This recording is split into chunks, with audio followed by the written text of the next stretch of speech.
The Little Brown Jug at Kildare by Meredith Nicholson. Read by Jeff Blanchard. Chapter 1. Two Gentlemen Say Goodbye. If anything really interesting should happen to me, I think I should drop dead, declared Ardmore, as he stood talking to Griswold in the railway station at Atlanta. I entered upon this life under false pretenses, thinking that money would make the game easy. But here I am, 27 years old, stalled at the end of a blind alley, with no light ahead.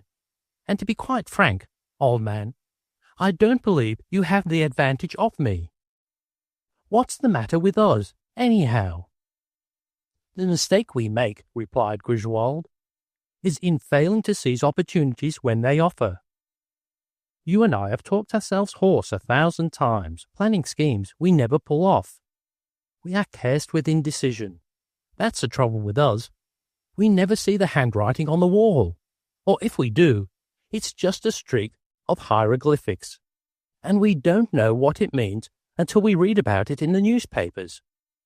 But I thought you were satisfied with the thrills you got running as a reform candidate for the alderman in New York last year. It was a large stage, and the limelight struck you pretty often. Didn't you get enough? No doubt they'd be glad to run you again. Ardmore glanced hastily about, and laid his hand heavily on his friend's shoulder. Don't mention it. Don't think of it. No more politics in mine.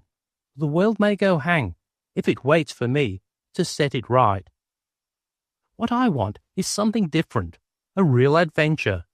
Something with spice in it. I have bought everything money can buy, and now I'm looking for something that can't be tagged with a price. There's your yacht and the open sea, suggested Griswold. Sick of it. Sick to death of it. You're difficult, old man, and mighty hard to please. Why don't you turn explorer and go for the North Pole?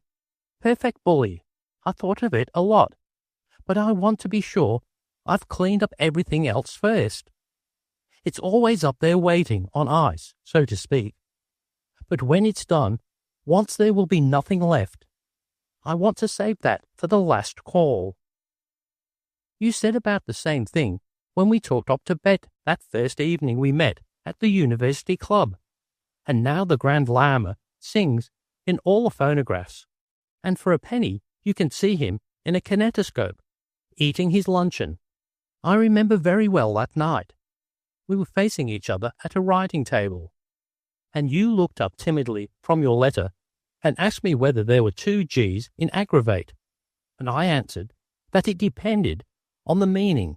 1 G for a mild case, 2 for a severe one, and you laughed, and we began talking. Then we found out how lonesome we both were, and you asked me to dinner, and then took me to that big house of yours up there in 5th Avenue, and showed me the pictures of your art gallery, and we found out that we needed each other. Yes, I had needed you all right. And Ardmore sniffed dolefully, and complained of the smoke that was drifting in upon them from the train sheds. I wish you wouldn't always be leaving me. You ought to give up your job and amuse me. You're the only chap I know who doesn't talk horse or automobile or yacht, or what doesn't want to spend whole evenings discussing champagne vintages. But you're too good a man to be wasted on a college professorship. Better let me endow an institution that will make you president. There might be something in that. It would make me too prominent, so that when we really make up our minds to go in for adventures, I should be embarrassed by my high position. As a mere lecturer on the labelling of sunken ships in a law school, I'm the most obscure person in the world. And for another thing, we couldn't risk the scandal of tainted money. It would be nasty to have your grandfather's whiskey deals with the Mohawk Indians chanted in a college yell. The crowd surged past them to the Washington Express, and a waiting porter picked up Griswold's bags. Wish you wouldn't go. I have 3 hours to wait, said Ardmore, looking at his watch, and the only Atlanta man I know is out of town. What did you say you were going to New Orleans for? Demanded Griswold, taking out his ticket and moving toward the gate. I thought you exhausted the Creole restaurants long ago. The fact is, faltered Ardmore, colouring, I'm looking for someone. Out with it, commanded his friend. I'm looking for a girl I saw from a car window day before yesterday. I had started north, and my train stopped to let a southbound train pass somewhere in North Carolina. The girl was on the southbound sleeper, and her window was opposite mine. She put aside the magazine she was reading and looked me over rather coolly. And you glanced carelessly in the opposite direction and pulled down your shade, of course, like the well-bred man you are, interrupted Griswold, holding fast to Ardmore's arm as they walked down the platform. I did no such thing. I looked at her and she looked at me. And then my train started. Well, trains have a way of starting. Does the romance end here? Then, just at the last moment, she winked at me. It was a cinder, Ardy. The use of soft coal on railways is one of the saddest facts of American transportation. I need hardly remind you, Mr. Ardmore, that nice girls don't wink at strange young men. It isn't done. I would have you know, Professor, that this girl is a lady. Don't be so irritable, and let me summarize briefly on your own hypothesis. You stared at a strange girl and she winked at you, safe in the consciousness that she would never see you again, and now you are going to New Orleans to look for her. She will probably meet you at the station, with her bridesmaids and wedding cake all ready for you. And you think this will lead to an adventure? You defer finding the North Pole for this? For this?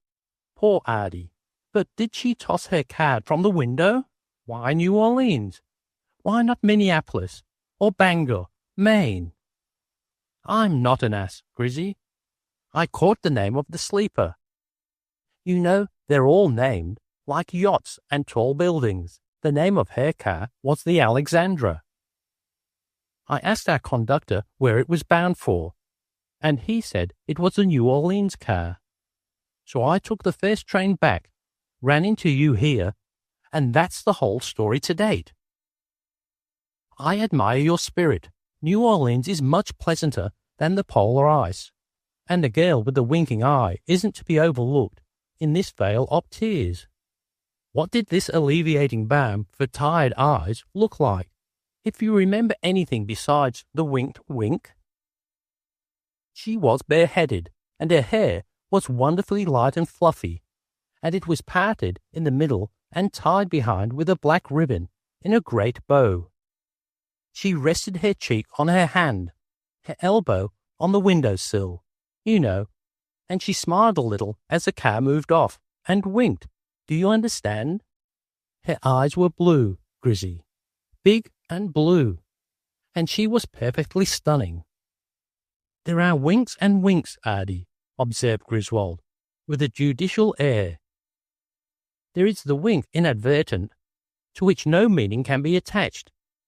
There is the wink deceptive, usually given behind the back of a third person, and a vulgar thing which we will not associate with your girl of the Alexandra.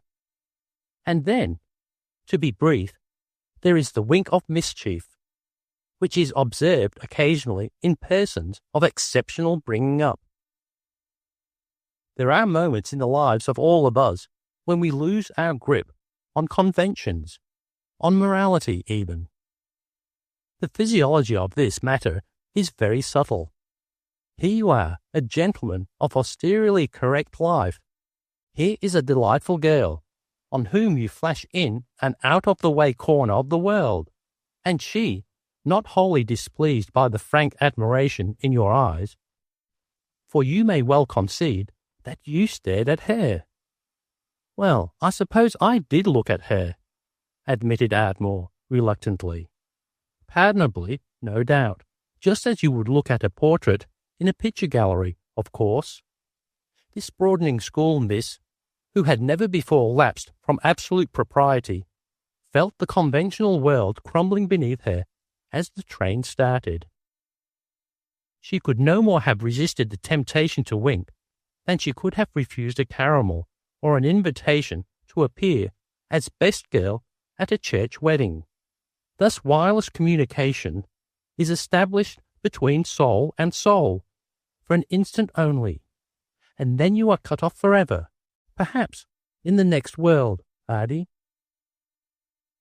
Griswold and Ardmore had often idolized themselves as hopeless pursuers of the elusive, the unattainable, the impossible, or at least Ardmore had, and Griswold had entered into the spirit of this sort of thing for the joy it gave Ardmore. They had discussed frequently the call of soul to soul, the quick glance passing between perfect strangers in crowded thoroughfares, and had fruitlessly speculated as to their proper course in the event the call seemed imperative.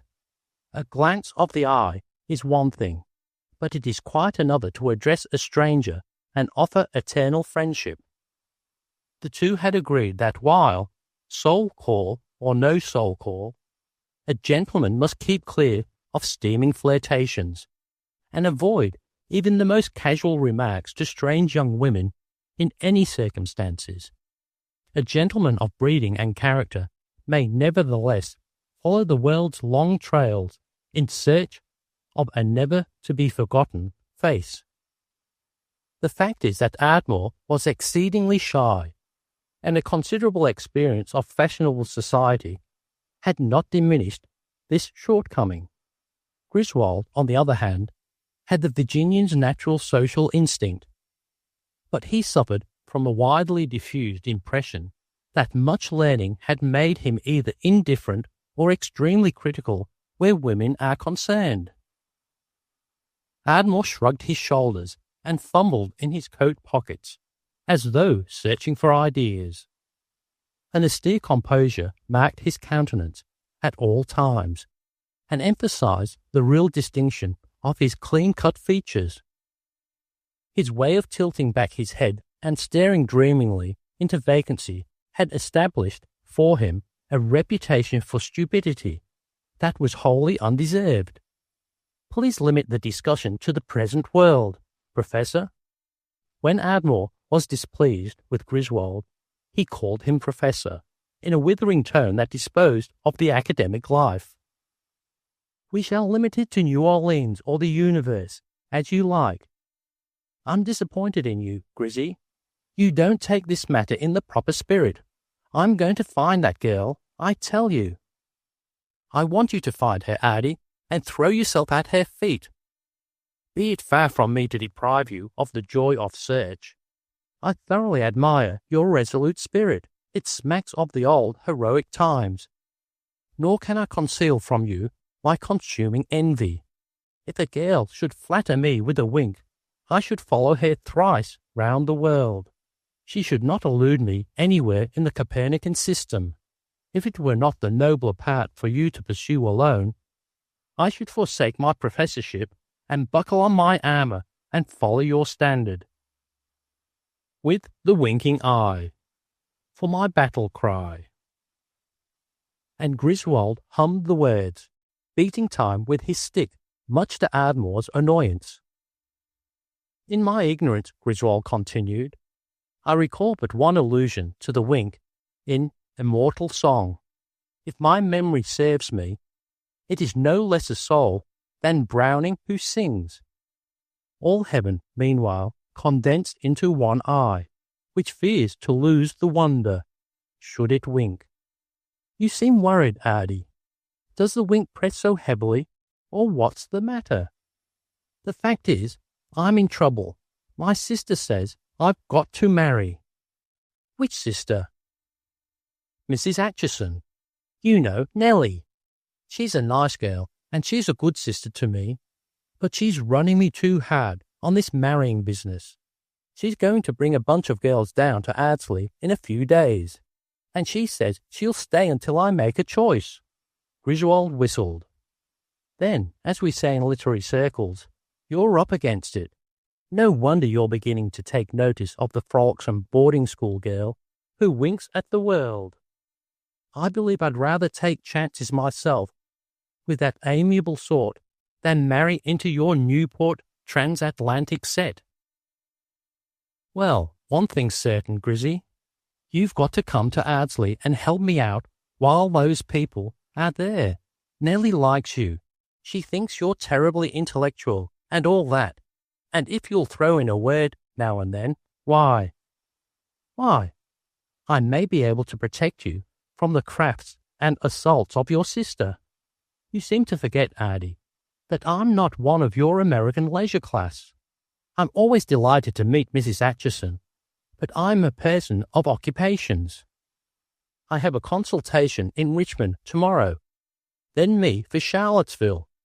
We have examinations coming on, and, while I like to play with you, I've positively got to work. Not if I endow all the chairs in the university. You've not only got to come, but you're going to be there the day they arrive. Thomas Ardmore of New York and Ardsley struck his heavy stick. He always carried a heavy stick smartly on the cement platform in the stress of his feeling. He was much shorter than Griswold, to whom he was deeply attached, for whom he had, indeed, the frank admiration of a small boy for a big brother. He sometimes wondered how fully Griswold entered into the projects of adventure which he, in his supreme idleness, planned and proposed. But he himself had never been quite ready to mount horse or shake out sail, and what Griswold had said about indecision rankled in his heart. He was sorry now that he had told of this new enterprise to which he had pledged himself, but he grew lenient toward Griswold's lack of sympathy as he reflected that the quest of a winking girl was rather beneath the dignity of a gentleman, wedded not merely to the law, but to the austere teaching profession as well. In his heart he forgave Griswold, but he was all the more resolved to address himself stubbornly to his pursuit of the deity of the Car Alexandra, for only by finding her could he establish himself in Griswold's eyes as a man of action, capable of carrying through a scheme requiring cleverness and tact.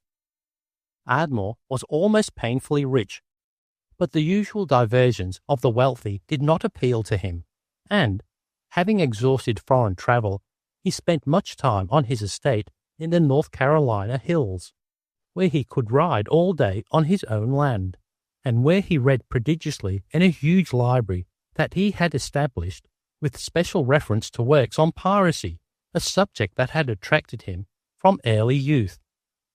It was this hobby that had sealed his friendship with Griswold, who had relinquished the practice of law after a brilliant start in his native city of Richmond, to accept the associate professorship of Admiralty in the law department of the University of Virginia. Marine law had a practical fascination for Griswold from its essentially romantic character. As a law student, he had read all the decisions in Admiralty that the libraries afforded, and, though faithfully serving the university, he still occasionally accepted retainers in Admiralty cases of unusual importance. His lectures were constantly attended by students in other departments of the university, for sheer pleasure in Griswold's racy and entertaining exposition of the laws touching the libeling of schooners and the recovery of jettisoned cargoes. Henry Mayne Griswold was tall, slender, and dark, and he hovered recklessly, as he might have put it, on the brink of 30.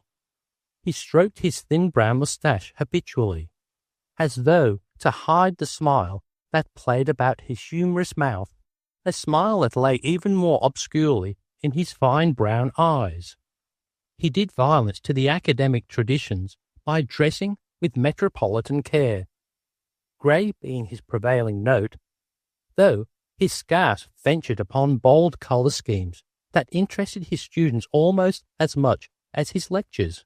The darkest fact of his life, and one shared with none, was his experiments in verse. From his undergraduate days he had written occasionally a little song, quite for his own pleasure in versifying, and to a little sheaf of these things in manuscript he still added a few verses now and then. "Don't worry, Ardy," he was saying to his friend as "All aboard" was called. "And don't be reckless. When you get through looking for the winking eye, come up to Charlottesville, and we'll plan the true life of Captain Kidd that is some day going to make us famous." "I'll wire you later," replied Ardmore, clinging to his friend's hand, a moment after the train began to move. Griswold leaned out of the vestibule to wave a last farewell to Ardmore, and something very kind and gentle and good to see shone in the lawyer's eyes. He went into the car smiling, for he called Ardmore his best friend, and he was amused by his last words, which were always Ardmore's last in their partings, and were followed usually by telegrams about the most preposterous things, or suggestions for romantic adventures, or some new hypothesis touching Captain Kidd and his buried treasure. Ardmore never wrote letters, he always telegraphed, and he enjoyed filing long, mysterious and expensive messages with telegraph operators in obscure places where a scrupulous 10 words was the frugal limit. Griswold lighted a cigar and opened the afternoon Atlanta papers in the smoking compartment. His eye was caught at once by imperative headlines.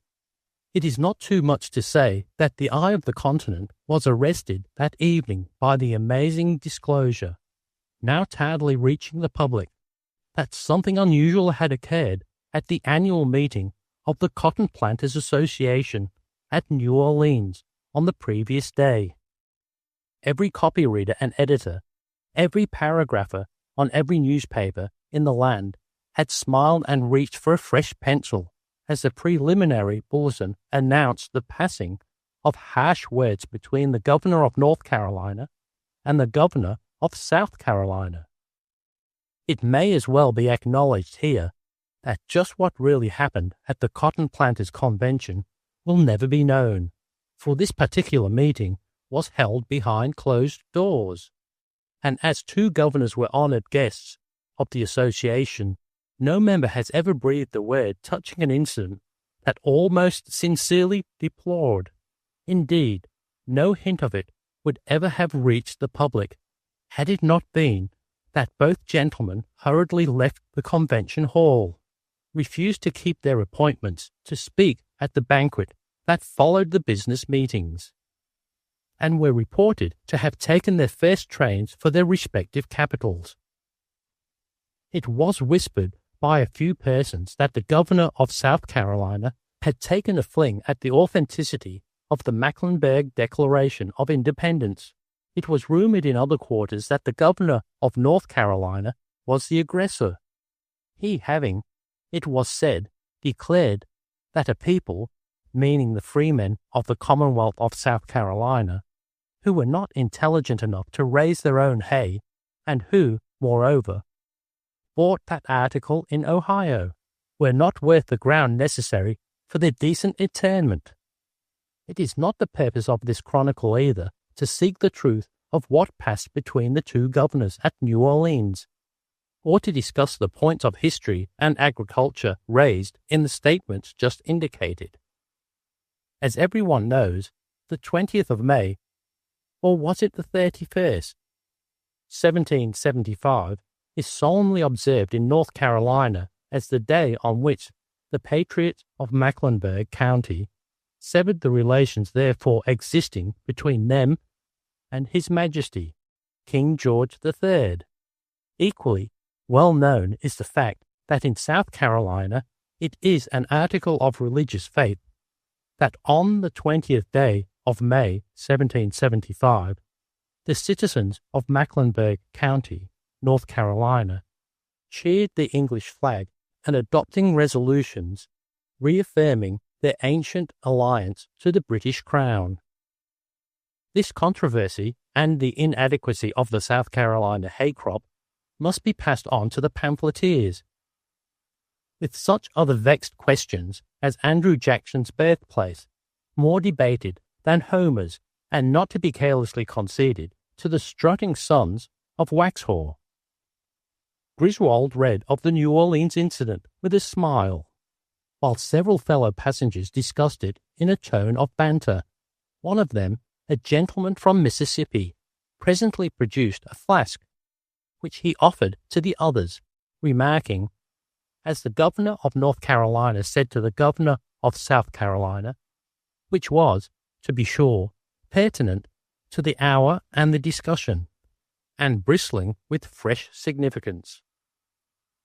"They were both in Atlanta this morning," said the man with the flask, "and they would have been travelling together on this train if they hadn't met in the ticket office and nearly exploded with rage." The speaker was suddenly overcome with his own humour, and slapped his knee and laughed. Then they all laughed, including Griswold. "One ought to have taken the lower berth, and one the upper to make it perfect," observed an Alabama man. "I wonder when they'll get home. They'll probably both walk, to be sure they don't take the same train," suggested a commercial traveller from Cincinnati, who had just come from New Orleans. "Their friends are doing their best to keep them apart. They both have a reputation for being quick on the trigger." "Bosh!" exclaimed Griswold. "I dare say it's all a newspaper story. There's no knife and pistol nonsense in the South any more. They'll both go home and attend to their business, and that will be the last of it. The people of North Carolina ought to be proud of Dangerfield. He's one of the best governors they've ever had. And Osborne is a first-class man, too, one of the old Palomito families." "I guess they're both all right," drawled the Mississippian, settling his big black hat more firmly on his head. "Dangerfield spoke in our town at the State Fair last year, and he's one of the best talkers I've ever heard." Therefore, as no one appeared to speak for the governor of South Carolina, the drummer volunteered to vouch for his orator's gifts, on the strength of an address lately delivered by Governor Osborne in a lecture course at Cincinnati. Being pressed by the Mississippian, he admitted that he had not himself attended the lecture, but he had heard it warmly praised by competent critics. The Mississippian had resented Griswold's rejection of the possibility of personal violence between the governors, and wished to return to the subject. "It's not only themselves," he declared, "but each man has got the honour of his state to defend. Suppose, when they met in the railway office at Atlanta this morning, Dangerfield had drawn his gun. Do you suppose, gentlemen, that if North Carolina had drawn South Carolina, wouldn't have followed suit? I declare, young man, you don't know what you're talking about. If Bill Dangerfield won't fight, I don't know fighting blood when I see it." "Well, sir," began the Alabama man, "my brother-in-law in Charleston went to college with Osborne, and many's the time I've heard him say that he was sorry for the man who woke up Charlie Osborne. Charlie, I mean the governor, you understand, is one of these fellows who never says much, but when you get him going, he's terrible to witness. Bill Dangerfield may be governor of North Carolina, and I reckon he is, but he ain't governor of South Carolina, not by a damned good deal." The discussion had begun to bore Griswold, and he went back to his own section, having it in mind to revise a lecture he was preparing on the right of search on the high seas. It had grown dark, and the car was brilliantly lighted. There were not more than half a dozen other persons in his sleeper, and these were widely scattered. Having taken an inventory of his belongings, to be sure they were all at hand, he became conscious of the presence of a young lady in the opposite section. In the seat behind her sat an old coloured woman, in snowy cap and apron, who was evidently the young lady's servant. Griswold was aware that this dusky duenna bristled and frowned and pursed her lips in the way of her picturesque kind as he glanced at her, as though his presence were an irritation upon her mistress, who sat withdrawn to the extreme corner of her section, seeking its fullest seclusion, with her head against a pillow and the tips of her suede shoes showing under her grey travelling skirt on the further half of the section. She twirled idly in her fingers a half-opened white rosebud, a fact unimportant in itself, but destined to linger long in Griswold's memory. The pillow afforded the happiest possible background for her brown head, her cheek bright with colour, and a profile clear-cut, and just now an impression due, perhaps, to the slight quiver of her nostrils and the compression of her lips, seemingly disdainful of the world. Griswold hung up his hat and opened his portfolio, but the presence of the girl suggested Ardmore and his ridiculous quest of the alluring blue eye, and it was refreshing to recall Ardmore and his ways. He was one man, at least, in this 20th century, at whose door the time spirit might thump and thunder in vain. The black woman rose and ministered to her mistress, muttering in kind monotone consolatory phrases from which chili and honey occasionally reached Griswold's ears. The old mammy produced from a bag several toilet bottles, a fresh handkerchief, a hand mirror, and a brush, which she arranged in the empty seat. The silver tinkers glowed brightly against the blue upholstery. "Thank you, Aunt Phoebe. I'm feeling much better. Just let me alone now, please." The girl put aside the white rose for a moment, and breathed deeply of the vinaigrette, whose keen, pungent odour stole across the aisle to Griswold.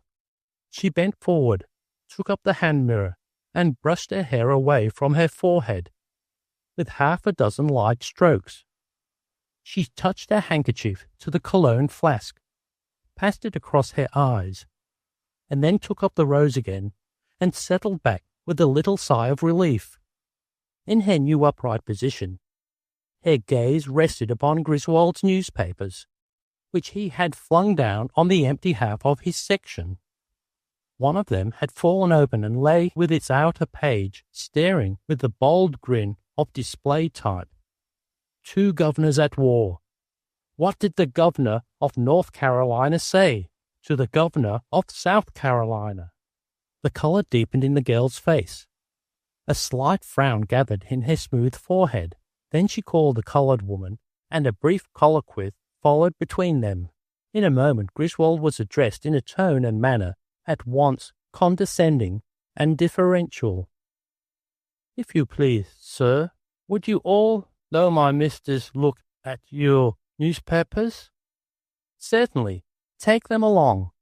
And Griswold recalled from a passage in his lecture that dealt with contraband munitions of war, handed over the newspapers, and saw them pass into the hands of his fellow passenger.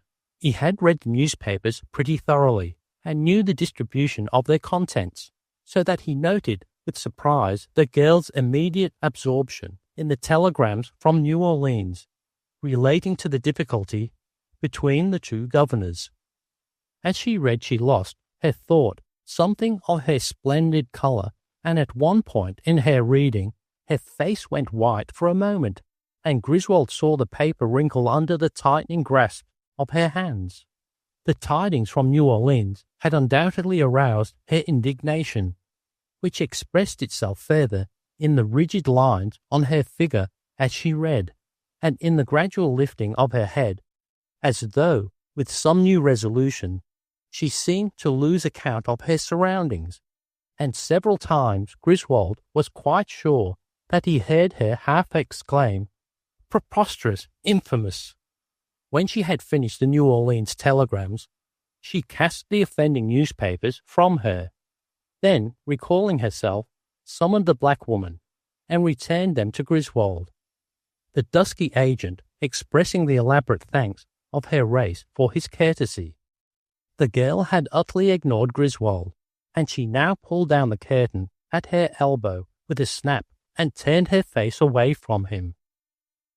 Professor Griswold's eyes wandered repeatedly from his manuscript to the car ceiling, then furtively to the uncompromisingly averted shoulder and head of the young lady, then back to the lecturer's notes, until he was weary of the process. He wished Ardmore were at hand, for his friend would find here a case that promised much better than the pursuit to which he had addressed himself. The girl, in this instance, was at least a self-respecting lady, not given to flirtations with chance travellers, and the brown eyes, of which Griswold had caught one or two fleeting glimpses, were clearly not of the winking sort. The attendants of the Black Mammy distinguished the girl as a person of quality, whose travels were stamped with an austere propriety. Her silver toilet articles testified to an acquaintance with the comforts, if not the luxuries, of life. The alligator hide suitcase, thrust under the seat, bore the familiar label of a Swiss hotel where Griswold had once spent a week, and spoke of the girl's acquaintance with an ample world. When Phoebe had brought it forth, the initials B.O. in small black letters suggested Baltimore and Ohio to Griswold's lazy speculations, whereupon he reflected that while Baltimore was plausible, the black servant eliminated Ohio, and as every Virginian knows every other Virginian, he tried to identify her with Old Dominion family names beginning with O, but without result. He finally concluded that, while her name might be Beatrice or Barbara, it could not be Bessie, and he decided that very likely the suitcase belonged to her brother Benjamin, in whom he felt no interest whatsoever. He went out to supper, secured the only remaining table for two, and was giving his order when the young lady appeared. She had donned her hat, and as she stood a moment in the entrance, surveying the line of tables, her distinction was undeniable. There were but two vacant places in the car, one facing Griswold, the other across the aisle at a larger table, where three men were engaged in animated discussion. The girl viewed the prospect with evident disappointment, as the waiter drew out the vacant chair at Griswold's table. She carried herself bravely, but wore still a triste air that touched Griswold's sympathy. He rose, told the waiter that he would sit at the other table, and the girl murmured her thanks with a forlorn little smile as she took his seat. The appearance of Griswold aroused the Mississippian to a renewal of the discussion of the New Orleans incident. He was in excellent humour and had carried to the car a quart bottle, which he pushed towards Griswold. As the governor of North Carolina said to the governor of South Carolina, "No, thank you." As he spoke, Griswold's eyes fell upon the girl, and he saw annoyance written fleetingly on her face. "You needn't be afraid of that whiskey. It's all right," the Mississippian protested. "I'm confident of that, but some other time. Thank you." "Well, sir," the Mississippian declared, "after you left us a while ago, we got to talking about Dangerfield and his trouble with Osborne. There's something back on this rumpus. You see, if they lived in the same state, you might account for a fierce rivalry between them. Both of them, for example, might have the senatorial bee in their bonnets, but either one of them could make the Senate any time he pleased. I guess they're the two biggest men in the South right now. They're too big to be touched about any small matter. That's why I reckon there's something behind this little racket over there at New Orleans. No passing remark would send men off that way. So wild that they wouldn't travel on the same train together. Why, gentlemen—" "Please pass the salt," interposed Griswold. The Mississippian enjoyed the sound of his own voice, which boomed out above the noise of the train, with broad effects of dialect that these types will not be asked to reproduce. Griswold's eyes had again met those of the girl opposite, and there was, he felt, a look of appeal in them. The discussion distressed her, just as the telegrams from New Orleans in the afternoon paper had distressed her, and Griswold began at once to entertain his table companions with his views on a number of national political issues that were as vital to Arizona or Wyoming as to the Carolinas. He told stories to illustrate his points, and told them so well that his three companions forgot the estrangement of the belligerent governors. Griswold ran on in the low, musical voice that distinguished the cultivated Virginian in any company, anywhere in the world, and the noisy loquacity of the Mississippian went down before him.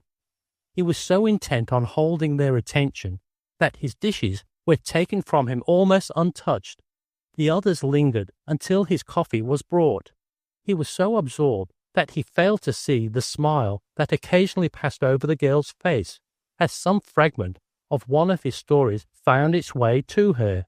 He had undertaken to deflect the talk from a channel which had, it seemed, some painful association for her, but he had done more in unwittingly diverting her own thoughts by his droll humour. He did not cease until she had left the car, whereupon he followed his trio of auditors to the smoking compartment, and there suffered the Mississippian to hold uninterrupted sway.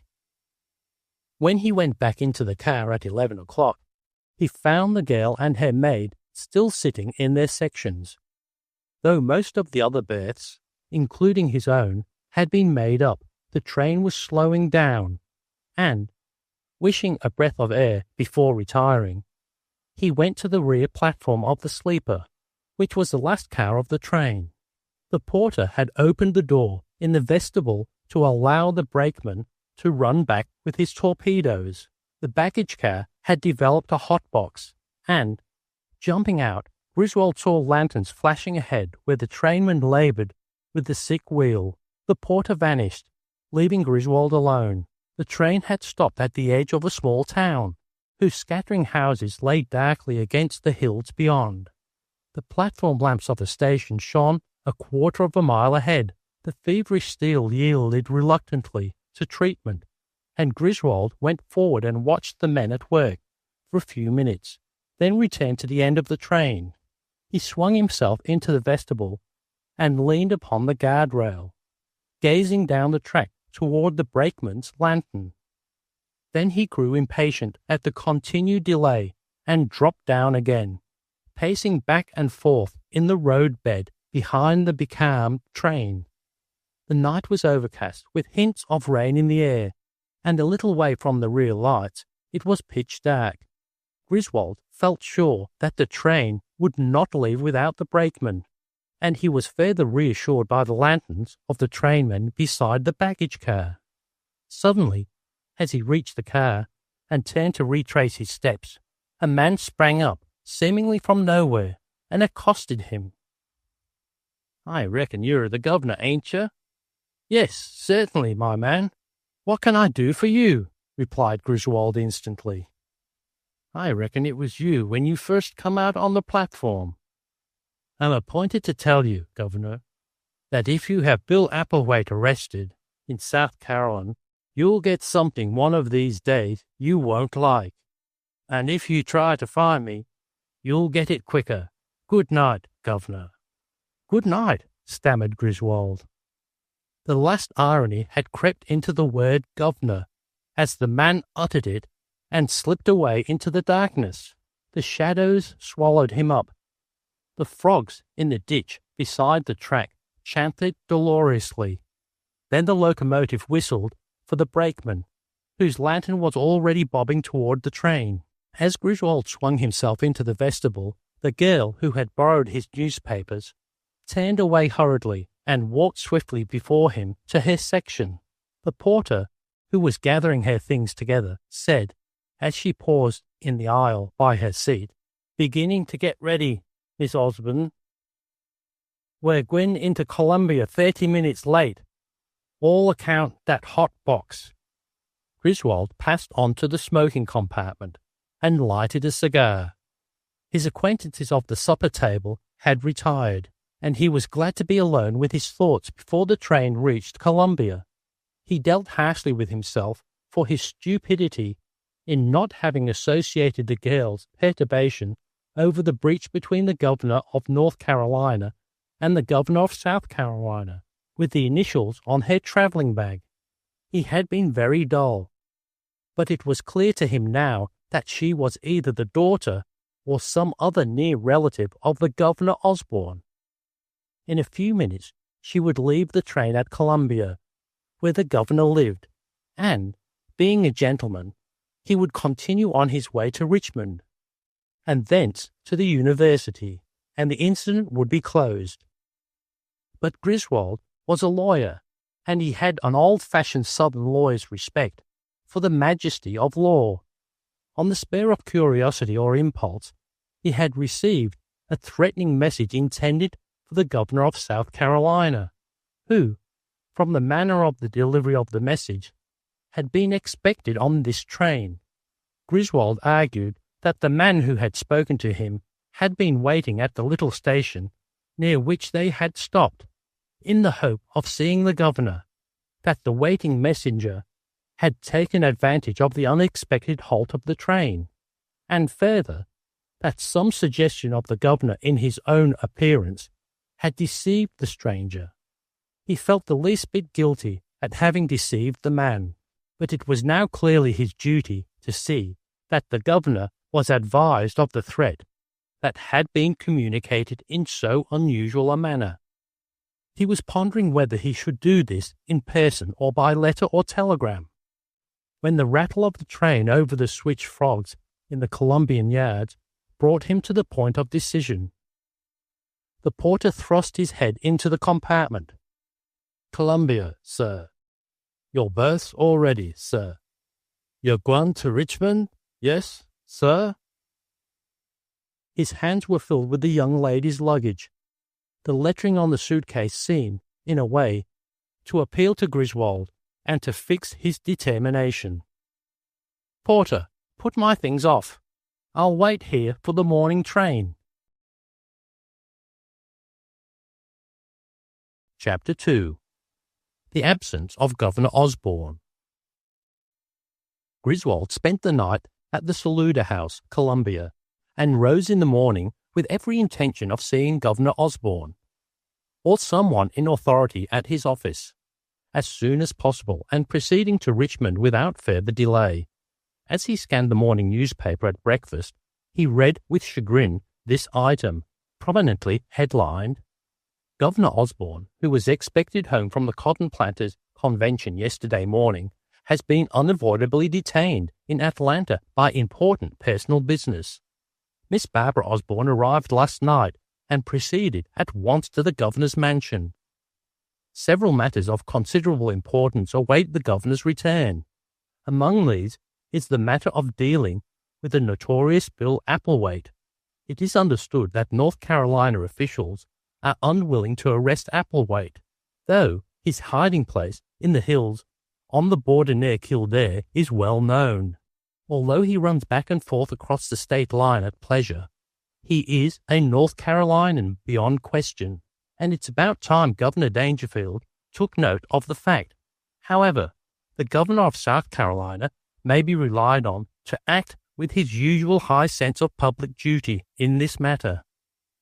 Professor Griswold was not pleased to learn that the governor was still absent from the capital. He felt that he deserved better luck after the trouble he had taken to warn the governor. His conscience had got the better of his comfort. He knew that, and he wrote a telegram to the law firm at Richmond, with which he was consultant, asking that a meeting with certain clients arranged for today be deferred 24 hours. It was now Tuesday. He had no further lectures at the university until the following Monday, and after he had taken his bearings of Columbia, where it occurred to him he had not an acquaintance, he walked toward the capital with a well-formed idea of seeing the governor's private secretary, and, if that person appeared to be worthy of confidence, apprising him of the governor's danger.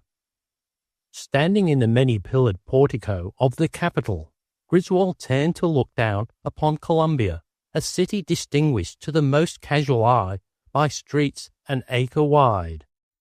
And having an historical imagination and a reverence for the past, Griswold gave himself for a moment to memory, hearing the tramp of armed hosts, and the thunder of cannon, and seeing flames leap again in the wake of battle. It was a glorious day, and the green of the late May lay like a soft scarf upon the city. The sky held the wistful blue of spring. Griswold bared his head to the faint breeze, or perhaps unconsciously he saluted the bronze figure of Hampton, who rides forever there at the head of his stubborn legion. He turned into the capital with a little sigh, for he was a son of Virginia, and here, in this unfamiliar scene, the past was revivified, and he felt the spell of things that were already old when he was born. It was not yet 9 o'clock when he entered the governor's office. He waited in the reception room adjoining the official chamber, but the several desks of the clerical staff remained unoccupied. He chafed a bit as time passed and no one appeared, for his northbound train left at 11, and he could not fairly be asked to waste the entire day here. He was pacing the floor, expecting one of the clerks to appear at any moment, when a man entered hurriedly, walked to the closed inner door, shook it impatiently, and kicked it angrily as he turned away.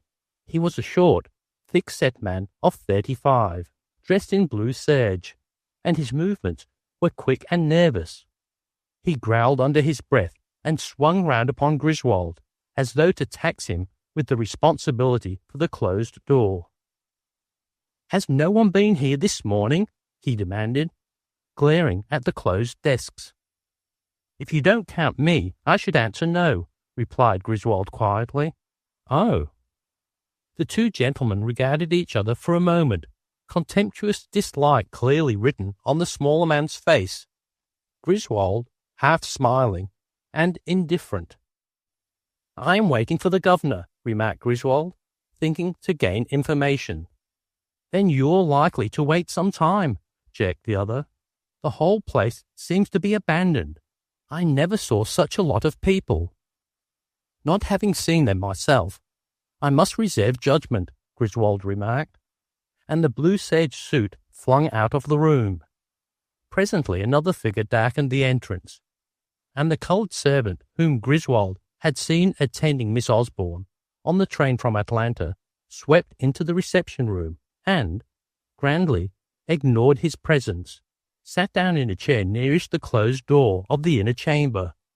Griswold felt that this was encouraging, as implying some link between the governor and his domestic household, and he was about to ask the coloured woman if she knew the business hours of the office, when the closed door opened and Miss Osborne appeared on the threshold.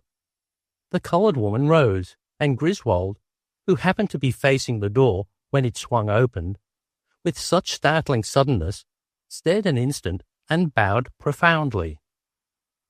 "I beg your pardon, but I wish very much to see Governor Osborne or his secretary."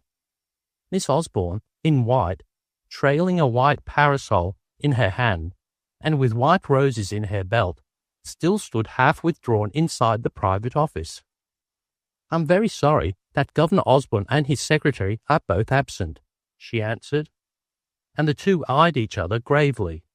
Griswold felt that the brown eyes into which he looked had lately known tears, but she held her head high, with a certain defiance even. "That is unfortunate. I stopped here last night on purpose to see him, and now I fear that I must leave." And he smiled the Griswold smile, which was one of the secrets of his popularity at the university. "I must leave Columbia in a very few minutes. The office does not keep very early hours," remarked the girl, "but someone will certainly be here in a moment. I am sorry you had to wait." She had not changed her position, and Griswold rather hoped she would not, for the door framed her perfectly, and the sunlight from the inner windows emphasized the whiteness of the snowy gown she wore. Her straw hat was shaped like a soldier's campaign hat, with sides pinned up, the top dented, and a single feather thrust into the side. "It was not I," said Griswold, "who so rudely shook the door. I beg that you will acquit me of that violence." The girl did not, however, respond to his smile. She poked the floor with her parasol a moment, then raised her head and asked, "Who was it, if you please?" "A gentleman with a brown beard, a red necktie, and a bad disposition." "I thought as much," she said, half to herself, and her eyes were bent again upon the point of her parasol, with which she was tracing a design in the rug. She lifted her head with the abruptness of a quick decision, and looked straight at Griswold. The negress had withdrawn to the outer door, by which she sat with sphinx-like immovability. "I am Miss Osborne. Governor Osborne is my father. Would you mind telling me whether your business with my father is?" She hesitated, and her eyes met Griswold's. "Miss Osborne, as I have no acquaintances here, let me introduce myself. My name is Griswold. My home is Charlottesville." "Pardon me, but you and I were fellow passengers from Atlanta yesterday evening.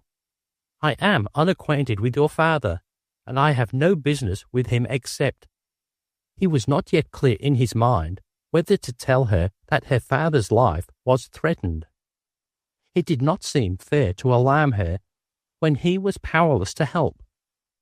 But as he weighed the question, the girl came out into the reception room and sat down near the window.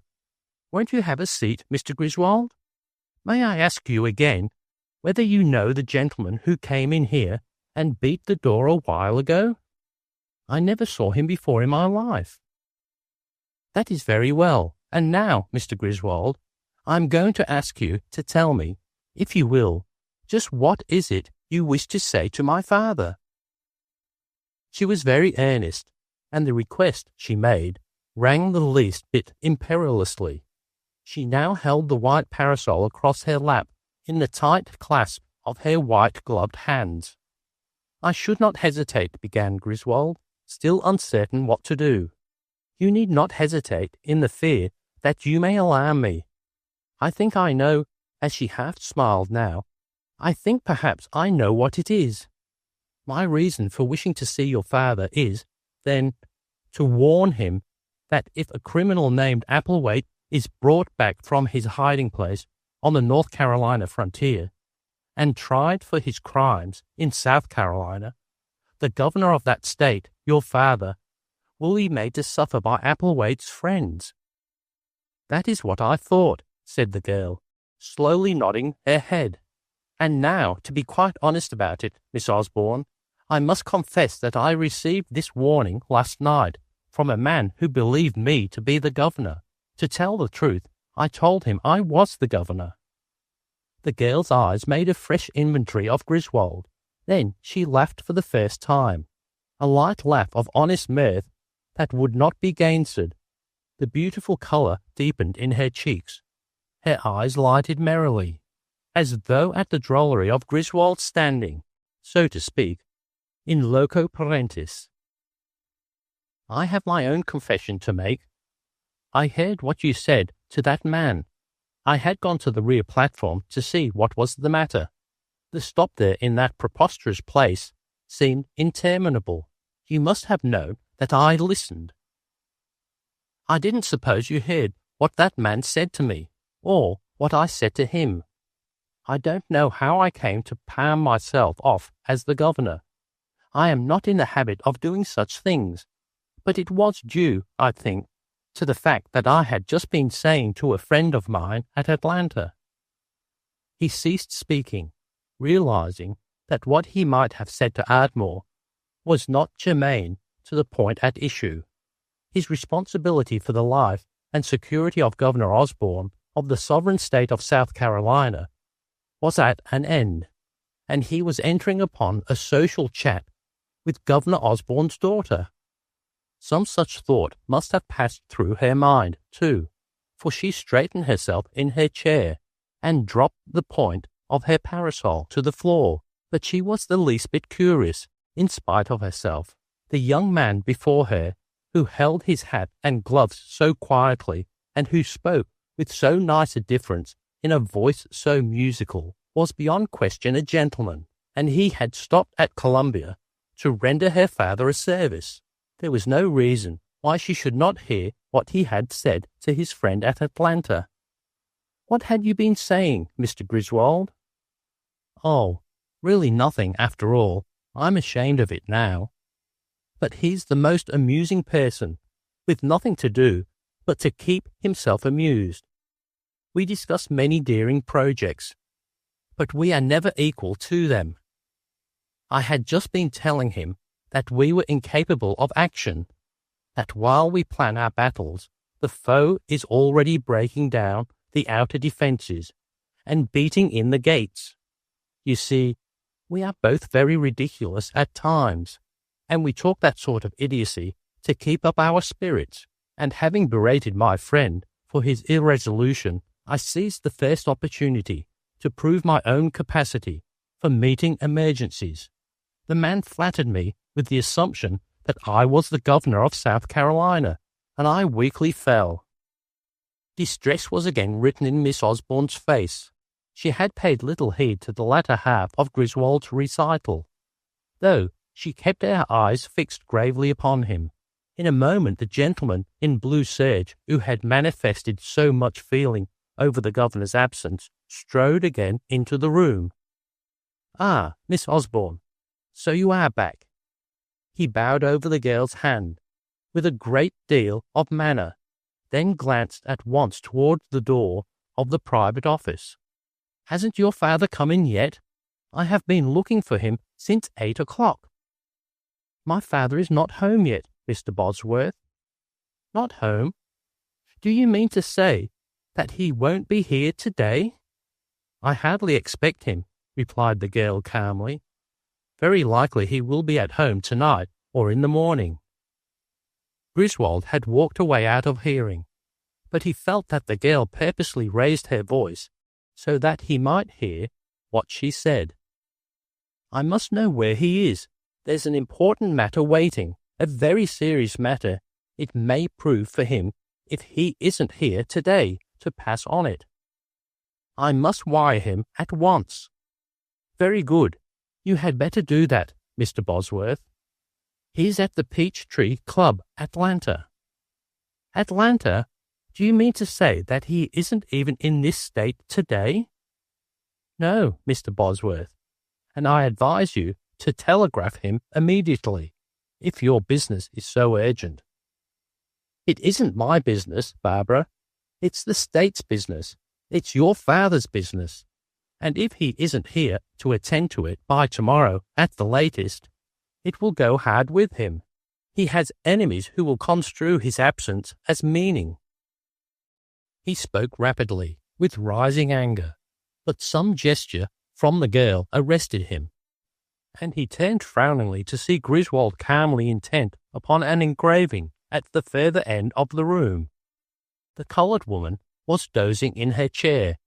Before Bosworth could resume, the girl spoke, her voice again raised, so that every word reached Griswold. "If you refer to the Applewhite case, I must tell you, Mr. Bosworth, that I have all confidence that my father will act whenever he sees fit." "But the people—" "My father is not afraid of the people," said the girl quietly. "But you don't understand, Barbara, how much is at stake here. If some action isn't taken in that matter within 24 hours, your father will be branded as a coward by every newspaper in the state. You seem to take it pretty coolly, but it won't be a trifling matter for him."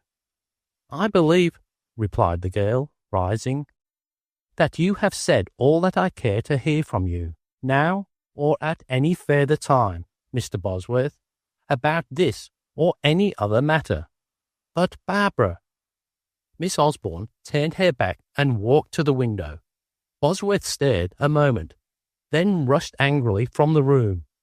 Griswold abandoned his study of the picture, and gravely inclined his head as Bosworth passed. Then he waited a minute. The girl still stood at the window, and there was, Griswold felt, something a little forlorn in her figure. It was quite time that he was off if he caught his train for Richmond. He crossed the room, and as he approached the window, Miss Osborne turned quickly.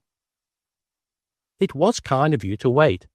That man is the State's Attorney General. You doubtless heard what he said to me." "Yes, Miss Osborne, I could not help hearing. I did not leave because I wished to say—" The Associate Professor of Admiralty in the Department of Law of the University of Virginia hesitated and was lost. Miss Osborne's eyes were brown, with that hint of bronze, in certain lights, that is the distinctive possession of the blessed. Health and spirit spoke in her bright colour. She was tall and straight, and there was something militant in her figure as she faced Griswold. "I beg to say, Miss Osborne, that if there is any way in which I can serve you, my time is wholly at your disposal. I thank you. I fear that you have already given yourself too much trouble in stopping here. My father will wish to thank you on his return." Her lips trembled, and tears were bright in her eyes. Then she regained control of herself. "Mr. Griswold, I have no claim whatsoever on your kindness, but I am in very great distress. I don't see just where I can turn for aid to any one I know. But you, as a stranger, may be able to help me, if it isn't asking too much. But then, I know it is asking too much." Anything whatsoever," urged Griswold kindly. "Mr. Bosworth, the Attorney General, warns me that if my father does not use the power of the state to capture this outlaw Applewhite, the results will be disastrous. He says my father must act immediately. He demanded his address, and I gave it to him." "But you must remember, Miss Osborne, that the Attorney General probably knows the intricacies of this case. He must have every reason for upholding your father. In fact, it's his sworn duty to advise him in such matters as this. There is another side to that, Mr. Griswold," and the girl's colour deepened. But she smiled and went on. It was quite evident that she was animated now by some purpose, and that she was resolved to avail herself of Griswold's proffered aid. "I have my own reasons for doubting Mr. Bosworth's motives, and I resent his assumption that my father is not doing his full duty. No one can speak to me of my father in that way. No one." "Certainly not, Miss Osborne. This whole matter must be kept as quiet as possible. I can appeal to no one here without the risk of newspaper publicity, which would do my father very great injury.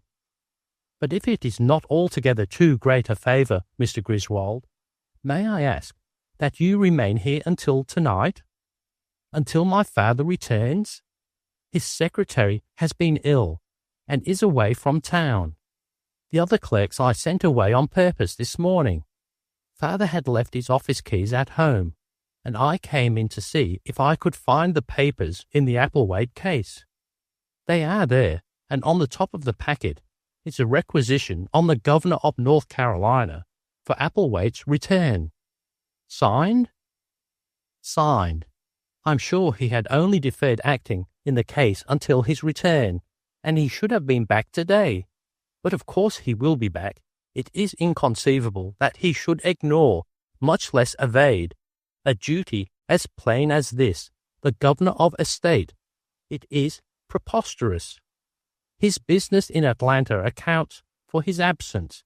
Governor Osborne undoubtedly knows what he is about. My father is not in Atlanta, Mr. Griswold.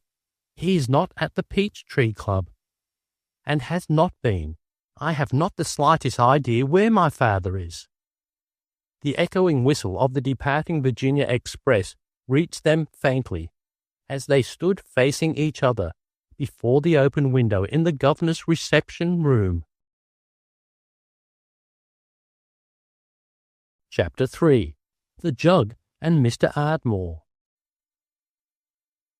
Mr. Thomas Ardmore of New York and Ardsley, having seen his friend Griswold depart, sought a bookshop where, as in many other bookshops throughout the United States, he kept a standing order for any works touching piracy, a subject which, as already hinted, had long afforded him infinite diversion. He had several hours to wait for his train to New Orleans, and he was delighted to find that the bookseller, whom he had known only by correspondence, had just procured for him, through the dispersion of a Georgia planter's valuable library, that exceedingly rare narrative, The Golden Galleons of the Caribbean, by Dominguez y Pascual, a beautifully bound copy of the original Madrid edition. With this volume under his arm, Ardmore returned to the hotel where he was lodged, and completed his arrangements for leaving. It should be known that Mr. Thomas Ardmore was a person of democratic tastes and habits. In his New York house were 2 servants, whose sole business it was to keep himself and his wardrobe presentable. Yet he preferred to travel unattended. He was, by nature, somewhat secretive, and his adventurous spirit rebelled at the thought of being followed about by a hired retainer. His very wealth was, in a way, a nuisance, for wherever he went the newspapers chronicled his movements, with speculation as to the object of his visit, and dark hints at large public gifts which the city honoured by his presence, at once imagined, would be bestowed upon it forthwith. The American press constantly execrated his family, and as he was sensitive to criticism, he kept very much to himself.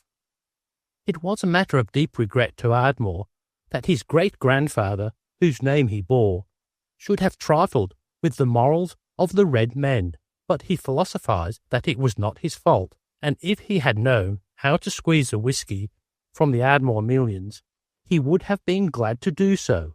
His own affairs were managed by the Bronx Loan and Trust Company, and Ardmore took little personal interest in any of his belongings except his estate in North Carolina, where he dreamed his dreams and had, on the whole, a pretty good time.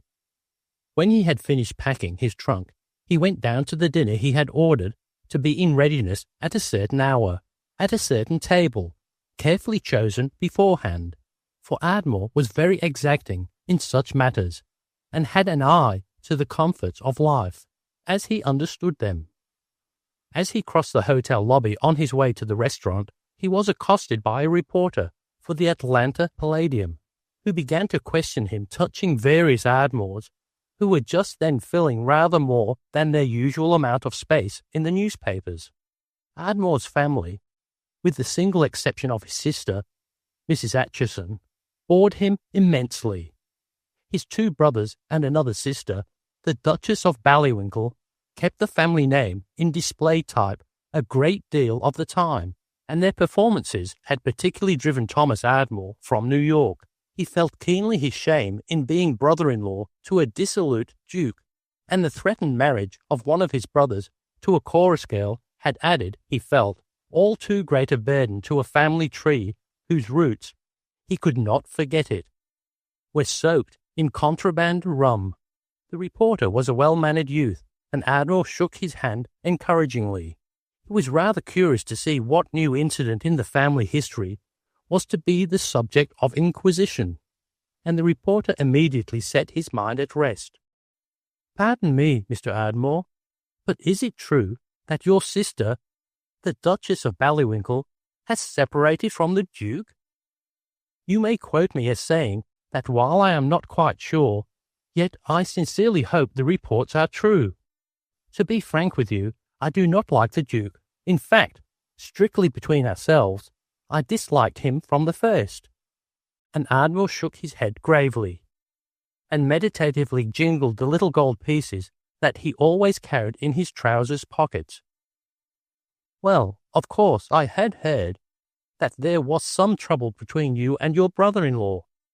But can't the Palladium have your own exact statement, Mr. Ardmore, of what caused the breach between you? Ardmore hesitated and turned his head cautiously. You understand, of course, that this discussion is painful to me, extremely painful, and yet so much has been published about my sister's domestic affairs. Exactly, Mr. Ardmore. What we want is to print your side of the story. Very decent of you, I'm sure, but the fact is, and Ardmore glanced over his shoulder again, to be sure he was not overheard. The fact is, and he paused, batting his eyes as though hesitating at the point of an important disclosure. Yes, Mr. Ardmore, encouraged the reporter. Well, I don't mind telling you, but don't print this. Let it be just between ourselves. Oh, of course, if you say not. That's all right. I have every confidence in your discretion, but if this will go no further, I don't mind telling you. You may rely on me absolutely, Mr. Ardmore. Then, with the distinct understanding that this is sub rosa, now we do understand each other, don't we? Pleaded Ardmore. Perfectly, Mr. Ardmore, and the perspiration began to bead the reporter's forehead in his excitement over the impending revelation. Then you shall know why I feel so bitter about the Duke.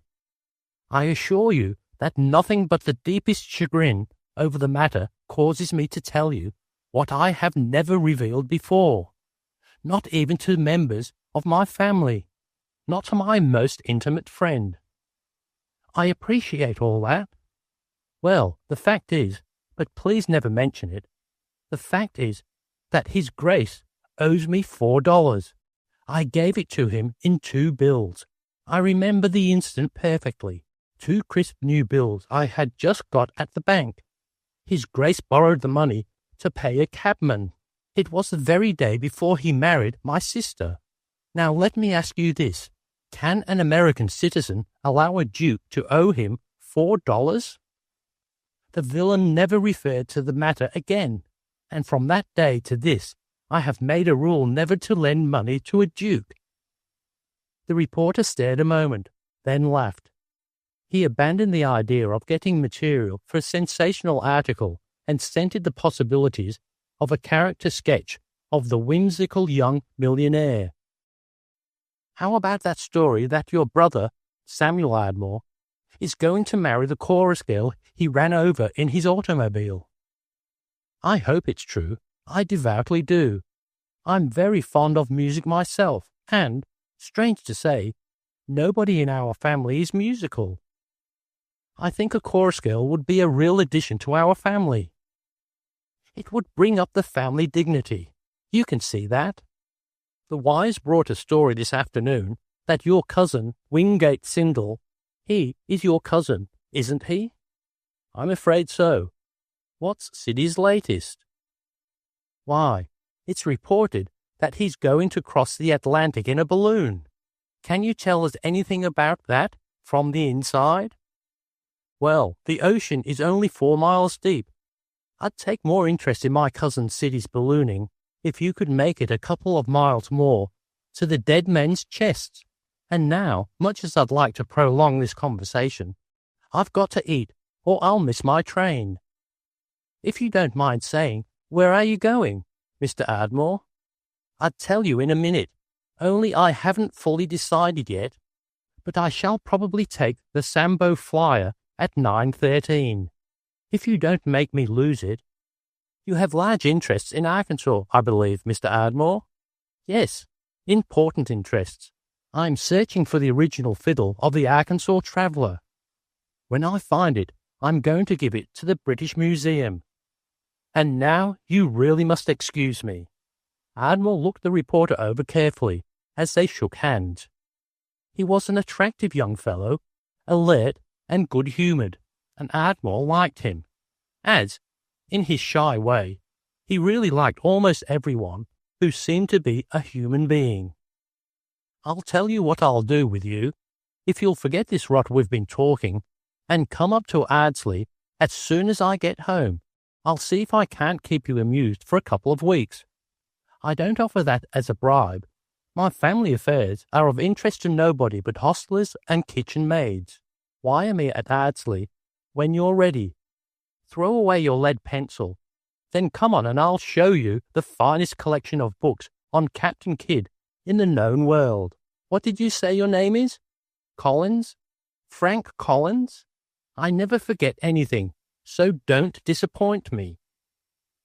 That's mighty nice of you, but I don't have much time for vacations, replied the reporter, who was, however, clearly pleased. If the office won't give you a couple of weeks, wire me and I'll buy the paper. The young man laughed outright. I'll remember.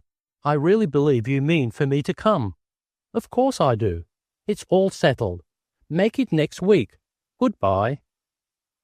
Ardmore ate his dinner, oblivious of the fact that people at the neighbouring tables turned to look at him. He overheard his name mentioned, and a woman just behind him let it be known to her companions, and anyone else who cared to hear, that he was the brother-in-law of the Duke of Ballywinkle.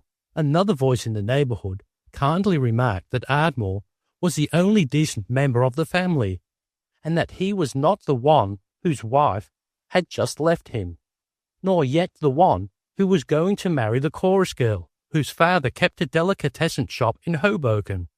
It is very sad to be unable to dine without having family skeletons joggle one's elbow, and Ardmore was annoyed. The head waiter hung officiously near. The man who served him was distressingly eager, and then the voice behind him rose insistently. Worth millions, and yet he can't find anybody to eat with him? This was almost true, and a shadow passed across Ardmore's face, and his eyes grew grave, as he humbly reflected that he was indeed a pitiable object. He waved away his plate and called for coffee, and at that moment a middle-aged man appeared at the door, scanned the room for a moment, and then threaded his way among the tables to Ardmore. I heard you were here, and thought I'd look you up. How are you, Ardy? Very well, thank you, Mr. Billings. Have you dined? Sorry, which way are you heading? The newcomer had the bearing of a gentleman used to consideration. He was, indeed, the secretary of the Bronx Loan and Trust Company, whose business was chiefly the administration of the Ardmore estate, and Ardmore knew him very well. He was afraid that Billings had traced him to Atlanta for one of those business discussions which always vexed and perplexed him so grievously, and the thought of this further depressed his spirits. But the secretary at once eased his mind. I'm looking for a man, and I'm not good at the business. I've lost him, and I don't understand it. I don't understand it. And the secretary seemed to be half mused to himself as he sat down and rested his arms on the table. You might give me the job. I'm following a slight clue myself just at present. The secretary, who had no great opinion of Ardmore's mental capacity, stared at the young man vacantly. Then it occurred to him that possibly Ardmore might be of service. Have you been at Ardsley recently? He asked. Left there only a few days ago. You haven't seen your governor lately, have you? My governor? Ardmore stared blankly. Why, Mr. Billings, don't you remember that my father's dead? I don't mean your father, Ardy, replied Billings with the exaggerated care of one who deals with extreme stupidity. I mean the governor of North Carolina, one of the American states. Ardsley is still in North Carolina, isn't it? Oh, yes, of course. But bless your soul, I don't know the governor. Why should one? I don't know why, Ardy, but people sometimes do know governors and find it useful. I'm not in politics anymore, Mr. Billings. What's this person's name? Dangerfield.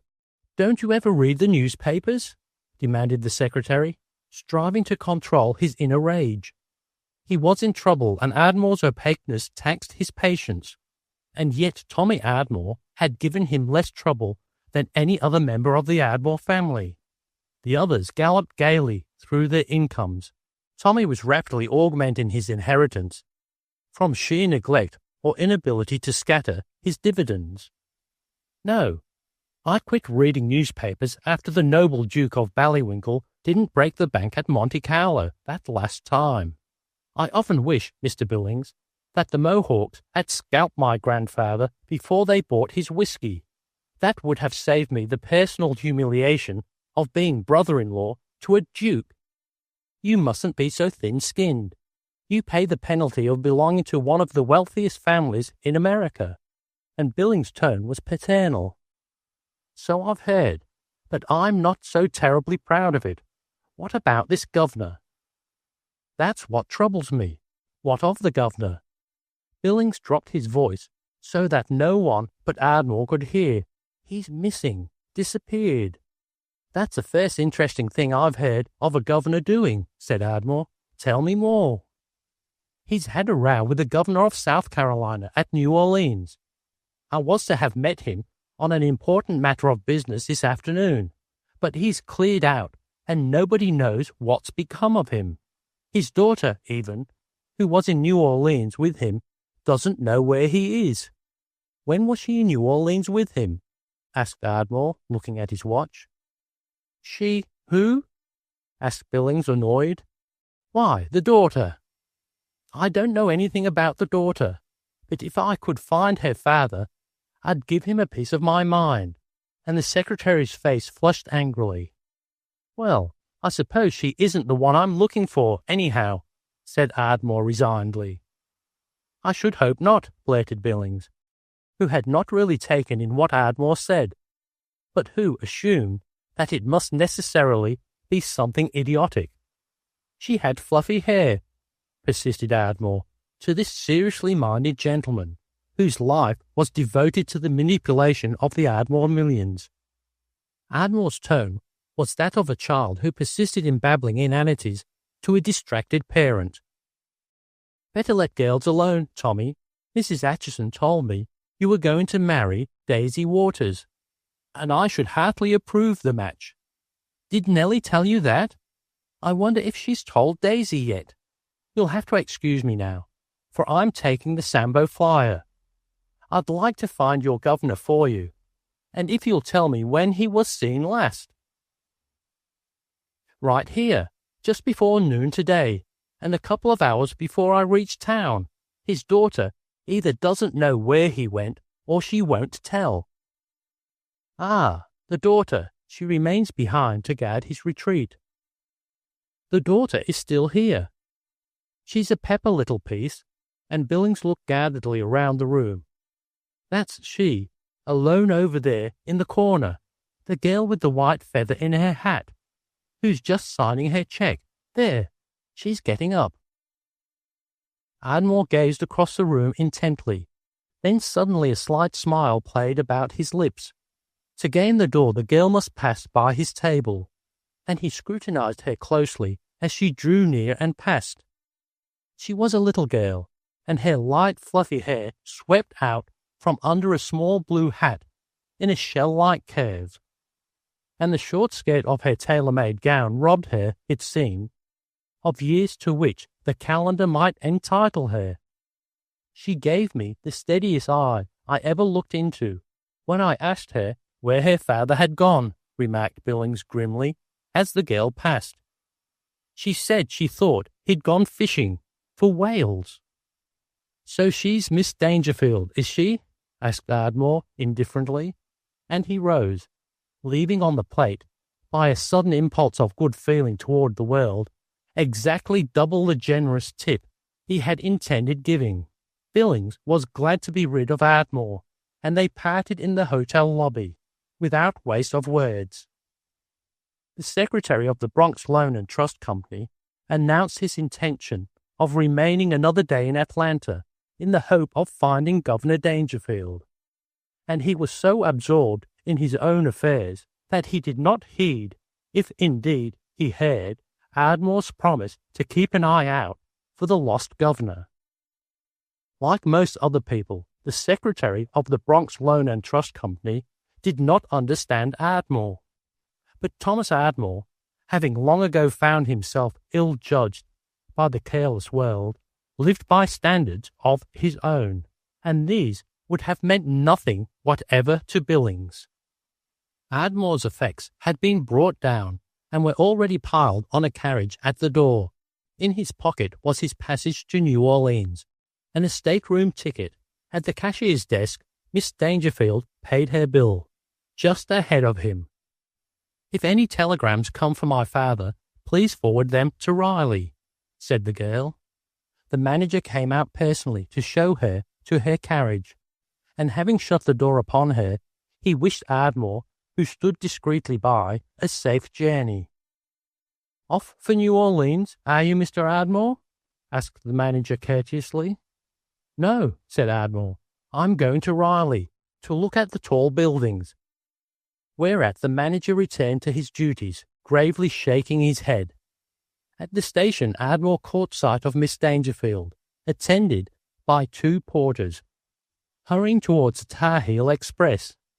He bought a ticket to Riley, and secured the last available berth from the conductor on the platform at the moment of departure. Ardmore did not like to be hurried, and this sudden change of plans had been almost too much for him. But he was consoled by the reflection that after all these years of waiting for just such an adventure, he had proved himself equal to an emergency that required quick thought and swift action. He had not only found the girl with the playful eye, but he had learned her identity without, as it were, turning over his hand. Not even Griswold, who was the greatest man he knew, Griswold with his acute legal mind and ability to carry through contests of wit with lawyers of highest repute, not even Griswold, Ardmore flattered himself, could have managed better. The stateroom door stood open, and from his seat at the farther end of the car, Ardmore caught a fleeting glimpse of Miss Dangerfield as she threw off her jacket and hat.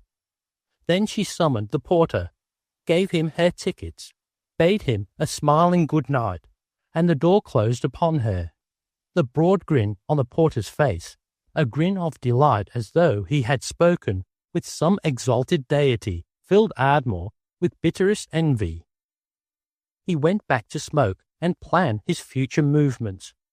For the first time in his life, he faced tomorrow with eager anticipations, resolved that nothing should thwart his high resolves, though these, to be sure, were somewhat hazy.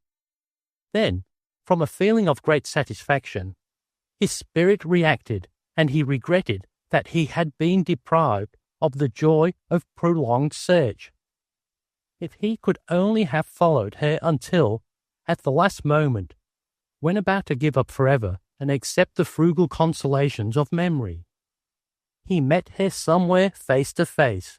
These reflections led him to wonder whether he might not have been mistaken about the wink after all.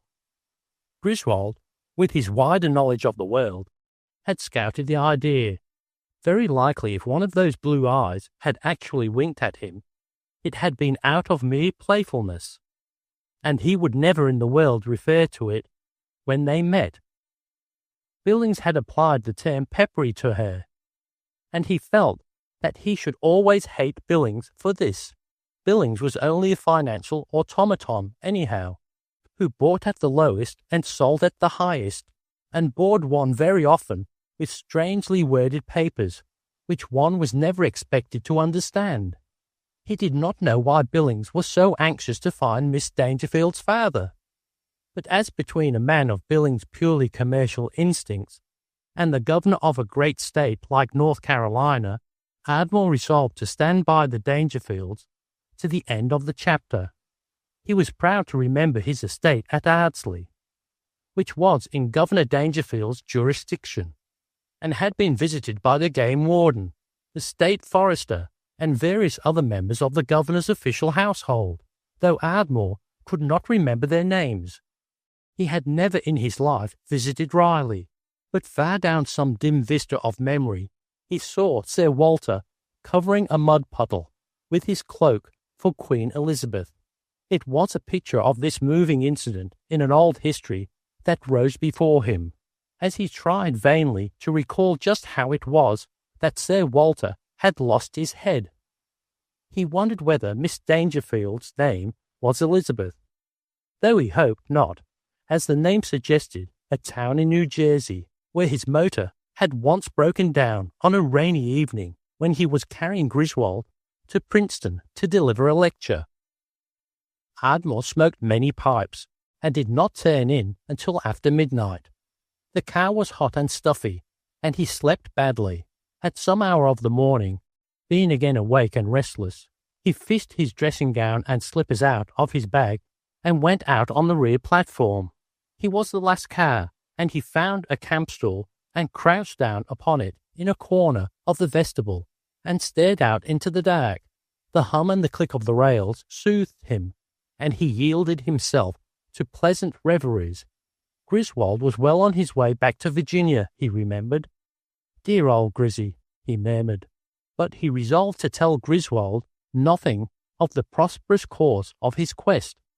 Griswold would never, he knew, countenance so grave a performance as the following of a strange girl to her home, but this would be something for later justification. Ardmore was half dozed when the train stopped so abruptly that he was pitched from the camp stool into a corner of the entry. He got himself together and leaned out into the cool, moist air. The porter came out and stared. For a gentleman in a blue silk wrapper who sat up all night in a vestibule was new to his experience. "What place is this, porter?" "Kildare, sir. This place is where we go from South Carolina into North Carolina. Ain't your berth comfortable, sir?" "Perfectly, thank you." Kildare was a familiar name, and the station that lay at the outskirts of the town, and a long grim barracks-like building that he identified as a cotton mill, recalled the fact that he was not far from his own ample acres, which lay off somewhere to westward. He had occasionally taken this route from the north in going to Ardsley, riding or driving from Kildare about 10 miles to his house. In this way he was enabled to go or come without appearing at all in the little village of Ardsley. The porter left him. He felt ready for sleep now, and resolved to go back to bed as soon as the train started. Just then a dark shadow appeared in the track, and a man's voice asked cautiously, "Are you the conductor?" The questioner saw that he was not. Before Ardmore could reply, he hesitated a moment. "The porter's in the car. You can get aboard up forward," Ardmore suggested. "Be Governor Dangerfield on this train?" asked the man, whom Ardmore now saw dimly outlined in the track below. "Certainly, my friend. The governor's asleep, but I am his private secretary. What can I do for you?" "Well, here's something for him. It's confidential. Sure, are you the governor's in they?" The man, a tall bearded countryman in a slouch hat, handed up Ardmore a jug, a plain, brown, old-fashioned American gallon jug. "It's a present for Governor Dangerfield. He'll understand." And the man vanished as mysteriously as he had appeared, leaving Ardmore holding the jug by its handle, and feeling a little dazed by the transaction. The train lingered, and Ardmore was speculating as to which of the Carolinian commonwealths was beneath him, when another figure appeared below the track, that of a bare-headed, tousled boy this time. He stared up at Ardmore sleepily, having apparently been roused on the arrival of the train. "Are you the governor?" he piped.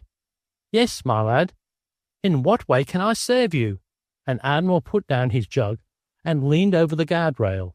It was just as easy to be the governor as the governor's private secretary, and his vanity was touched by the readiness with which the boy accepted him in his new role. His costume, vaguely discernible in the vestibule light, evidently struck the lad as being some amazing robe of state affected by governors. The youngster was lifting something, and he now held up to Ardmore a jug, as like the other as one pea resembles another. "Pa ain't home, and Ma says here's your jug of buttermilk." "Thank you, my lad. While I regret missing your worthy father, yet I beg to present my compliments to your kind and thoughtful mother."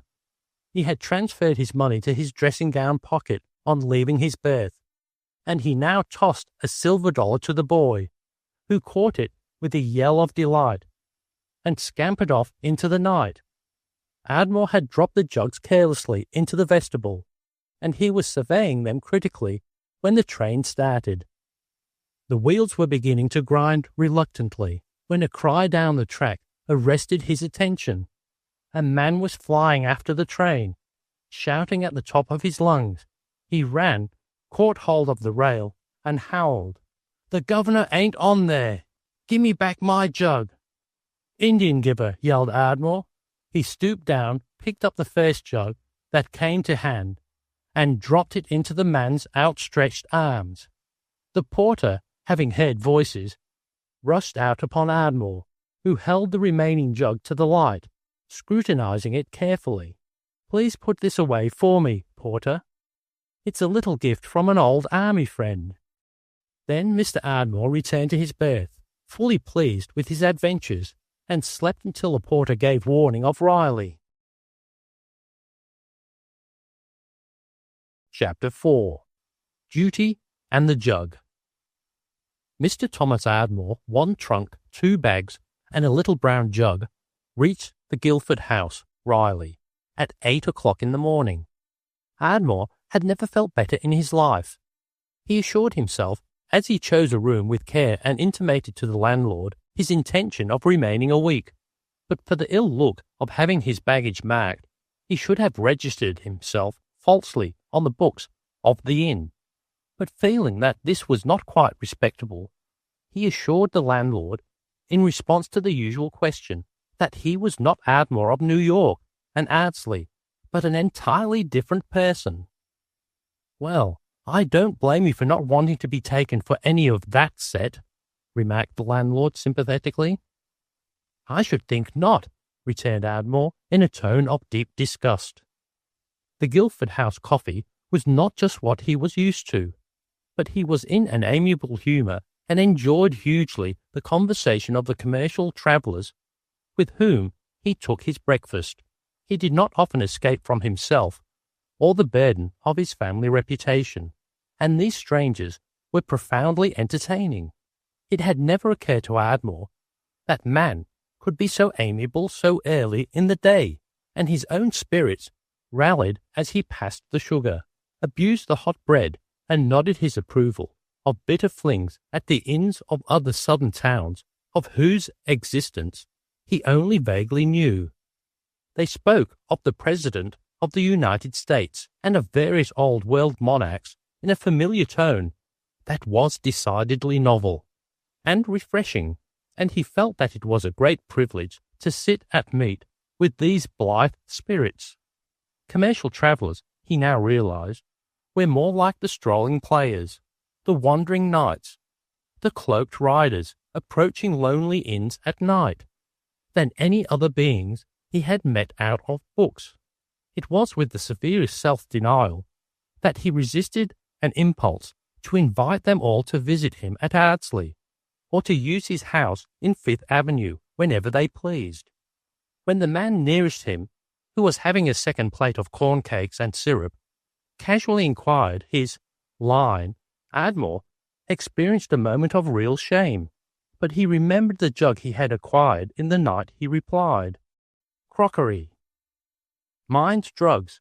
Do you know Billy Gallup? He's in your line." "Should say I did," replied Ardmore unhesitatingly. "I took supper with him in Philadelphia Sunday night. How's trade?" "Bully," replied Ardmore, reaching for the syrup. "I broke my record yesterday." The drug man turned to listen to a discussion of the row between Governors Osborne and Dangerfield, precipitated by one of the company who had fortified himself with a newspaper, and Ardmore also gave ear. "Whatever did happen at New Orleans?" declared a Maiden Lane jewellery representative. "You can be quite sure that Dangerfield won't get the hot end of the poker. I've seen him, right here at Riley." and he has all the marks of a fighting man. He'd strip at 200, and he's 6 in his socks. Phew! Those big fellows are all meat and no muscle, retorted the drug man. I doubt if there's any fight in him. Now Osborne's a different product, a tall, lean cuss, but active as a cat. A man to be governor of South Carolina has got to have the real stuff in him. If it comes to a showdown, you'll see Dangerfield duck and run. The discussion was continued at length, greatly to Ardmore's delight, for he felt that in this way he was being brought at once into touch with Miss Dangerfield, now domiciled somewhere in this town, and to whom he expected to be properly introduced just as soon as he could devise some means to that end. As he had not read the newspapers, he did not know what the row was all about, but he instinctively aligned himself on the Dangerfield side. The Osbornes were, he felt, an inferior race, and he inwardly resented the imputations upon Governor Dangerfield's courage. I wonder if the governor's back yet, asked one man. The morning paper says not, but he's expected today, replied the man with the newspaper. About the first thing he'll have to do will be to face the question of arresting Applewhite. I was in Columbia the other day, and everybody was talking of the case. They say, and the speaker waited for the fullest attention of his hearers, they say Osborne ain't none too anxious to have Applewhite arrested on his side of the line. Why not? Demanded Ardmore. Well, you hear all kinds of things. It was only whispered down there, but they say Osborne was a little too thick with the Applewhite crowd before he was elected governor. He was their attorney, and they were a bad lot for any man to be attorney for. But they haven't caught Applewhite yet. Where's he hiding? Don't the authorities know? Oh, he's up there in the hills on the state line. His home is as much on one side as the other. He spends a good deal of time in Kildare. Kildare? Asked Ardmore, startled at the word. Yes, it's the county seat, what there is of it. I hope you never make that town. And the inquirer bent a commiserating glance upon Ardmore. Well, they use jugs there, I know that, declared Ardmore, whereat the table roared. The unanimity of their applause warmed his heart, though he did not know why they laughed. You handle crockery? Asked the man from the end of the table. Well, I guess Dilwell County consumes a few gross of jugs all right, but you'd be better careful not to whisper jugs too loud here. There's usually a couple of revenue men around town. They all went together to the office, where they picked up their sample cases and sallied forth for a descent upon the Riley merchants, and Ardmore, thus reminded that he was in the crockery business and that he had a sample in his room, sat down under a tree on the sidewalk at the inn door to consider what he should do with his little brown jug. It had undoubtedly been intended for Governor Dangerfield, who was supposed to be on the train he had himself taken from Atlanta to Riley. There had been, in fact, 2 jugs, but one of them he had tossed back into the hands of the man who had pursued the train at Kildare. Ardmore smoked his pipe and meditated, trying to determine which jug he had tossed back, and after long deliberation he slapped his knee and said aloud, I gave him the wrong one, by jing. The boy had said that his offering contained buttermilk, a beverage which Ardmore knew was affected by eccentric people for their stomach's sake. He had sniffed the other jug, and it contained, undeniably, an alcoholic liquid of some sort. Jugs had not figured prominently in Ardmore's domestic experience, but as he sat under the tree, on the curb before the Guildford house, he wondered, as many other philosophers had wondered, why a jug is so incapable of innocency. A bottle, while suggestive, is not inherently wicked, but a jug is the symbol of joyous sin. Even the soberest soul, who frowned at the mention of a bottle, smile tolerantly when a jug is suggested. Jugs of many centuries are assembled in museums, and round them the anthologist reconstructs eccentric races of men, and yet even science and history, strive they never so sadly, cannot wholly relieve the jug of its cheery insouciance. A bottle of inferior liquor may be dressed forth enticingly and alluringly named, but there's no disguising the jug. Its genial shape cannot be hidden. There are pleasant places in America where, if one deposits $50 and a little brown jug behind a certain stone, or on the shady side of a blackberry bush, jug and coin will together disappear between sunset and sunrise. But lo, the jug, filled and plugged with a corn cob, will return alone mysteriously, in contravention of the statutes in such cases made and provided. Too rare for glass, this fluid, which bubbles out of the southern hills with as little guilt in its soul as the brooks beside which it comes into being. But lest he be accused of aiding and abetting crime against the majesty of the law, this chronicler hastens to say that on a hot day in the harvest field, honest water, hidden away in a little brown jug in the fence corner, acquires a quality and imparts a delight that no mug of crystal or of gold can yield. As Mr. Ardmore pondered duty and the jug, a tall man in shabby corduroy halted nearby and inspected him carefully. Mr. Ardmore, hard upon his pipe, had not noticed him, somewhat, it seemed, to the stranger's vexation. He patrolled the sidewalk before the inn, hoping to attract Ardmore's attention, but finding that the young man's absorption continued, he presently dropped into a neighbouring chair under the maple tree. "Good morning," said Ardmore pleasantly. The man nodded, but did not speak. He was examining Ardmore with a pair of small, shrewd, grey eyes. In his hands he held a crumpled bit of brown paper that looked like a telegram. "Well, I reckon you just got to town this morning, young fella." "Yes, certainly," Ardmore replied promptly. He had never been addressed in quite this fashion before, but it was all in keeping with his new destiny, and he was immediately interested in the stranger, who was well on in middle age, with a rough grizzled beard and a soft hat, once black, that now struggled for a compromised tint between yellow and green. "Ever been here before?" "Never, but I'm crazy about the place, and I'll be seen here a good deal hereafter." Ardmore produced his cigar case and extended it to the stranger. The man, awed by the splendour of the case, accepted a cigar a little gingerly. "Drummer, I reckon?"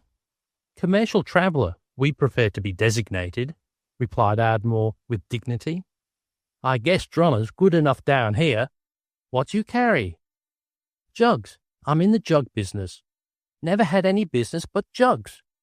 The man paused in lighting his cigar, stared at Ardmore over the flaming match, drew the fire into the cigar several times, then settled back with his hands in his pockets. "Full or empty?" "The jugs." "Oh, empty jugs. But it's no affair of mine what becomes of the jugs afterwards." "You likely got samples with you?" "Well, not many. You see, my line is so well known, I don't have to carry samples any more. The trade knows our goods. Stop at Kildare on your way up?" And the stranger looked about guardingly. "Certainly, my friend, I always make Kildare," replied Ardmore, using a phrase he had acquired at breakfast. "Train runs through the pretty late at night?" "Beastly, but I hardly ever sleep, anyhow. A man in my splendid health doesn't need sleep. It's a rotten waste of time." Silence for several minutes, then the stranger leaned forward in his chair, resting his elbows on his knees, and said in a low tone, "I got a telegram here, says you got a jug, that you ain't no right till last night at Kildare. I want that jug, young fella. Now that's very unfortunate. Originally I should be delighted, but I really couldn't give away my Kildare jug. Now, if it was one of my other jugs, even my Omaha jug, or my dear old Louisville jug, I shouldn't hesitate a minute. But that old Kildare jug, my dear man, you don't know what you ask. You'll give me that jug, or it'll be the worst for you. You ain't in that game, young fella. Not in it. You don't know whom you are addressing. I'm not only the game, but I'm into the finish, declared Ardmore, sitting upright in his chair. You've got the wrong idea, my friend. If you think you can intimidate me, that jug was given me by a friend, a very old and dear friend. A friend of your'n? The keen little grey eyes were blinking rapidly. One of the best friends I ever had in this world, and Ardmore's face showed feeling. He and I charged side by side through the bloodiest battles of our Civil War. I will cheerfully give you my watch or money in any sum, but the jug I will part with my life first. And now, concluded Ardmore, while I should be glad to continue this conversation, my duties call me elsewhere. As he rose, the man stood quickly at his side, menacingly. Give me that jug, or I'll shoot you right here, in the street. No, you wouldn't do that, old corduroy. I can see that you are kind and good, and you wouldn't shoot down an unarmed man. Besides, it would muss up the street. You took that jug from my brother by lying to him. He's telegraphed me to get it, and I'm gonna do it. Your brother sent you? It was nice of him to ask you to call on me. Why, I've known your brother intimately for years. Known my brother? And for the first time, the man really seemed to doubt himself. When did you know Bill? We roomed together at Harvard. That's how I know him. If you force me to it, we're both hasty pudding men. Now, if you try to bulldoze me further, I'll slap your wrists. So there. Ardmore entered the hotel deliberately, climbed to his room, and locked the door.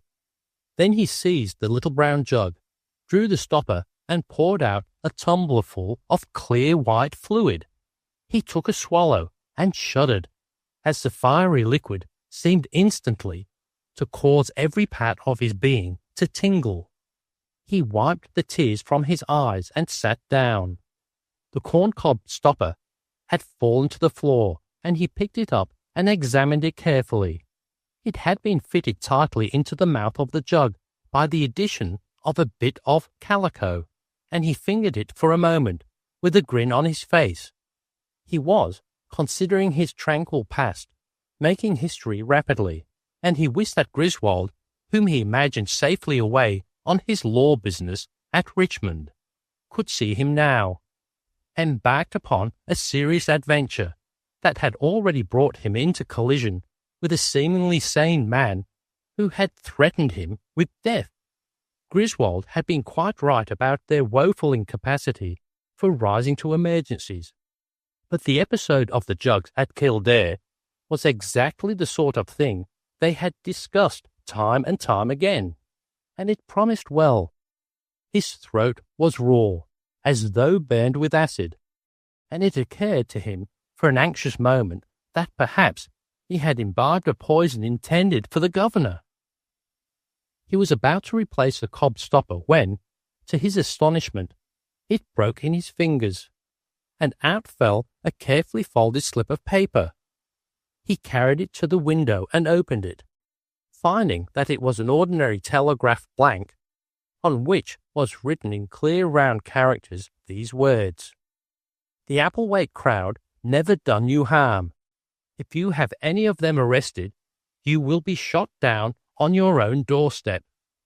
When Mr. Thomas Ardmore had read this message half a dozen times with increasing satisfaction, he folded it carefully and put it away in his pocket book.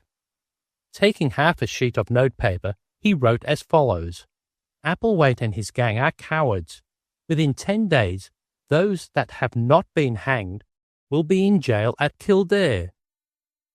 He studied the phraseology critically, and then placed the paper in the cob stopper, whose halves he tied together with a bit of twine.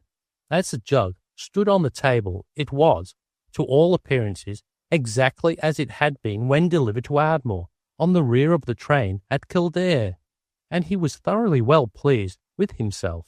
He changed the blue scarf with which he had begun the day for one of purple with gold bars, and walked up the street toward the State House.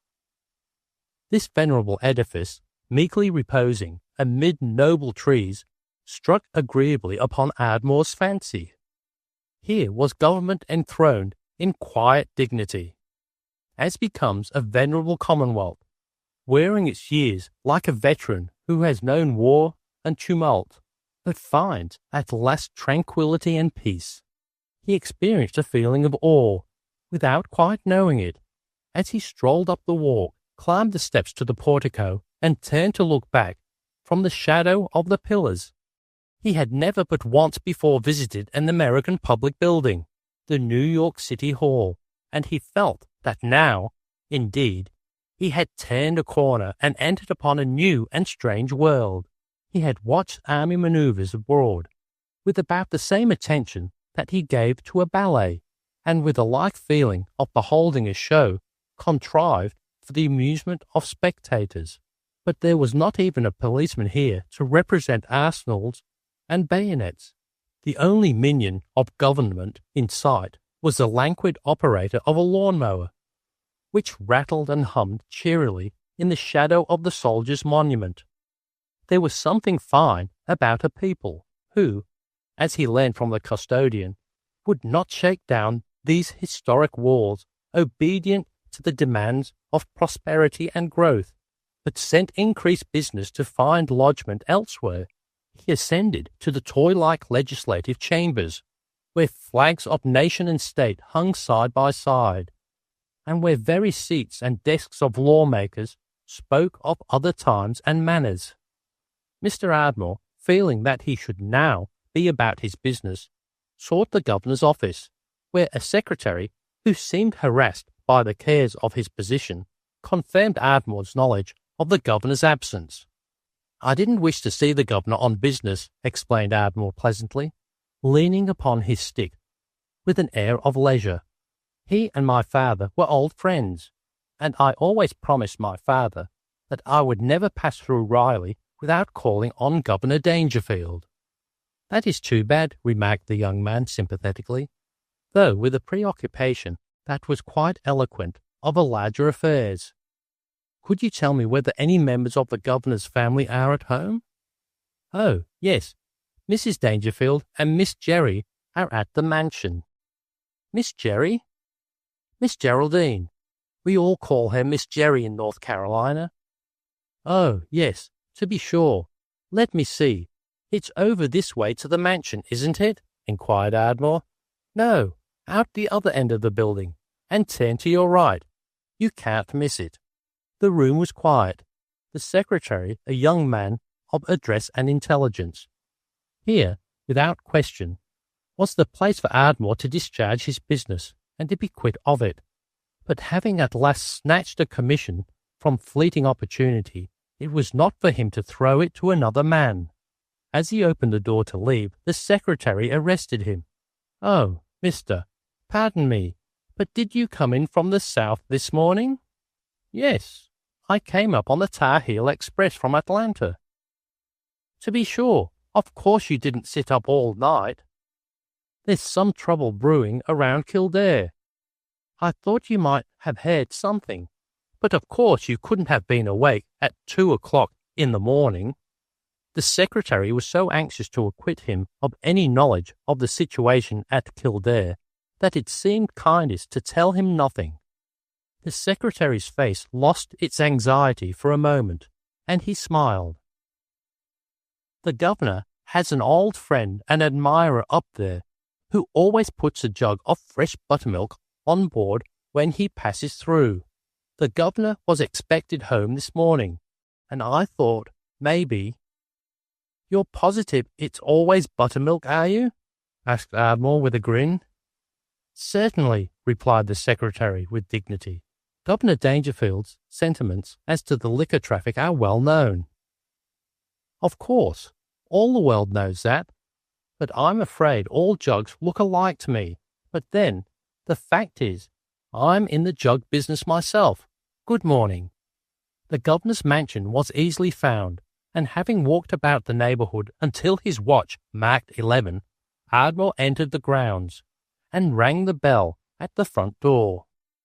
Once within, the air of domestic peace, the pictures on the walls, a whip and a felt hat with a blue band on the hall table, and a book on a chair in the drawing-room, turned down to mark the absent reader's place, rebuked him from his impudence. If he had known just how to escape, he would have done so. But the maid who admitted him had said that Miss Dangerfield was at home, and had gone in search for her with Ardmore's card. He deserved to be sent to jail for entering a gentleman's house in this way. He realized now, when it was too late, that he ought to have brought letters to one of the banks and been introduced to the Dangerfields by some gentleman of standing, if he wished to know them. The very portraits on the walls, the photographs on the mantel and table, frowned coldly upon him. The foundations of his character were set in sand.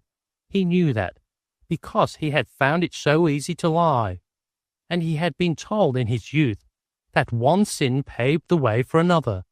He would take the earliest train from Ardsley and bury himself there for the remainder of his days. He had hardly formed this resolution when a light step sounded in the hall, and Miss Geraldine Dangerfield stood at the threshold. His good resolutions went down like a house of cards.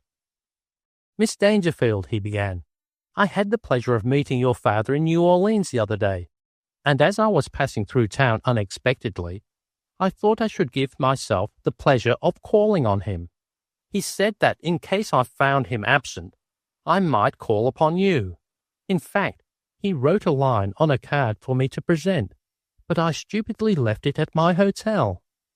They faced each other in the dim, cool room for what seemed to him endless centuries. She was much younger than he had imagined, but her eyes were blue, just as he remembered them, and her abundant light hair curled away from her forehead in pretty waves, and was tied today with a large bow of blue ribbon. For an instant she seemed puzzled or mystified, but her blue eyes regarded him steadily. The very helplessness of her youth, the simplicity of her blue-lined gown, the girlish ribbon in her hair, proclaimed him blackguard. "Won't you please sit down, Mr. Ardmore?"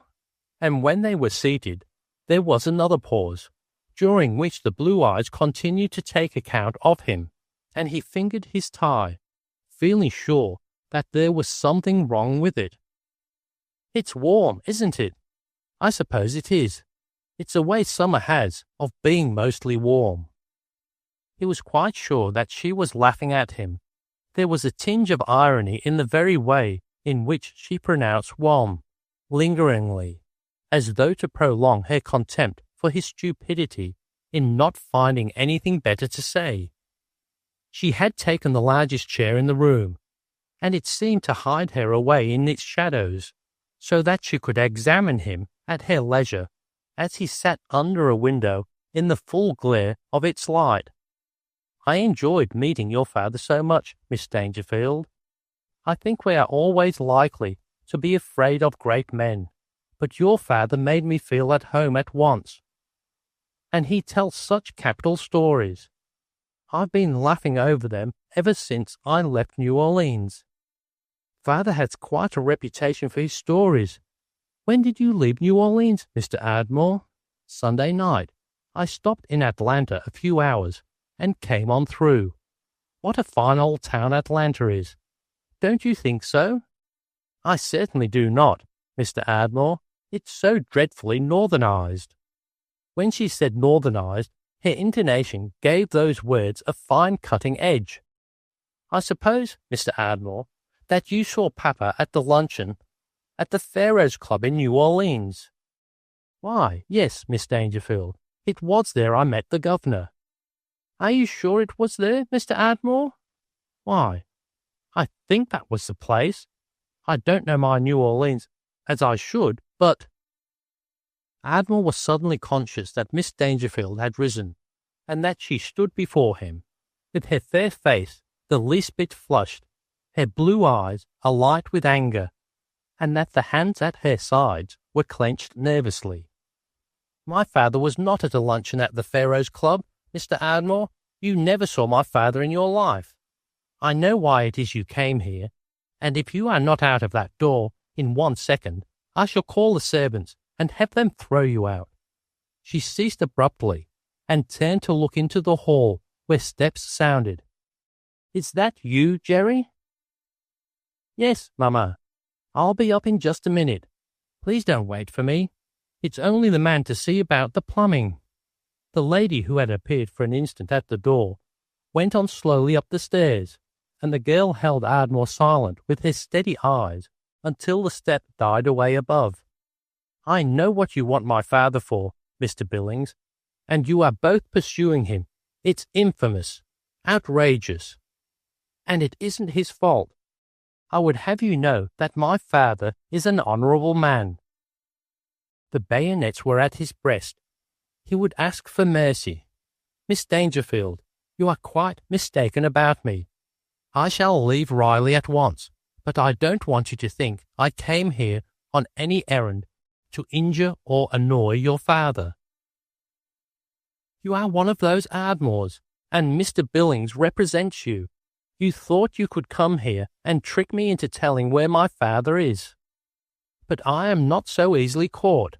My mother is ill because of all this trouble, and I must go to her. But first I want to see that you leave this house. Oh, I'm sorry you are in trouble. On my honour, Miss Dangerfield, I know nothing of Billings and his business with your father. I suppose you will deny that you saw Mr. Billings in Atlanta yesterday. Why, no, I can't exactly. You'd better not. I saw you there talking to him, and I suppose he sent you here to see what you could find out. The room whirled a moment as she dealt this staggering blow. Billings, of the Bronx Loan and Trust Company, had said that Miss Dangerfield was peppery, but his employment of this trifling term only illustrated his weak command of the English language. It is not pleasant to be pilloried for undreamed-of crimes, and Ardmore's ears tingled. He must plunge deeper and the trust to gods of chance to save him.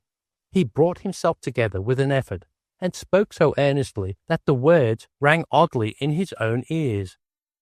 Miss Dangerfield, you may call me anything you please, but I am not quite the scoundrel you think me.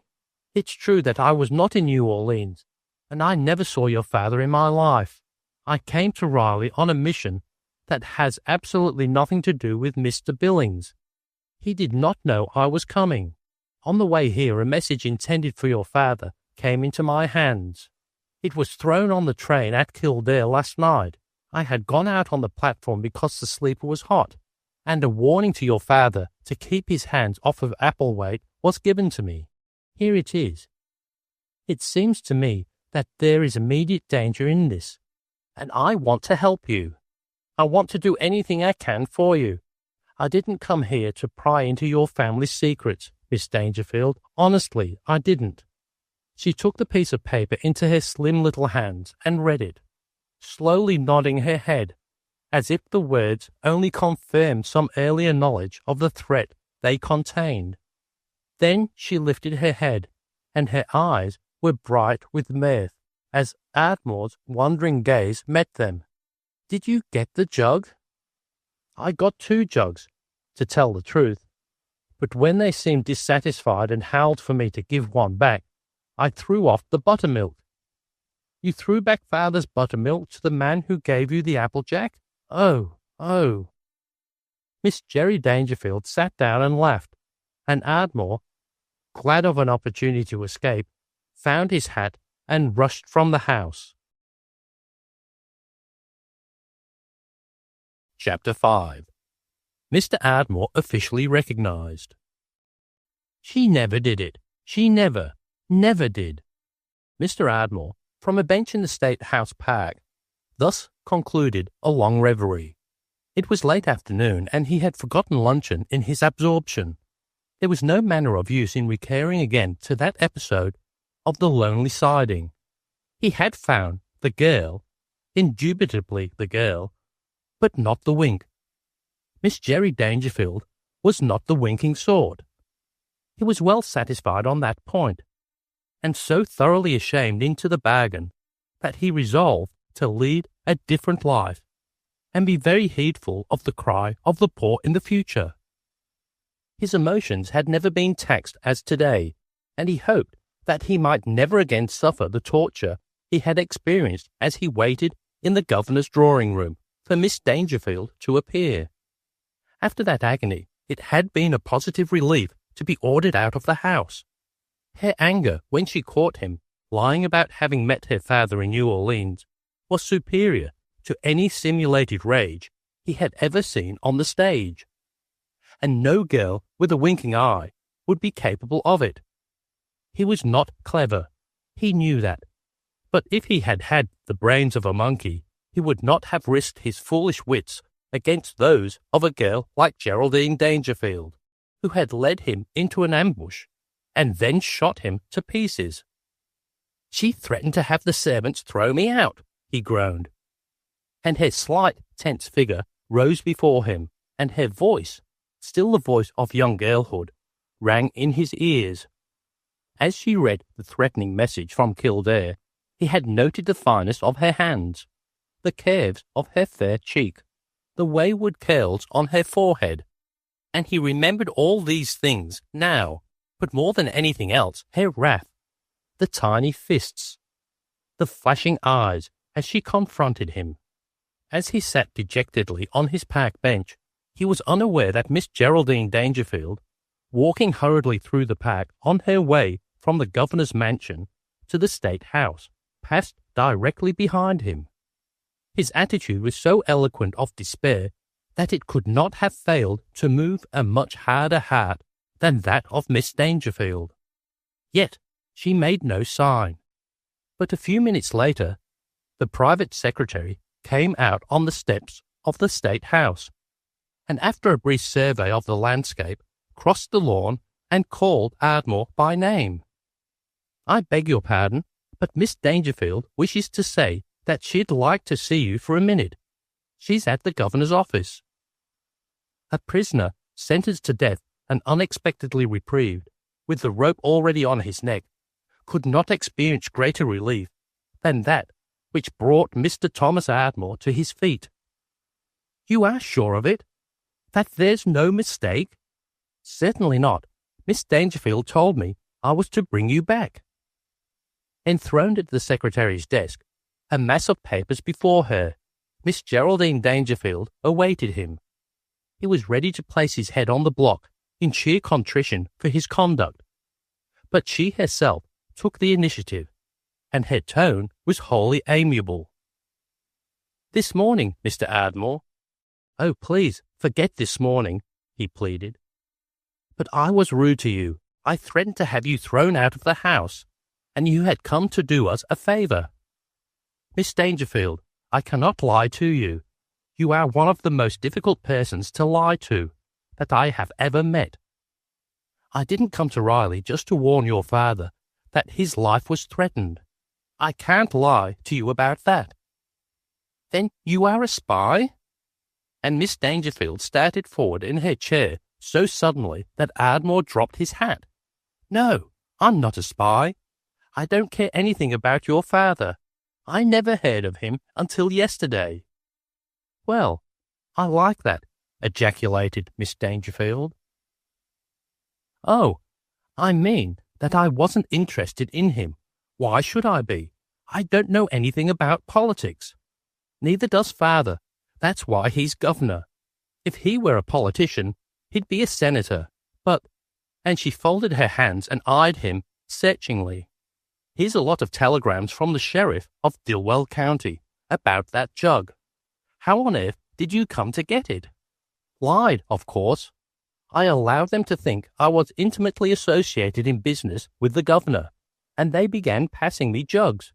Then the man who gave the jug with that message in the cork got suspicious, and I dropped the buttermilk jug back to him." You traded buttermilk for moonshine? I shouldn't exactly call it moonshine. It's more like dynamite than anything else.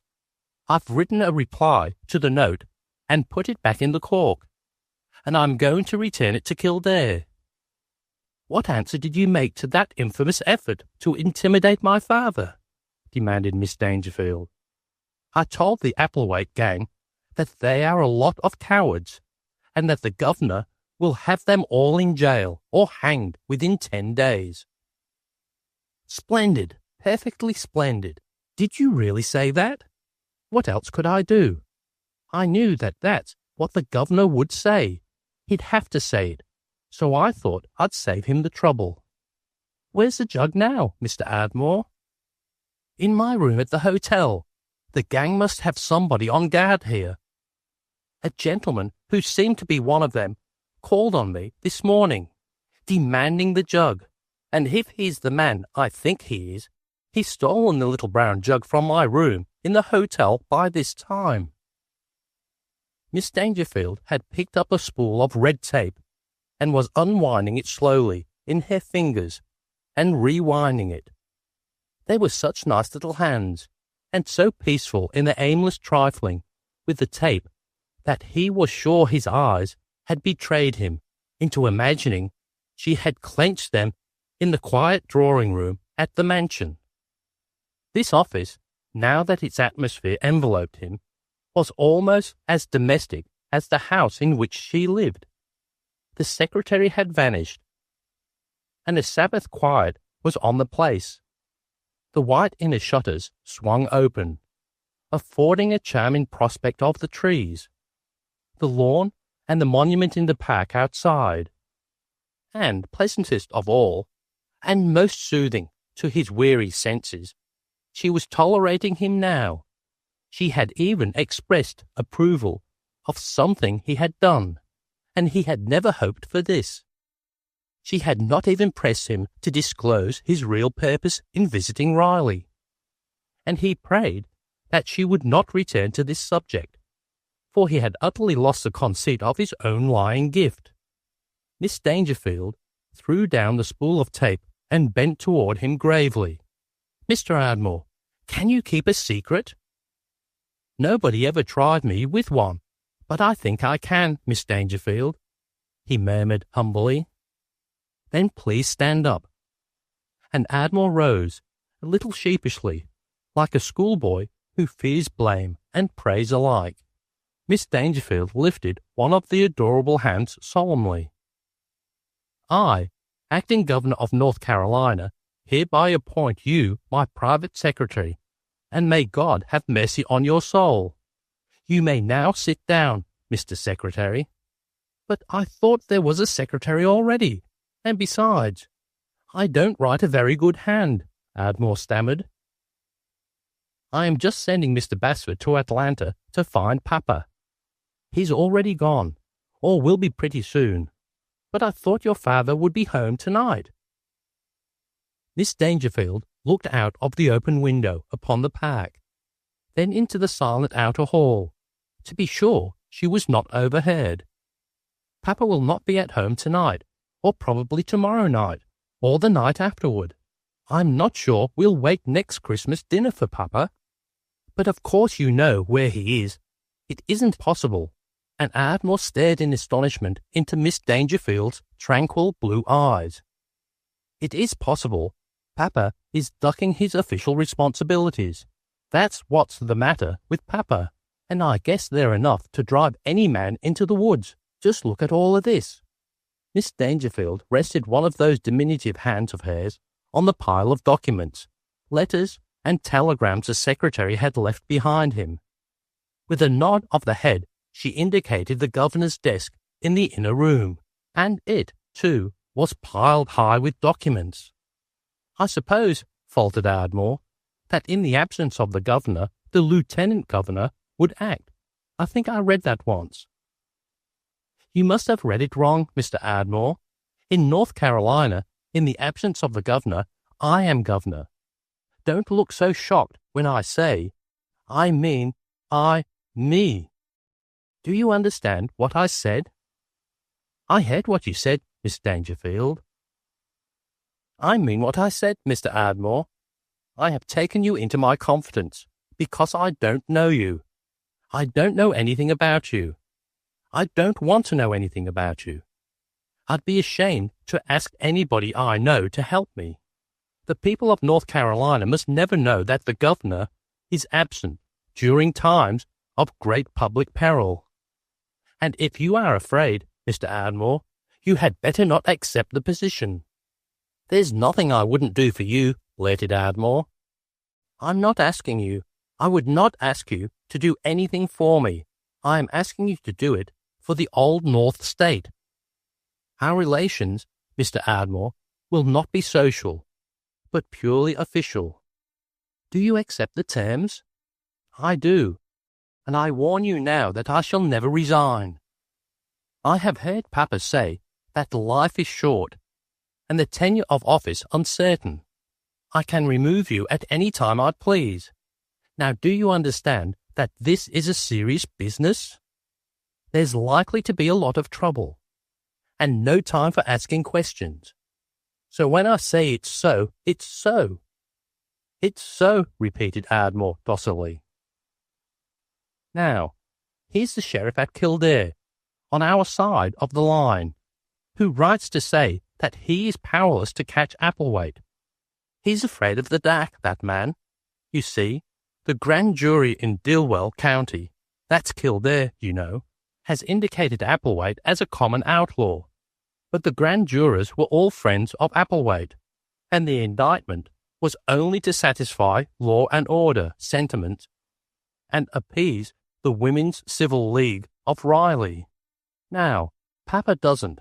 I don't want to offend those Applewhite people by meddling in this business.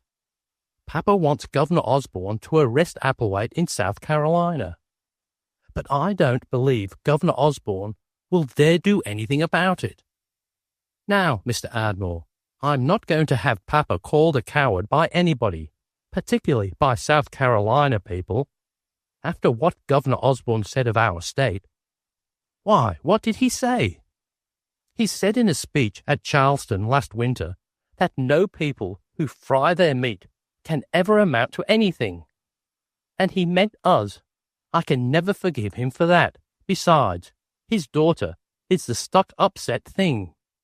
And I'd like Barbara Osborne to tell me how she got into the Colonial Dames, and what call she has to be Inspector General of the granddaughters of the Mexican War.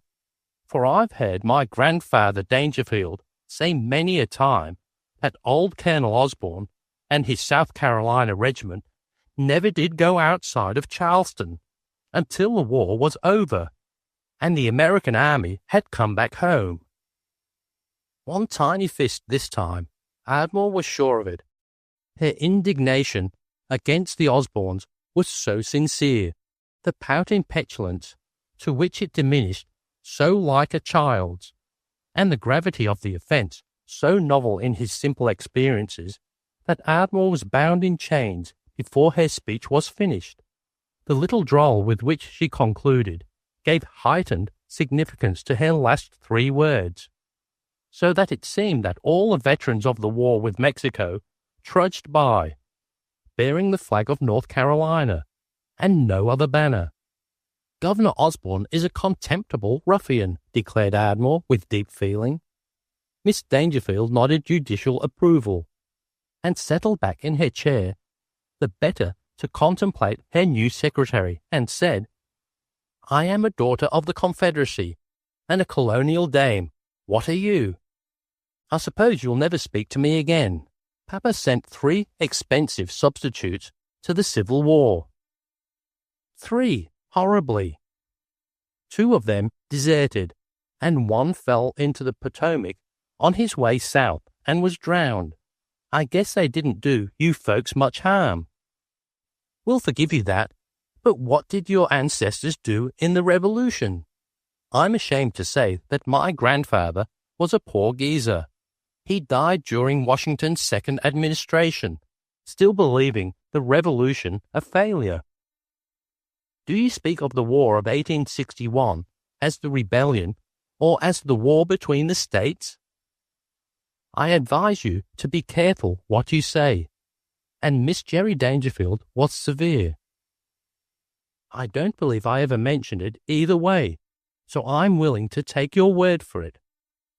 The second form is correct, Mr. Ardmore. When well-bred Southern people say rebellion, they refer to the uprising of 1776 against the British oppressor. Good. I'm sure I shall never get them mixed. Now that you are the governor, what are you going to do first about Applewhite? I've written, that is to say, Papa wrote before he went away a strong letter to Governor Osborne, complaining that Applewhite was hiding in South Carolina and running across the state line to rob and murder people in North Carolina. Papa told Governor Osborne that he must break up the Applewhite crowd, or he would do something about it himself. It's a splendid letter.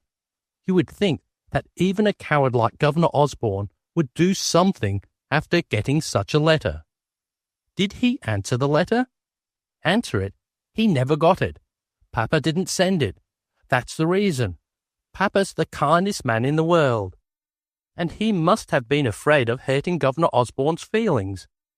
He wrote the letter, expecting to send it. But when he went off to New Orleans, he told Mr. Basford to hold it till he got back. He had even signed it. You can read it if you like.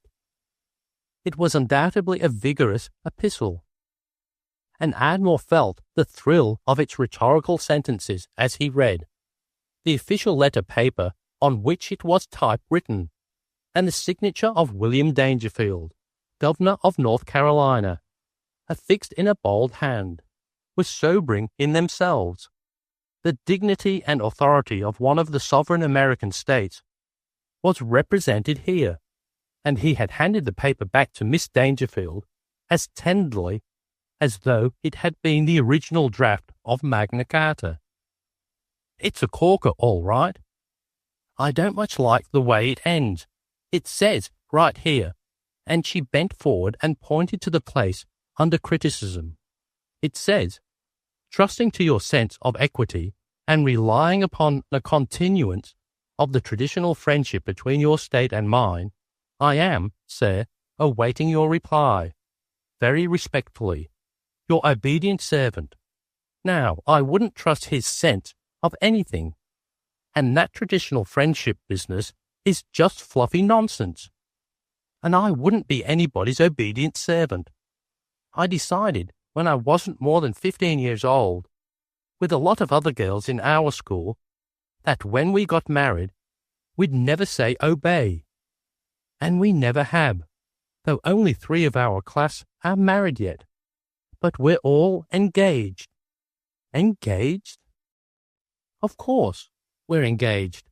I'm engaged to Rutherford Gillingwater, the Adjutant General of this state. You couldn't be my private secretary. If I wasn't engaged, it wouldn't be proper.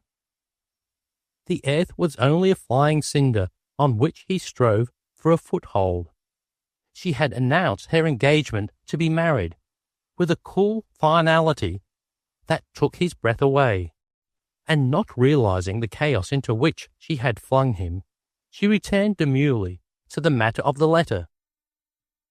We can't change that letter because it's signed close to the obedient servant, and there's no room, but I'm going to put it into the typewriter and add a postscript.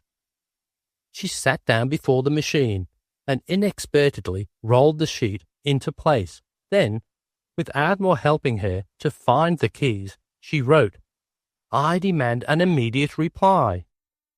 Demand and immediate are both business words. Are you sure there's only one M in immediate? All right, if you know, I reckon a postscript like that doesn't need to be signed.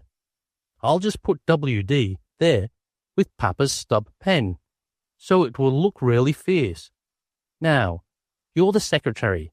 You copy it in the copying press, and I'll address the envelope. Don't you have to put the state seal on it? Asked Ardmore. Of course not. You have to get that from the Secretary of State, and I don't like him. He has such funny whiskers, and calls me little girl. Besides, you never put the seal on a letter. It's only necessary for official documents. She bade him give the letter plenty of time to copy, and talked cheerfully while he waited.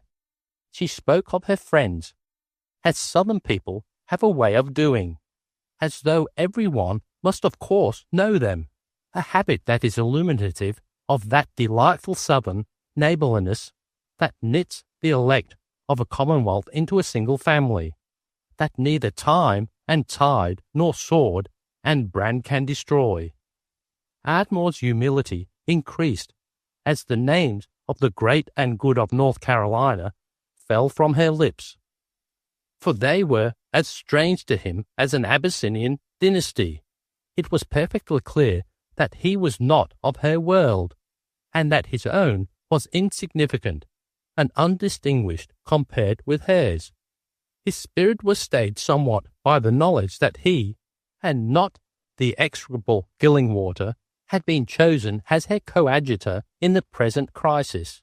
His very ignorance of the royal families of North Carolina, which she recited so glibly, and the fact that he was unknown at the capital, had won him official recognition, and it was for him now to prove his worth.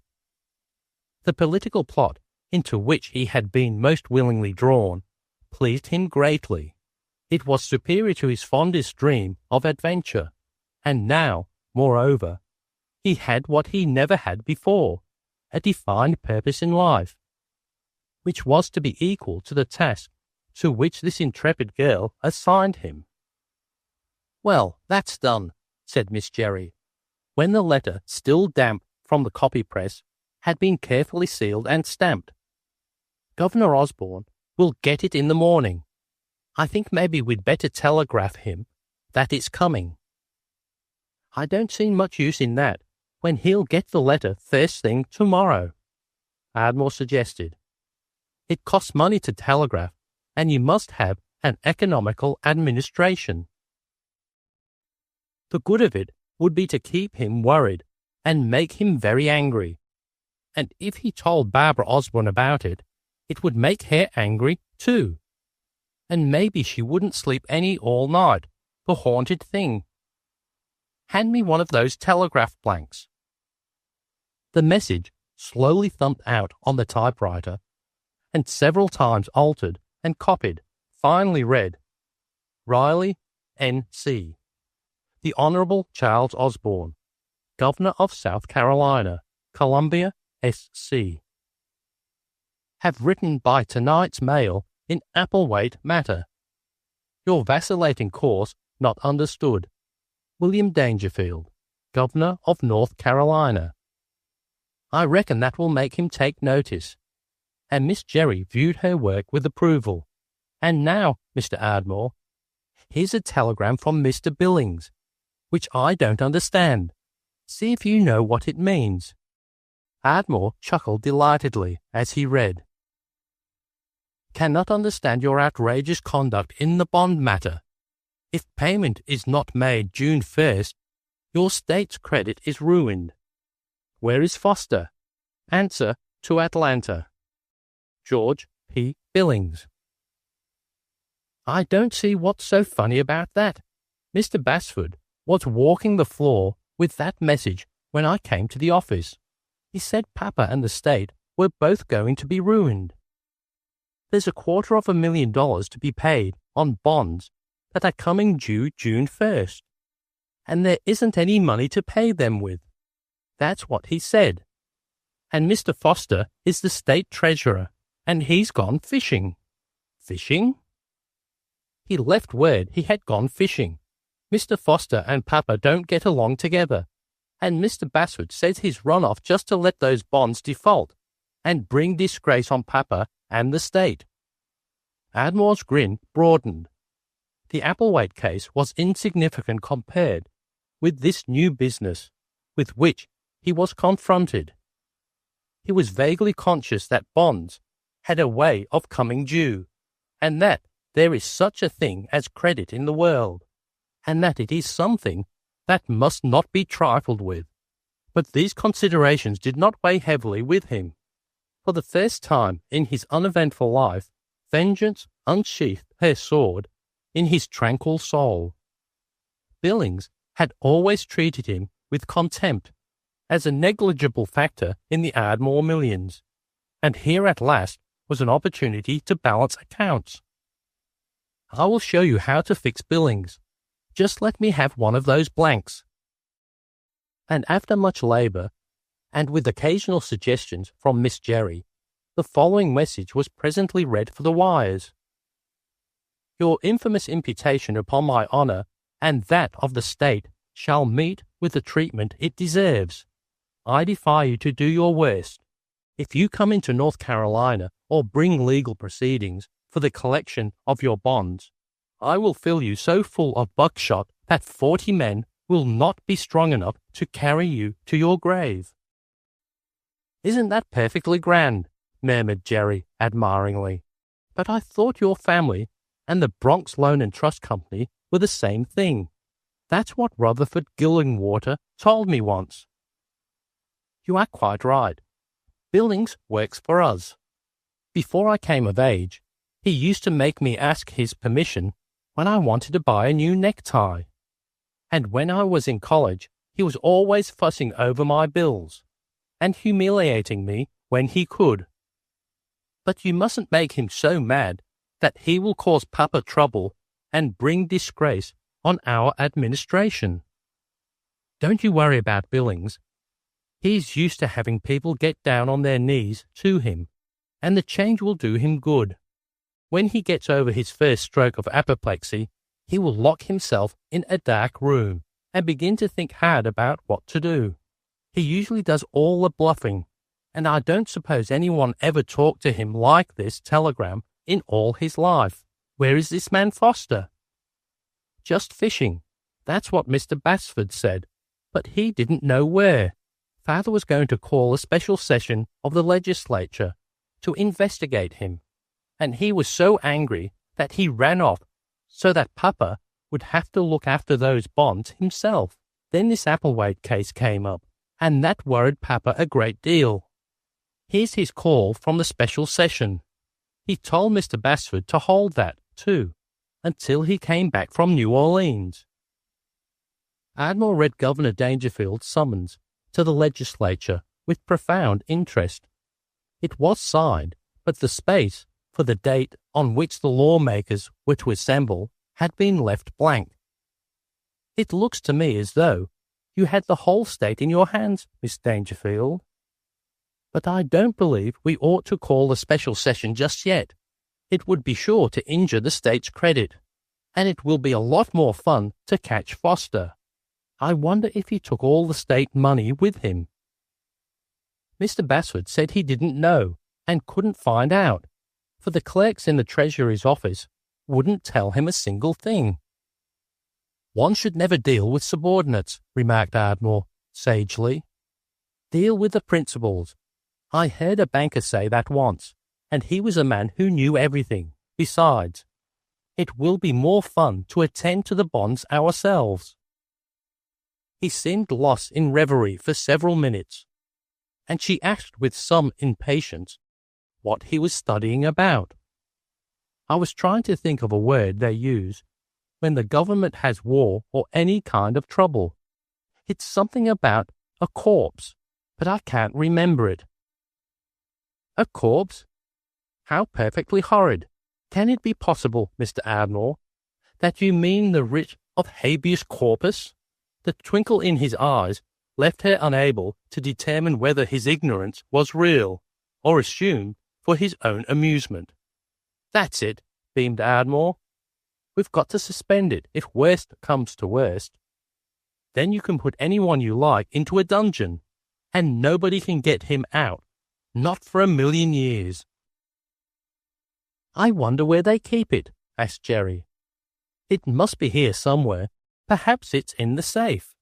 I don't think it's a thing, like a lemon, or a photograph, or a bottle of ink. It's a document, like a Thanksgiving proclamation, and you order out the militia, and the soldiers have to leave their work and assemble at their armories, and it's all very serious, and somebody is likely to get shot." "I don't think it would be nice to shoot people," said Jerry. "That would do the administration a terrible lot of harm. Of course, we won't resort to extreme measures unless we are forced to it, and then, after we have exhausted all the means at our command, we can call on the President to send United States troops." He was proud of his knowledge, which had lingered in his subconsciousness from a review of the military power of the states, which he had heard once from Griswold, who knew about such matters, but he was brought to earth promptly enough. "Mr. Ardmore, how dare you suggest we call United States troops into North Carolina? Don't you know that would be an insult to every loyal son of this state? I should have you know that the state of North Carolina is big enough to take care of herself, and if any president of the United States sends any troops down here while I'm running this office, he'll find that, while our people will gladly die, they never surrender." "Oh, I didn't mean anything like that by what I said," pleaded Ardmore, frightened almost to tears. "Of course, we've got our own troops, and we'll get through all our business without calling for help. I shouldn't any more call on the President than I'd call on the Tsar of Russia." She seemed satisfied with this disclaimer, and produced a diary in which Governor Dangerfield had noted his appointments far into the future. "We'll have to break a lot of engagements for Papa. Here's a speech he's promised to make at Wilmington, at the laying of the cornerstone of the new orphan asylum. That's tomorrow, and Papa can't be there, so we'll send a telegram of congratulations to be read instead. Then he was to preside at a convention of the Old Fiddlers Association at Goldsboro the next day, and he can't do that. I guess we better telegraph and say how sorry he is to be delayed by important official business. And here's why. I had forgotten about the National Guard encampment. That's beginning now." "Do you mean the state militia?" Ardmore inquired. "Why, of course. They're having their annual encampment over in Asbel County, at Camp Dangerfield. They always name the camp for the governor. And Father was to visit the camp next Saturday for his annual inspection. That's near your county, where your farm is. Didn't you know that?" Ardmore was humble, as he always was when his ignorance was exposed, but his face brightened joyfully. "You mustn't break that engagement. Those troops ought to be inspected. Inspecting his troops is one of the most important things a governor has to do. It's just like a king or an emperor. I've seen Emperor William and King Herbert inspect their soldiers, and they go galloping like mad, with all the soldiers saluting, and it's perfectly bully. And then there have to be manoeuvres, to see whether the troops know how to fight or not, and forced marches and sham battles." "Papa always speaks to the men," suggested Jerry, a little abashed by the breadth and splendor of Ardmore's knowledge. His comparison of the North Carolina militia with the armies of Europe pleased her. "I think the ladies of the royal family inspect the troops, too, sometimes," he continued. "The queens are always honorary colonels of regiments, and present them with flags, which is a graceful thing to do. Colonel Gillingwater never told me that, and he's the adjutant general of the state and ought to know." "What's he colonel of?" asked Ardmore gloomily. "He was colonel in the Spanish War, or was going to be, but he got typhoid fever, and so he couldn't go to Cuba, and Papa appointed him adjutant general as a reward for his services. But everybody calls him colonel just the same." "It looks like a pretty easy way of getting a title," murmured Ardmore. "I had typhoid fever once, and nearly died, and all my hair came out." "You oughtn't to speak that way of my fiancée. It's quite impertinent in a mere private secretary to talk so." "I beg your pardon. I forgot that you were engaged." You'll have to go to Camp Dangerfield and inspect the troops yourself, and they would a lot rather have you inspect them than have your father do it. You mustn't say things like that. I thought I told you your appointment carried no social recognition. You mustn't talk to me as though I was a girl you really know. But there's no use of making believe such things when I do know you. Not the least little tiny bit. You don't. Do you suppose if you were a gentleman I knew and had been introduced to, I would be talking to you here in Papa's office? But I pretend to be a gentleman. You certainly wouldn't talk to me if you thought me anything else. I can't even discuss the matter, Mr. Ardmore. A gentleman wouldn't lie to a lady. But if you know I am a liar, why are you telling me these secrets and asking me to help you play being governor? And Ardmore, floundering hopelessly, marvelled at her more and more. That's exactly the reason. Because you came poking up to my house and told me that scandalous fib about meeting Papa in New Orleans. Mr. Basford is a beautiful liar. That's why he's Papa's secretary. But you are a much more imaginative sort of liar than Mr. Basford. He can only lie to callers about Papa being engaged, or writing encouraging letters to people who want appointments with Papa, never expected to make. But you lie because you can't help it. Now, if you're satisfied, you can take those telegrams down to the telegraph office, and you'd better mail that letter to Governor Osborne yourself, for fear that the man who's running the lawn-mower will forget to come for it. The roll of the drums and the cry of a bugle broke in upon the peace of the late afternoon. Miss Jerry rose with an exclamation and ran out into the broad portico of the State House. Several battalions of a Tidewater regiment, passing through town on their way to Camp Dangerfield, had taken advantage of a wait in Riley to disembark and show themselves at the capital. They were already halted and at parade rest at the side of the street, and a mounted officer in khaki, galloping madly into view, seemed to focus the eyes of the gathering crowd. He was a gallant figure of a man. His mount was an animal that realized Job's idea of a battle horse. The soldiers presented arms as the horsemen rode the line. Miss Dangerfield waved her handkerchief, standing eagerly on tiptoe to make her salutation carry as far as possible. "Who is that?" asked Ardmore with sinking spirit. "Why, Rutherford Gillingwater, of course." "Ford's right," rang the command a moment later, and the militiamen tramped off to the station. It was then that Ardmore, watching the crowd disperse at the edge of the park, saw his caller of the morning stride rapidly across the street. Ardmore started forward, then checked himself so suddenly that Miss Dangerfield turned to him inquiringly. "What's the matter?" she demanded. "Nothing. I have been robbed, as I hoped to be. Over there on the sidewalk, beyond the girl in the pink sunbonnet, goes my little brown jug. That lank individual with the shabby hat has lifted it out of my room at the hotel, just as I thought he would." Chapter 6. Mr. Griswold forsakes the academic life. Miss Osborne had asked Griswold to await the outcome of the day, and, finding himself thus possessed of a vacation, he indulged his antiquarian instincts by exploring Columbia.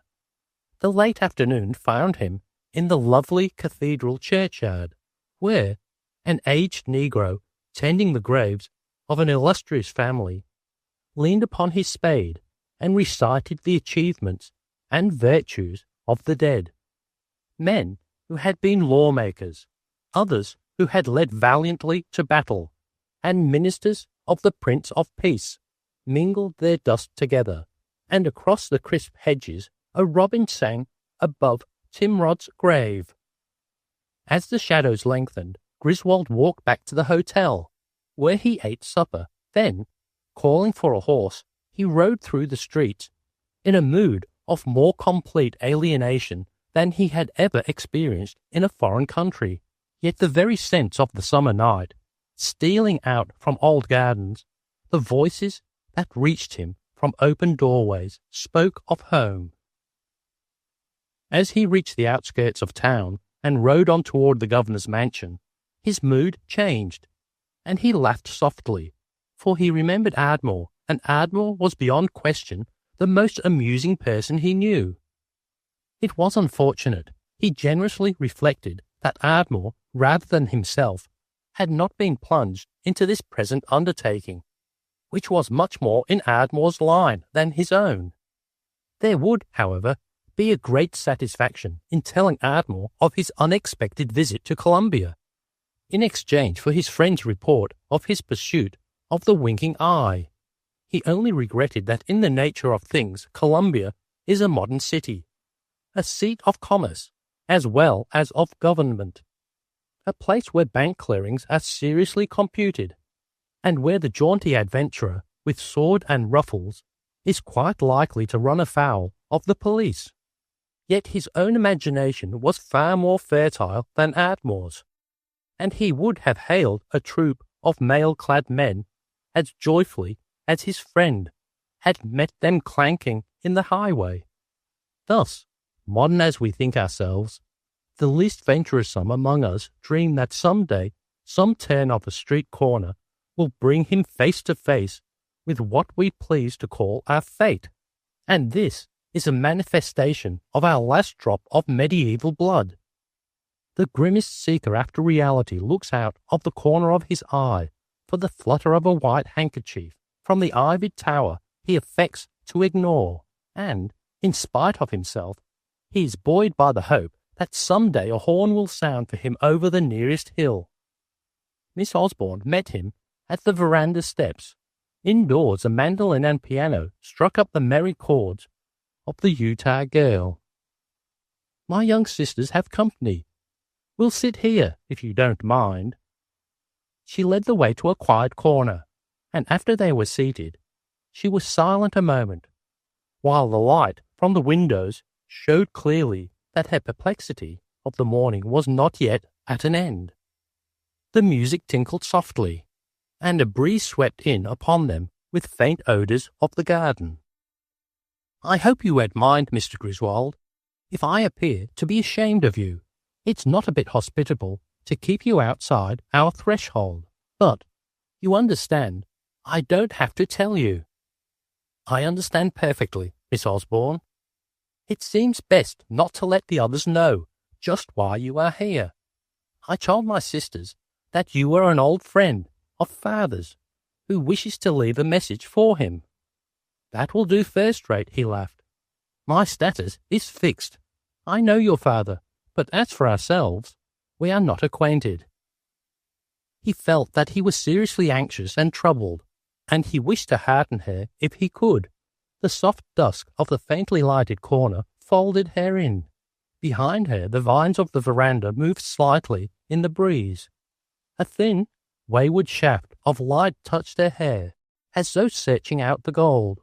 When we say that people have atmosphere, we really mean that they possess indefinite qualities that awaken new moods in us, as by that magic through which an ignorant hand, thrumming a harp's strings, may evoke some harmony denied to conscious skill. He had whispered in his heart a man's first word of the woman he is destined to love, in which he sets her apart, above and beyond all other womankind. She is different. She is not like other women. "It is nearly 9, she said, her voice thrilling through him. "My father should have been here an hour ago. We have heard nothing from him. The newspapers have telephoned repeatedly to know his whereabouts. I have put them off by intimating that he is away on important public business, and that his purpose might be defeated if his exact whereabouts were known. I tried to intimate, without saying as much, that he was busy with the Applewhite case, one of the papers that has very bitterly antagonized father ever since his election, has threatened to expose what the editor calls father's relations with Applewhite. I cannot believe that there is anything wrong about that. Of course there is not. She was controlling herself with an effort, and she broke off her declaration of confidence in her absent father's sharply, but with a sob in her voice. I have no doubt in the world that the explanation you gave the newspapers is the truth of the matter. Your father must be absent a great deal. It is part of a governor's business to keep in motion, but we may as well face the fact that his absence just now is most embarrassing. This Applewhite matter has reached a crisis, and a failure to handle it properly may injure your father's future as a public man. If you will pardon me, I would suggest that there must be someone whom you can take into your confidence, some friend, someone in your father's administration that you can really rely on? Yes, father has many friends, but I cannot consider acknowledging to any one that father has disappeared when such a matter as this Applewhite case is an issue through the state.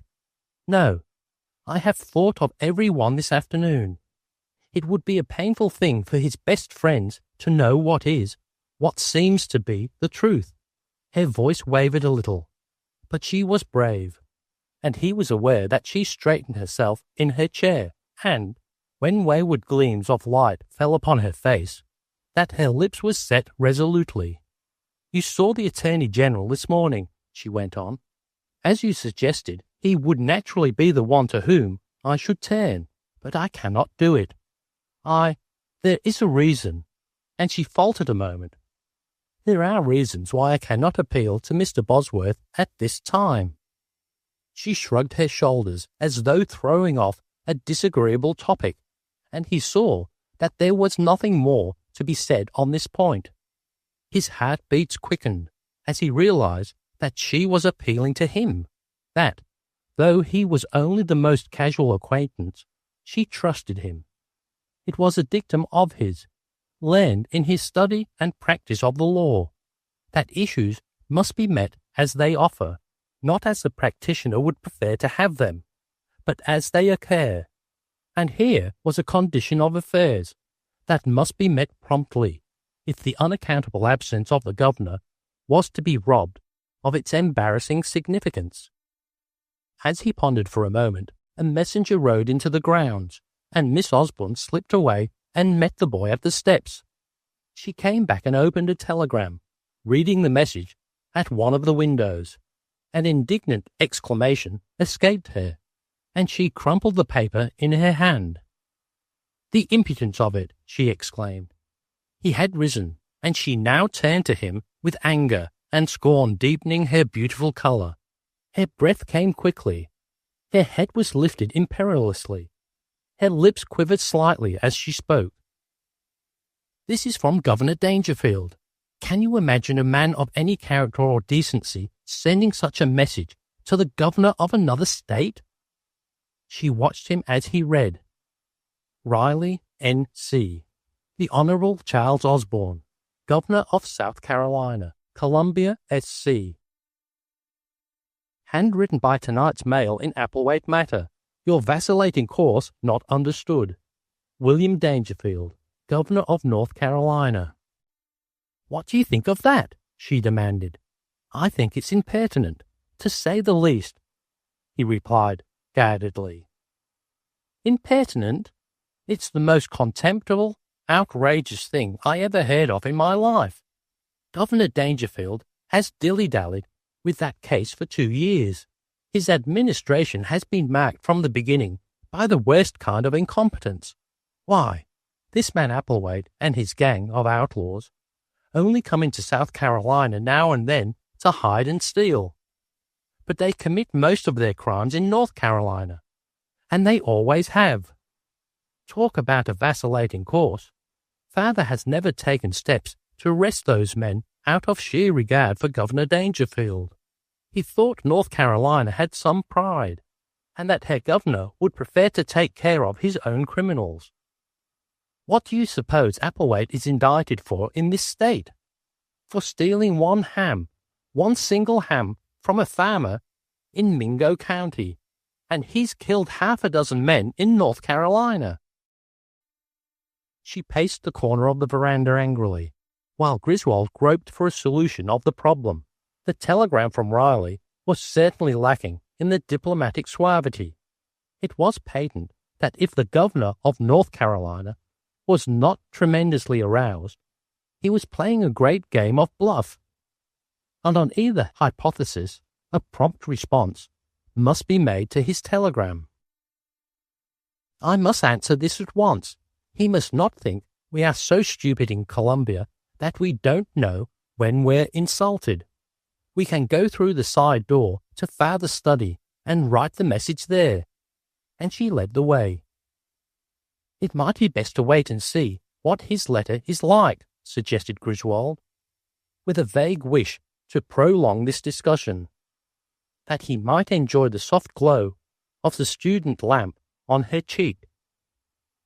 I don't care what his letter says. It can't be worse than his telegram. We'll answer them both at once. She found a blank and wrote rapidly, without asking suggestions, with this result.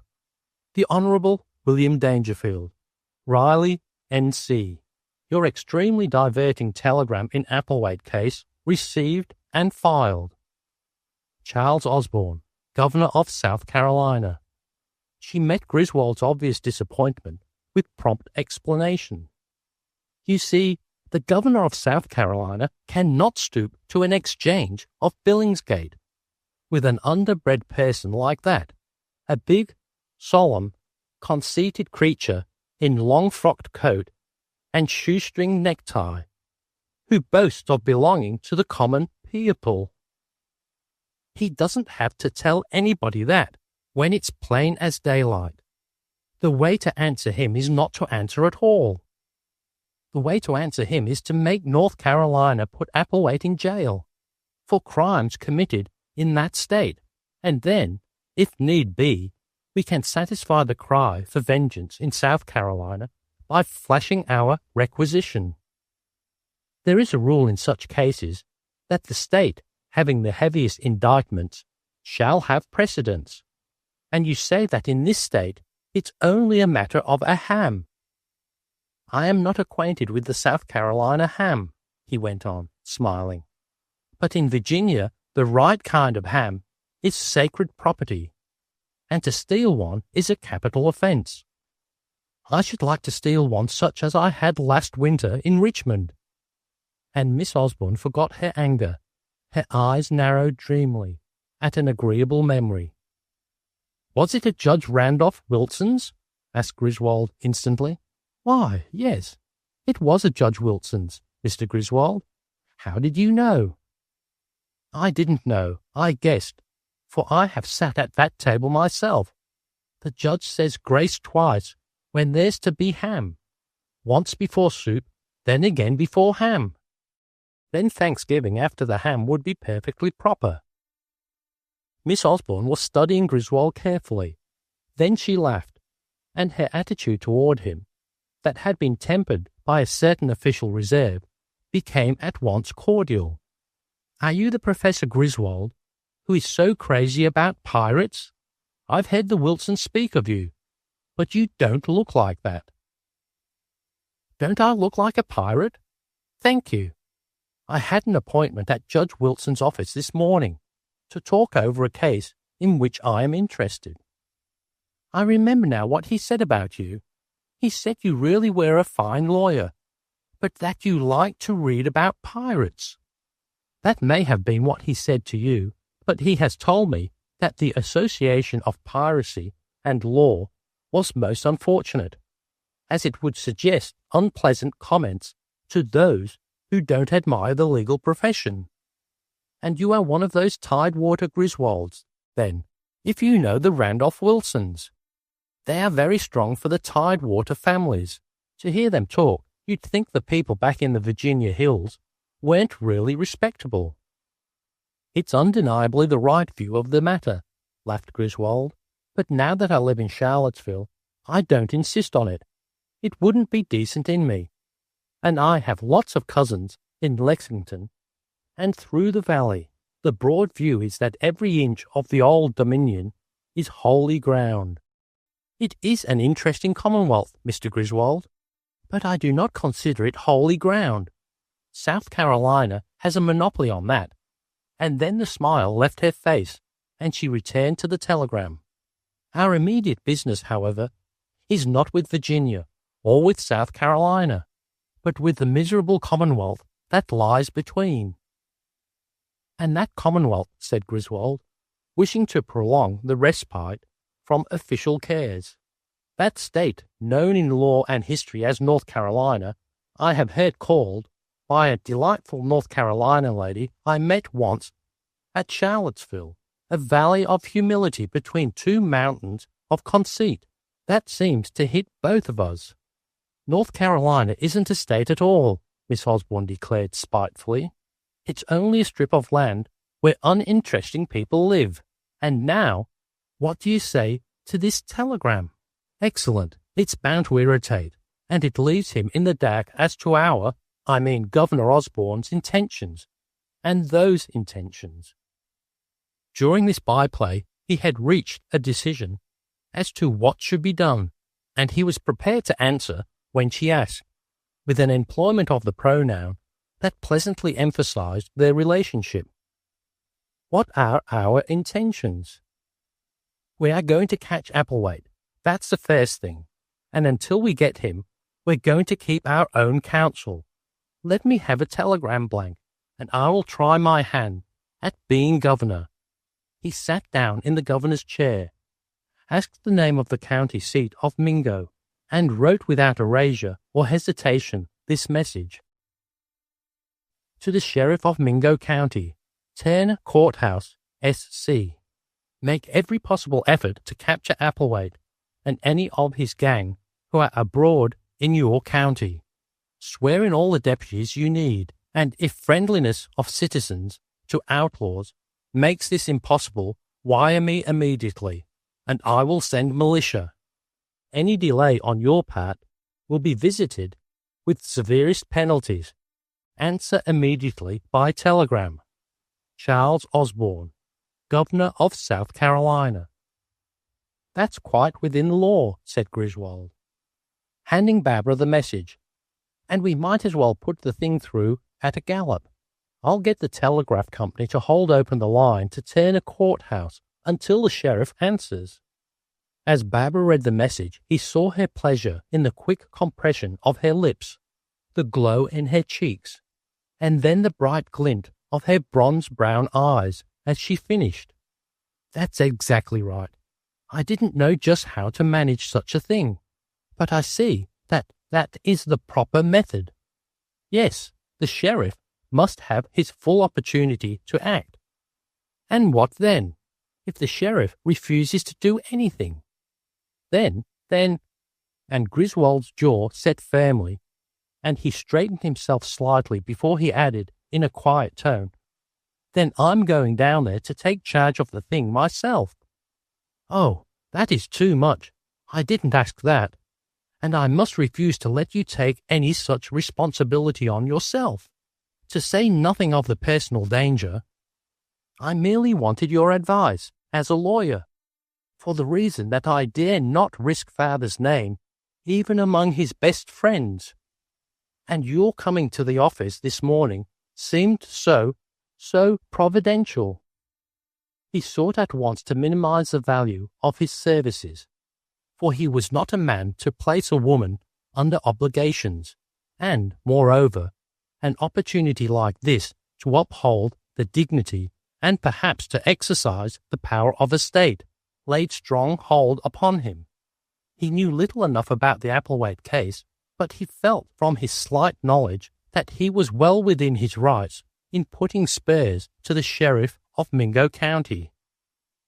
If the sheriff failed to respond in proper spirit, and it became necessary to use the militia, he was conscious that serious complications might arise. He had not only a respect for law, but an ideal of civic courage and integrity, and the governor's inexplicable absence aroused his honest wrath.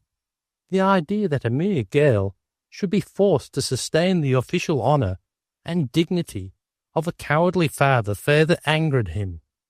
And then he looked into her eyes, and saw how grave they were, and how earnest and with what courage she met the situation, and the charm of her slender figure, that glint of gold in her hair, her slim, supple hands folded on the table.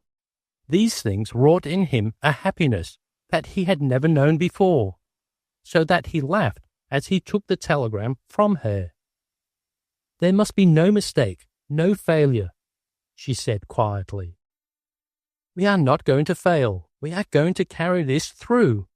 Within 3 days we'll have Applewhite in a North Carolina jail, or a flying fugitive in Governor Dangerfield's territory. And now these telegrams must be sent. It might be better for you to go to the telegram office with me. You must remember that I am a pilgrim and a stranger, and they might question my filing official messages." "That is perfectly true. I will go into town with you. And if there's an official coach that everybody knows as yours, it would allay suspicions to have it." And while he was still speaking, she vanished to order the carriage. In 5 minutes it was at the side door, and Griswold and Barbara, fortified by the presence of Phoebe, left the governor's study. "If they don't know me, everybody in South Carolina knows Phoebe," said Barbara. "A capital idea. I can see by her eye that she's built for conspiracy." Griswold's horse was to be returned to town by a boy, and when this had been arranged, the three entered the carriage. "The telegraph office, Tom, and hurry." Chapter 7. An Affair at the State House. Barbara filed the messages herself with the manager of the telegraph company, who lifted the green shade from his eyes and smiled upon her. "We'll rush them, Miss Osborne. Shall I telephone the answers if they come tonight?" "No, your father likes his telegrams delivered, I remember." "I will call for them," said Griswold. "Governor Osborne was only at home a few hours this evening, and he left me in charge of these matters." The manager's face expressed surprise. "Oh, I didn't know the governor was at home," he remarked, as he finished counting the words and charging them against the state's account. "I will send them myself, and ask the operators at the other end to look lively about the answers. You are Mr. "This is Major Griswold," said Barbara, conferring the title with a vague feeling that it strengthened her cause. "Major," repeated the manager, and he nodded to Griswold with an air that implied his familiarity with official secrets. "You will call in a couple of hours, Major." As Barbara and Griswold turned to leave, a young man who had been writing a message at the standing desk in the lobby lifted his hat and addressed Barbara. He was a reporter for the Columbia Intelligencer, and his manner was eager. "Oh, Miss Osborne, pardon me, but I've been trying to get you on the telephone. Can you tell me where your father is tonight?" "Father was in town only a few hours, and then left on state business." The young man glanced from one to the other. He was a polite youngster, and Miss Barbara Osborne was Miss Barbara Osborne, and this, to the people of South Carolina, was a fact of weight. Still the reporter twirled his hat uncertainly. "Well, I thought I had met all the trains, but I guess I missed the governor." "No, you didn't miss him," smiled Barbara. "Father drove in from the country and went back the same way. He didn't come into town at all." The news instinct is the keenest with which man may be blessed, and the reporter sensed events. Griswold, seeing the light flash in the young man's eye, felt that here was an opportunity to allay public criticism. "Governor Osborne is engaged upon important public business. He will be absent from the town for a day, perhaps a week.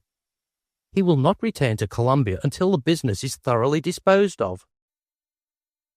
May I ask if it's the Applewhite case? The Riley papers have wired for information, and we'd like to know here. I cannot answer that question. It's enough that the governor is absent on state business, and that business is important. You may print that in the Intelligencer and repeat it to Riley. There is no harm in that, is there, Miss Osborne? No, certainly not, Barbara replied. But the papers all over the state are talking about the Applewhite gang. They intimate that those people enjoy immunity from prosecution, and that the governor, you will pardon me, Miss Osborne, will take no steps to arrest them for personal reasons. Your question is quite proper, replied Griswold. The governor's acts are subject to scrutiny at all times, and it is just as well to have this matter understood now. I am employed by the governor as special counsel in some state matters. My name is Griswold. Take out your book and come to the desk here, and I will give you a statement, which you may publish as by the authority of the governor. The three found seats at a table, and Griswold dictated while the reporter wrote, Barbara meanwhile sitting with her cheek resting against her raised hand. She was experiencing the relief we all know, of finding a strong arm to lean upon in an emergency, and she realized that Griswold was not only wise, but shrewd and resourceful. Please print this exactly as I give it. It having been intimated in certain quarters that the Applewhite gang of outlaws, which has been terrorizing the North Carolina frontier for several years, enjoys immunity from prosecution in South Carolina, owing to the fact that Governor Osborne was at some time attorney for Applewhite. Governor Osborne begs to say that steps have already been taken for the arrest of this man and his followers, dead or alive. The governor presents his compliments to those amiable critics who have so eagerly seized upon this pretext for slurring his private character and aspersing his official acts. The governor has no apologies to proffer the people of South Carolina, who have so generously reposed in him their trust and confidence. He is intent upon safeguarding the peace, dignity, and honor of the state through an honest enforcement of law, and he has no other aim or ambition. Griswold took the reporter's notebook and read over this pronunciamiento. Then he handed it to Barbara, who studied it carefully. I think that sounds just right. Only, why not substitute for honest the word vigorous? Excellent, assented Griswold. And thus amended the statement was returned to the reporter. Now, said Griswold to the young man, you are getting a pretty good item that no other paper will have. Please wire your story to Riley. Governor Osborne is very anxious that the people up there shall fully understand his attitude in the Applewhite matter. I reckon this will wake up old Dangerfield all right, said the reporter, grinning. He'll be paralyzed. May I use your name in this connection, sir? Not at all. My engagement with Governor Osborne is of the most confidential character, and our purpose would be defeated by publicity. Remember, you get the exclusive use of this story, the return and the immediate departure of the governor, his statement to the people in the Applewhite case, all with the understanding that you use what you have to the best advantage. This is all right, is it, Miss Osborne? Asked the reporter.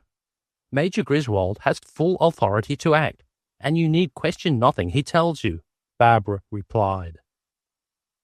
I suppose the governor didn't see the Attorney General today? Asked the reporter detainingly, as Barbara rose. She exchanged a glance with Griswold.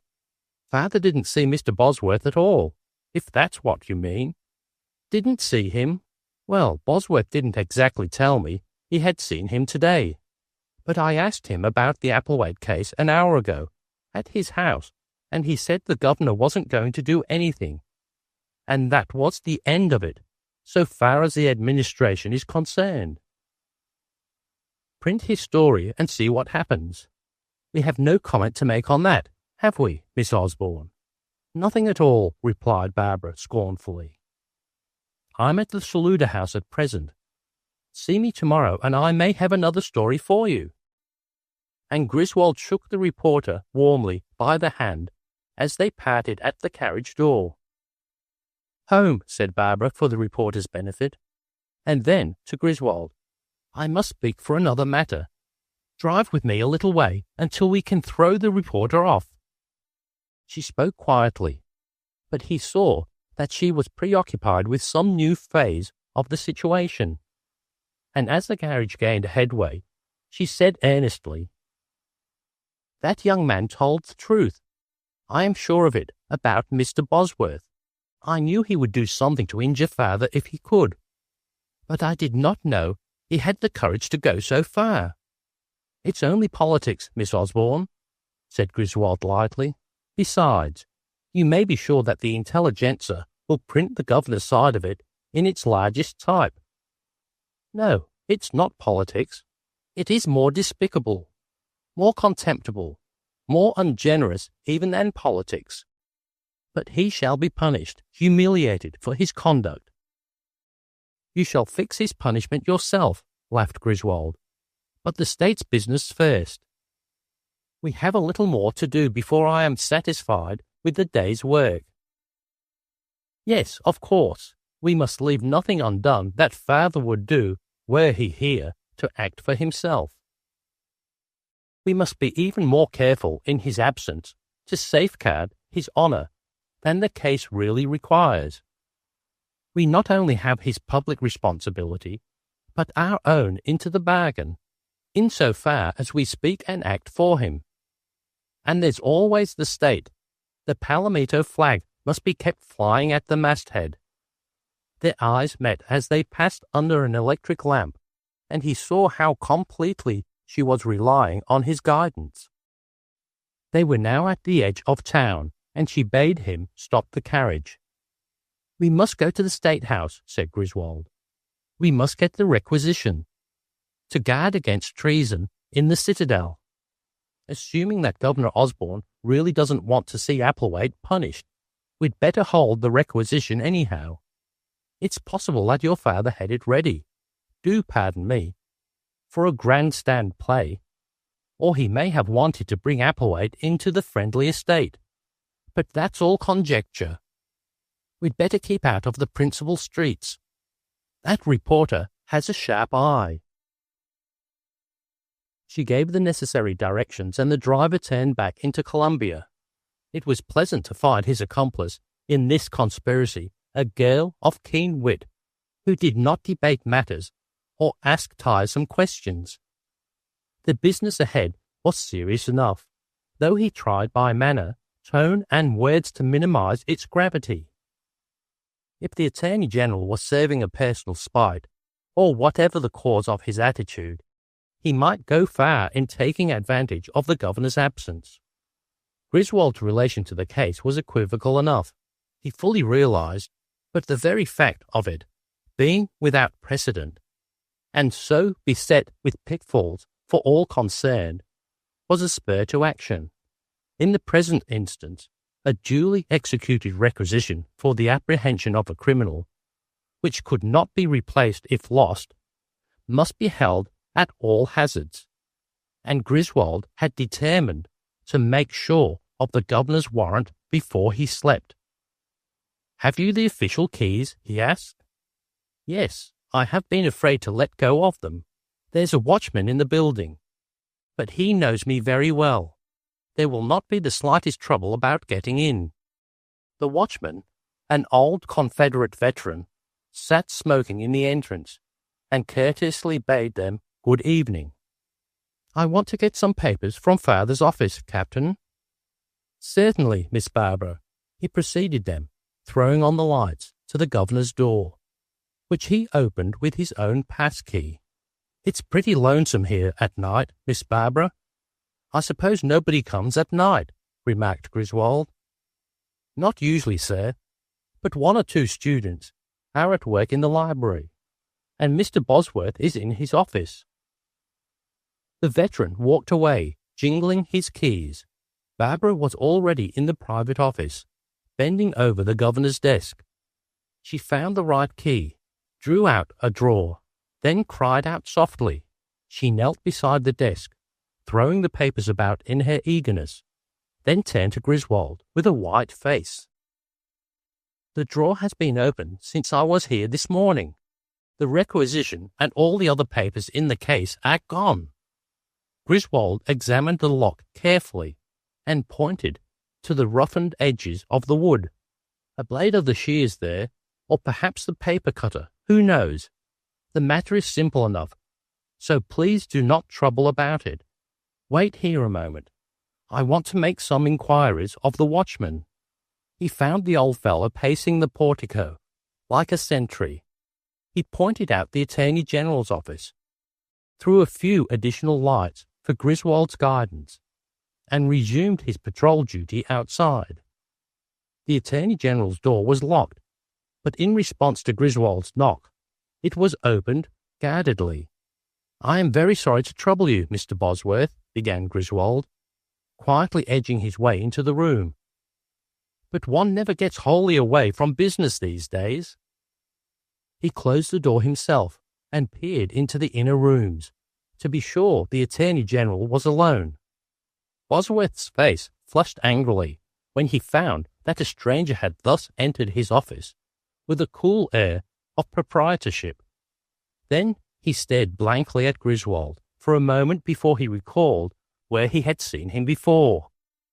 "I don't receive visitors at night," he blurted, laying his hand on the door.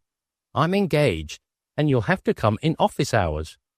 He shook the door as though to call Griswold's attention to it. "Do you see this thing? It's the door," he roared. "I have seen it from both sides, Mr. Bosworth. I intend to stay on this side until I get ready to go." "Who the devil are you? What do you mean by coming here at this time of night?" "I am a lawyer myself, if you will force the ignoble truth from me.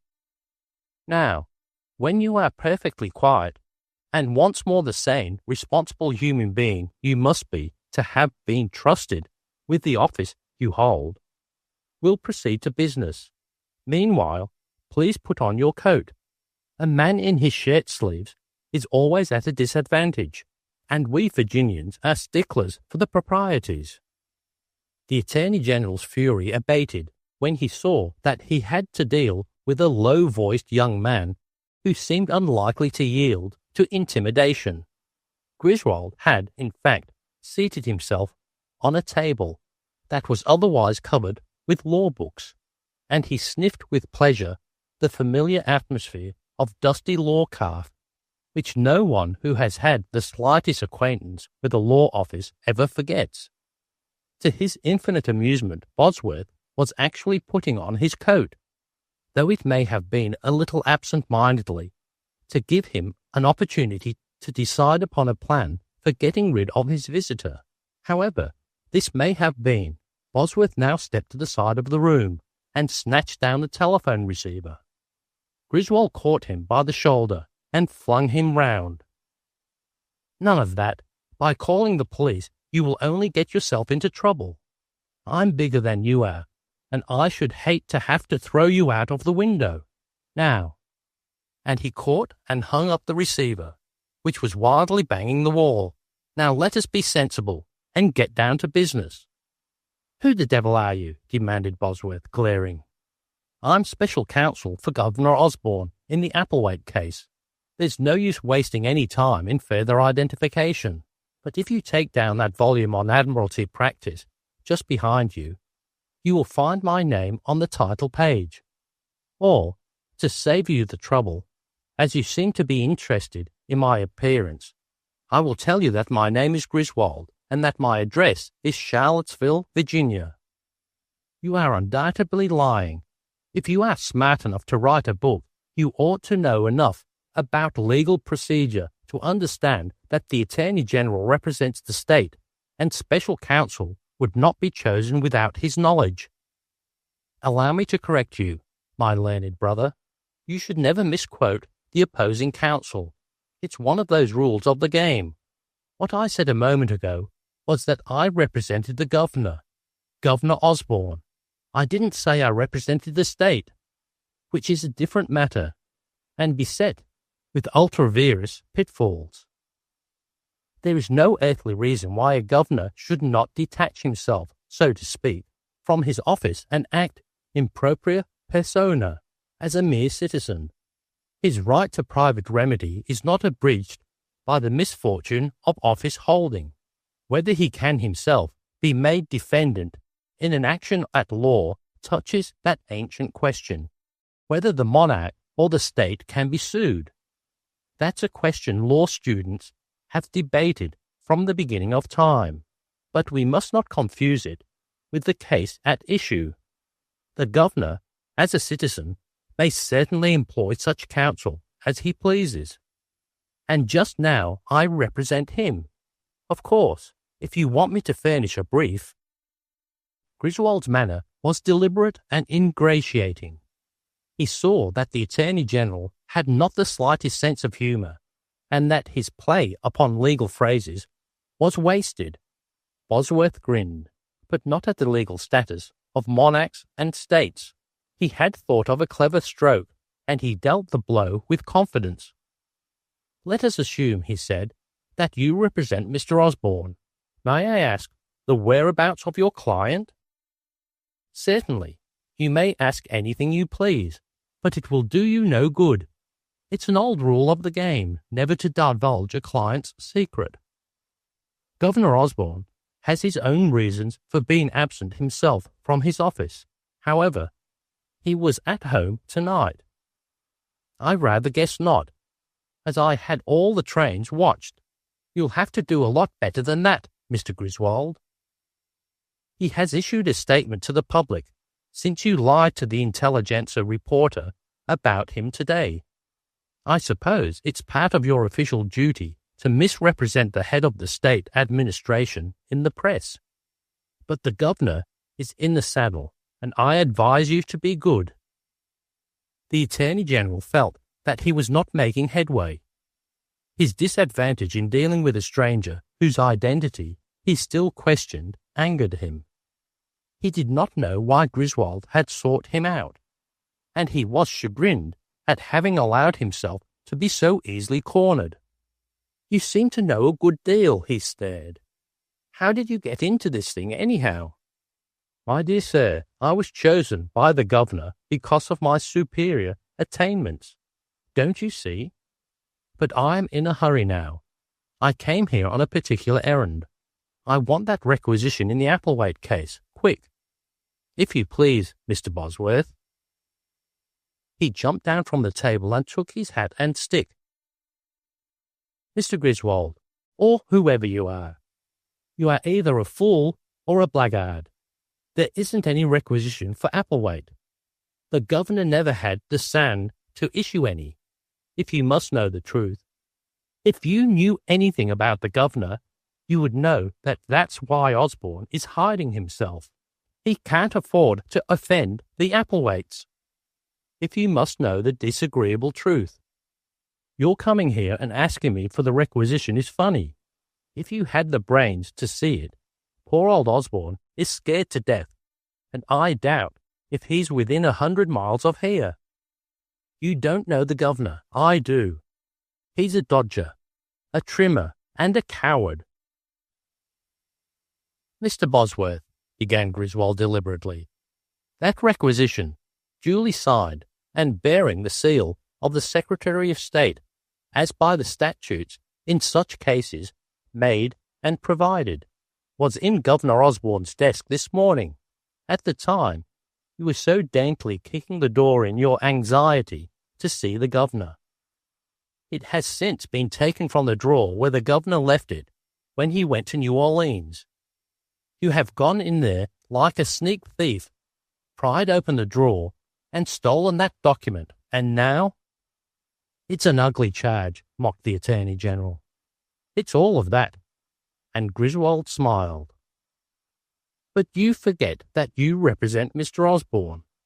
On the other hand, I represent Governor Osborne, and if I want the Applewhite papers, I had every right to them. After office hours? Feloniously? And with criminal intent? Laughed Griswold. We will assume that I have them, sneered Bosworth. And such being the case, I will return them only to the governor. Then, and Griswold's smile broadened, if it comes to the concessions, I will grant that you are within your rights in wishing to place them in the governor's own hands. The governor of South Carolina is now, so to speak, in camera. The governor is hiding. He's afraid to come to Columbia, and the whole state knows it. The papers, my friend, and I will satisfy you that the governor of South Carolina is under this roof and transacting business. Here in the State House, demanded Bosworth, and he blanched and twisted the buttons on his coat nervously. The governor of South Carolina, the supreme power of the state, charged with full responsibility, enjoying all the immunities, rights and privileges unto him belonging. It was clear that Bosworth took no stock whatsoever in Griswold's story, but Griswold's pretended employment by the governor and his apparent knowledge of the governor's affairs piqued his curiosity. If this was really the Griswold who had written a widely accepted work on admiralty, and who was known to him by reputation as a brilliant lawyer of Virginia, the mystery was all the deeper. By taking the few steps necessary to reach the governor's chambers, he would prove the falsity of Griswold's pretensions to special knowledge of the governor's whereabouts and plans. He stepped to an inner office, came back with a pocket of papers, and thrust a revolver into his pocket with so vain a show of it that Griswold laughed aloud. What, do you still back your arguments with firearms down here? It's a method that has gone out of fashion in Virginia. If there is a trick in this, it will be the worst for you, scowled Bosworth. And pray, remember on your side that you are to give those documents into the hands of the governor. Come along. They met the watchman in the corridor, and he saluted them and passed on. Bosworth strode eagerly forward in his anxiety to prick the bubble of Griswold's pretensions. Griswold threw open the door of the governor's reception room, and they blinked in the strongest light that poured in from the private office. There, in the governor's chair, by the broad official desk, sat Barbara Osborne reading a newspaper. Your Excellency, said Griswold, bowing gravely and advancing, I beg to present the Attorney General. Barbara! The papers fell from the Attorney General's hands. He stood staring until astonishment began to yield to rage as he realized that a trap had been sprung upon him. The girl had risen instantly, and a smile played about her lips for a moment. She had vaguely summarized that Griswold would charge Bosworth with the loss of the papers, but her associate in the conspiracy had now given a turn to the matter that amused her. Barbara, blurted the Attorney General, what game is this? What contemptible trick is this stranger playing on you? Don't you understand that your father's absence is a most serious matter, and that in this present condition of this Applewhite affair, it is likely to involve him and the state in scandal? Barbara regarded him steadily for a moment, with a negative sort of gaze. She took a step forward before she spoke, and then she asked quickly and sharply, What have you done, Mr. Bosworth, to avert these calamities? And what was in your mind when you pried open the drawer and took out those papers? I was going to use the requisition. How? Why, I expected... Mr. Bosworth expected to effect a coup for his own glory during the governor's absence, suggested Griswold. How? And Barbara's voice rang imperiously, and her eyes flashed. Send this unknown person, this impostor and meddler, away, and I will talk to you as old friends may talk together. And he glared fiercely at Griswold, who stood fanning himself with his hat. I ask you how you intended to serve my father, Mr. Bosworth, because you sent me this afternoon a letter in which you threatened me. You threatened me with my father's ruin if I did not marry you. You would take advantage of my trouble and anxiety to force that question on me when I had answered it once and for all long ago. Before this stranger, I want to tell you that you are a despicable coward, and that if you think you can humiliate me or my father, or the state, by such practices as you have resorted to, you are very greatly mistaken. And further, Mr. Bosworth, if I find you interfering again in this matter, I shall print that letter you wrote me today in every newspaper in the state. Now, that is all I have to say to you, and I hope never to see you again. Before you go, Mr. Bosworth, said Griswold, I wish to say that Miss Osborne has spoken of your conduct with altogether too much restraint. I shall add, on my own account, that if I find you meddling again in this Applewhite case, I shall first procure your removal from office, and after that I shall take the greatest pleasure in flogging you within an inch of your life. Now go. The two had dismissed him, and before Bosworth's step died away in the hall, Griswold was running his eye over the papers. That man will do something nasty if he's clever enough to think of anything. He's a disgusting person, said Barbara, touching her forehead with her handkerchief. He's all that, remarked Griswold, as he retied the red tape around the package of papers. And now, before we leave, we may as well face a serious proposition. Your father's absence and this fiction we are maintaining that he is really here cannot be maintained forever. I don't want to trouble you, for you, of course, realize all this as keenly as I. But what do you suppose actually happened at New Orleans between your father and the governor of North Carolina? She leaned against her father's desk, her hands lightly resting on its flat surface.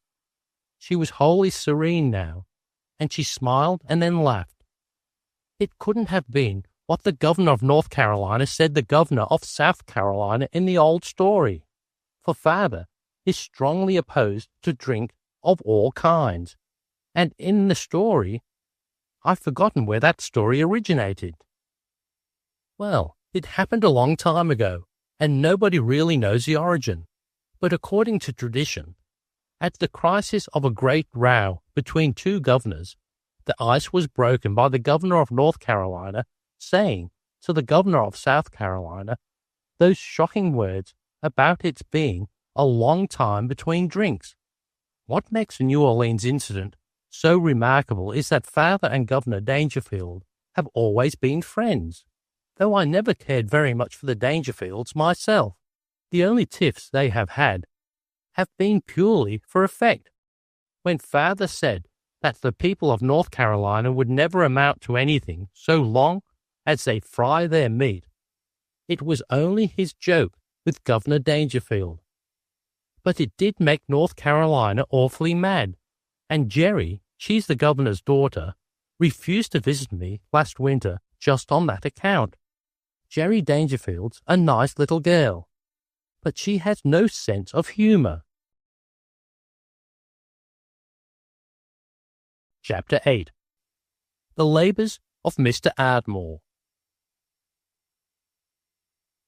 While he waited for Miss Jerry Dangerfield to appear, Mr. Thomas Ardmore read for the first time the Constitution of the United States. He had reached the governor's office early, and, seeking diversion, he had picked up a small volume that bore some outward resemblance to a novel. This proved, however, to be Johnston's American Politics, and he was amazed to find that this diminutive work contained the answers to a great many questions which had often perplexed him, but which, he had imagined, could not be answered except by statesmen or by men like his friend Griswold, who spent their lives in study.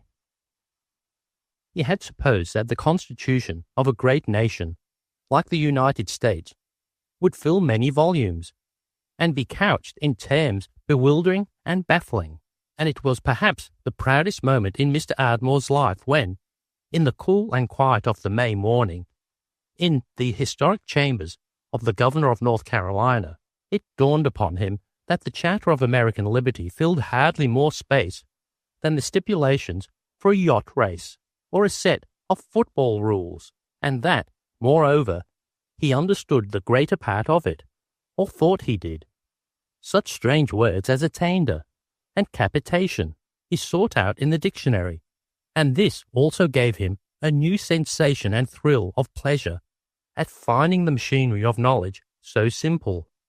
He made note of several matters he wished to ask Griswold about when they met again, then turned back into the body of the text and had read as far as Bear's conspiracy when Jerry came breezily in.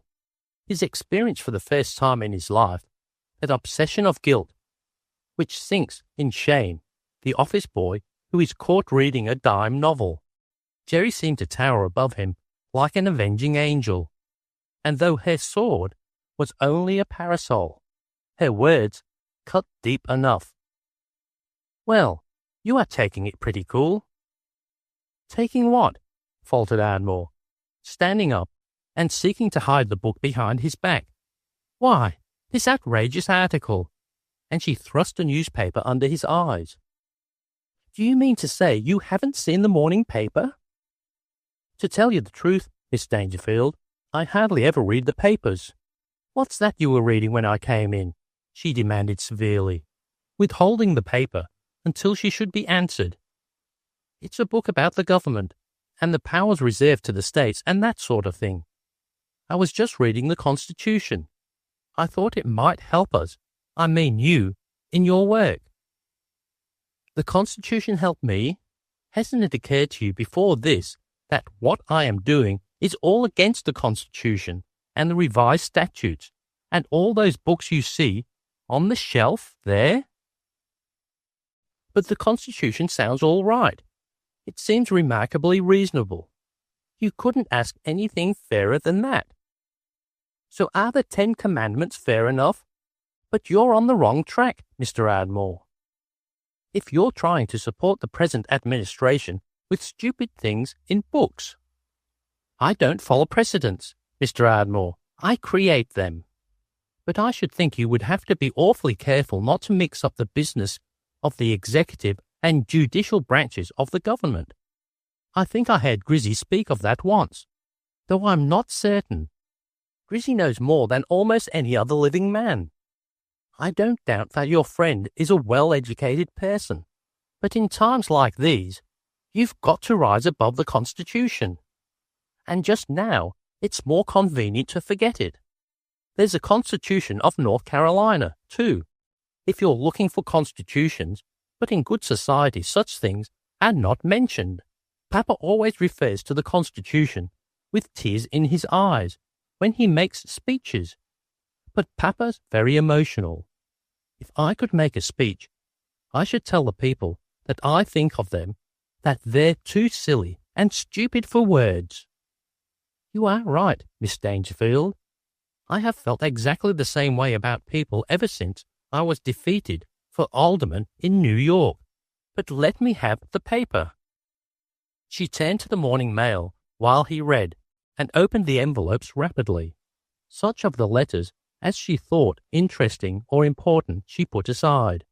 And when Ardmore finished reading a double-leaded telegram from Columbia, in which the governor of South Carolina was quoted as declaring his intention of taking immediate steps for the apprehension of Applewhite, she was still reading and sorting letters, tapping her cheek lightly meanwhile with the official paper knife. "Here, Mr. Ardmore," she said, drawing a paper from her pocket, "is the answer to that telegram we sent yesterday evening.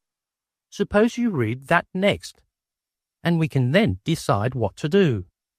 She was making the letters into little piles, humming softly meanwhile, but he felt that there was a storm brewing. He read the message from Columbia a number of times, and if the acting governor had not been so ominously quiet, he would have laughed at the terse sentences. There must be a mistake about this. He wouldn't have used diverting that way. That's insulting. So you appreciate its significance, do you, Mr. Ardmore? The iron enters your soul, does it? You realize that I have been insulted, do you? I shouldn't put it that way, Miss Dangerfield.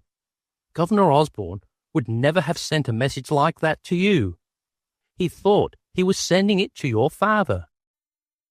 He's insulted me with every other citizen in the old North State. That's who he's insulted, Mr. Ardmore. Let me read it again. And she repeated the telegram aloud. Your extremely diverting telegram in Applewhite case received and filed. I think it's the extremely that's so perfectly mean. The diverting by itself would not hurt my feelings half so much. He's a good deal smarter man than I thought he was, to think up a telegram like that. But what do you think of that piece in the newspaper? He says he's going to catch Applewhite dead or alive. That sounds pretty serious. I think it's a bluff myself. That telegram we sent him yesterday must have scared him to death. He was driven into a corner and had to do something to avoid being disgraced. And it's easy enough to talk big in the newspapers when you haven't the slightest intention of doing anything at all. I've noticed that Father talks the longest and loudest about things he doesn't believe at all. Is it possible? Whispered Ardmore incredulously. Of course it's possible. Father would never have been elected if he'd expressed his real sentiments. Neither would anybody else ever be elected if he said beforehand what he really believed. That must have been the reason I got defeated for alderman on the Reform ticket. I told him I was for turning the rascals out. That was very stupid of you. You've got to get the rascals to elect you first. Then, if you're tired of office and don't need them any more, you bounce them. But that's political practice. It's a theory we've got to work out now. Governor Osborne's telegram is much more important than his interview in the newspapers, which is just for effect and of no importance at all. He doesn't say the same things in the telegram to Father that he said to the reporter. A governor who really means to do anything wouldn't be so ready to insult another governor. The newspapers are a lot of bother. I spent all yesterday evening talking to reporters. They came to the house to ask where Papa was and when he would be home. What did you tell them? I didn't tell them anything. I sent out for 2 other girls, and we all just talked to them and kept talking, and gave them lemon sherbet and ginger cookies. And Eva Hungerford played the banjo. You don't know Eva? Of course you don't know anybody, and I don't want you to, for it would spoil you for private secretary. But Eva is simply killing when she gets to cutting up, and we made those reporters sing to us. And all they say in the papers, even the opposition papers, this morning is that Governor Dangerfield is in Savannah visiting an old friend. They all tell the same story, so they must have fixed it up after they left the house. But what were they doing, Mr. Ardmore, that you didn't come around to help? It seems to me you don't appreciate the responsibilities of being secretary to a governor. I was afraid you might scold me if I did, and besides, I was glued to the long-distance telephone all evening, talking to my manager at Ardsley. He read my letters and a lot of telegrams that annoyed me very much. I wish you wouldn't be so hard on me, for I have trifling troubles of my own. I didn't suppose you ever had troubles. You certainly don't act as though you ever had. No one who has never been brother-in-law to a duke has the slightest idea of what trouble is. I've seen the Duke of Ballywinkle's picture in the newspaper, and he looks very attractive. Well, if you'd ever seen him eat celery, you'd change your mind. He's going down to Ardsley to visit me. For sheer nerve, I must say my relations beat the world. I got my place over here in North Carolina just to get away from them. And now my sister, not the Duchess, but Mrs. Acheson, is coming down there with a lot of girls, and Ballywinkle has attached himself to the party. They'll pass through here today, and they'll expect to find me at Ardsley. If the Duke's really coming to our estate, I suppose we ought to recognise him officially. And Jerry's eyes were large with reverie as she pondered her possible duty. Do something for him? Blazed Ardmore. I hope you don't labour under the delusion that a Duke's any better than anybody else. If you'd suffered what I have from being related to a Duke, you'd be sorry to hear he was even passing through your state, much less stopping off for a couple of weeks. Because you don't like him, it's no reason why everyone else should feel the same way, is it? I've read about the Duke of Ballywinkle, and he belongs to one of the oldest families in England, and I've seen pictures of Ballywinkle Castle. Worse than that, grinned Ardmore with rising humour. I had to chip in to pay for it. And the plumbing isn't yet what it ought to be. The last time I was over there I caught cold and nearly died of pneumonia. I make it a rule now never to visit dukes. You never know what you'll strike when you stay in those ancestral castles, even when they've been restored with some silly American girl's grandfather's money. Those places are all full of draughts, and malaria and ghosts, and they make you drink tea in the afternoon, which is worse than being haunted. I suppose we might invite His Grace to inspect our militia, persisted Jerry. It would sound well in the papers to have a real Duke inspect the North Carolina troops. It would sound better than he would look doing it. I can tell you that. Old Wellington may have been all right, but these new Dukes were never made for horseback. He might appear in a carriage, wearing his orders, and ride the lines that way, with all the troops presenting arms. Or you might pin his debts on him and mount him on a goat on the rifle range, and let the sharpshooters pepper away at him. Please let us not talk about Ballywinkle any more. The thought of him gives me that sinking feeling. He had opened an atlas and was poring over it with a magnifying glass. It's positively funny, he murmured, laughing a little to himself. But I know something about this country over here. Here's Ardsley, in the far corner of Dilwell County. And here's Kildare. Yes, I understand maps. Dilwell is green, and there's the state line, and that ugly watery sort of yellow is Mingo County, South Carolina. And Turner Courthouse is the county seat of it. Those little black marks are hills on the border, and it's right there that these Applewhite people live and dance on the state line as though it were a skipping rope. That's exactly it. Now what we want to do is to arrest Applewhite and put him in jail in South Carolina, which relieves the governor of North Carolina, your honoured father, of all embarrassment. She snatched the paper cutter and took possession of the map for a moment, then pointed with a happy little laugh. Why, that will only be too easy. You see, there's Asbill County, where the militia is encamped, just 3 counties away from Dilwell. And if we needed the soldiers, it wouldn't hurt the troops to march that far, would it? Hurt them? Nothing, exclaimed Ardmore. It will be good for them. You have to give orders to the Adjutant General, and, being engaged to him, he would be afraid not to obey your orders, even if you told him to go in balloons. Well, of course, I'd send him an official order, and if he was disobedient, I could break our engagement.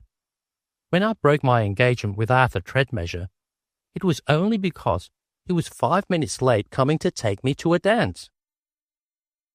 You were perfectly right, Miss Dangerfield. No gentleman would keep you waiting. But he didn't keep me waiting.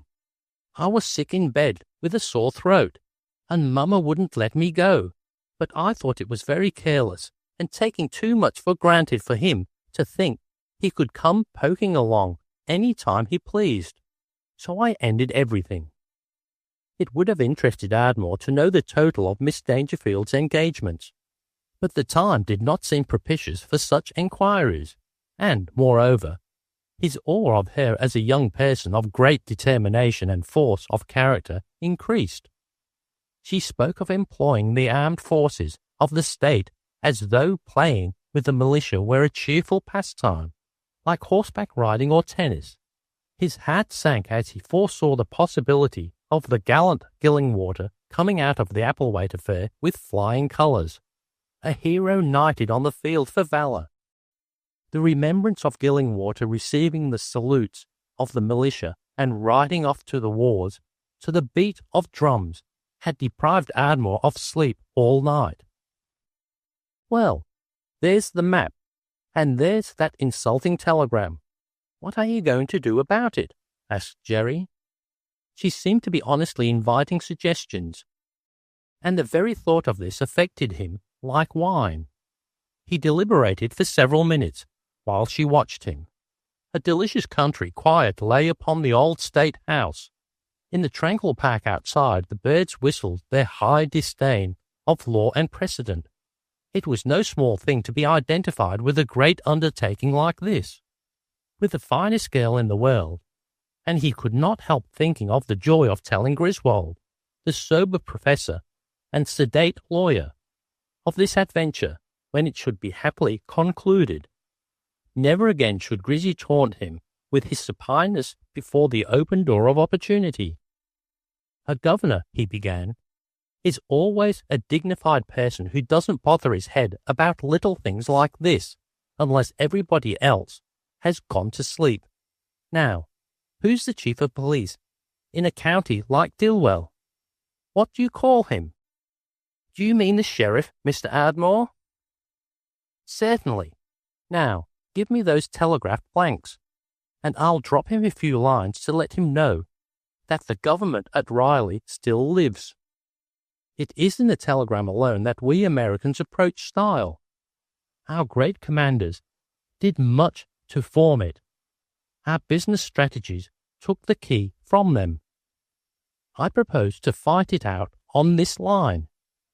If it takes all summer, it's not more admirable than cancel order our number 618, or have drawn at sight.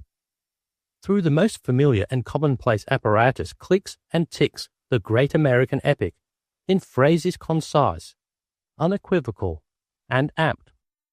Von Moltke, roused at night with news of war, merely waved his hand to the long-prepared orders in his chiffonier and went to sleep again. But the great Prussian has his counterpart in the American magnate who ties up a railroad by telegraph over his after-dinner coffee. Telegrams were, however, with Mr. Thomas Ardmore, something more than a form of communication or a mere literary exercise.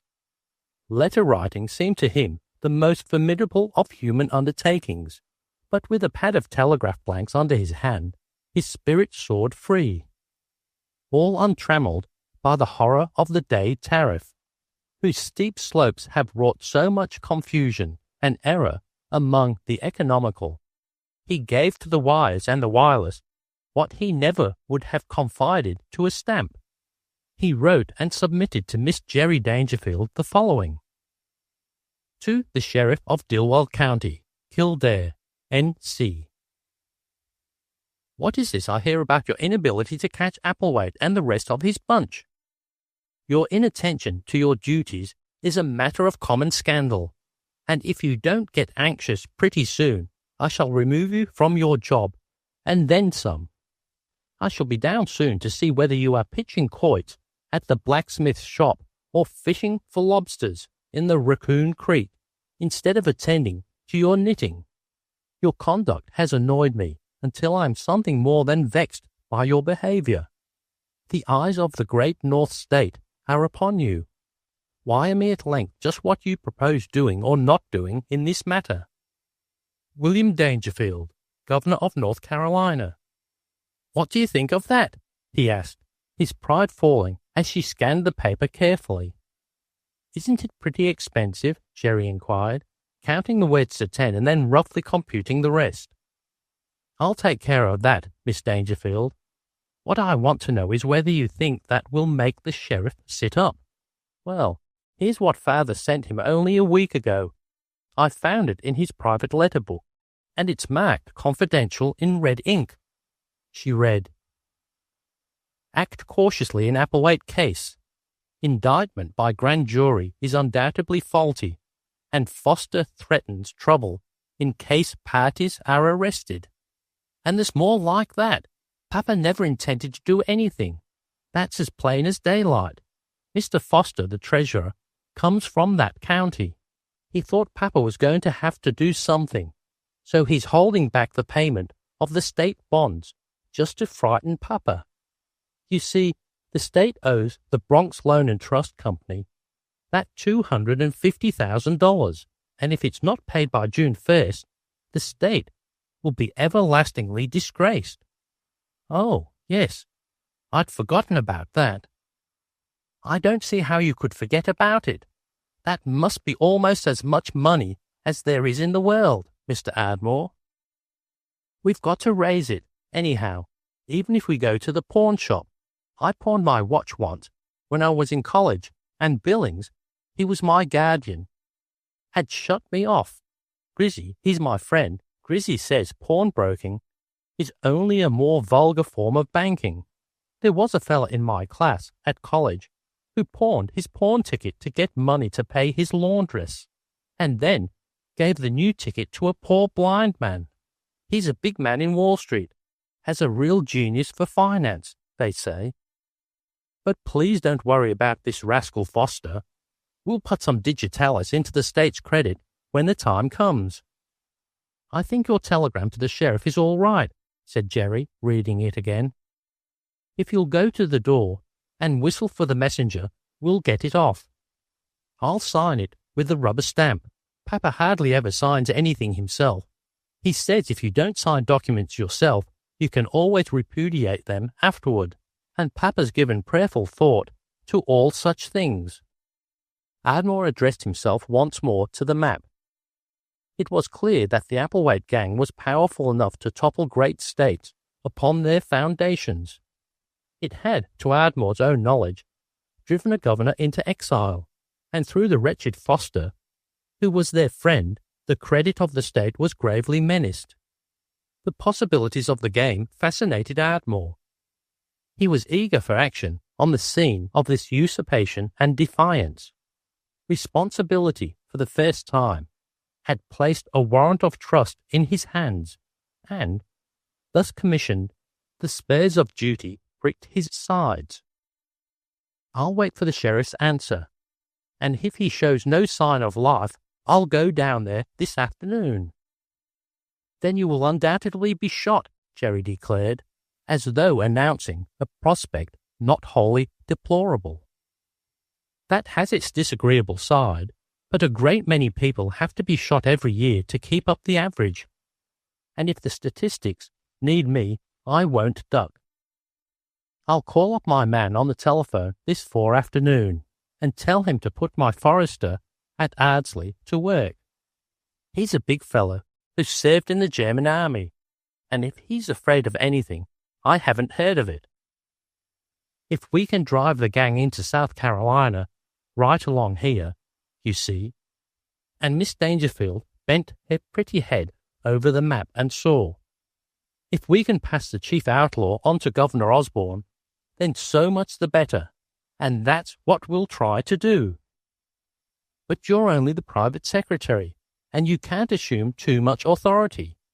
I shall have to go to Kildare to visit my aunt, who is a nice old lady that lives there. The fried corn mush and syrup at her house is the best I've ever tasted, and if Papa should come when he sees that something is being done quite different from what he intended, then I should be there to explain. If you should be killed, Mr. Ardmore, no one would be there to identify you, and I have always thought it the saddest thing in the world for anyone to die away from home. It would be sad, but I hope you would be sorry. I should regret your death, and I'd make them give you a pretty beautiful military funeral, with Chopin's funeral march, and your boots tied to the saddle of your horse. But don't you let them fuss about pulling off the boots, Miss Dangerfield, if I die with them on. It would be all right for you to visit your aunt, but I shouldn't do it if I were you. I once visited my aunt, Mrs. Covington Burns, at Newport for a week. It was a deep game to get me to marry my aunt's husband's niece, whose father had lost his money, and the girl was beginning to bore my aunt. Was she a pretty girl? Asked Jerry. She was a whole basket of peaches, and I might have married her to get away from my aunt, if it were not that I have made it my lifelong rule never to marry the orphaned nieces of the husband of my aunts. It has been a good rule to me, and has saved me no end of trouble. But if my sister doesn't change her mind, and if she really comes through Riley today in her car with those friends of hers, she will be delighted to have you join her for a visit to Ardsley, and then you would be near at hand, in case some special edict from the governor seemed necessary. But wouldn't your sister think it strange? Not in the least, Miss Dangerfield. Nothing is strange to my sister. Nobody ever sprang a surprise on Nellie yet, and besides, you are the daughter of the governor of a great state. She refuses to meet senators because you can never be sure they are respectable. But she rather prides herself on knowing governors. Governors are very different. Since I read the Constitution, I can see very plainly that governors are much nearer the people, but I guess the senators are nearer the banks. Well, I have some shopping to do, and it's 10 o'clock. It would be hospitable to ask you to luncheon, but Mama cries so much because she doesn't know where Papa is, that our meals at the executive mansion are not exactly cheerful functions. And besides, and she eyed Ardmore severely as she rose and accepted her parasol from him, and besides, you know our relations are purely official. You have never been introduced to me, and socially you are not known to us. Chapter 9. The Land of the Little Brown Jug. Caboose 0186, with 3 boxcars and a locomotive attached, lay in the southeastern yards at Riley late in the evening of the same day. In the observatory sat Mr. Thomas Ardmore, chatting with the conductor, while they waited for the right of way. Mr. Ardmore's pockets were filled with papers, and he held half a dozen telegrams in his hand. The freight cars behind him were locked and sealed, and a number of men lounging near appeared to be watching them. The reply of the sheriff of Dilwell County had precipitated the crisis. That officially succinctly replied to Ardmore's message. Be good and acquire grace. While this dictum had aroused Miss Dangerfield's wrath and indignation, it calmed her fellow conspirator, and for hours Ardmore had poured forth orders by telegraph and telephone. No such messages as his had ever before radiated from Riley. The tolls would have bankrupted the Commonwealth if Ardmore had not cared for them out of his private purse. His forester, with an armed posse from Ardsley, was already following the streams and beating the bush in search of Applewhite. One car of Ardmore's special train contained a machine gun and a supply of rifles, another abundant ammunition and commissary supplies, and the third cots and bags. The men who loafed about the train were a detail of strikebreakers from a detective agency, borrowed for the occasion. Cook, the conductor of the train, had formerly been in the government secret service, and knew the Carolina Hill country as he knew the palm of his hand. Ardmore had warned his manager and the housekeeper on his estate to prepare for the arrival of Mrs. Atchison, whose private car had come and gone, carrying Miss Geraldine Dangerfield on to Ardsley. Ardmore had just received a message from his sister at some way station, reporting all well, and containing these sentences. She is rather different, and I do not quite make her out. She has our noble brother-in-law a good deal bewildered." Cook ran forward for a colloquy with the engineer over their orders. The guards climbed into one of the boxcars, and the train moved slowly out of the Riley yards to the main line and rattled away towards Kildare, with Mr. Ardmore, pipe in mouth, perched in the caboose cupola. A caboose, you may not know, is the pleasantest place in the world to ride, essentially a thing of utility. It is not less the vehicle of joy. Neither the captain of a trading schooner nor the admiral of a canal fleet is more subliminally autocratic than the freight conductor in his watch tower. The landscape is disclosed to him in leisurely panoramas. The springs beneath are not so lulling as to dull his senses. If he isn't whipped into the ditch by the humour of the engineer, or run down and telescoped by an enemy from behind, he may ultimately deliver his sombre fleet to its several destinations. But he is the slave of no inexorable timetable, and his excuses are as various as his cargoes.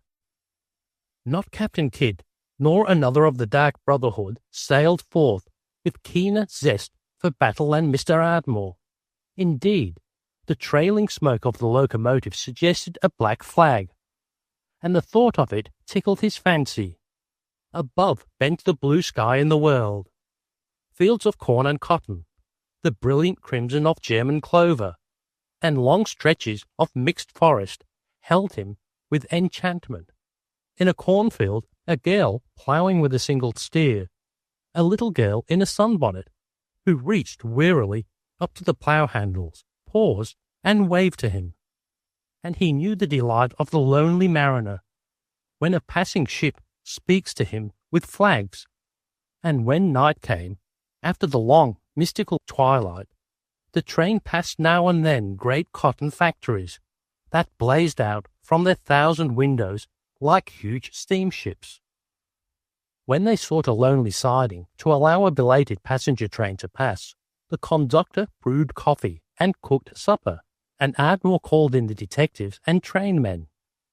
The sense of knowing real people, whose daily occupations were so novel and interesting, touched him afresh with delight. These men said much in few words.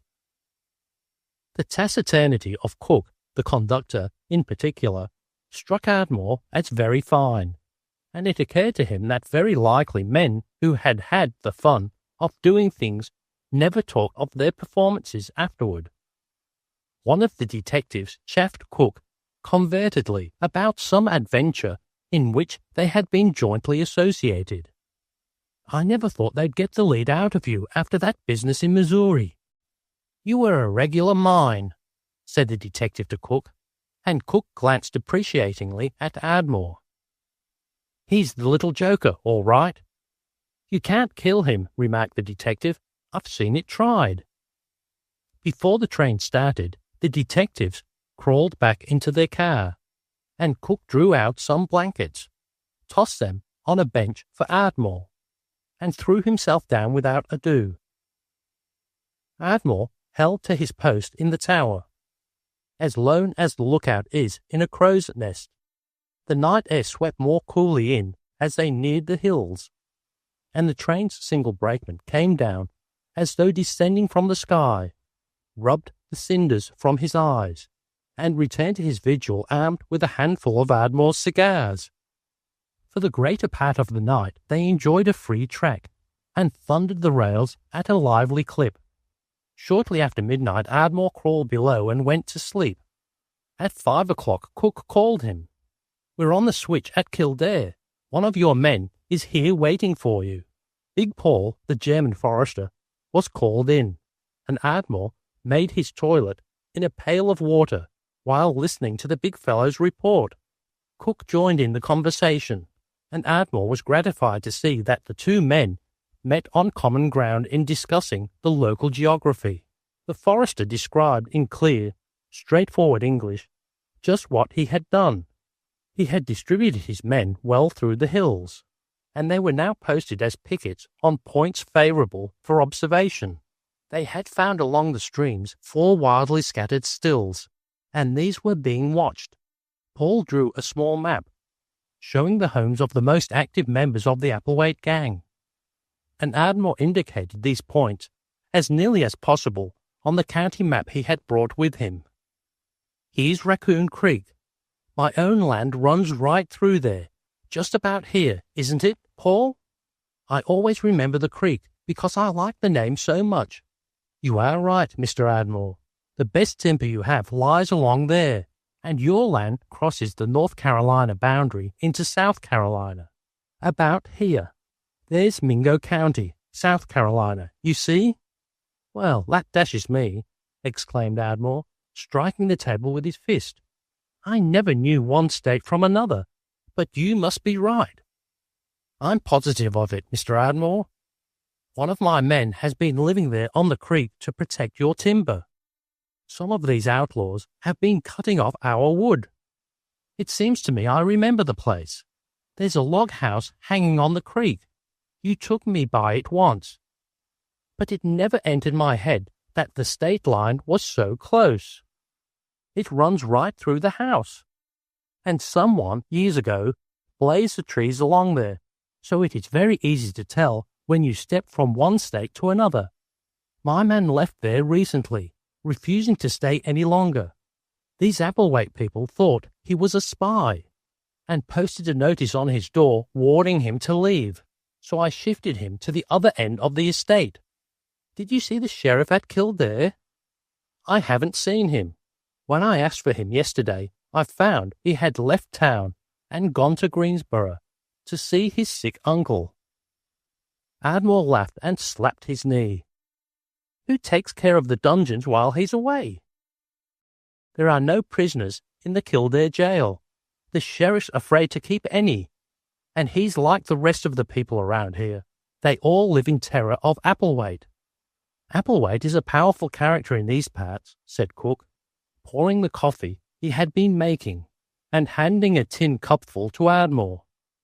He's tolerable well off and could make money honestly if he didn't operate stills, rob county stores, mix up in politics, and steal horses when he and his friends need them.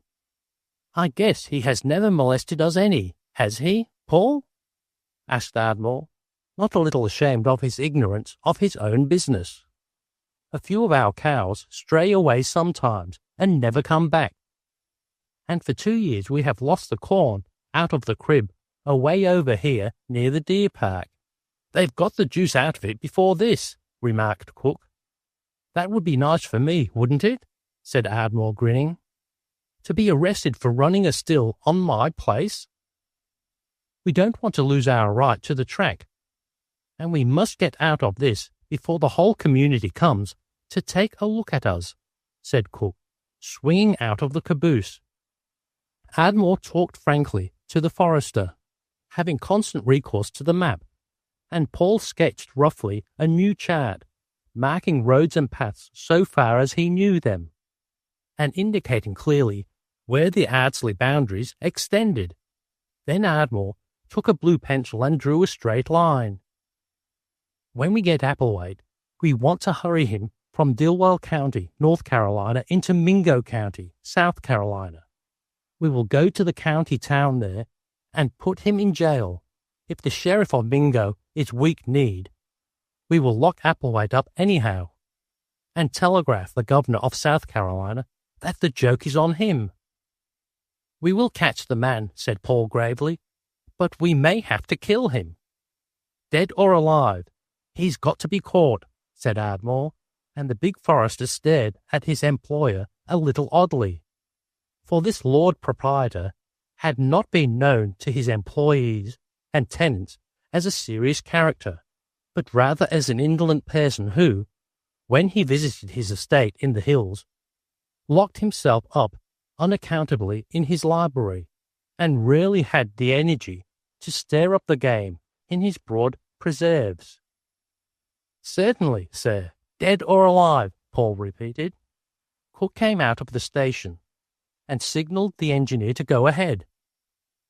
We'll pull down here about 5 miles to an old spur, where the company used to load wood. There's a little valley there where we can be hidden all we please, so far as the main line is concerned, and it might not be a bad idea to establish headquarters there. We have the tools for cutting in on the telegraph, and we can be as independent as we please. I told the agent we were carrying company powder for a blasting job down the line, and he suspects nothing." Paul left the caboose as the train started, and rode away on horseback to visit his pickets. The train crept wearily over the spare into the old woodcutter's camp, where, as Cook had forecast, they were quite shut in from the main line by hills and woodland. "And now, Mr. Ardmore, if you would like to see fire water spring out of the earth as freely as spring water, come with me for a little stroll. The thirsty of Dilwell County know the way to these places as city toppers know the way to a bar. We are now in the land of the Little Brown Jug, and while these boys get breakfast, I'll see if the people in this region have changed their habits." It was not yet 7 as they struck off into the forest beside the cheerful little brook that came down singing from the hills. Ardmore had rarely before in his life been abroad so early, and he kicked the dew from the grass in the cheerfulest spirit imaginable. Within a few days he had reared a pyramid of noble resolutions. Life at last entertained him. The way of men of action had been as fabulous to him as the dew that now twinkled before him. Griswold knew books, but here, at his side, strode a man who knew far more amazing things than were written in any book. Cook had not been in this region for 7 years, and yet he never hesitated, but walked steadily on, following the little brook. Presently he bent over the bank and gathered up a brownish substance that floated on the water, lifted a little off it in his palm, and sniffed it. "That," said Cook, holding it to Ardmore's nose, "is corn mash. That's what they make their liquor out of. The still is probably away up yonder, on that hillside. It seems to me that we smashed one there once when I was in the service, and over there, about a mile beyond that pine tree, where you see the hawk circling, 3 of us got into a mix-up, and one of our boys was killed." He crossed the stream on a log, climbed the bank on the opposite shore, and scanned the near landscape for a few minutes. Then he pointed to an old stump over where vines had grown in wild profusion. "If you will walk to that stump, Mr. Ardmore, and feel under the vines on the right-hand side, your fingers will very likely touch something smooth and cool." Ardmore obeyed instructions. He thrust his hand into the stump, as Cook directed, thrust again a little deeper, and laughed aloud as he drew out a little brown jug. Cook nodded approvingly. "We're all right. The revenue men come in here occasionally and smash the stills and arrest a few men, but the Little Brown Jug continues to do business at the same old stand. They don't even change the hiding places. And while we stand here, you may be pretty sure that a freckle-faced, 2-headed boy or girl is watching us off yonder, and that the word will pass all through the hills before noon that there are strangers abroad in old Dilwell. If you have $1 handy, slip it under the stump, so they'll know we're not stingy." Ardmore was scrutinizing the jug critically. "They're all alike," said Cook, "but that piece of calico is a new one, just a fancy touch for an extra fine article of liquor." "I'll be shot if I haven't seen that calico before," said Ardmore, and he sat down on a boulder and drew out the stopper, while Cook watched him with interest. The bit of twine was indubitably the same that he had unwound before in his room at the Guildford house, and the cob parted in his fingers exactly as before. On a piece of brown paper that had been part of a tobacco wrapper was scrawled, "This ain't your fight, Mr. Ardmore. Where's the governor of North Carolina?" "That's a new one on me," laughed Cook. "You see, they don't know everything. Mind reading isn't in it with them. They know who we are, and what we have come for. What's the point about the governor?" "Oh, the governor's all right," replied Ardmore carelessly. "He wouldn't bother his head about a little matter like this. The powers reserved to the states by the Constitution gives the governor plenty of work without acting as policeman of the jungle. That's the reason I said to Governor Dangerfield, 'Governor,' I said, 'don't worry about this Applewhite business. Time is heavy on my hands,' I said. 'You stay in Riley and uphold the dignity of your office, and I will take care of the trouble in Dilwell.' And you can't understand, Cook, how his face brightened at my words. Being the brave man he is, you would naturally expect him to come down here in person and seize these scoundrels with his own hands. I had the hardest time in my life to get him to stay at home. It almost broke his heart not to come." And as they retraced their steps to the caboose, it was Ardmore who led, stepping briskly along, and blithely swinging the jug. Chapter 10.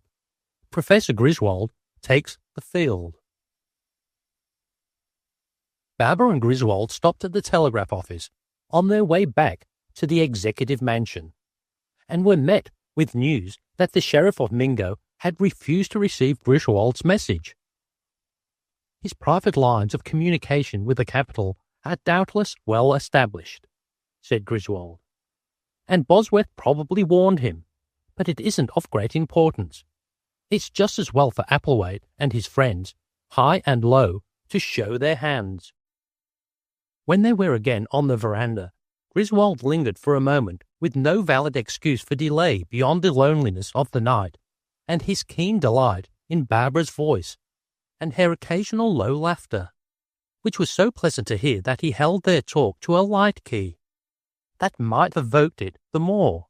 Professor Griswold's last flirtation was now so remote that he would have been hard to put to say whether the long-departed goddess' name had been Evelyn or Laura. He had so thoroughly surrendered himself to the expectations of the law that love and marriage held small place in his speculations of the future. He had heard himself called a bachelor professor with the humorous tolerance of one who is pretty sure of himself, and who is not yet reduced to the cynical experiment of peering beneath the top layer of his box of strawberries to find the false bottom. He recalled the slender manuscript volume of verses in his desk at home, and he felt that it would be the easiest thing in the world to write 1,000 songs tonight, beside which the soundest brief ever filed in any court would be the silliest of literary twaddle. "You have done all that could have been asked of you, Mr. Griswold, and I cannot permit you to remain longer. Father will certainly be here tomorrow. I assure you that it is not like him to avoid his public obligations. His absence is the most unaccountable thing that ever happened. I have my difficulties here at home, for since my mother's death, I have had the care of my young sister, and it is not pleasant to have to deceive them." "Oh, but your father isn't absent. He is officially present and in the saddle," laughed Griswold. "You must not admit, even to me, that he is not here in full charge of his office. And as for my leaving the field, I have not the slightest intention of going back to Virginia until the Applewhite ghost is laid.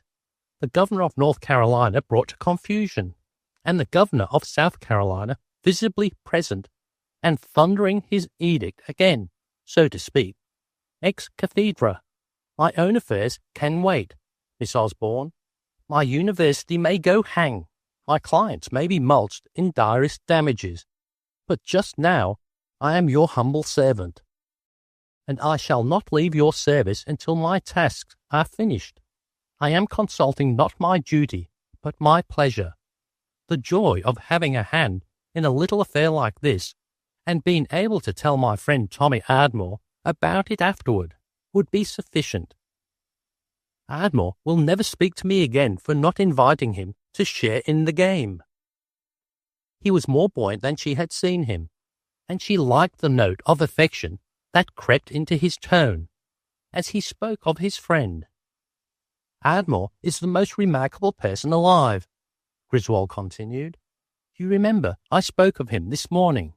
He likes to play the inscrutable idiot, and he carries it off pretty well. But underneath, he's really clever. The most amazing ideas take hold of him. You never could imagine what he's doing now.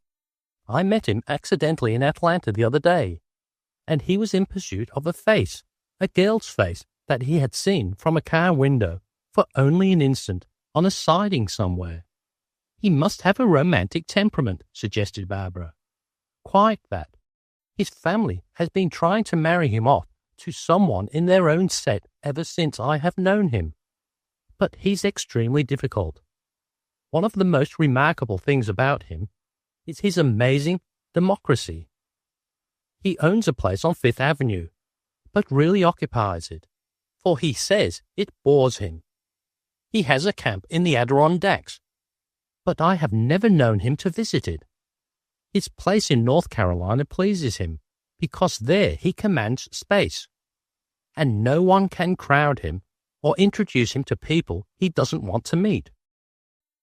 He declares that the most interesting people don't have more than $1 a day to spend, that the most intelligent and best-looking girls in America clerk in shops and work in factories.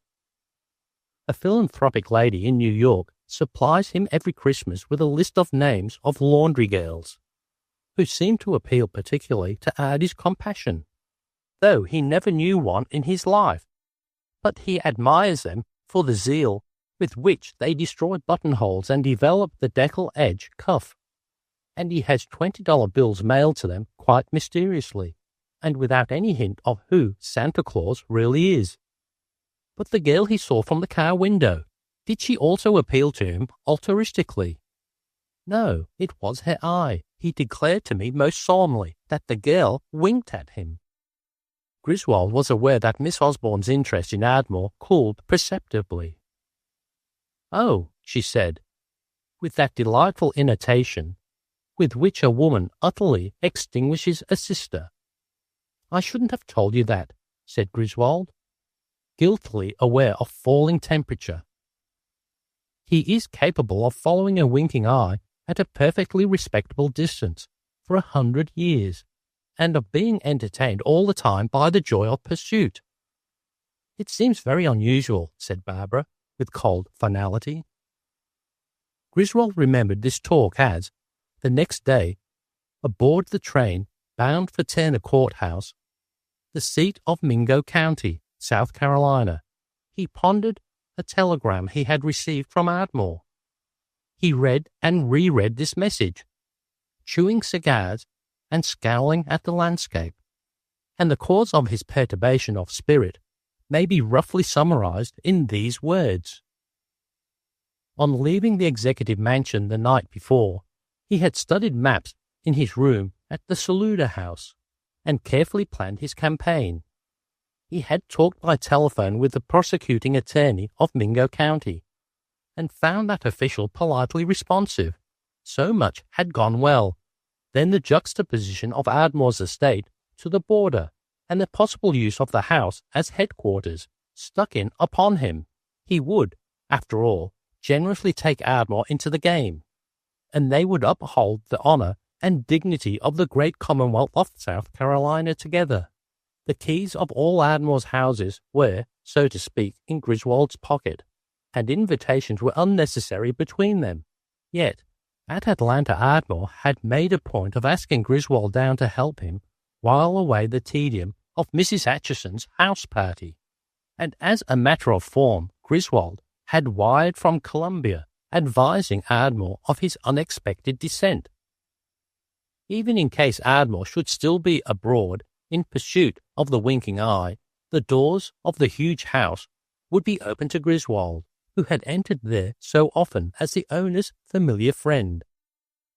These things he pondered deeply as he read and reread Ardmore's reply to his message, a reply which was plainly enough dated at Ardsley, but which he could not know had really been written in caboose 0186 as it lay on a siding in the southeastern yards at Riley.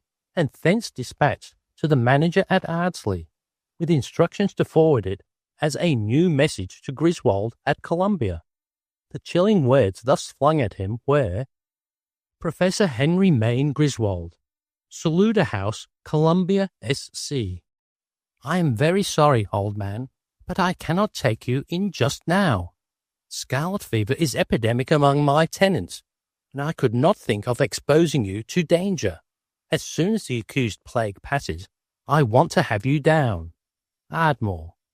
An epidemic that closes the gates of Ardsley would assume the proportions of a national disaster, for even if the great house itself was quarantined, there were lodges and bungalows scattered over the domain, where a host of guests could be entertained in comfort.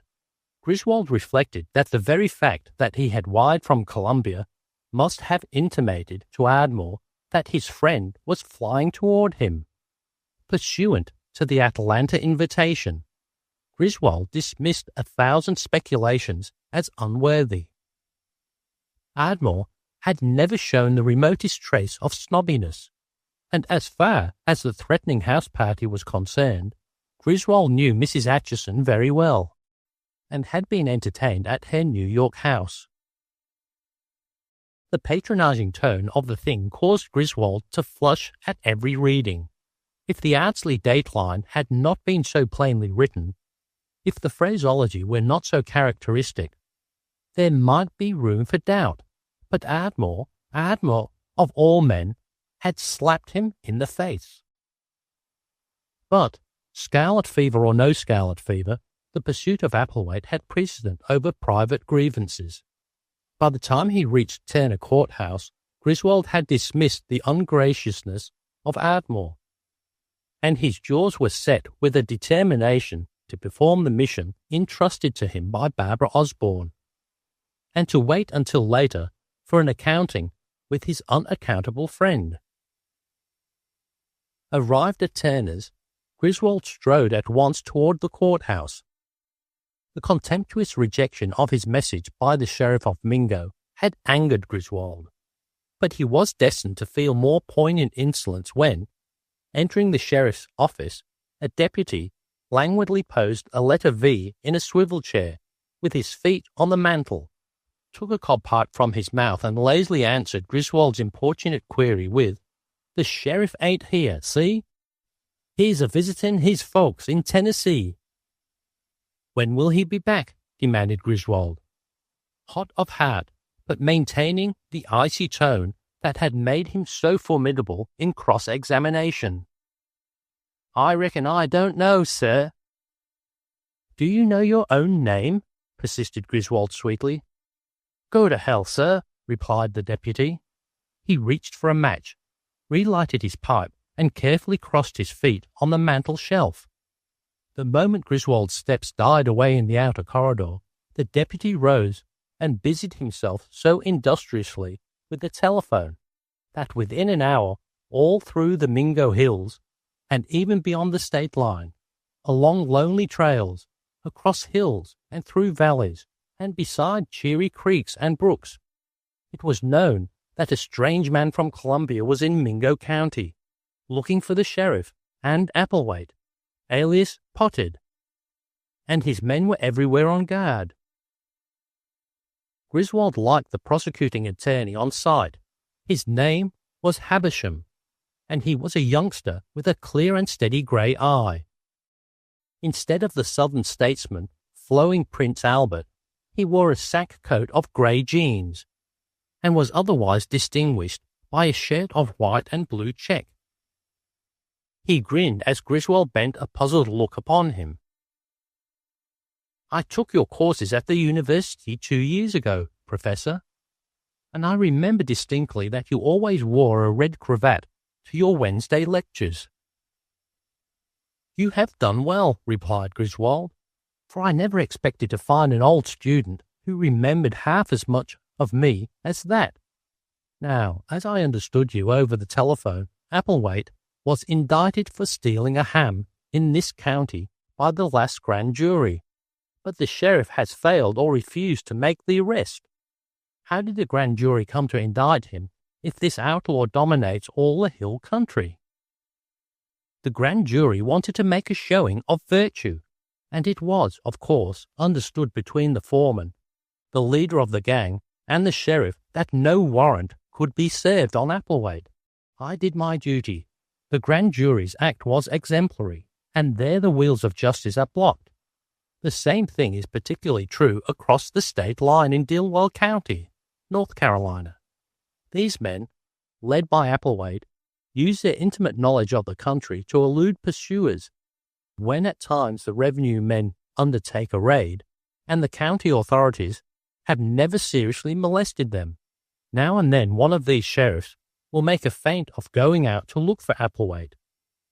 But you may be sure that due notice is given before he starts.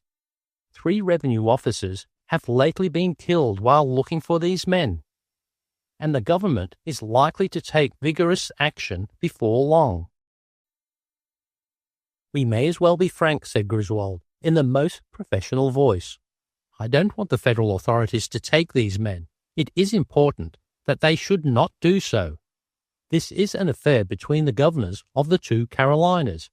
It has been said that neither of them dare press the matter of arrest. But I am here in Governor Osborne's behalf to give the lie to that imputation. That has undoubtedly been the fact, as you know. And Havisham smiled at his old preceptor inquiringly. Osborne once represented the Applewhites, and he undoubtedly saved the leader from the gallows. That was before Osborne ever thought of becoming governor, and he acted only within his proper rights as a lawyer. I don't recall that anything in professional ethics requires us to abandon a client because we know he's guilty. If such were the case, we'd all starve to death. Governor Osborne has been viciously maligned, declared Griswold.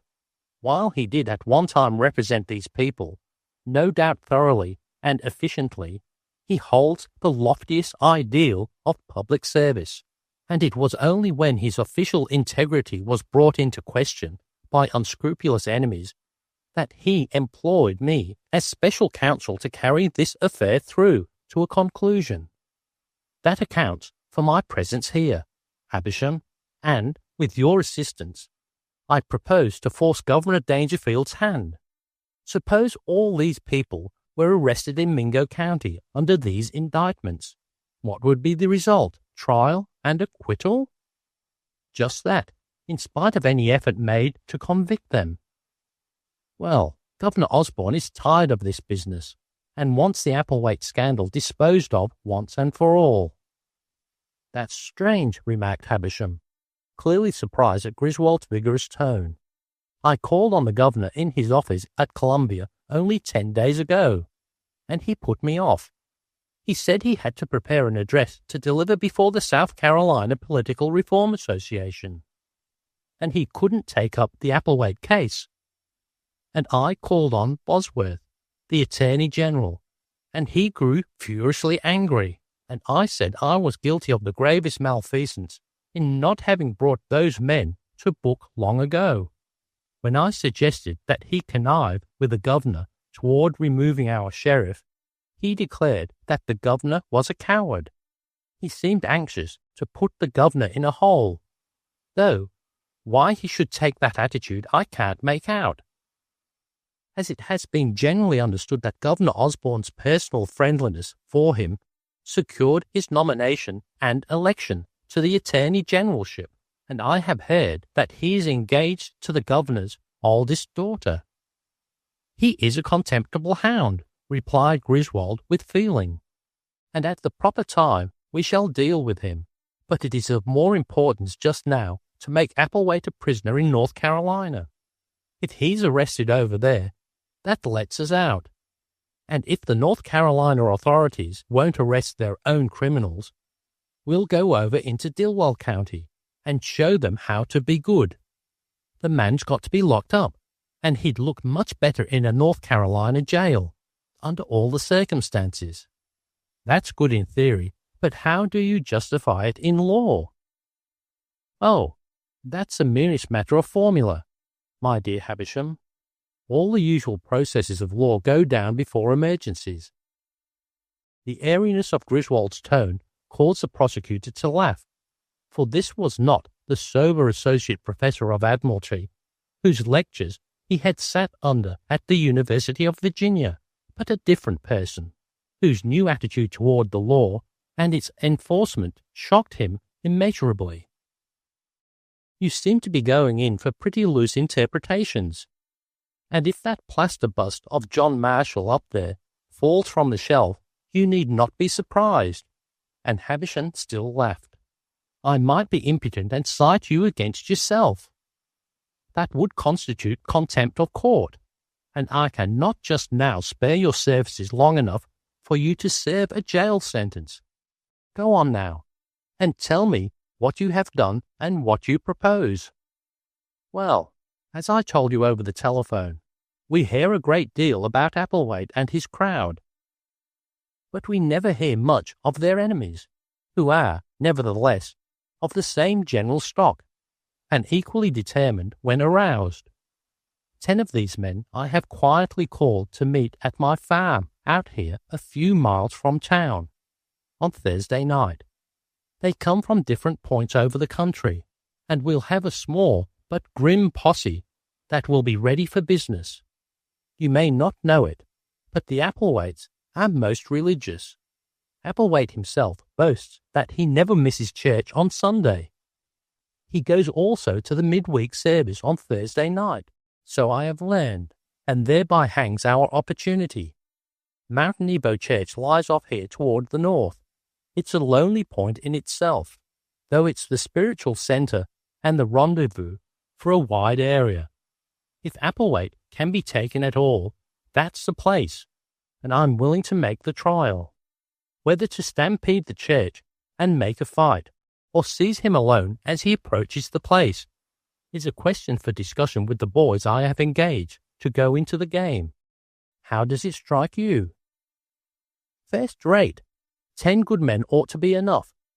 But if it comes down to 2 numbers, the state militia can be brought into use. The South Carolina National Guard is in camp, and we can have a regiment quick enough if I ask it. Havisham whistled. Osborne is certainly up and doing, he exclaimed, chuckling. I suppose he has tossed a quarter and decided it's better to be good than to be senator. By the way, that was a curious story in the newspapers about Dangerfield and Osborne having a row at New Orleans. I wonder just what passed between them. Griswold was conscious that Havisham glanced at him a little curiously, with a look that implied something that half formed itself on the prosecuting attorney's lips. I know nothing beyond that I read in the newspapers at the time. Some political row, I fancy. I suppose Governor Osborne hasn't discussed it with you since he returned to Columbia? Asked Havisham carelessly. The shadow of a smile flitted across his face, but vanished quickly, as though before a returning consciousness of the fact that he was facing Henry Mayne Griswold, who was first of all a gentleman, and not less a scholar, and a man of the world, who was not to be trifled with. No, replied Griswold, a little shortly. I was appealed to in rather an unusual way in this matter of Applewhite. It is quite out of my line as a legal proposition, but there are other considerations of which I may not speak.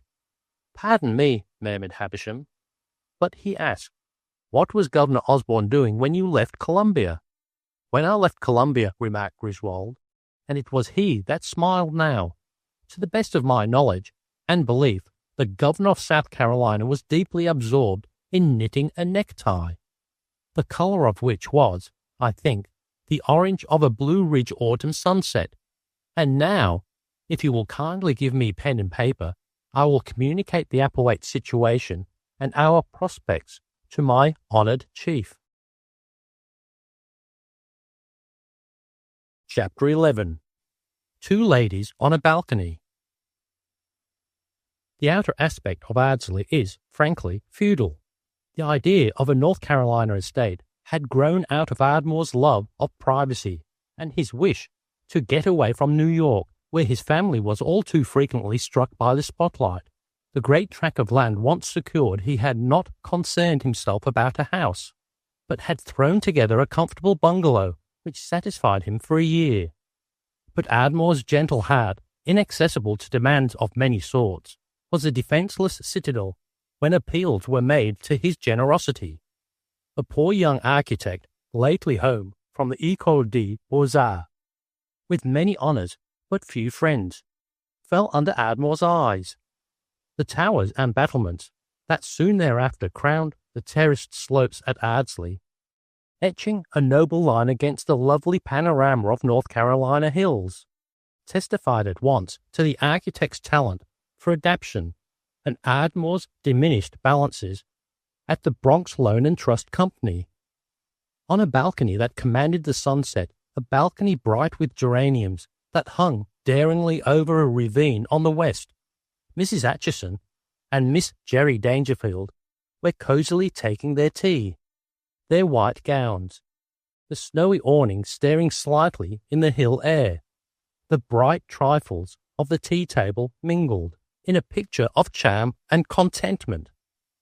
"I wonder," said Mrs. Acheson abruptly, "where Tommy is?" "I have no definite idea," said Jerry, pouring cream, "but let us hope that he is earning his salary." "His salary?" And Mrs. Acheson's brow contracted.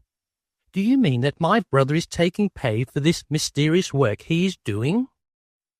"He shall be paid in money," replied Jerry with decision, "as I only have the barest acquaintance with Mr. Ardmore, never, in fact, having seen him until a few days ago. It would be very improper for me to permit him to serve me except under the rules that govern the relations of employer and employee."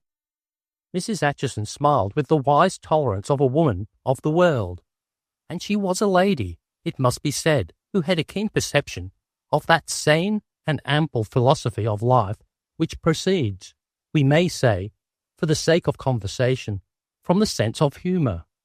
She did not like to be puzzled, and she had never in her life been surprised, least of all by a word or deed of her singular brother Tommy. She liked and even cultivated with daring the inadvertent turns in a day's affairs. The cool fashion in which her brother had placed the daughter of the governor of North Carolina in her hands on board her car at Raleigh had amused her. She had learned nothing from Jerry of the beginnings of that young woman's acquaintance with the master of Ardsley, an acquaintance which seemed to be intimate in certain aspects, but amazingly distant and opaque in others. Miss Geraldine Dangerfield, like Mrs. Acheson herself, was difficult to surprise, and Tommy Ardmore's sister admired this in anyone, and she particularly admired it in Jerry, who was so charming in so many other ways. Mrs. Acheson imagined that Jerry's social experience had been meagre, and yet the girl accepted the conditions of life at Ardsley as a matter of course, and in the gatherings of the house party Jerry, there was no denying it, held the centre of the stage. The men, including the Duke of Ballywinkle, hung upon the lightest word, which often left them staggered, and she frequently flung the ball of conversation into the blue ether with a careless ease that kept expectancy a tiptoe in the minds and hearts of all the company. "I hope," said Mrs. Acheson, putting down her cup and gazing dreamily into the west, "that you have not given Tommy any commission in which he is likely to fail. If it were a matter of finding a fan you had left behind somewhere, or even of producing an extinct flower from the Andes, he would undoubtedly be faithful to the trust imposed on him. But in anything that is really serious, really of importance, one should never depend on Tommy." This was, as the lady knew, almost vulgarly leading, but Jerry folded her arms and spoke out with charming frankness. "I have heard my father say," said Jerry, "that incapable men often rise to great opportunities when they are pushed. Mr. Ardmore has undertaken to perform for me a service of the greatest delicacy, and not unattended with danger. You have been kind to me, Mrs. Acheson, and as you are my chaperone and entitled to my fullest confidence, it is right for you to know just how I came here, and why your brother is absent in my service. For once curiosity bound Mrs. Acheson in chains of steel. Tell me nothing, dear, unless you are quite free to do so, she murmured, but her heart skipped a beat as she waited. I should not think of doing so, except of my own free will, declared Jerry, carelessly following the flight of a hawk that flapped close by toward the neighbouring woods. It may interest you to know that just now your brother, Mr. Thomas Ardmore, is the governor of North Carolina. He does not exactly know it, for at Raleigh I myself was governor of North Carolina at the time we met, and I only made Mr. Ardmore my private secretary. But when it became necessary to take the field, I placed him in full charge, and he is now not only the governor of the Old North State, but also commander-in-chief of her troops in the field. With a nice feeling for climax, Jerry paused, picked a lump of sugar from the silver bowl on the tea-table, bit the edge of it daintily, and tossed it to the robins that hopped on the lawn beneath. Mrs. Acheson moved forward slightly, but evinced no other sign of surprise. The hour, the scene, the girl were all to her liking.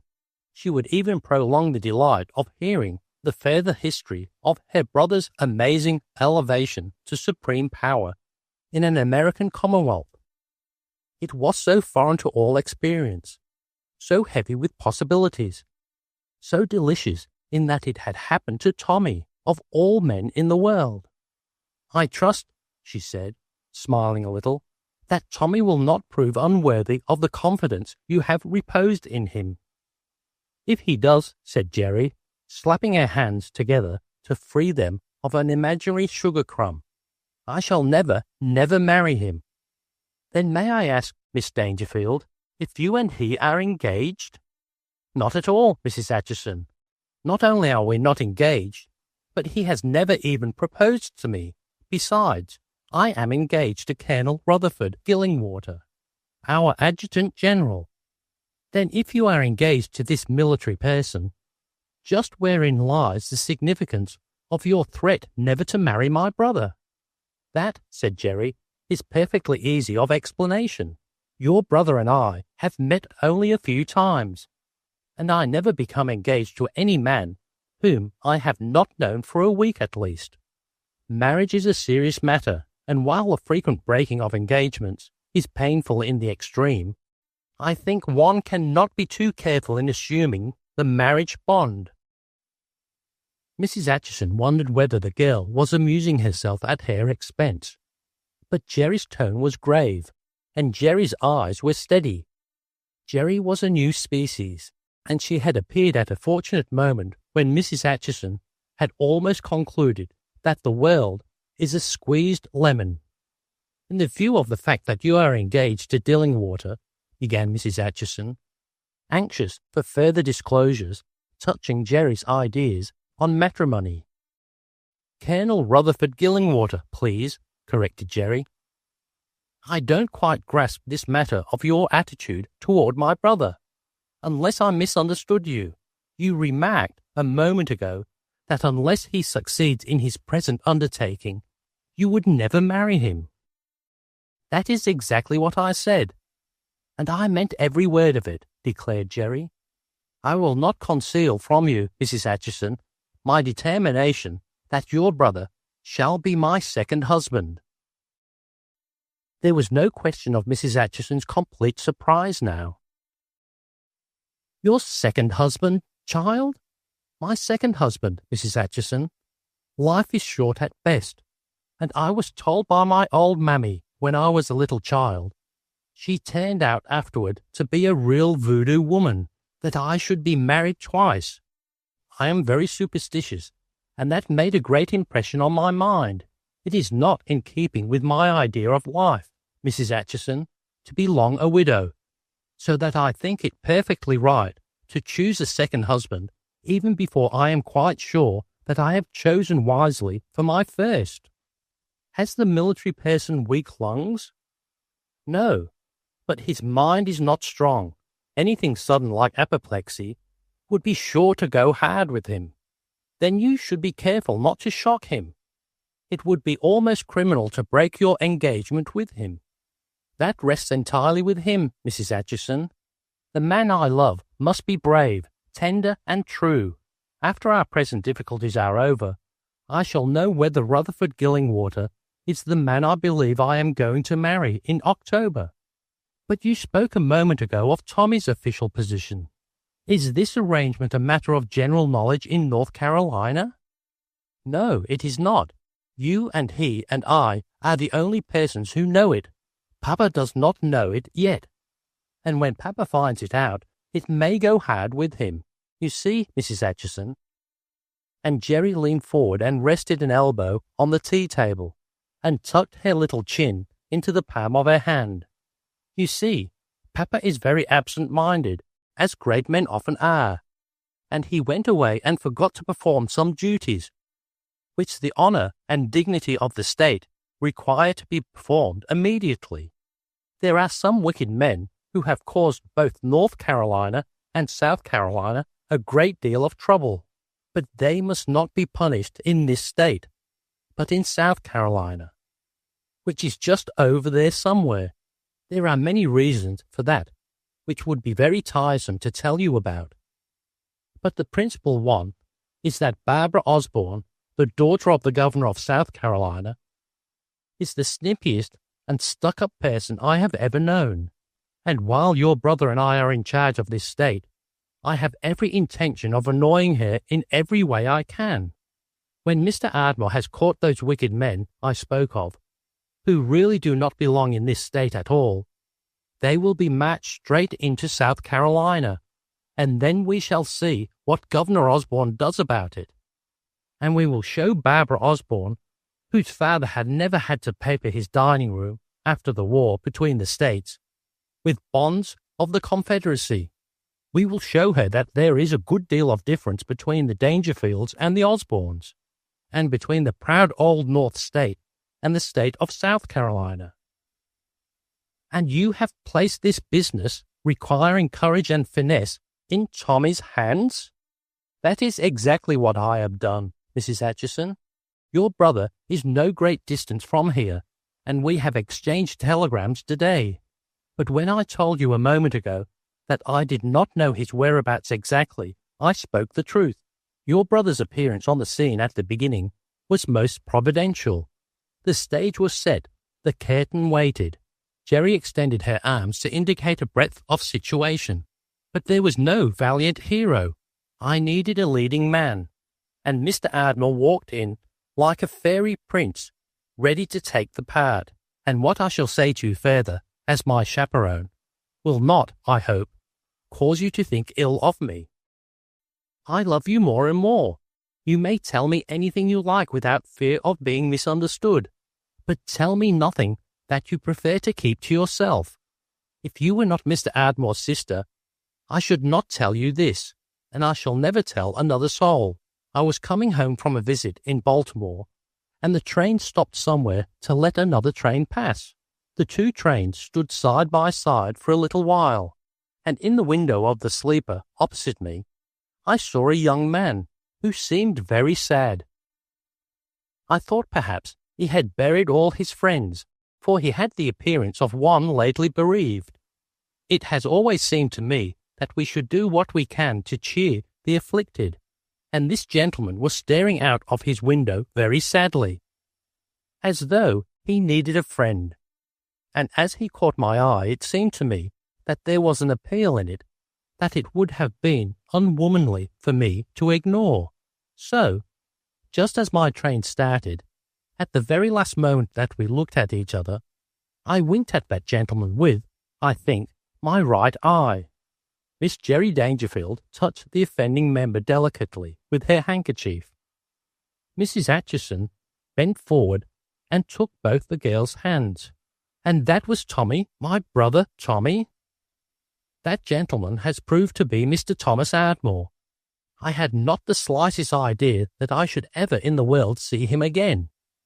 My only hope was that he would go on his way cheered and refreshed by my sign of goodwill, though he was either so depressed or so surprised that he made no response. I never expected to see him again in this world. And when I had almost forgotten all about him, he coolly sent in his card to me at the executive mansion in Riley, and I was very harsh with him when I learned who he was. For you know the Ardmore estate owns a lot of North Carolina bonds that are due on the 1st of June, and Mr. Billings had been chasing Papa all over the country to know whether they will be paid. And I suppose that of course your brother was looking for Papa, too, to annoy him about some mere detail of that bond business, for the state treasurer, who does not love Papa, has gone away fishing, and Mr. Billings is perfectly wild." "Delicious!" exclaimed Mrs. Acheson. "Perfectly delicious. And I am sure that when Tommy explained his real sentiments towards Mr. Billings, you and he became friends at once." "Not at once, for I came very near having him thrown out of the house. And I laughed at him about a jug that was given to him on the train at Kildare with a message in it for Papa. You know when you are governor, people always give you presents. That is, your friendly constituents do. The others give you only unkind words. The temperance people send you jugs of buttermilk on board your train as you pass through the Commonwealth, and others send you applejack. Your brother gave back the buttermilk and kept the jug of applejack, which had a warning to father in its corncob stopper. I thought it was very funny, and I laughed at your brother so that he was scared and ran out of the house. Then afterwards, I looked out of the window of Papa's office and saw Mr. Ardmore sitting on a bench in the State House yard, looking ever so sad and dejected. And I sent the private secretary out to get him. And now we are, I think, the best of friends, and Mr. Ardmore is, as I have already told you, the governor of North Carolina to all intents and purposes. May I call you Jerry? Thank you, dear. Let me tell you that I am 32, and you are 17, supplied Jerry. And this is the most amusing, interesting, and exciting thing I have heard in all my life. It might be difficult ordinarily for me to forgive the wink, but your explanation lifts it out of the realm of social impropriety into the sphere of generous benevolence. And if, after Colonel Gillingwater has gone to his reward, you should marry my brother, I shall do all my power to make your life in our family happy in every way. Your brother does not seem particularly proud of his family connection," said Jerry. "He spoke of you in the most beautiful way, but he seems distressed by the actions of some of the others." Mrs. Acheson sighed. "Tommy is right about us. We are a sad lot. But he is very hard on the Duke. Since I came to Ardsley, His Grace has treated me with the greatest courtesy, and he has spoken to me in the most complimentary terms. He is beyond question a man of kind heart, for he has promised me his mother's pearl necklace, which had been in her family for 400 years. I should not hesitate to take the necklace, Jerry. If he really produced it for my sister, his wife, he never had the slightest glimpse of it, and it is, I believe, in the hands of certain English trustees for the benefit of the Duke's creditors. I dislike to spoil one of his Grace's petty illusions, but unless Mr. Billings softens his heart a great deal toward the Duke, I fear that you will not get the pearls this summer. I must tell you as my chaperone, Mrs. Acheson, that the Duke has already offered to elope with me. He told me last night as we were having our coffee on the terrace that he would gladly give up his wife, meaning, I suppose, your sister, and the Ardmore millions for me. But while I think him fascinating, I want you to feel quite safe, for I promise you I shall elope with no one while I am your guest." Mrs. Acheson's face had grown a little white, and she compressed her lips in lines that were the least bit grim. "The scoundrel!" she exclaimed, half under her breath. "To think that he would insult a child like you. He is hanging about us here in the hope of getting more money, while my poor sister, his wife, is in an English sanatorium, half crazed by his brutality. If Tommy knew this, he would undoubtedly kill him. That would be very unnecessary. The Duke, after all, is something, and I should hate to have the poor man killed on my account. And besides, Mrs. Acheson, I am perfectly able to take care of myself." "I believe you are, Jerry, but it's a terrible thing to have that beast about, and I shall tell him tonight that he must leave this place and the country." "But first," said Jerry, "I have an engagement to ride with him after dinner to see the moon, and the opportunity of seeing a moon with a duke of ancient family here on the sacred soil of North Carolina is something that I cannot lightly put aside." "You cannot. You must not go." "Leave it to me," said Jerry, smiling slightly, "and I promise you that the Duke will never again insult an American girl. And now I think I must dress for dinner." She rose and turned her eyes dreamily to the tower above, where the North Carolina state flag flapped idly in the breeze. This silken emblem, with its single star, Miss Jerry Dangerfield carried with her in her trunk wherever she travelled, and having noted Ardsley's unadorned flagstaff, she had, with her own hands, unfurled it, highly resolved that it should remain until the rightful governor returned to his own. A few minutes later, as Mrs. Acheson was reading the late mail in her sitting-room, she took up a New York newspaper of the day before and ran over the headlines. "Lost, a governor," was a caption that held her eye, and she read a special dispatch dated Raleigh with deepest interest. Governor Dangerfield, the item hinted, had not yet returned from New Orleans, where he had gone to attend the Cotton Planters' Convention, and where, moreover, he had quarrelled with the governor of South Carolina.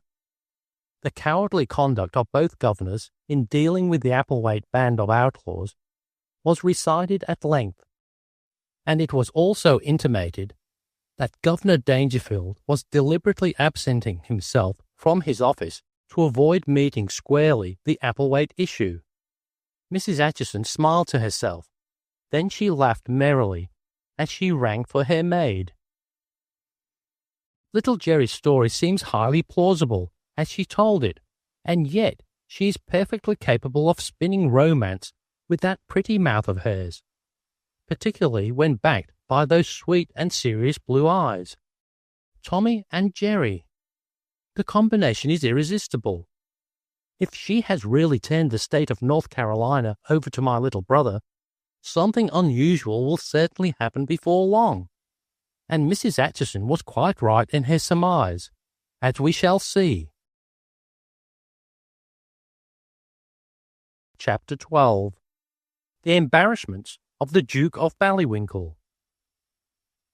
Mr. Frank Collins, of the Atlanta Palladium, trod the ties beyond Kildare with a light heart, gaily swinging a suitcase. He had walked far, but a narrow-brimmed straw hat perched on the back of his head, and the cheery lilt of the waltz he whistled spoke for a jaunty spirit. As his eyes ranged the landscape, he marked a faint cloud of smoke rising beyond a lonely strip of wood, and coming to a dilapidated piece of track that led vaguely away into the heart of the forest, he again noted the tiny smoke cloud. On such a day the half-gods go and the gods arrive, and the world that afternoon knew no cheerful spirit than the Palladium's agile young commissioner. Mr. Collins was not only in capital health and spirit, but he rejoiced in that delicious titillation of expectancy, which is the chief compensation of the journalist's life. His mission was secret, and this in itself gave flavour to his errand, and, moreover, it promised adventures of a kind that were greatly to his liking. As the woodlands closed in about him, and the curving spur carried him farther from the main right of the way, he ceased whistling, and his steps became more guarded. Suddenly a man rose from the bushes, and levelled a long arm at him detainingly. "Stop, young man, stop where you are." "Hello," called Collins, pausing. "Well, I'm jiggered if it ain't old Cookie. I say, old man, is the untaxed juice flowing in the forest primeval, or what brings you here?"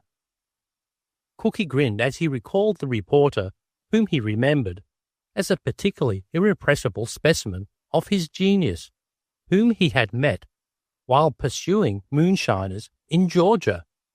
The two shook hands amiably midway of the two streaks of rust. "Young man, I think I told you once before that your legs were altogether too active. I want you to light right out of here. Skip, not for $1,000,000. Our meeting is highly opportune, Cookie. It's not for me to fly in the face of Providence. I'm going to see what's going down here." "All right," replied Cookie. "Take it all in and enjoy yourself. But you're my prisoner." "Oh, that will be all right. So long as I'm with you, I can't lose out."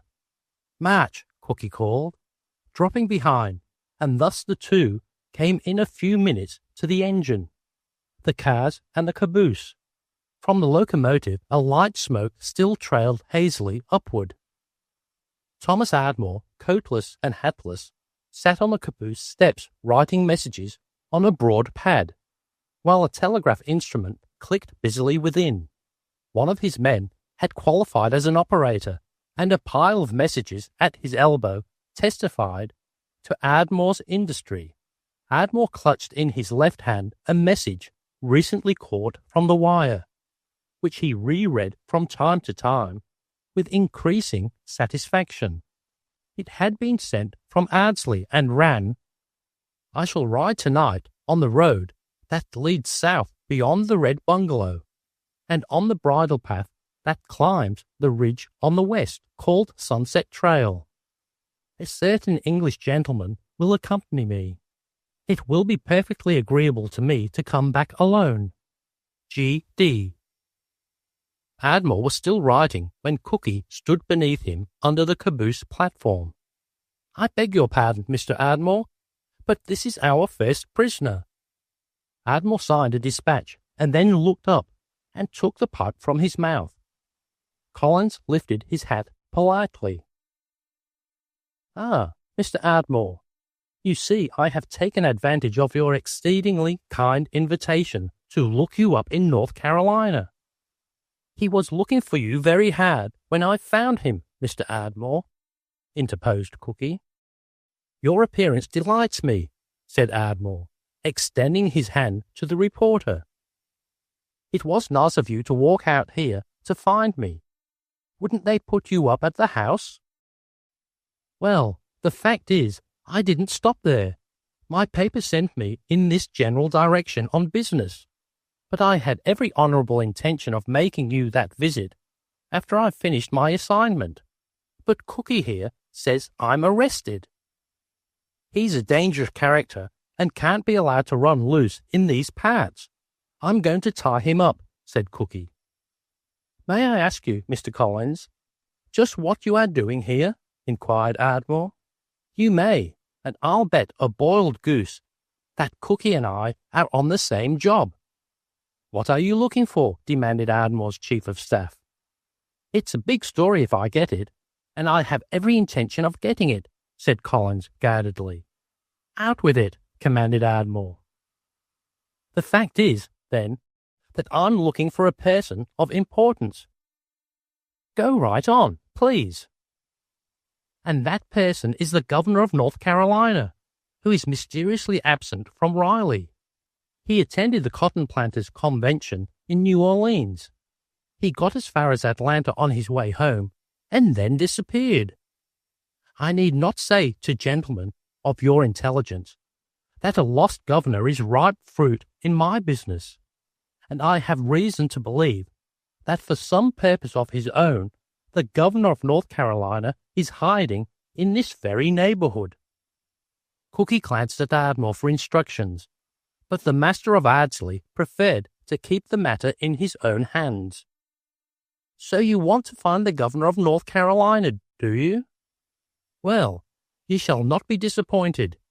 You are too able and zealous to be wasted on journalism. I have a feeling that you are destined to higher things. Something told me when we met in Atlanta that fate had set us apart from each other. That was why I asked you to visit me when I really didn't know but that, after learning where the spoons are kept, you would skip without leaving your subsequent address. But now there is important business on hand, and the state of North Carolina will take the liberty of borrowing you from Georgia until a piece of the old North State is restored. And now, Collins, I will make a disclosure that will undoubtedly startle you a good deal. But you are no longer employed by the Atlanta Palladium, and your obligations to that journal must be transferred to the state in which you now stand. You came here, Collins, to look for the governor of North Carolina, and your wits at Argus nose for news have served you well. You have found the governor of North Carolina. I am he. Collins had stood during his recital in the middle of the track, with his legs wide apart, calmly fanning himself with his hat. But as Ardmore proceeded, the reporter's hand dropped to his side, and a grin that had overspread his face slowly yielded to a blank stare. Would you mind repeating those last words? I am the governor of North Carolina, Mr. Collins. The manner in which I attained that high office is not important.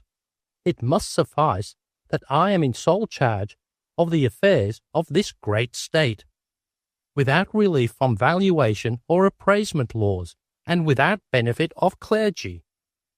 And we have much to do here. Mere social conversation must await an ample time. I now appoint you publicity agent to the governor. Your business is to keep the people fooled. All the people all the time.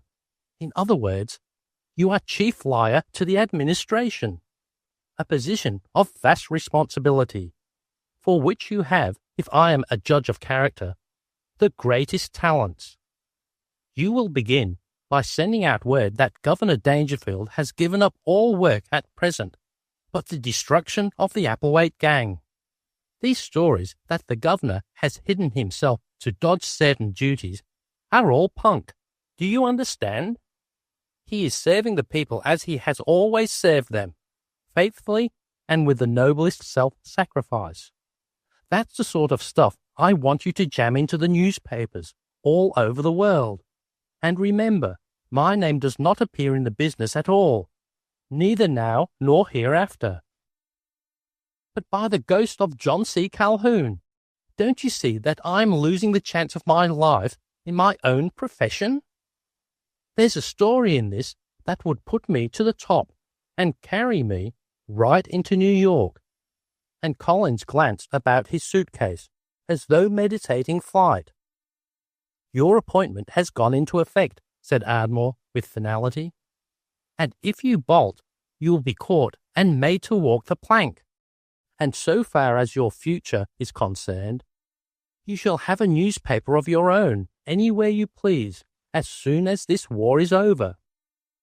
The three men adjourned to the caboose, where Ardmore told Collins all that it seemed necessary for the newspaper man to know, and within half an hour the new recruit had entered thoroughly into the spirit of the adventure, though his mirth occasionally got the better of him, and he bowed his head in his hands and surrendered himself to laughter. Thereafter, until the 6 o'clock supper was ready, he kept the operator occupied. He sent to the Palladium a thoroughly plausible story, giving prominence to the Applewhite case and laying stress on Governor Dangerfield's vigorous personality and high sense of official responsibility. He sent queries to leading journals everywhere, offering exclusive news of the rumoured disappearance of North Carolina's governor. His campaign of publicity for the state administration was broadly planned, though he was losing a great opportunity to beat the world with a stunning story of the amazing nerve with which Ardmore, the young millionaire, had assumed the duties of governor of North Carolina in the unaccountable absence of Governor Dangerfield from his capital. The whole thing was almost too good to be true, and Collins put away the idea of flight only upon realizing the joyous possibilities of sharing, no matter how humble, in the fate of an administration which was fashioning the drollest of cad houses. He did not know, and was not to know until long afterward, just how the young master of Ardsley had leaped into the breach.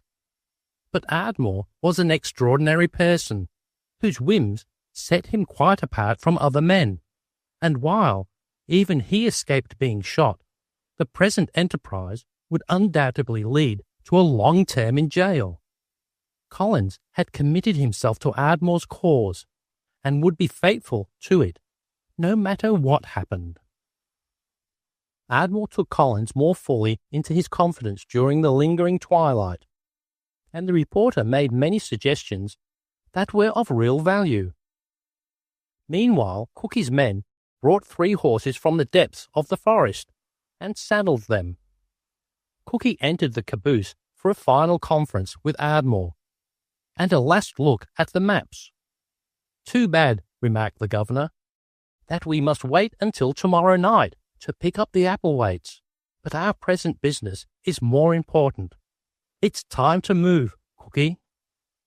They rode off in single file, on the faintest of trails through the woods, Cookie led, and Ardmore and Collins following immediately behind him. The great host of summer stars thronged the sky, and the moon sent its soft effulgence across the night. They presently forded a noisy stream, and while they were seeking the trail again on the farther side, an owl hooted 1,000 yards up the creek, and while the line reformed, Cookie paused and listened. Then the owl's call was repeated farther off, and so faintly that Cookie alone heard it. He laid his hand on Ardmore's rein. "There's a foot trail that leads along that creek, and it's very rough and difficult to follow. Half a mile from here, there used to be a still, run by one of the Applewhaites. We smashed it once, but no doubt they are operating again by this time. That hoot of the owl is a warning common among the pickets put out by these people. Wireless telegraphy isn't in it with them. Every Applewhite within 20 miles will know in half an hour how many there are of us and just what direction we are taking. We must not come back here tonight. We must put up on your place somewhere, and let them think, if they will, we are guests of yours out for an evening ride. That's all right. Unless we complete this job in about 2 days, my administration is a fizzle," said Ardmore, as they resumed their march through the forest. There was a wilder fling to the roll of the land now, but the underbrush was better cleared, and the trail had become a bridle path that had known man's care. "This is some of Paul's work," said Ardmore, "and if I am not very much mistaken, we are on my land now, and headed straight enough for the wagon road that leads south beyond the Red Bungalow. These roads in here were planned to give variety, but I never before appreciated how complicated they are." The path stretched away through the heavy forest, and they climbed to a ridge that commanded a wide region that lay bathed in silver moonlight, so softly luminous that it seemed of the stuff of shadows made light. Westward, a mile distant, lay Ardsley, only a little below the level of the ridge, and touched with a faint purple as of spring twilight. Ardmore sat his saddle, quietly contemplating the great house that struck him almost for the first time as imposing. He felt, too, a little heartache that he did not quite understand. He was not sure whether it was the effect of the moon, or whether he was tired, or what it was, though he thought perhaps the moon had something to do with it. His own house, of which he was sincerely fond, seemed mistily hung between heaven and earth in the moonlight, a thing not wholly of this world, and in his depression of spirit he reflected for a moment on his own aimless, friendless life. He knew then that he was lonely, and that there was a great void in his mind and heart and soul, and he knew also that Jerry Dangerfield, and not the moon, was the cause of his melancholy. "We'd better be moving," suggested Cookie. "It's too bad to leave that picture," remarked Collins, sighing. "Had I the Lear of Grey, I should compose an ode on a distant prospect of Ardsley Castle, which would ultimately reach the school readers and bring me fame more enduring than brass." "Did you say brass?" ironically scoffed Cookie. Whereupon the Palladium's late representative laughed softly and muttered to himself, "Proud pile, by mighty Ardmore's hand upreared." "Cut it out," commanded Cookie, "or I'll drop you into the ravine. Look below there." Looking off from the ridge, they saw a man and a woman riding along a strip of road from which the timber had been cut. The night was so still, the grey light so subdued, that the two figures moved as steadily and softly as shadow pictures on a screen. The slow event movement of the riders was interrupted suddenly. The man, who was nearer the remote observers, had stopped and bent toward the woman as though to snatch her rein, when her horse threw up its head and fell back on its haunches. Then the woman struck the man a blow with her riding crop, and galloped swiftly away along the white ribbon-like road. In the perfect night silence, it was like a scene of pantomime. "That's all right," cried Cookie. "Come along. We'll cut into the road at the bungalow." They swung their horses away from the ridge and back into the bridle path, which once more dipped sharply down into heavy timber. Cookie leading the way, and three of the best hunters known to the Ardsley stables flew down the clear but winding path. The incident, which the trio had witnessed, required no interpretation. The girl's blow and flight had translated into a language explicit enough. Ardmore thanked his German forester 1,000 times for the admirable bridle path over which they galloped, with its certain footing beneath and clean sweep from the boughs above. The blood surged hotly through his heart, and he was angry for the first time in his life, but his head was cool, and the damp air of the forest flowing by tranquilized him into a new elation of spirit. Jerry Dangerfield was the dearest and noblest and bravest girl in the world. He knew that, and she was clever and resourceful enough to devise means for preserving her father's official and private honor, and not less quick to defend herself from insult from a titled scoundrel. She was the most inexplicable of girls, but at the same time she was beyond any question the wisest. The thought that he should now see her soon, after all these years that had passed since he had introduced her to his sister at Riley, filled him with wild delight, and he prayed that in her mad flight from the Duke of Ballywinkle no harm might come to her. The three men rode out into the broad highway at the Red Bungalow, and paused to listen. "He hasn't got here yet.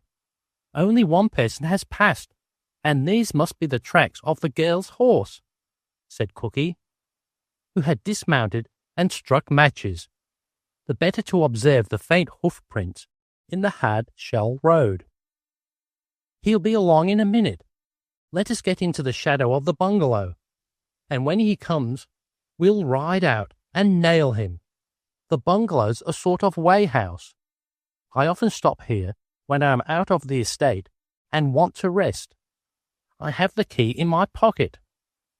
As Ardmore's keys jingled in the lock, Cookie cried out softly.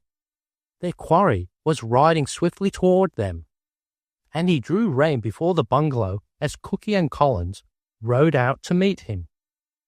"I say," panted the Duke, "you are our prisoner. Dismount and come into this house." "Prisoner, you fool. I am a guest at Ardsley, and I am looking for a lady."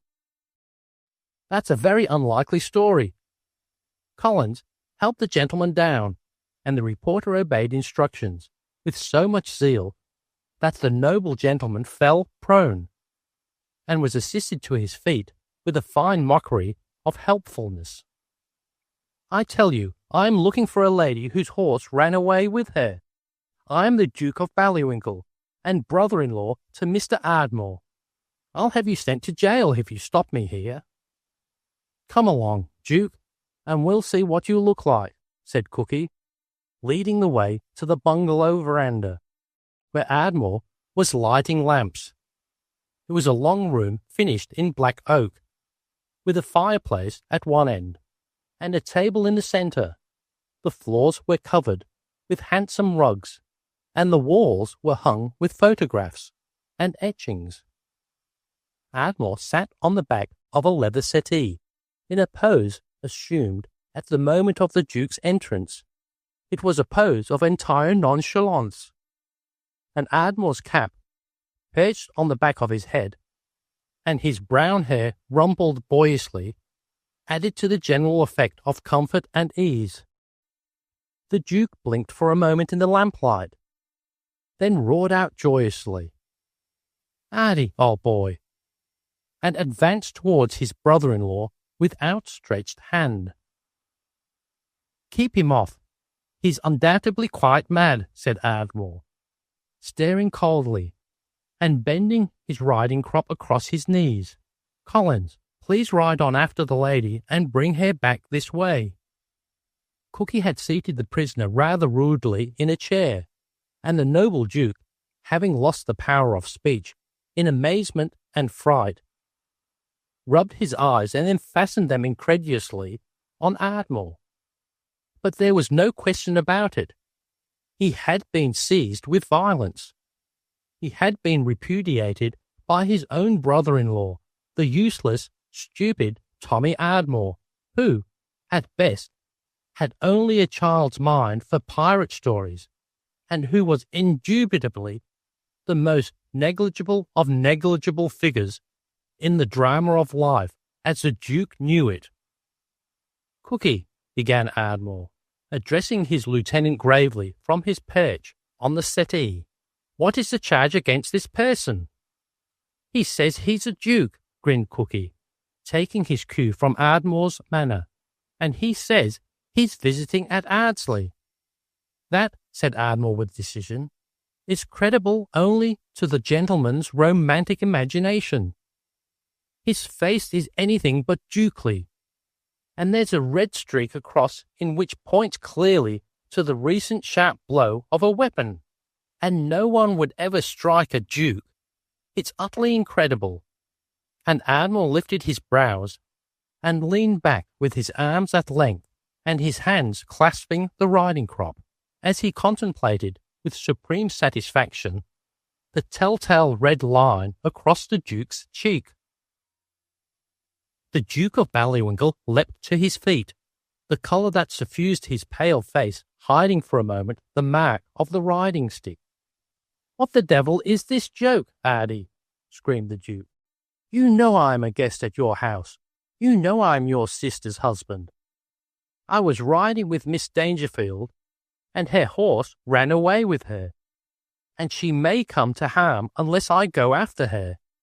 This cut on the face I got from a low limb of one of your infernal trees. You are putting me in a devil of an embarrassing position by holding me here." He spoke with dignity, and Ardmore heard him through in silence. But when he had finished, the master of Ardsley pointed to the chair. As I understand you, you are pleading not guilty, and you pretend to some acquaintance with me, but I am unable to recall you. We may have met somewhere, sometime, but I really don't know you. The title to which you pretend is unfamiliar to me, but I will frankly disclose to you that I, sir, am the governor of North Carolina. The what? Bleated the Duke, his eyes bulging. I repeat that I am the governor of North Carolina, and as a state of war now exists in my unhappy kingdom, I, sir, have assumed all the powers conferred upon the three coordinate branches of government under the American system, namely, or if you prefer it, I will say, to wit, the legislative, the executive, and the judicial. It is thus not only my privilege, but my painful duty to pass upon your case in all its sad aspects, as I have already suspended the writ of habeas corpus and set aside the right to trial by jury. We will consider that I sit here as a Supreme Court. For God's sake, Ardie, howled the Duke, that remark I will not now construe as profanity, but don't let it occur again. The first charge against you is that of insulting a woman on the Sunset Trail in the estate called Ardsley, owned by a person known in law as Thomas Ardmore. There are 3 witnesses to the fact that you tried to stop a woman in the road, and that streak on your face is even more conclusive. Are you guilty or not guilty? You are mad. You are crazy, shouted the Duke. But his face was very white now, and the mark of the crop flamed scarlet. You are guilty beyond any question, but the further charge against you, that you pretend to be, what did you say his name was, Cookie? That you pretend to be the Duke of Ballywinkle must now be considered. That is quite right, is it? You say you are the Duke? Yes, you fool, howled the Duke. I'll have the law on you for this. I'll appeal to the British ambassador. I advise you not to appeal to anybody, said Ardmore, and the British ambassador is without jurisdiction in North Carolina. You have yourself asserted that you are the Duke of Ballywinkle. Why Ballywinkle? Why not Argyle? Why not Westminster? Why not, if Duke you must be, the noble Duke of York? The Duke of Ballywinkle sat staring, stupefied. The whole thing was one of his silly brother-in-law's stupid jokes. There was no question of that, and Tommy Ardmore was always a bore. But in spite of the comfort he derived from these reflections, the Duke was not a little uneasy, for he had never seen his brother-in-law in just this mood, and he did not like it. Ardmore was carrying the joke too far, and there was an assurance in Ardmore's tone and a light in Ardmore's eyes that were ominous. Cookie had meanwhile lighted his pipe and was calmly smoking until his chief should have his fling. Ardmore now drew from his pocket Johnston's American Politics with an air of greatest seriousness. Cookie, he said, half to himself as he turned the pages, do you remember just what the Constitution says about dukes? Oh, yes, here we are. Now, Mr. Duke of Ballywinkle, listen to what it says here in Section 9 of the Constitution of the United States, which reads exactly as follows in this book. No title of nobility shall be granted by the United States, and no person holding any office of profit or trust under them shall, without the consent of the Congress, except of any present emolument, office, or title of any kind whatsoever, from any king, prince, or foreign state. And it says here in Section 10 that no state shall grant any title of nobility.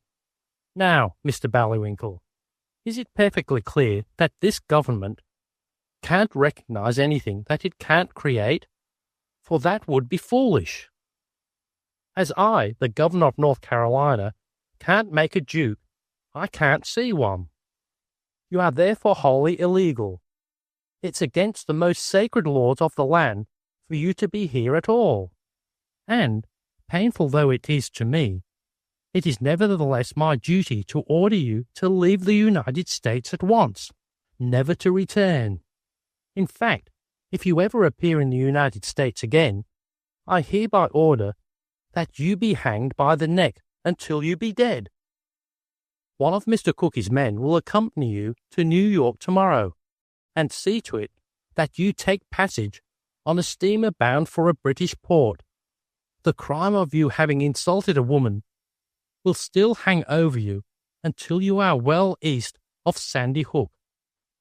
And I advise you not to risk being tried on that charge in North Carolina, as my people are very impulsive and emotional, and lynchings are not infrequent in our midst.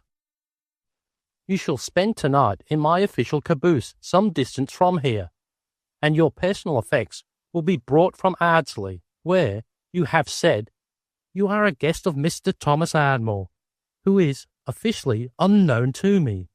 The Supreme Court will now adjourn. Cookie pulled the limp, bewildered Duke to his feet and dragged him from the bungalow. As they stepped out on the veranda, Collins rode up in alarm. I followed this road to a crossroad, where it becomes a bridle path and runs off into the forest. There I lost all trace of the lady. But here is her riding crop. Cookie, take your prisoner to the caboose, and Collins, come with me, commanded Ardmore. And a moment later he and the reporter rode off furiously in search of Jerry Dangerfield. Chapter 13. Miss Dangerfield takes a prisoner.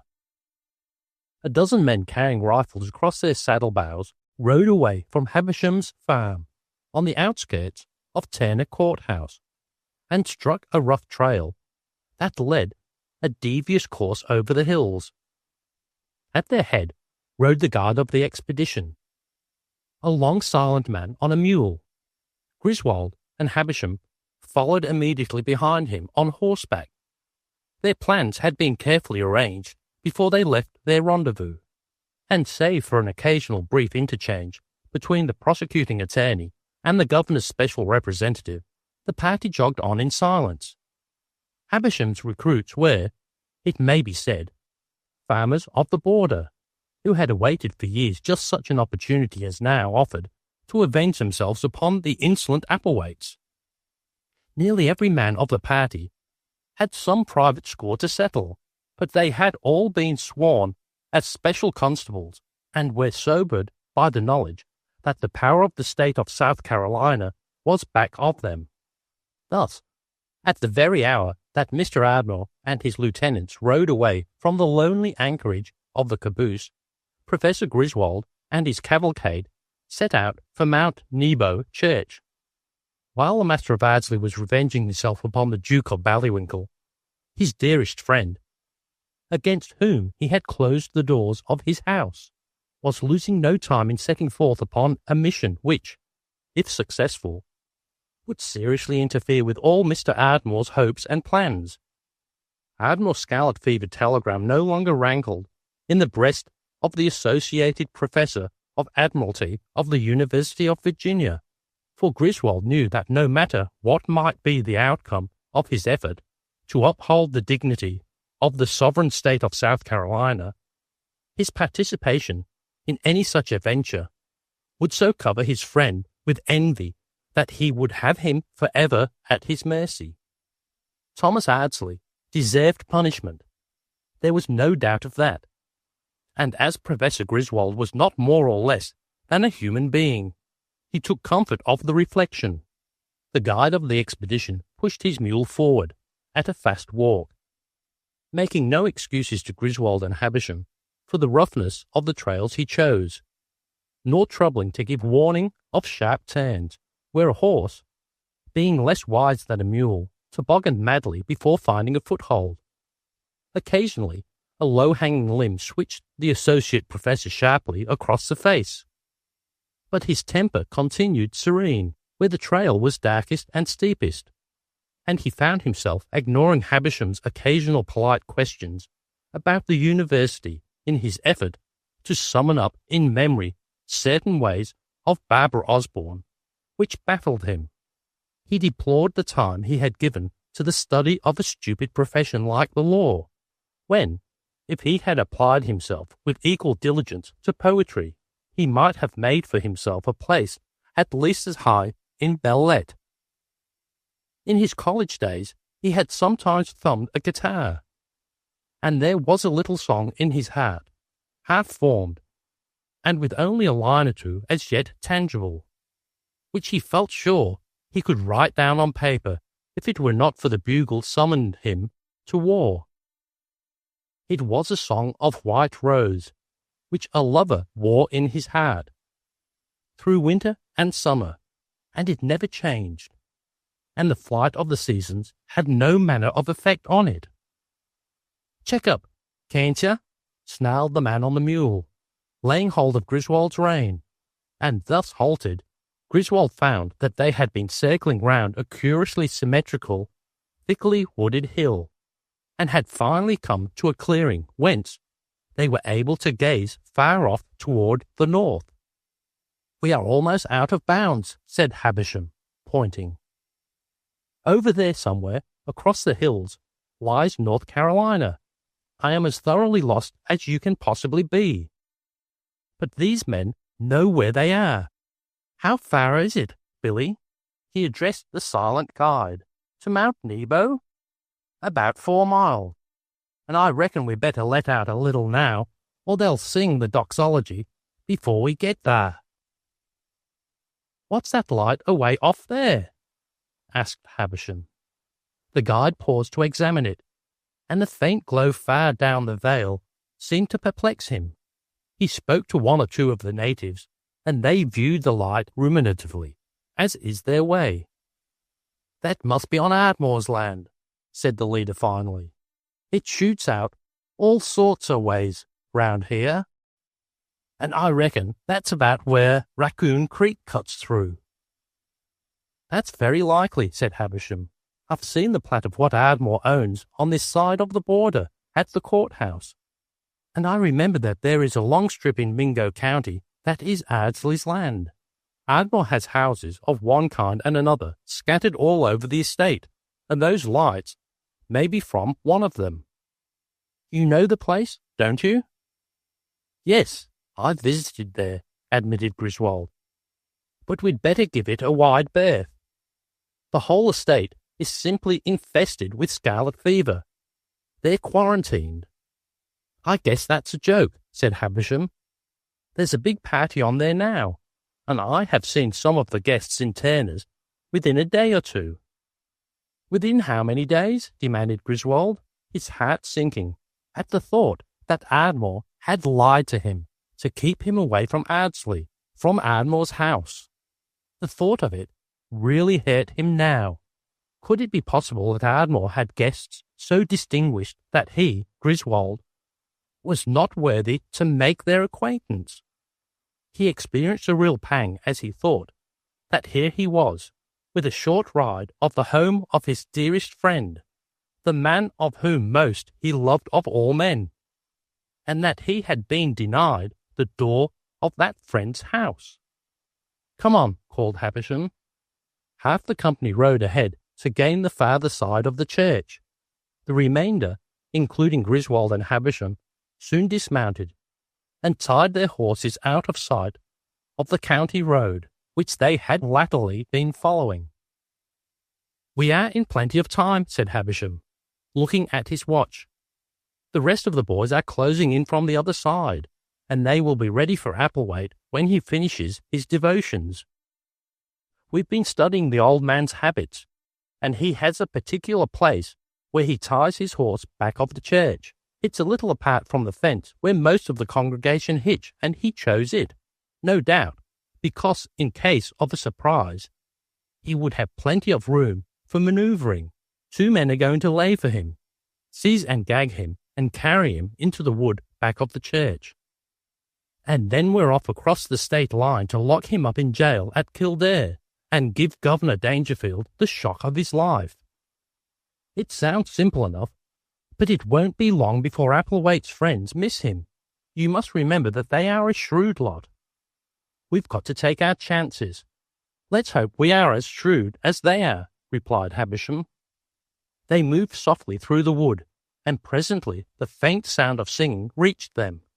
Old Radic had finished his sermon, and will know the worst in a few minutes. One of the party had already detached himself and crept forward toward the church to meet his appointed comrade in the enterprise, who was to come in from the other side. The clapboard church presented in the moonlight the austerest outlines, and as the men waited, a rude though unseen hand was slamming the wooden shutters that protected the windows from impious violence.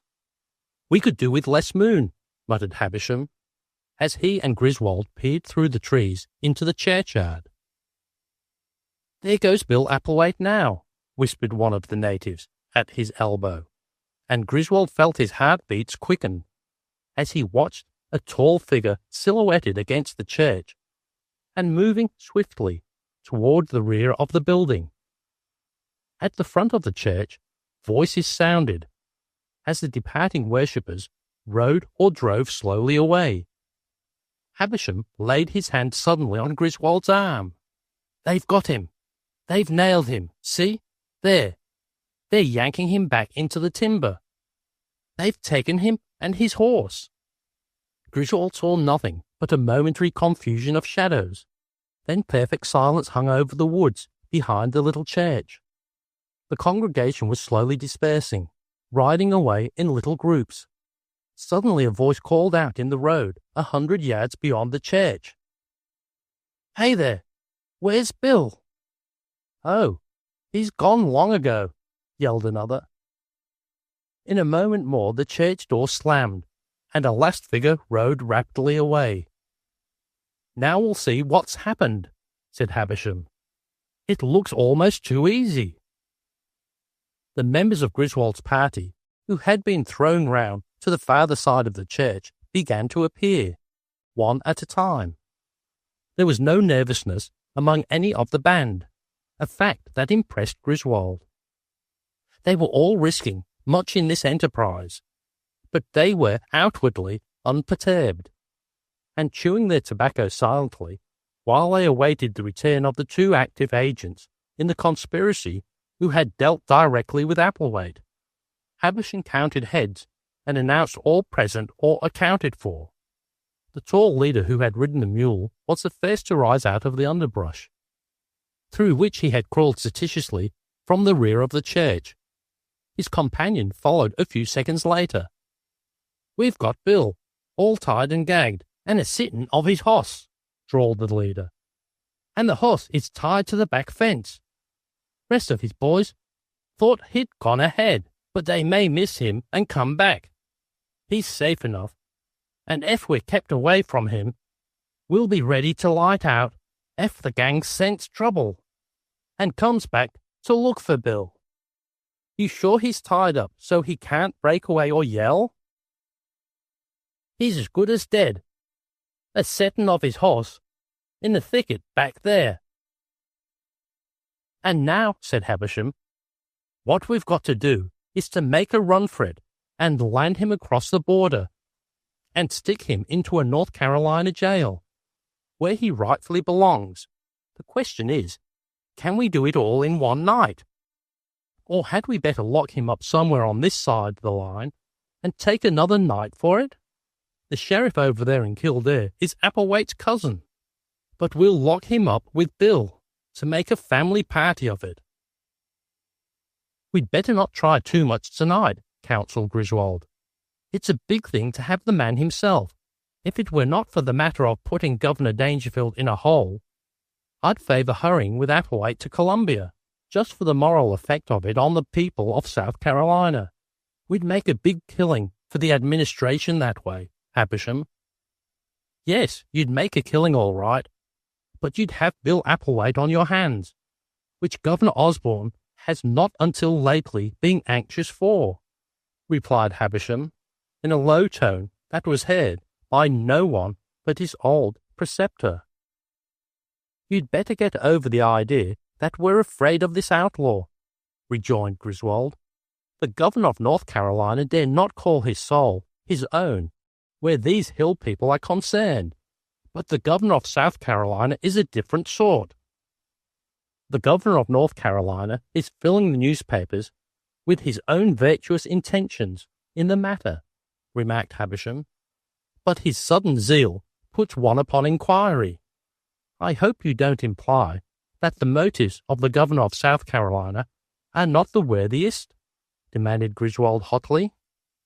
"Most certainly not," returned the prosecuting attorney. But a smile flitting across his face, a smile which, in the darkness, Griswold did not see. "The two governors are very different men, wholly antipodal characters, in fact." And again Havisham smiled to himself. While they thus stood on South Carolina soil, waiting for the safe and complete dispersion of the Mount Nebo congregation, before seizing the captive they had gagged and tied at the rear of the little church, the fates were ordering a very different termination of the night's business. Miss Jerry Dangerfield, galloping away from the Duke of Ballywinkle, with no thought but to widen the distance between them, turned off at the first crossroad, which began well enough, but degenerated rapidly into a miserable trail, through which she was obliged to walk her horse.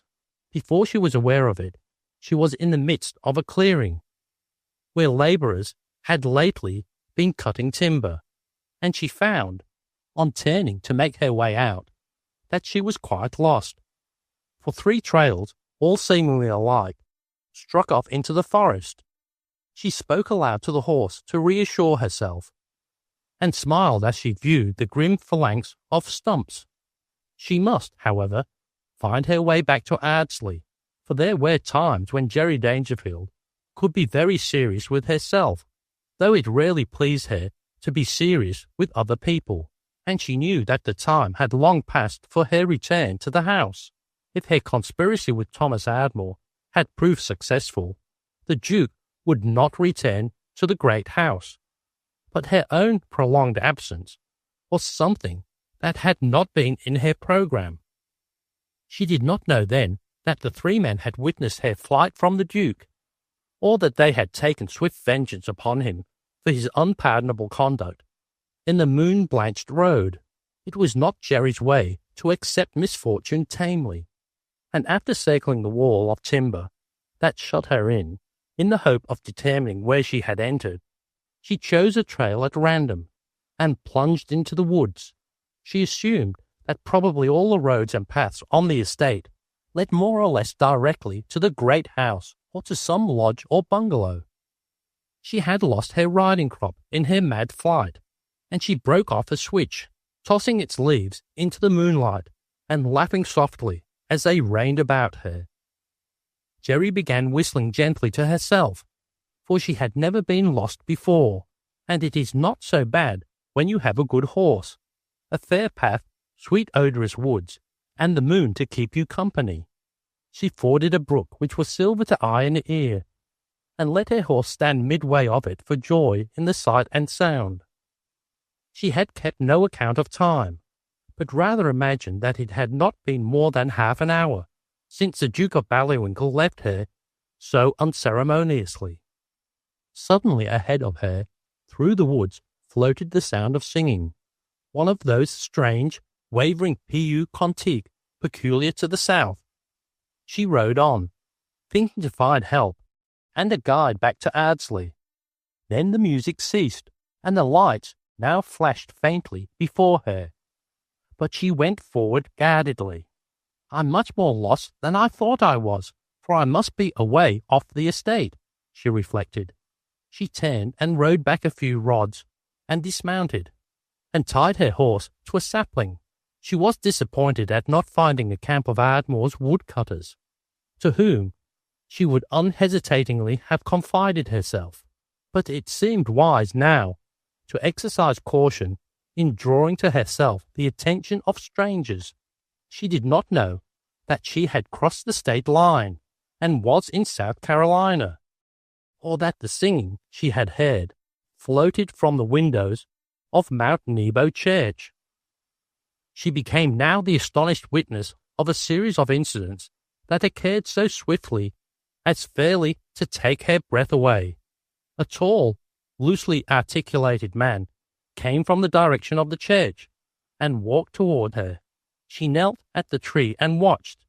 The moonlight gave her a clear view of a rustic somewhat past middle age, whose chief characteristics seemed to be a grizzled beard and long arms that swung oddly at his side. The brim of his wool hat was turned up sharply from his forehead, and she had a glimpse of the small, keen, grey eyes with which he swept the forest before him. He freed a horse which she had not before noticed, and she concluded that he would not approach nearer, for she expected him to mount and ride away to join others of the congregation, whom she heard making off in a road beyond the church. Then, with a quickness and deftness that baffled her eyes, 2 men rose beside him, just as he was about to mount. There was no outcry and no sound of scuffling. So quick was the descent, and so perfect the understanding between the captors. In a moment the man was gathered up, bound, and flung on his saddle. She had a better view of him, now that he was hatless, though a gag had been forced into his mouth, and a handkerchief tied over his eyes, so that he presented a grotesque appearance. Jerry was so absorbed that she forgot to be afraid. Never in her life had she witnessed anything so amazing as this, and now, to her more complete bewilderment, the captors, after carefully inspecting their work and finding it satisfactory, seemed to disappear utterly from the face of the earth. In the woods to the left she thought she heard a horse neigh. Then she saw shadows moving into that direction, and again, from the road, she heard the brief debate of the 2 men as to the whereabouts of Bill, and it struck Jerry humorously that he would not see his friends unless they came and helped him out of his predicament. It may help to an understanding of Miss Jerry Dangerfield's character if it is recorded here that never in her short life had she failed to respond to the call of impulse. She was lost in the woods, and strange men lurked about. A man had been attacked, seized, and left sitting in a state of absurd helplessness, on a horse presumably his own, and there was no guessing what dire penalty his captors had in store for him. He certainly looked deliciously funny, as he sat there in the shadows, vigorously twisting his arms and head in an effort to free himself. Quiet reigned in the neighbourhood of the church. The lights had blinked out. The bang of the closing shutters reassured Jerry, and she crept on her knees toward the unconscious captive, loosened his horse's rein, and led it rapidly toward her own horse, a little farther back into the woods. Her blindfolded prisoner, thinking his original captors were carrying him off, renewed his efforts to free himself. He tested the ropes and straps with which he was fastened by throwing himself first to one side, then to the other, as far as his gyves would permit, at the same time frothily chewing his gag. Jerry gained her own saddle in the least bit of a panic, and when she had mounted and made sure of the leading strap with which her prisoner's horse was provided, she rode on at a rapid walk until she reached the clearing, where the stump again grimly mocked her. She stopped to listen, and heard through the still night first one cry, and then many voices, in various keys of alarm and rage. Then she bent toward the prisoner, tore the bandage from his eyes, and with more difficulty freed him of the gag. He blinked and sputtered at the unexpected deliverance, then blinked and spluttered afresh at seeing that his captor was a young woman, who was plainly not of this world. Jerry watched him wonderingly. then addressed him in her most agreeable tone. "You were caught and tied by 2 men over there by a church. I saw them. And when they went off and left you, I came along and brought you with me, thinking to save your life. I want to get home as quickly as possible, and though I do not know you, and I am quite sure we've never met before, I hope you will kindly guide me to Ardsley, and thereby render me a service I shall always deeply appreciate." Mr. Bill Applewhite, alias Petite, was well hardened to the shocks of time, but this pleasant-voiced girl, coolly sitting her horse and holding his own lank steer by a strap, was the most amazing human being that had yet dawned on his horizon. He was not stupid, but Jerry's manner of speech had baffled more sophisticated minds than Applewhite's, and the sweet sincerity of her tone, and her frank countenance, hallowed as it was by the moonlight, wrought in the outlaw's mind a befuddlement not wholly unlikely that which had possessed the wits of many young gallants south of the Potomac who had laid siege to Jerry Dangerfield's heart. But the cries behind them were more pronounced, and Applewhite was nothing if not a man of action. "Take these things off of me," he commanded fiercely, "and I'll see you safe to Ardsley." "Not in the least," replied Jerry, who was herself not unmindful of the voices behind. "You will kindly tell me the way, and I will accommodate my pace to that of your own somewhat ill-nourished beast. And as there's a mob looking for you back there, all ready to hang you to one of these noble forest trees, I advise you to use more haste and less caution in pointing the way." Applewhite lifted his head and took his bearings. Then he nodded toward one of the 3 trails, which had so baffled Jerry when first she broke into the clearing. "That's the nighest," said Applewhite, "and we'd better get." She set the pace at a trot, and was relieved in a few minutes to pass 1 or 2 landmarks, which she remembered from her flight through the woods.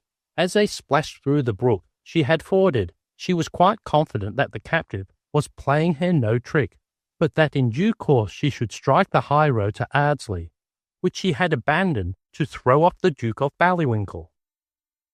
It was now 10 o'clock, and the moon was sinking behind the forest trees.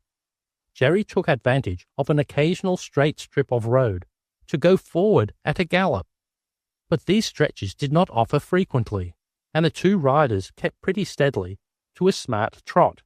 They presented a droll picture as they moved through the forest, the girl riding cross-saddle with a stolen captive trailing after. Occasionally, Mr. Applewhite seemed to be talking to himself, but whether he was praying or swearing, Jerry did not trouble herself to decide.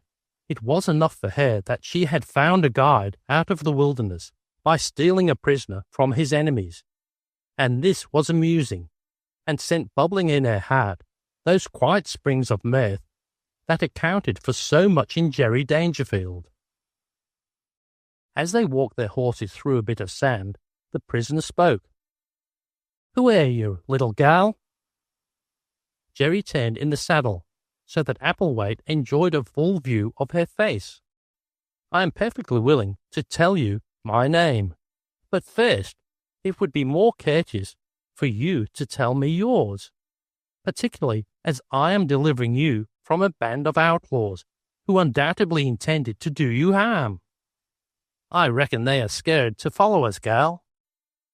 They are afraid to tackle the old man, unless they jump into it one, and they can't tell who helped me get away." He laughed a curious chuckling laugh.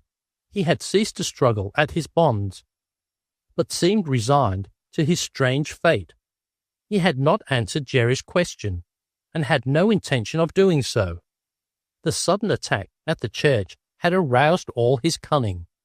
Applewhite, alias Petite, was an old wolf, and knew well the ways of the trapper. But the bold attempt to kidnap him was a new feature of the game, and heretofore played along the border. He did not make it out, nor was he wholly satisfied with the girl's explanation of her own presence in that out-of-the-way place. She might be a guest at Ardsley, as she pretended, but womenfolk were rarely seen on the estate, and never in such remote corners of it as Mount Nebo Church. As he pondered the matter, it seemed incredible that this remarkable young person, whose innocence was so beguiling, should be in any way leagued with his foes. He had several times called out directions as they crossed other paths in the forest, and they now reached the main trunk road of the estate. The Red Bungalow, Jerry knew, was not far away. Their prisoner spoke again. "Little gal, I'm an old man, and I ain't never done you no harm. Your house is only a little way up there, and I can't be no more use to you. I want to go home, and if you'll help me untie this yer harness," and he grinned as he viewed his bonds in the fuller light of the open road. Then hoofbeats thumped the soft earth of another of the trails that converged at this point, and Ardmore and Collins flashed out upon Jerry and her captive amid a wild panic of horses. Applewhite twisted and turned in his saddle, but Jerry instantly held up her hand and arrested the inquiries of her deliverers. "Mr. Ardmore, this gentleman was most rudely set upon by two strangers as he was leaving a church over there somewhere in the woods. I was lost, and as his appearance at the time and place seemed almost providential, I begged him to guide me toward home, which he has most courteously done." And Jerry, to give the proper touch to her explanation, twitched the strap by which she held her prisoner's horse, so that it danced, adding a fresh absurdity to the wobbling figure of its bound rider. "You are safe," cried Ardmore in a low tone, to which Jerry nodded carelessly, in a way that directed attention to the more immediate business at hand. He was not at once sure of his cue, but there seemed to be something familiar in the outlines of the man on horseback, and full identification broke upon him now with astounding vividness. "Jugs," he began, addressing the prisoner, smiling. "Dear old Jugs, to think we should meet again, since you handed me that jug on the rear of the train a few nights ago. Life has had new meaning for me, and I am just so sorry as I can be that I gave you the buttermilk. I wouldn't have done such a thing for billions in real money, and now you have fallen into the excellent hands of Miss Dangerfield." "Dangerfield?" screamed the prisoner, lifting himself as high in the saddle as his bonds would permit. "Certainly," replied Ardmore. "Your rescuer is none other than Miss Geraldine Dangerfield." "Why, gal," began the outlaw, "if your pa's the governor of North Carolina, him and me's all friends." "Then will you kindly tell me your name?" asked Jerry. "Allow me to complete the introductions," interrupted Collins, who had hung back in silence.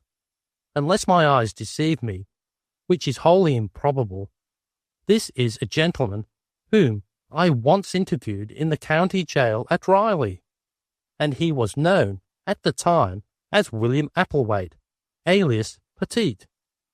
"You are right," admitted the prisoner without hesitation, and then, addressing Jerry, "Your pa would be glad to know his daughter had helped an old friend like me, gal. You may have heard him speak o' me." "But how about that message in the cork of the jug you put on the train at Kildare?" demanded Ardmore. "And why did you send your brother to try to scare me to death at Riley?" "That is not the slightest importance," interrupted Jerry, gently playing with the tether with which held Mr. Applewhite. "Nor does it matter that Papa and this gentleman are friends. If this is, indeed, the famous outlaw, Mr. William Applewhite, then Papa, or no Papa, friend or no friend, he is a prisoner of the state of North Carolina." "Prisoner?" bawled Applewhite. "Ain't you the governor's gal?" You have hit the situation exactly, Mr. Applewhite. And as far as the office of governor is concerned, it is capably filled by the young gentleman on your left, Mr. Thomas Ardmore. Let us now adjourn to his house, where, if I am not mistaken, a bit of cold fowl is usually to be found on the sideboard at this hour. But hold, and Jerry checked her horse. Where can we lodge this gentleman, Mr. Ardmore, until we decide upon his further fate? We might put him in the wine cellar, suggested Ardmore. No, interposed Collins. I fancy that much of your fluid stock has paid revenue tax, and most of it has passed none too lightly through the custom house. It would be unwarrantably cruel to lock Mr. Applewhite in such quarters, with the visible marks of taxation all around him.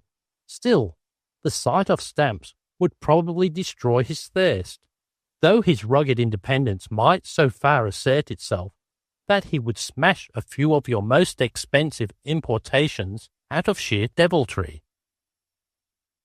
He shall be treated with the greatest consideration, said Jerry, and thereafter, no further adventure befalling them, they reached Ardsley, where their arrival occasioned the greatest excitement.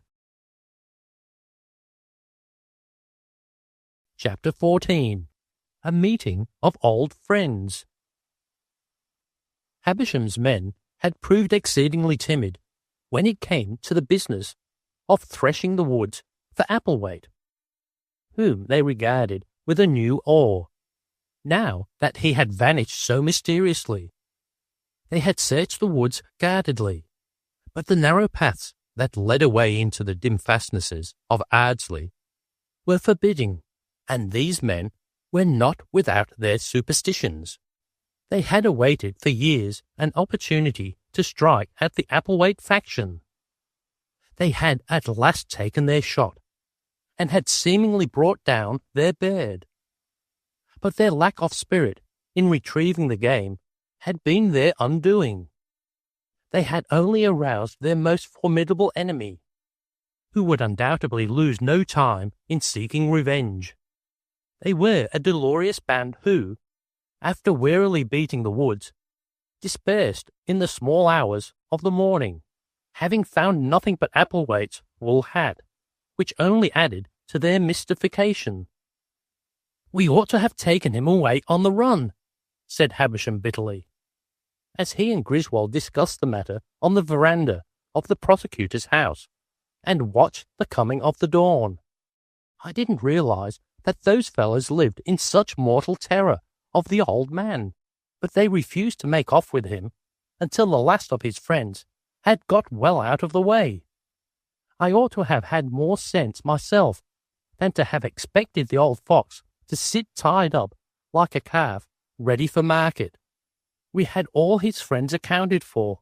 Those that weren't at prayer meeting were marked down somewhere else, and we had a line flung pretty well round the church. Applewhite's deliverance must have come from somewhere inside the Ardmore property. Perhaps the game warden picked him up. Perhaps the Indians captured him, suggested Griswold, yawning. Or maybe some Martian came down on a parachute and hauled him up.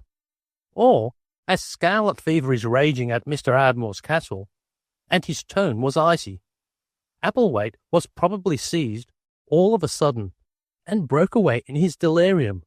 Let's go to bed. At 8 o'clock, he and Havisham rode into Turner Courthouse, and Griswold went at once to the inn to change his clothes. No further steps could be taken until some definite report was received as to Applewhite's whereabouts. The men who had attempted the outlaw's capture had returned to their farms, and were most demurely cultivating the soil.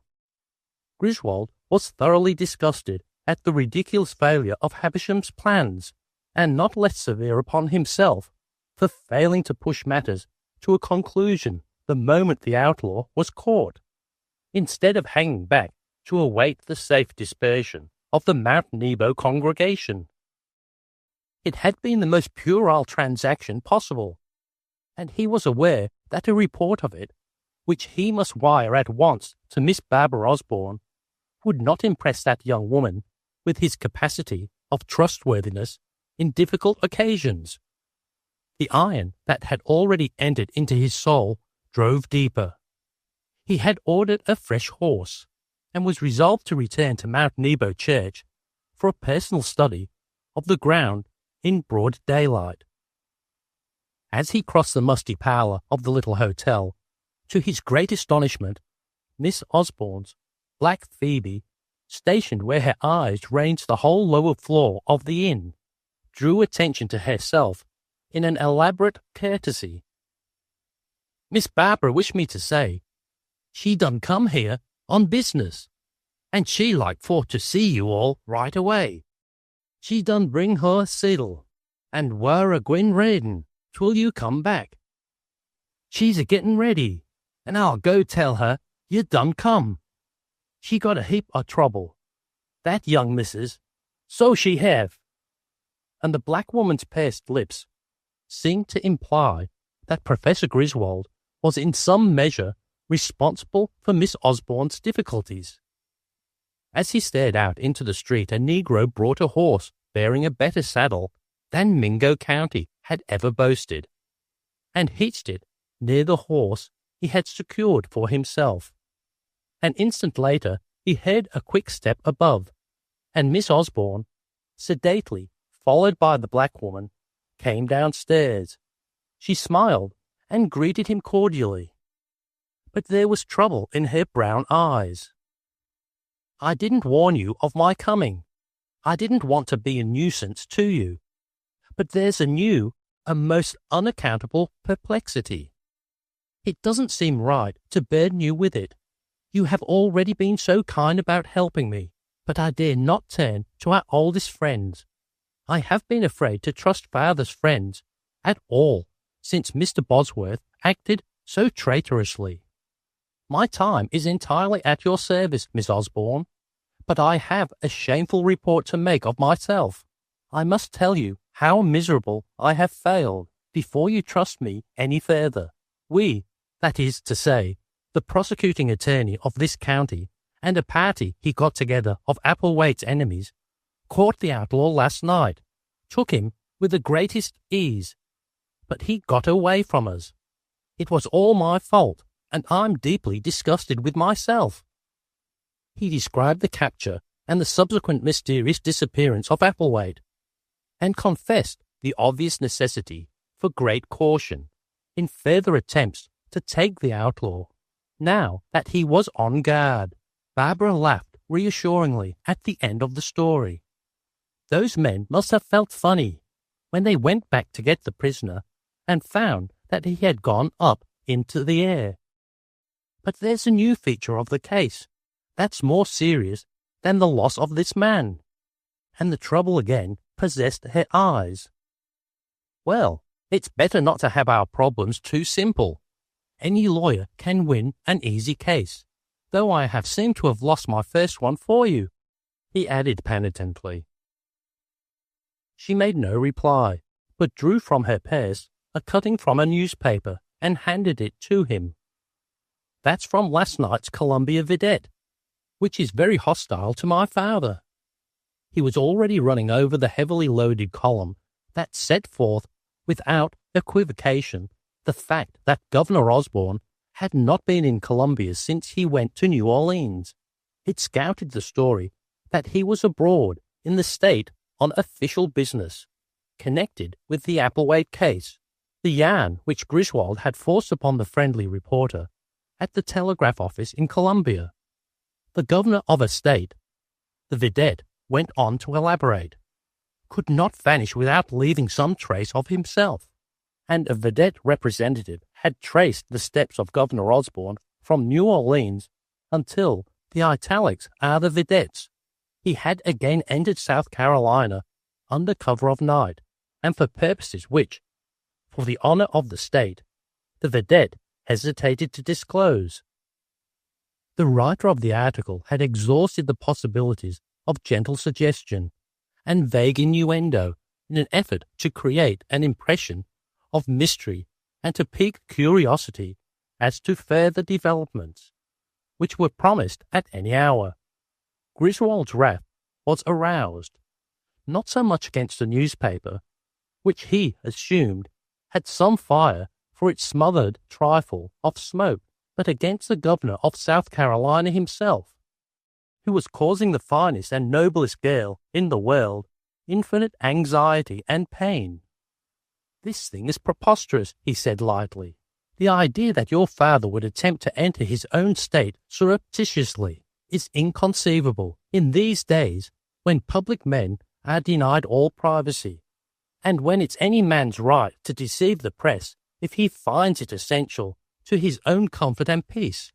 But the intonation that your father is in South Carolina for any dishonourable purpose is preposterous. One thing, however, is certain, Miss Osborne, and that is that we must produce your father at the earliest possible moment."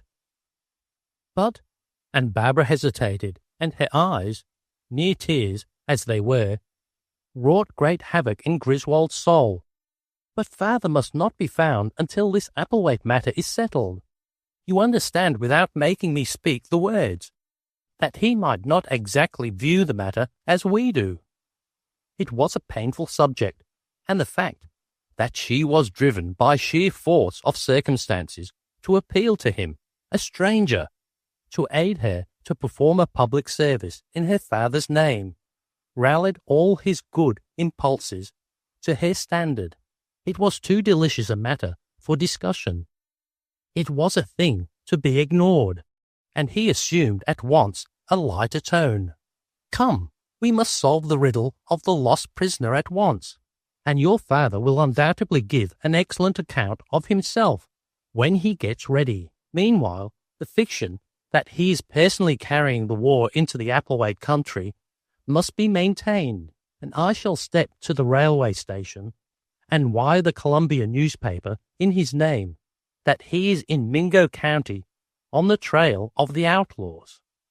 The messages were composed by their joint efforts at the station, with not so much haste, but that an associate professor of Admiralty, 29 years old, could defer in the most trifling matters to the superior literary taste of a girl of 20, whose brown eyes were very pleasant to meet in moments of uncertainty and appeal. He signed the messages Charles Osborne, Governor, with a flourish indicative of the increased confidence and daring which Miss Osborne's arrival had brought to the situation. "And now," said Griswold, as they rode through the meagre streets of Turner's, "we will go to Mount Nebo Church and see what we can learn of Applewhite's disappearance. The North Carolina papers are making a great deal of Governor Dangerfield's activity in trying to put down outlawry on the border," said Barbara. "Marked copies of the newspapers are pouring into Papa's office. I can but hold Mr. Bosworth responsible for that. We may count upon it that he will do all in his power to annoy us." And then, as Griswold looked at her quickly, he was aware that she had coloured and averted her eyes, and while, as a lawyer, he was aware that words of 2 letters might be provocative of endless litigation of the bitterest sort, he had never known before that us, in itself the homeliest of words, could cause so sweet a distress. It seemed that an interval of several years passed before either spoke again. "We are quite near the estate of your friend, Mr. Ardmore, aren't we?" asked Barbara presently. "I fancy we are," replied Griswold, but with a tone so coldly at variance with his previous cordial references to the Master of Ardsley that Barbara looked at him inquiringly.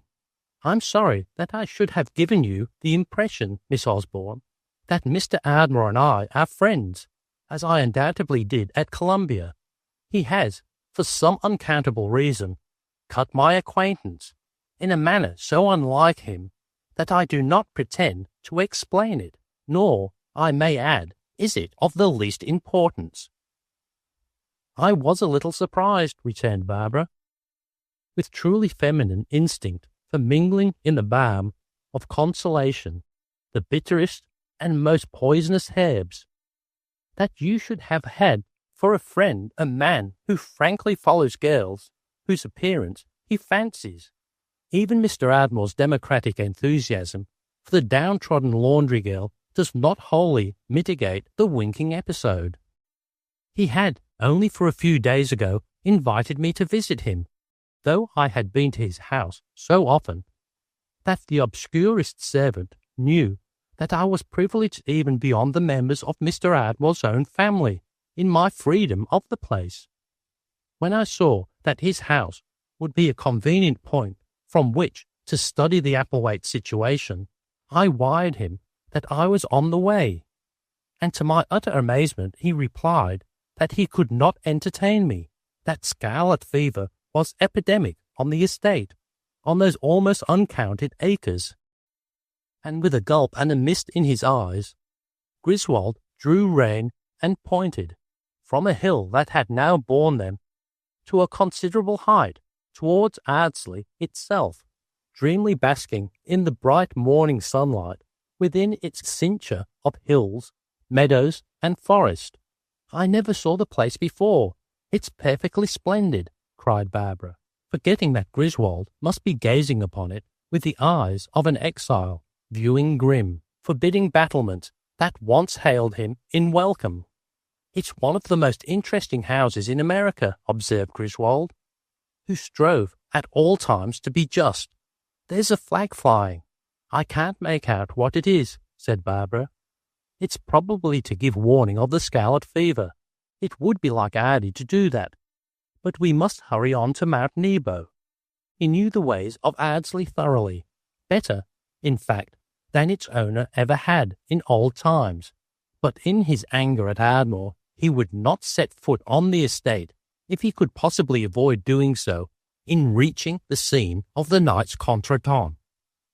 He found without difficulty the trail taken by Havisham's men, and in due course of time they left their horses a short distance from the church and proceeded on foot. "It seems all stupider in broad daylight," said Griswold, after he had explained just what had occurred, and how the captors, in their superstitious awe of Applewhite, had been afraid to carry him off the moment they were sure of him, but had slipped back among their fellows to wait until the coast was perfectly clear. To ease his deep chagrin, Barbara laughed a good deal at the occurrence as they tramped over the scene, discussing it. They went into the woods back of the church, where Griswold began to exercise his reasoning powers. "Someone must have come in from this direction and freed the man and taken him away," he declared. He knelt and marked his hoofprints where Applewhite had been left tied. But the grass here was much trampled, and Griswold was misled by the fact, not knowing that news of Applewhite's strange disappearance had passed among the outlaw's friends by the swift telegraphy of the border, and that the whole neighbourhood had been threshed over hours before. It might have been some small consolation to Griswold had he known that Applewhite's friends and accomplices were as much at a loss to know what had become of the chieftain as the men who had tried so ineffectually to kidnap him. From the appearance of the trampled grass, many men had taken a hand in releasing the prisoner, and this impression did not clarify matters for Griswold. "Where does this path lead?" asked Barbara. "This is Ardsley's land here, this side of the church, and that trail leads on, if I remember, to the main Ardsley highway, with which various other roads are connected, many miles in all. It's inconceivable that the deliverers of this outlaw should have taken him into the estate, where a sort of police system is maintained by the Forestry Corps. I don't at all make it out." He went off to explore the heavy woods on each side of the trail that led into Ardsley, but without result. When he came gloomily back, he found that in his absence, Barbara had followed the bridle path for a considerable distance, and she held out to him a diminutive pocket handkerchief, which had evidently been snatched away from its owner, so Barbara explained, by a low-hanging branch of an oak, and flung into a blackberry bush, where she had found it. It was a trifle, indeed, the slightest bit of linen, which they held between them by its four corners, and gravely inspected. Feminine beyond a doubt, pronounced Griswold sagely. It's a good handkerchief, and here are two initials, worked into the corner, that may tell us something. G.D. It probably belongs to some guest at Ardsley, and there's a very faint suggestion of Orris. It's a city handkerchief, said Barbara with finality. But it has suffered a trifle in the laundry. At this edge is the least bit of drawing from careless ironing. And I should say, from a certain crispness, it still retains that it hasn't been in the forest long. It hasn't been rained on, at any rate, added Griswold. But even the handkerchief doesn't tell us anything, said Barbara, spreading it out, except that some woman visitor has ridden here within a few days and played drop the handkerchief with herself or somebody else to us unknown. She may have been a scarlet fever patient from Ardsley. You better have a care. And Griswold's tone was bitter. I'm not afraid, and as I have never been so near Ardsley before, I should like to ride in and steal a glimpse. There's little danger of meeting the lord of the manor, I suppose, or any of his guests at this hour, and we need not go near the house. He saw that she was really curious, and it was not in his heart to refuse her, so they followed the bridle path through the cool forest, and came in due course to the clearing where Jerry had first confessed herself lost, and thereafter had suffered the captured outlaw to point her the way home. The timber has been cut here since my last visit, but I remember the bridle path very well. They all reach the high road of the estate ultimately. We may safely take this one, which has been the most used, and which climbs a hill that gives a fine outlook. The path he chose had really been beaten into better condition than either of the others, and they rode side by side now. A deer feeding on a grassy slope raised its head and stared at them, and a fox scampered wildly before them. It seemed that they were shut in from all the world, these two, who but a few days before had never seen each other, and it was a relief to him to find that she threw off her troubles and became more animated and cheerful than he had yet seen her. His comments on her mount, which was sorry enough, were amusing, and she paused now and then to peer into the tops of the tallest trees, under the pretence that Applewhite had probably reverted to the primordial and might be found at any minute in one of those branches above them. Her dark green habit, and the soft hat to match, with its little feather thrust into the side, spoke for real usage, and the gauntlet's hand that swung lightly at her side inadvertently brushed his own once, and he knew that this must not happen again. When their eyes met, it was with frank confidence on her part, and it seemed to him that they were very old friends, and that they had been riding through this forest, or one identical with it, since the world began. It is thus that a man with any imagination feels first about a woman who begins to interest him, that there was never any beginning to their acquaintance that can be reckoned at this time and experience and measured, but that he has known her for countless years, and if there be a poetic vein in him, he will indulge in such fancies as that he has seen her as a priestess of Aphrodite in the long ago, dreaming upon the temple steps, or that he has watched her skipping pedals upon the violent stormy sea against a hazy background of cities, long crumbled into dust. Such fancies as these are a part of love's gentle madness, and luckier than she knows is the girl who awakens in a lover this eager idolization. If he can turn a verse for her in which she is added to the sacred nine, personifying all sweet, gentle, and gracious things, so much the better.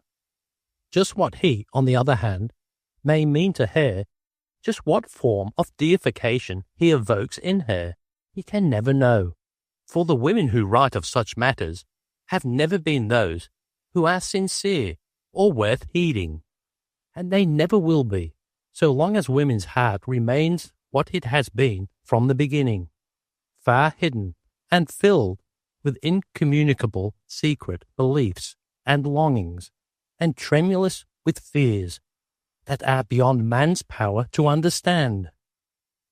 Griswold had missed the white rose that he had begun to associate with Barbara, and he grew suddenly daring and spoke of it. "You haven't your rose today." "Oh, I'm beyond the source of supply. I have a young friend, a girl, who makes her living as a florist. Not a purely commercial enterprise, for she experiments and develops new varieties. And it's quite wonderful. And that white rose is her own creation. It is becoming well known. She named it for me, and she sends me at least one every day. She says it's my royalty, if that's what your lawyers call that sort of thing. We lawyers rarely have anything so interesting as that to apply the word to. So that rose is the Barbara?" And it gave him a feeling of recklessness to find himself speaking her name aloud. "There are large conservatories on the estate, over there somewhere. I might risk the scarlet fever by attacking the gardener and demanding a Barbara for you. I'm afraid my little flower hasn't attained to the grandeur of Ardsley," she laughed. "But pray, where are we?" They had reached the high road much sooner than Griswold had expected, and he checked his horse abruptly, remembering that he was persona non grata on this soil. "We must go back. I mustn't be seen here. The workmen are scattered all about the place, and they all know me. Oh, just a little farther. I want to see the towers of the castle." If she had asked him to jump into the sea, he would not have hesitated, and he was so happy at being with her that his heart sang defiance to Ardmore and the splendours of Ardsley. They were riding now toward the Red Bungalow, where he had often sprawled on the broad benches and chaffed with Ardmore for hours at a time. Tea was served here sometimes when there were guests at the house, and Griswold wondered just who were included in the party that his quondam friend was entertaining, and how Mrs. Acheson was progressing in her effort to effect a match between Daisy Waters and her brother. The drives were nearly all open to the public, so by the letter of the law he was no intruder, but beyond the bungalow he must not go. Sobered by the thought of his breach with Ardmore, he resolved not to pass the bungalow, whose red roof was now in sight. "It's like a fairy place, and I feel that there can be no end to it," Barbara was saying. "But it isn't kind to urge you in. We certainly are doing nothing to find Applewhite, and it must be nearly noon." It was just then, he vividly recalls the moment, as Griswold felt in his waistcoat for his watch, that Miss Jerry Dangerfield, with Thomas Ardmore at her side, galloped into view. They were racing madly, like irresponsible children, and bore boisterously down upon the two pilgrims. Jerry and Ardmore, hatless and warm, were pardonably indignant at thus being arrested in their flight, and the master of Ardsley, feeling for once the dignity of his proprietorship, broke out stormily. I would have you know, he roared, and then his voice failed him. He stared, he spluttered. He busied himself with his horse, which was dancing in eagerness to resume the race. He quieted the beast, which, nevertheless, arched and pawed like a war-horse, and then the master of Ardsley bawled, "Grizzy! I say, Grizzy!" Miss Osborne and Professor Griswold, on their drooping Mingo County nondescripts, made a tame picture before Ardmore and his fair companion on their Ardsley hunters. the daughter of the governor of South Carolina looked upon the daughter of the governor of North Carolina with high disdain, and it need hardly be said that this feeling, as expressed by glacial glances, was evenly reciprocal, and that in the contemptuous upward tilt of two charming chins, the nicest judgment would have been necessary to any fair option as to which state had the better argument. The associate professor of Admiralty was known as a ready debater, and he quickly returned his former friend's salutation, and in much the contumelious tone he would have used in withering an adversary before a jury. "Pardon me, but are you one of the employees here?"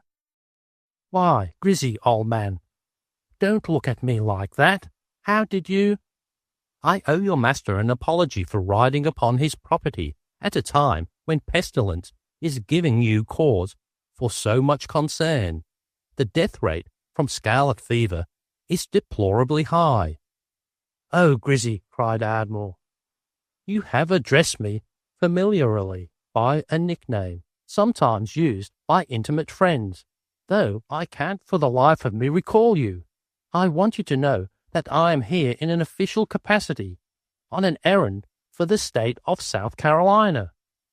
Miss Dangerfield's chin, which had dropped a trifle, pointed again into the blue ether. "You will pardon me," she said, "but an agent of the state of South Carolina is far exceeding his powers when he intrudes upon North Carolina soil. The state of South Carolina does what it pleases and goes where it likes," declared Miss Barbara Osborne warmly, whereupon Mr. Ardmore, at a glance from his coadjutor, waxed righteously indignant. "It's one thing, sir, for you to ride in here as a sightseer, but quite another for you to come representing an unfriendly state. You will please choose which view of the matter I shall take, and I shall act accordingly." Griswold's companion spoke to him earnestly in a low tone for a moment, and then Griswold addressed Ardmore incisively. "I don't know what you pretend to be, sir, but it may interest you to know that I am the governor of South Carolina." "And this gentleman," cried Jerry, pointing to Ardmore, with hair riding crop, "though his hair is mussed and his scarf visibly untidy, is none other than the governor of North Carolina, and he is not only on his own property, but in the sovereign state of which he is the chief executive." Professor Griswold lifted his hat with the least flourish. "I congratulate the state of North Carolina on having reposed authority in hands so capable. If this young lady is correct, sir, I will serve official notice on you that I have reason to believe that a person named Applewhite, a fugitive from justice, is hiding on your property and in your state, and I now formally demand that you surrender him forthwith." "If I may introduce myself," interposed Jerry, "I will say to you that my name is Geraldine Dangerfield, and that this Applewhite person is now at Mr. Ardmore's house." "I suppose," replied Miss Osborne with gentle irony, "that he has the pink parlour and leads the conversation at table." "You are quite mistaken," replied Ardmore, "but if it would afford you any satisfaction to see the outlaw, you may look upon him in my wine cellar, where, only an hour ago, I left him sitting on a case of Chateau Bizet 82. My further intentions touching the scoundrelly South Carolinian I need not now disclose, but I give you warning that the Applewhite issue will soon and forever be terminated, and in a manner that will greatly redound to the credit and the glory of the old North State." Professor Griswold's hand went to his moustache with a gesture that smote Ardmore, for he knew that it hid the inscrutable smile that had always baffled him. "I trust," said Griswold, "that the prisoner, whom we cannot for a moment concede to be the real Applewhite, will not be exposed to scarlet fever, pending a settlement of this matter. It is my understanding that the Bizet 82 is a fraudulent vintage that has never been nearer France than Paris, Illinois. And if the prisoner in your cellar drinks of it, I shall hold you officially responsible for the consequences. And now, I have the honour to bid you both good morning." He and Barbara swung their horses round and retraced their way, leaving Ardmore and Jerry gazing after them.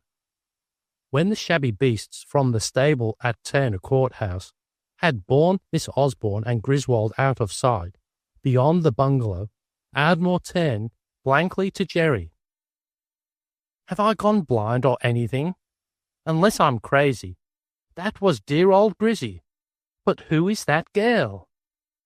"That is Miss Barbara Osborne, and I hope she has learnt such a lesson that she will not be snippy to me any more. If she is the President General of the Daughters of the Seminole War. But where do you suppose she found Grizzy?" "I don't know, I'm sure, nor, Mr. Ardmore, do I care. He said he represents the state of South Carolina.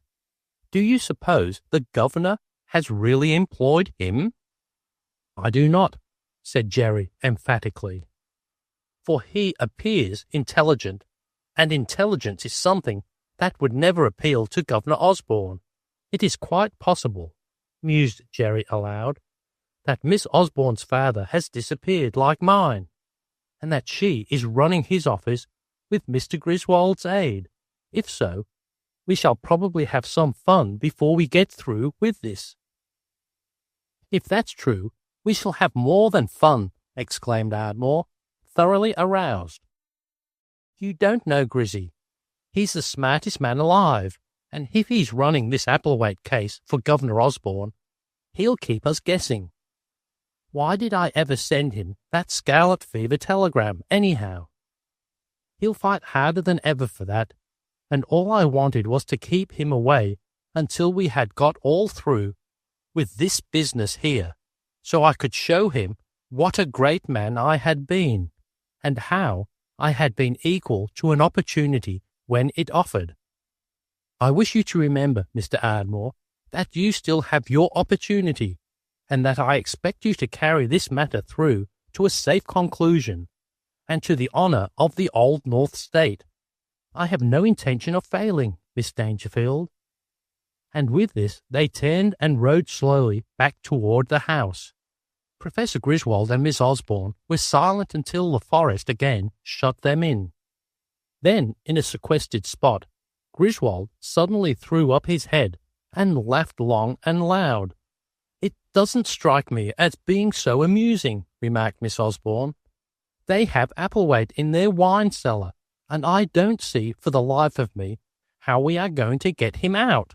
What's funny, Miss Osborne, is Ardy, that he and I should be pitted against each other in a thing of this kind. It's too utterly ridiculous. Ardy acting as governor of North Carolina beats anything that ever happened on this continent. But how do you suppose he ever met Miss Dangerfield, who certainly is a self-contained young woman?" "The answer to that riddle is so simple," replied Miss Osborne, "that I am amused that you fail to see it for yourself. Miss Dangerfield is undoubtedly the girl with the winking eye." "Oh, no," protested Griswold. "I don't hesitate to announce that as a fact. Miss Geraldine Dangerfield, beyond any question, is the young lady whom Mr. Ardmore, your knight-errant friend, went forth for to seek.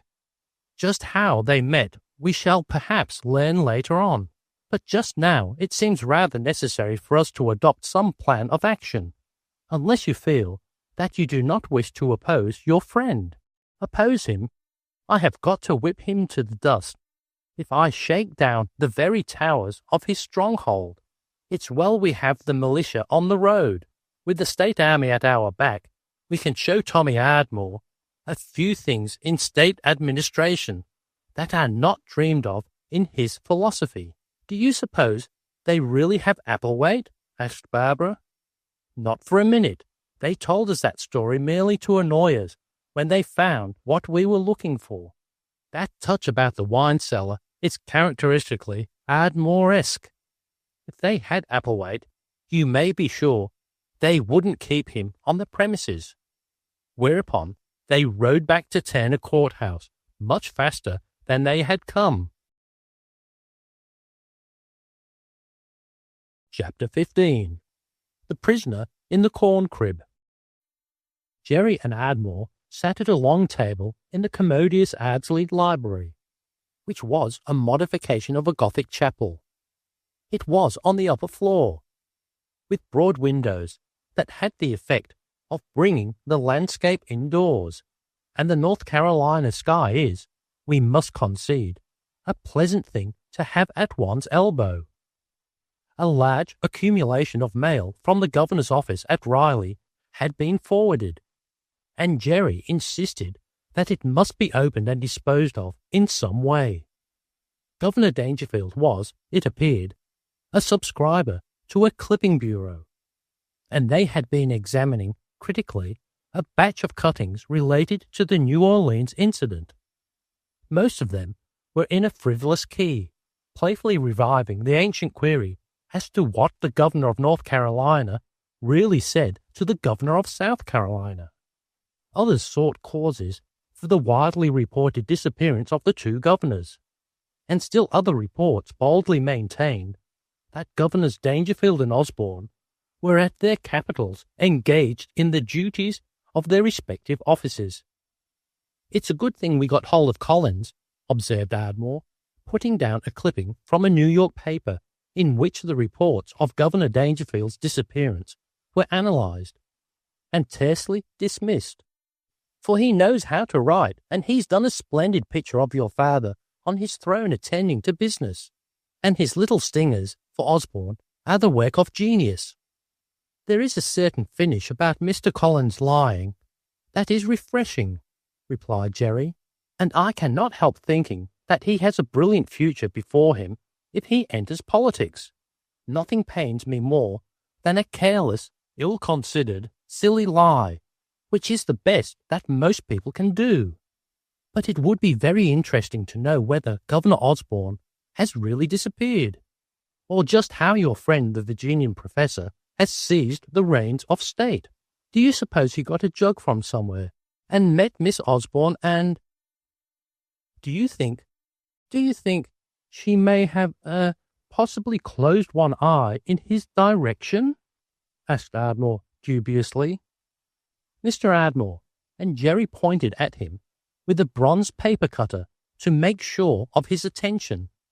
"Mr. Ardmore, if you ever imply again by act, word or deed that I winked at you, I shall never speak to you again.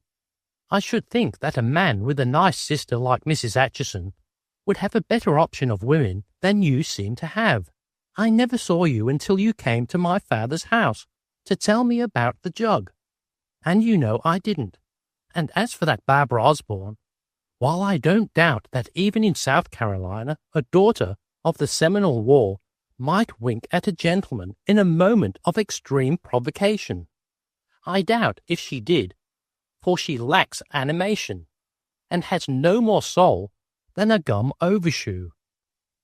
The obvious inconsistency of this pronouncement caused Ardmore to frown in the stress of his thought, and he stared helplessly along the line of the accusing paper cutter into Jerry's eyes.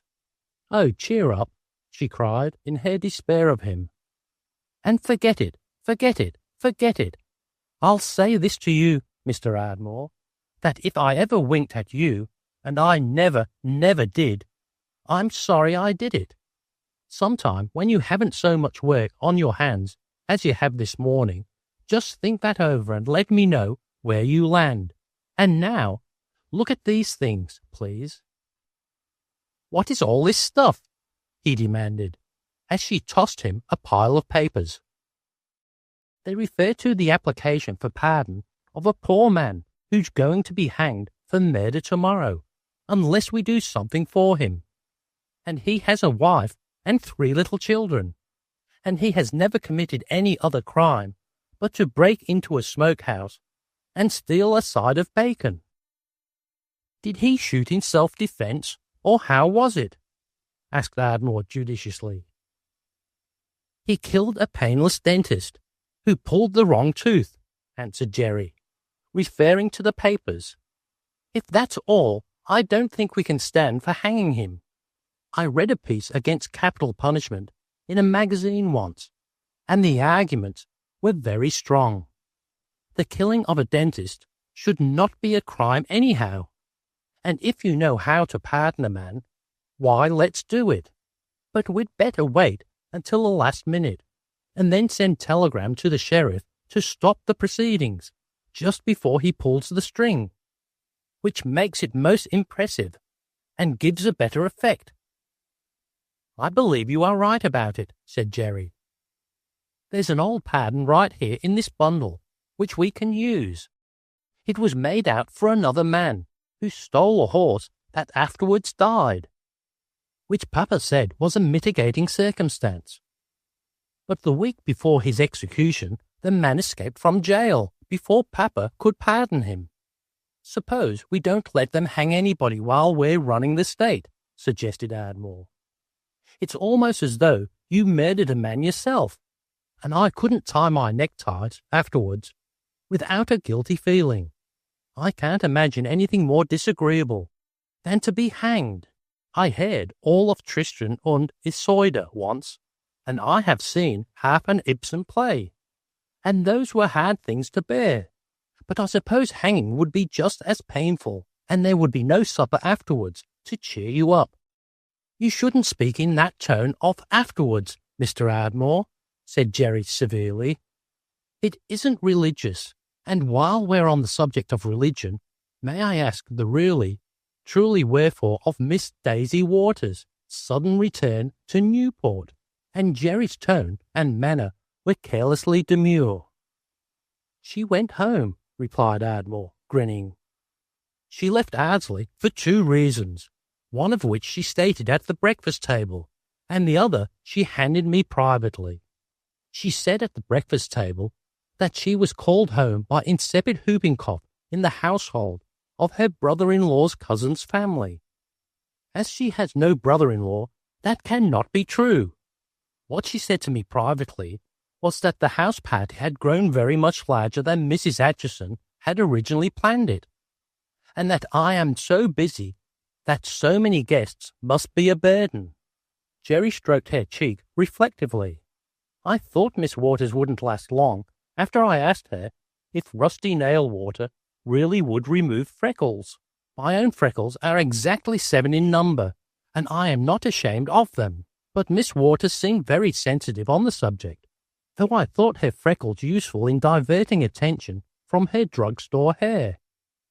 "Did you say 7?" inquired Ardmore, gazing eagerly into Jerry's face. "I make it only 6, and there's one away over there under your left eye. That seems very lonesome, as though it suffered keenly from being so far away from its brothers and sisters on the other side of your nose."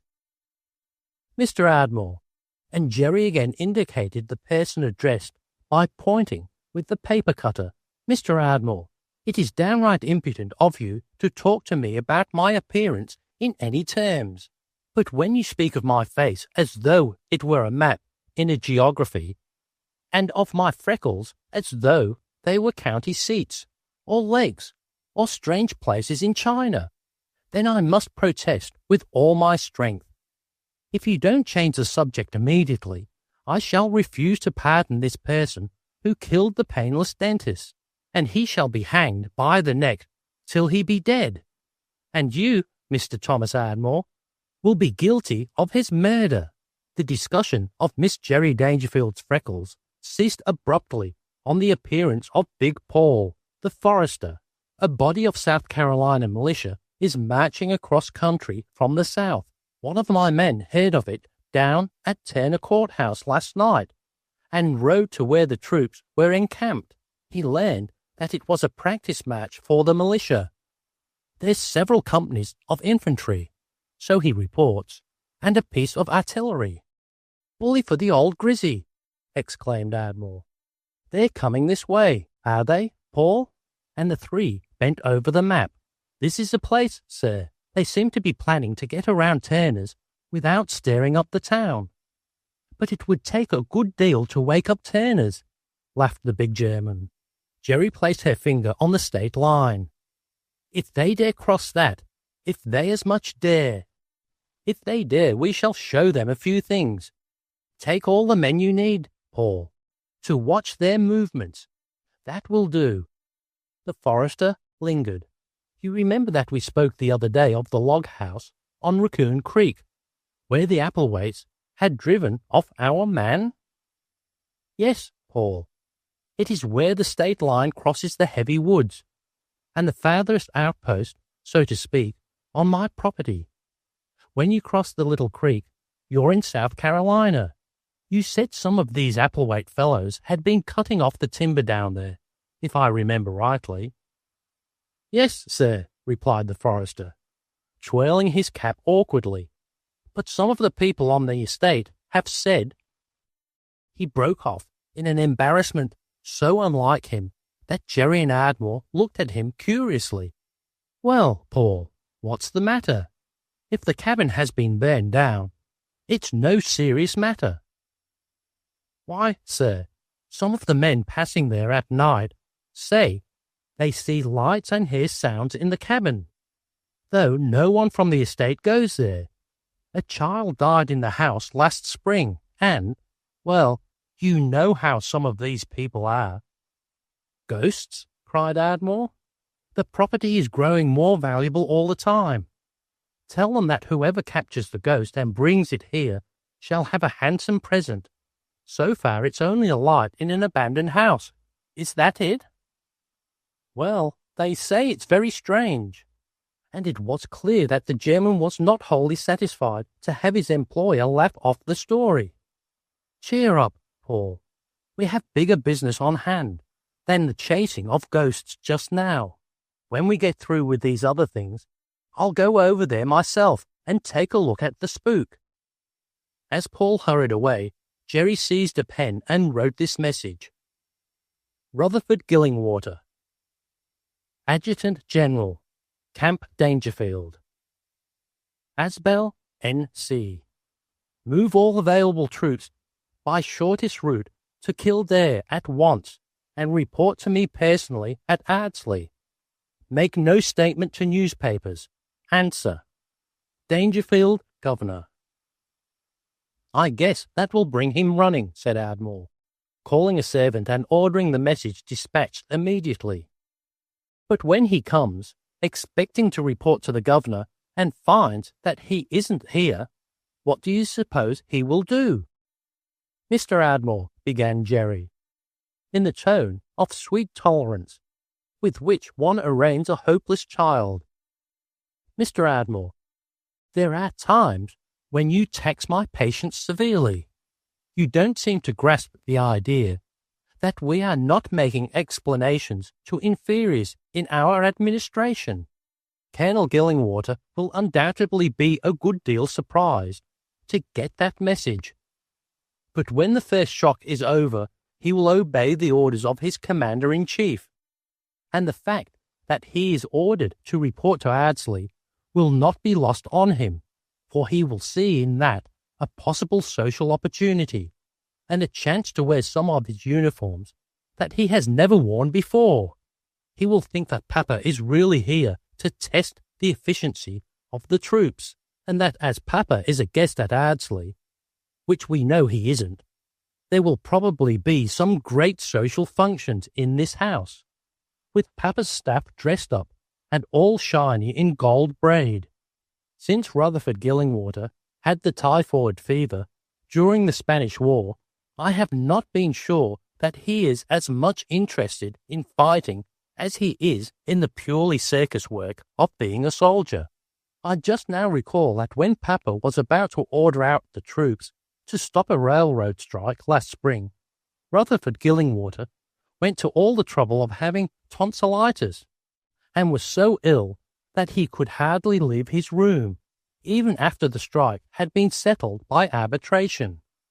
If he knew that there was likely to be a terrible battle over here, instead of nice long dinners and toasts to the Old North State, our governor and the governor's daughter His old wounds that he never had might trouble him so that they'd have to wrap him up in cotton and carry him home. Before luncheon a message was received from Gillingwater to this effect: Governor William Dangerfield, Ardsley, N.C. En route with our entire available force in the field. I am riding ahead with all speed, and will report at Ardsley at 9 o'clock. His full military dress de rigueur. Gillingwater, Adjutant General. Isn't that just like Rutherford? He's afraid he won't be dressy enough. But if he knew that the South Carolina troops might shoot holes in his uniform, he wouldn't be due here for a couple of weeks, instead of at 9 o'clock tonight. And Jerry laughed merrily. They debated more seriously this telegram from Collins at Riley, sent the previous evening. Can't maintain this bluff much longer.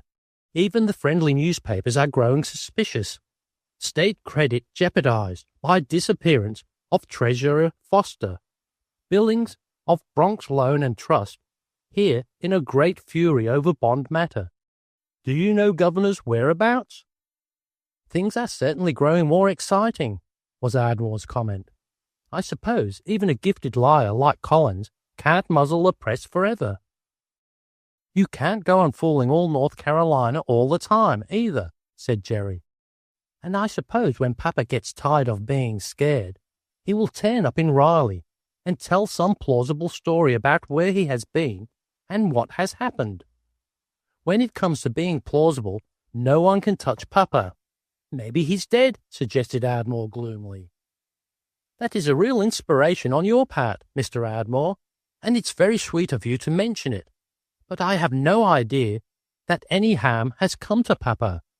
It's too much trouble to get elected governor without dying in office, and besides, Papa is none too friendly with the lieutenant governor and would never think of allowing such a person to succeed him. But those bonds seem rather serious, and I don't like the idea of your Mr. Billings making a fuss at Riley. That will be all right, remarked Ardmore, blotting the last of a number of telegrams which he had been writing, and pressing a button. It's much more important for us to get Applewhite into a South Carolina jail, and it's not going to be so easy to do. Now that Grizzy is working on the other side, and angry at me about that scarlet fever telegram. There may be trouble, said Ardmore to his guests, as they sat at luncheon, but I should hate to have it said that my guests could not be taken care of here perfectly. I beg that you will all remain.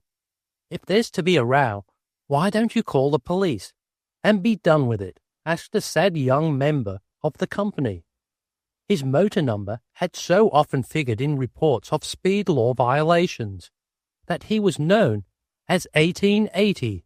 I thought you came down here for quiet and not to get into trouble, Hardy. If I miss my steamer 9 days from today, and meanwhile have to eat horse meat, just as they did in the siege of Paris, I shall be greatly provoked, to say the least, remarked Mrs. Acheson pleasantly, for her brother's amazing awakening delighted her, and it was a cheering experience that he promised, of civil war, battle, murder, and sudden death. I think I shall spend more time in America after this, remarked 1880. I did not know that amusing things ever happened over here. What did you say the name of this state is? The name of this state, replied Miss Dangerfield, is North Carolina, and I have my opinion of any native American who runs around Europe all the time, and who can visit a place in this country without even knowing the name of the state he is in. But there's really no difference between North Carolina and South Carolina, is there? Persisted 1880. Jerry put down her fork and folded her hands beside her plate while she addressed the offender. Mr. Number-something, the difference between the old North State and the South Carolina is not merely geographical. It is also intellectual, ethical, and spiritual. But may I ask you whether you know of which state you are a citizen? A laugh rose as the sad young man flushed and looked inquiringly about. I voted you in my precinct that time I ran for alderman in New York, said Ardmore. But that's no sign you had a right to vote there. I shot Ballywinkle through the booth at the same time. I was a Reform candidate and needed votes, but I hoped Bally would get arrested and be sent to jail. My impression is that you are really a citizen of Rhode Island, which is where Newport is. The debate as to 1880's legal residence was interrupted by the arrival of a summons for Ardmore, who hurriedly left the table. Big Paul awaited him below, mounted and holding a led horse. There's a line of the South Carolina militia crawling through the woods towards Raccoon Creek. They insist that it is a practice skirmish and that they've come over here because the landscape is naturally adapted to their purposes. It's awfully nice of them to like my scenery. You better send your best man out to meet Colonel Gillingwater of the North Carolina militia and tell him to march all his troops into the estate by the north gates. And to be in a hurry. Tell him Governor Dangerfield is anxious to have the staff present in full uniform at a grand ball at Ardsley tonight. Ardmore rode off alone toward Raccoon Creek to catch a view of the enemy. How far would Griswold go? This question he kept debating with himself. His late friend was a lawyer, and a serious one, whom he had not believed capable of seizing the militia of a state and using it to make a military demonstration against another. Ardmore could go as far as Griswold, yet he was puzzled to know why Griswold was in the field at all. Miss Dangerfield's suggestion that Griswold's interest in the daughter of the governor of South Carolina accounted for his presence on the border seemed plausible at first, and yet the more he thought about it, the less credible it seemed, for he was sure that Griswold had talked to him about women with the frankness that had characterized all their intercourse. And Ardmore racked his brains in his effort to recall the few affairs to which the Associate Professor of Admiralty had pleaded guilty. Memory brought these back to him slowly. There was an Old Point comfort affair, dating back to Griswold's student days, and to which he had referred with no little feeling once or twice.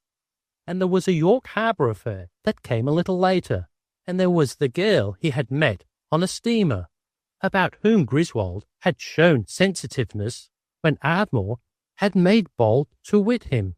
But Ardmore could not account for Miss Osborne unless his friend had been withholding his confidence while seemingly wholly frank, and the thought that this must be true widened the breach between them. And when he was saying to himself that the daughters of governors are not in the habit of picking up cavaliers and entrusting state affairs to them, and that it was almost inconceivable that the conscientious Griswold, at the busiest season at the university, should have taken employment from the governor of South Carolina, he found that he had struck a stone wall, and he confessed to himself that the situation was beyond him. These reflections carried him far toward Raccoon Creek, and when he had reached that tortuous stream, he dismounted and tied his horse, the more freely to examine the frontier. The Raccoon is never more than 8 feet wide, but filled with boulders round which the water foams in many curves and splashes, running away in the merriest ripples, so that it is never wholly tranquil. By jumping from boulder to boulder, he crossed the turbulent tide, and gained the other side with a sense of entering the enemy's country. "Now," he muttered, "I'm in South Carolina." He drew out his map and held it against a tree, the better to study it, reassuring himself that his own property line embraced several sections of the forest on the south side of the state boundary. "If Grizzy shoots me, it will be on my own land," he said aloud. He cautiously followed the stream until, several hundred yards farther on, and overhanging the creek, he came upon the log cabin in which Big Paul had reported the presence of a ghost. Paul's story had not interested him particularly, but now that he was in the neighborhood, he resolved to visit the cabin and learn, if possible, how ghosts amuse themselves by day. He had thrust a revolver into his pocket before leaving the house, and while he had no idea that ghosts may be shot, he now made sure that the weapon was in good order.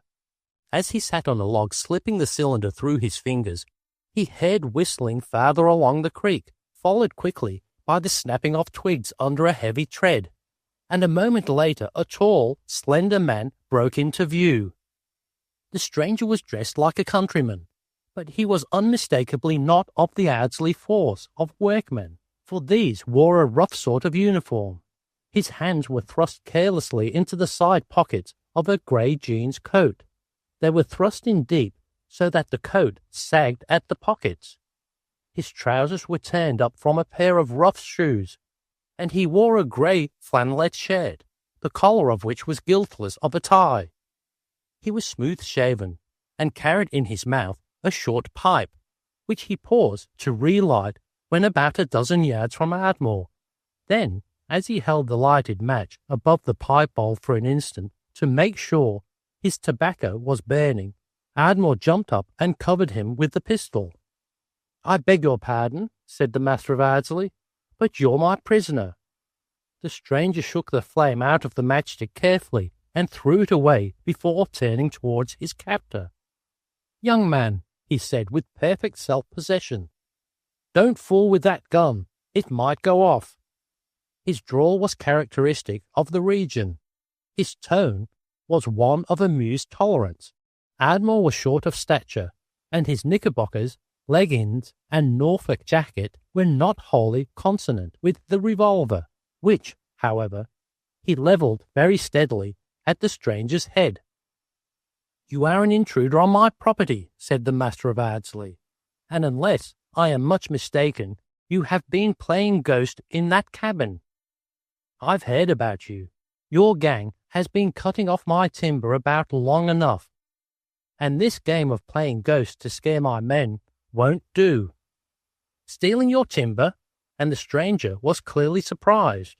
He held his pipe in his hand with his thumb over the bowl, and seemed to take a more serious interest in his captor.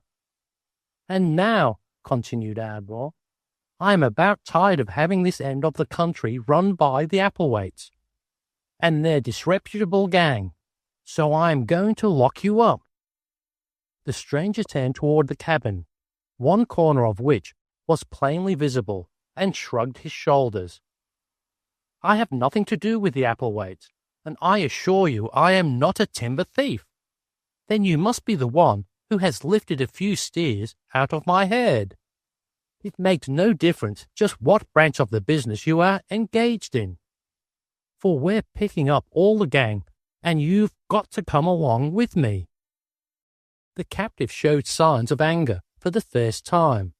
His face flushed, and he took a step toward Ardmore, who immediately threw up the revolver so that it pointed at the man's head. "Stop right there.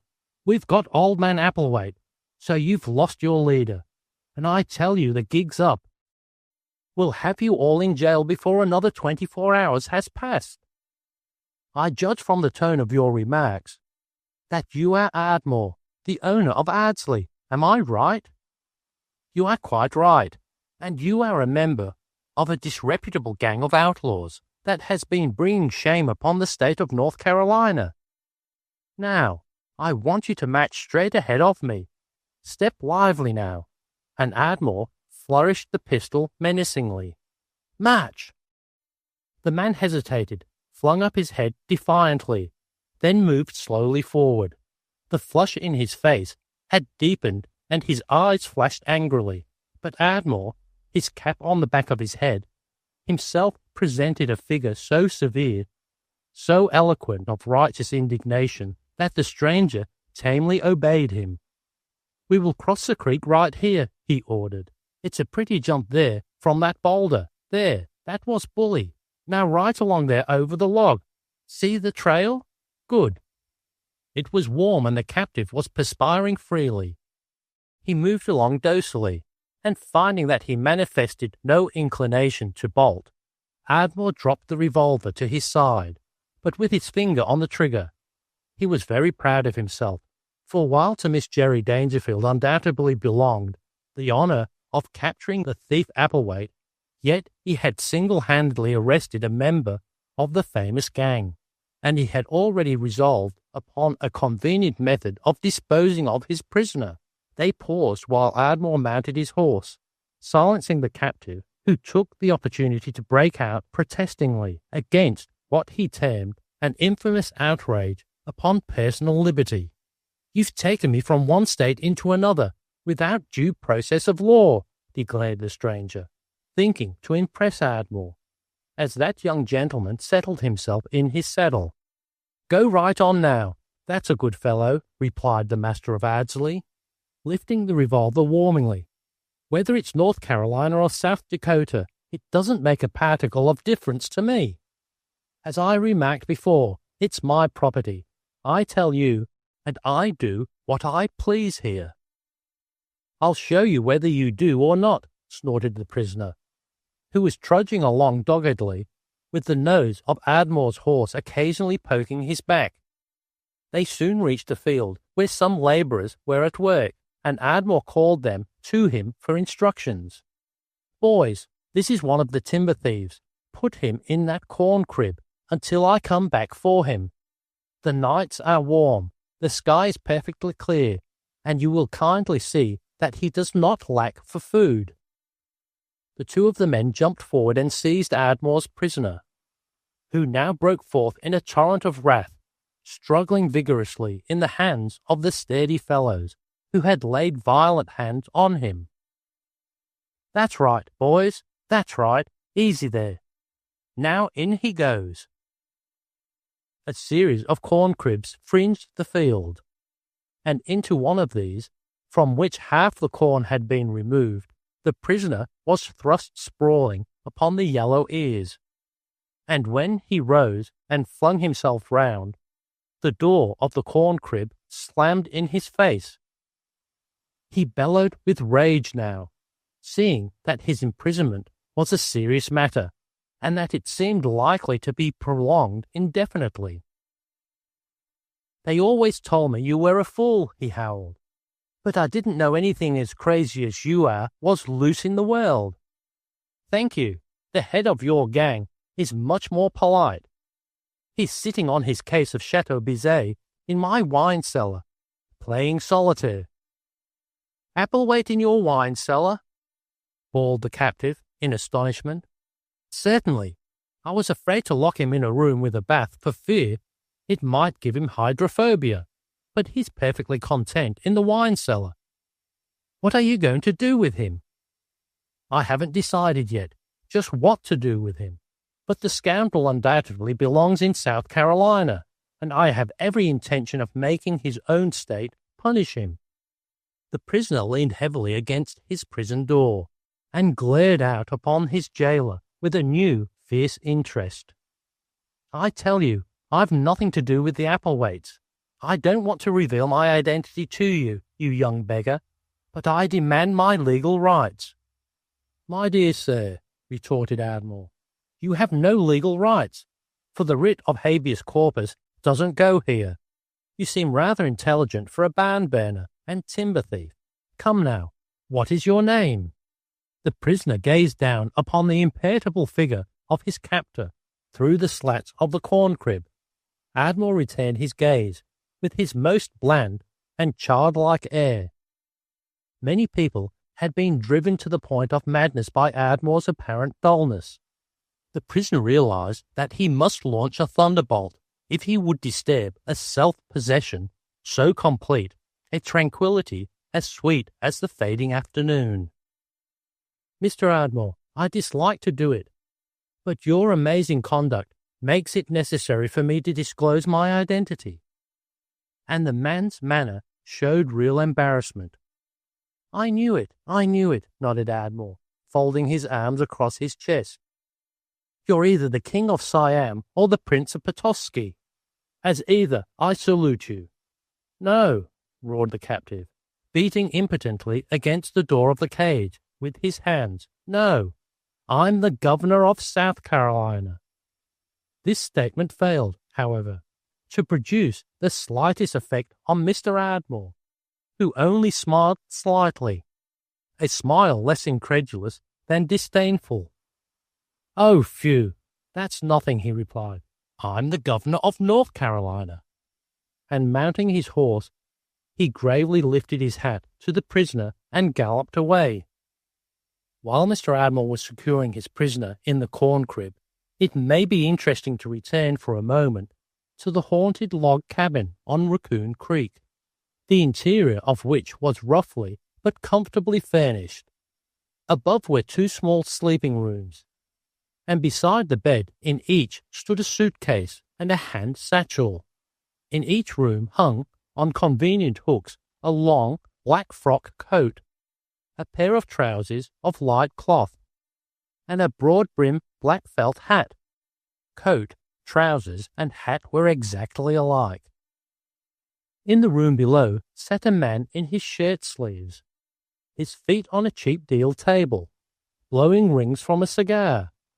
He presented a picture of the greatest ease and contentment, as he occasionally stroked his short brown beard, or threw up his arms and clasped his hands about his head, or caught lazily at the smoke rings. On the table lay an array of playing cards and poker chips. "It's too good to last forever," the lone occupant reflected aloud, stifling a yawn, and he reached out, with careless indifference, toward a bundle of newspapers tied together with a piece of twine, and drew one out and spread it across his knees. He yawned again as though the thought of a world whose affairs were stamped in printer's ink bored him immensely. And then the bold headlines that shouted at him across half a quarter of the sheet caused him to gasp, and his feet struck the bare floor of the cabin resoundingly. He now bent over the paper with the greatest eagerness, muttering as he read, and some of his mutterings were, it must be confessed, not without profane embellishment. "Two cowardly governors missing. Scandal affecting two state executives. Is the Applewhite case responsible? Rumors of fatal duel on state line." He read breathlessly the startling story that followed the headlines, then rose and glanced anxiously at his watch. "Am I drunk or mad? I must find Osborne and get out of this." He leaped to open the door and gazed into the forest from a little platform that commanded all sides of the cabin. And there, to his utter amazement, he saw men in khaki emerging cautiously from the woods. They were unmistakably soldiers of some sort, for an officer was giving sharp commands, and the line opened out like a fan along the creek. The observer of this maneuver mopped his head with his handkerchief as he watched the alert movements of the figures in khaki.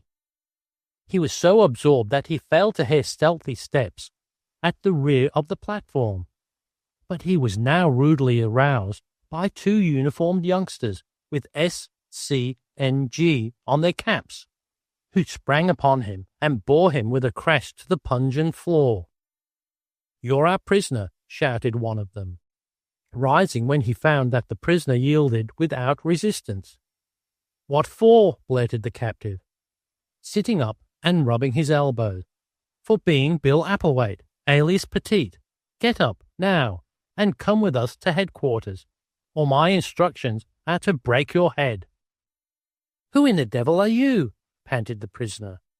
"Well, if it's anything to you, we're the South Carolina militia, so you'd better get up and climb." Chapter 16. The Flight of Gillingwater. "It will be better for me to break the news to Colonel Gillingwater," said Jerry, "and you must go out and meet the troops yourself, with Mr. Cook and that amusing Mr. Collins. There is no telling what effect my tidings will have on Rutherford, or what he will decide to do. He has never before been so near trouble as he is now, and I may have to give him first aid to the injured when he finds out that the South Carolina troops are on Raccoon Creek, all ready to march upon our sacred soil. But suppose your adjutant general shouldn't go back to his troops after he sees you. Then what am I to do? If you don't see him by 10 o'clock, you will take personal command and exercise your own discretion as to the best method of landing Applewhite in a South Carolina jail. After that, we must find Papa, and it will be up to him to satisfy the newspapers and his constituents with some excuse for his strange disappearance. Collins had come from Riley on the evening train, and he had solemnly assured Ardmore that the present state of affairs could not be maintained another 24 hours. He had exhausted his professional resources, and the North Carolina newspapers of all shades of opinion were clamouring for the truth, and were insisting that, for the honour and dignity of the state, Governor Dangerfield should show himself in Riley. Even the metropolitan press, which Collins had filled for several days with blithe stories of the administration's vigorous policy in the Applewhite case, had refused further matter from him. We've got to find Dangerfield or bust. Now, where is the eminent statesman, Ardmore? You can't tell me you don't know, but if you don't, Miss Dangerfield does, and she's got to tell. She hasn't the slightest idea, but if the newspapers find out that he's really and truly missing, he will have to show up. But first, we've got to take Applewhite off that case of Chateau Bizet and lodge him in the jail at Turner Courthouse, and let Governor Osborne have the odium of incarcerating the big chief of the border, to whom he is under the greatest political obligations. But it's all over the country now that Osborne hasn't been seen in Columbia since he and Dangerfield had that row in New Orleans. Cranks are turning up everywhere, pretending to be governors of various states, and old Dangerfield is seen on all the outgoing steamers. There's been nothing like it since the kidnapping of Charlie Ross. Ardmore drew on his riding gloves reflectively, and a delighted grin illuminated his countenance. I caught a lunatic down on the Raccoon this afternoon who said he was the governor of South Carolina, and I locked him up. Well, he may be Osborne, remarked Collins, with journalistic suspicion. And he may be a Swiss admiral, or the King of Mars. I guess I am the governor myself, and I know what a governor looks like and acts like. You can't fool me. I put this impostor where he'll have a chance to study astronomy tonight. Then he isn't on the case of Chateau Bizet with Applewhite? No, I locked him up in the corn crib until I get time to study his credentials. Come along now. Ardmore, Collins and Cookie rode rapidly away through the wide gates of the estate along the Sapphire Road, over which, by his last bulletin, the Adjutant General of North Carolina was marching his troops. They had left Cookie's men with Paul's foresters to guard the house and to picket the banks of the Raccoon in the immediate neighborhood of the camp of the South Carolinians. I guess those fellows can hold 'em till morning, said Cookie. We've got to clean up the whole business by tomorrow night. You can't have two states at war with each other this way without shaking up the universe. And if federal troops come down here to straighten things out, it won't be funny. They had ridden about a mile when Cookie checked his horse with an exclamation. There's somebody coming like the devil was after him. It must be Gillingwater. They drew reins and waited, the quick patter of hoofs ringing out sharply in the still night. The moonlight gave them a fair sweep of the road, and they at once saw a horseman galloping rapidly toward them. Lordy, the man's on fire, gasped Ardmore. By George, you're right, muttered Collins, moving nervously in his saddle. It's a human sunburst.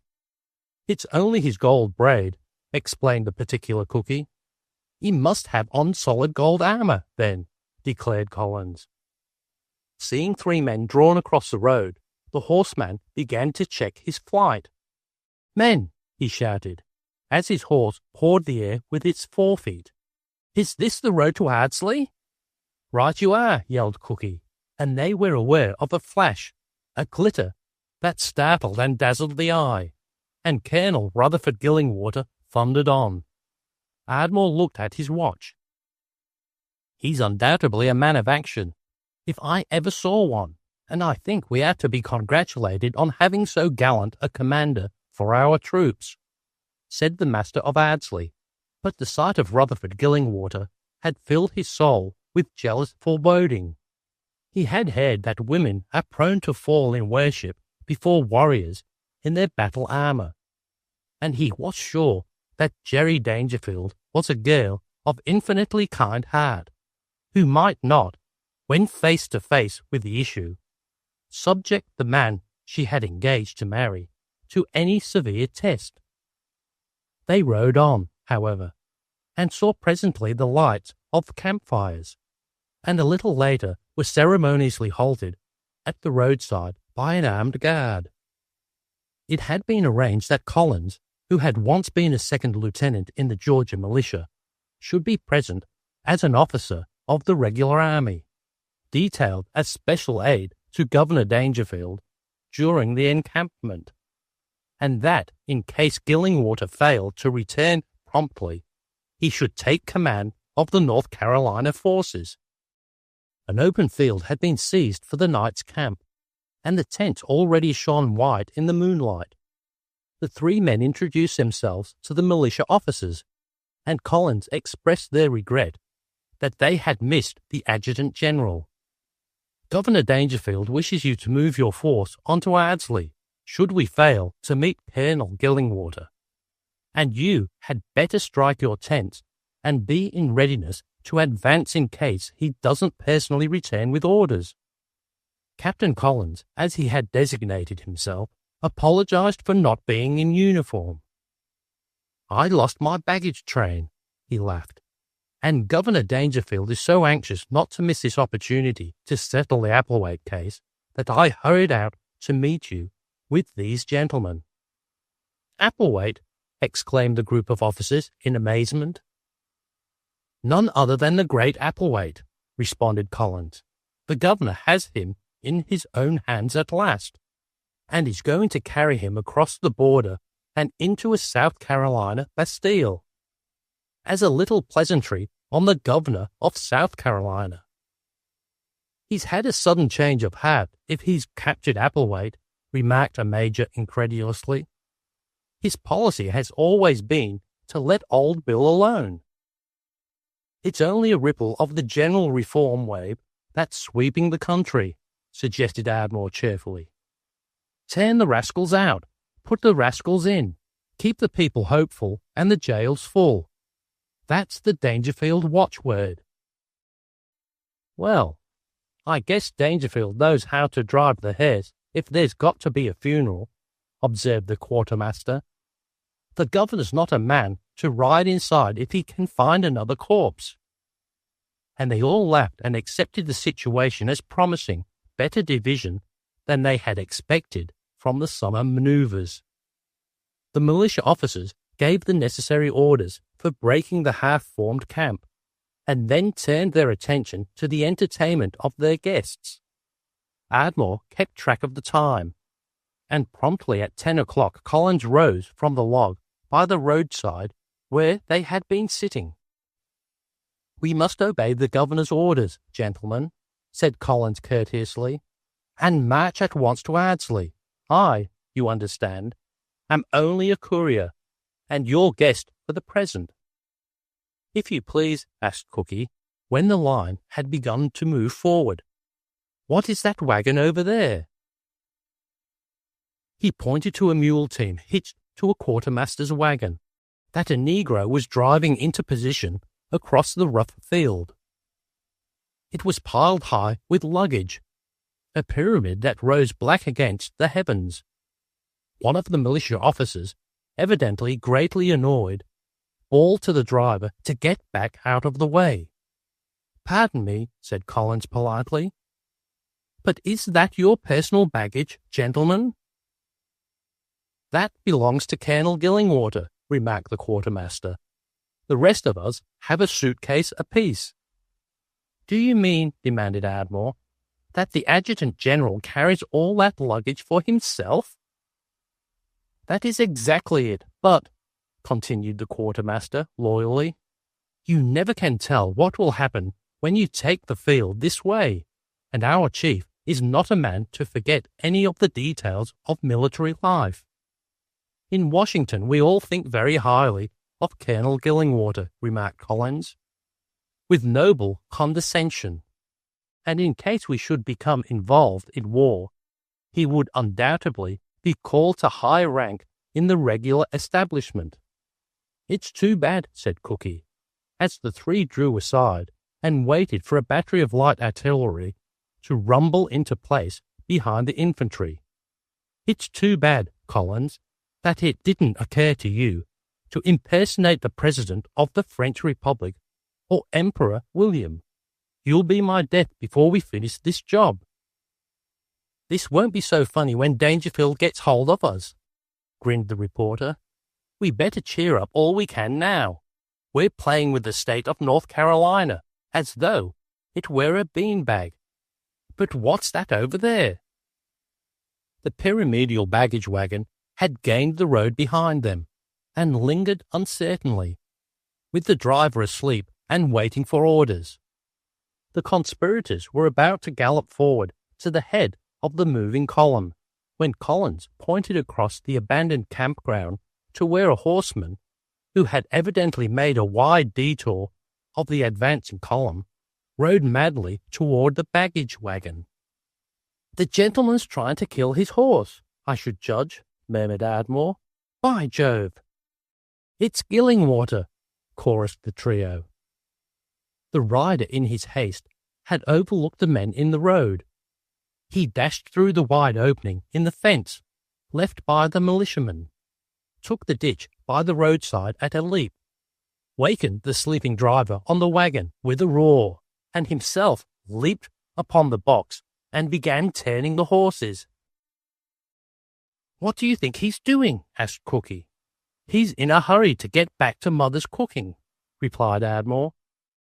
"He's seen Miss Dangerfield and learned that war is at hand, and he's going to get his clothes out of danger. Lordy, listen to him slashing the mules."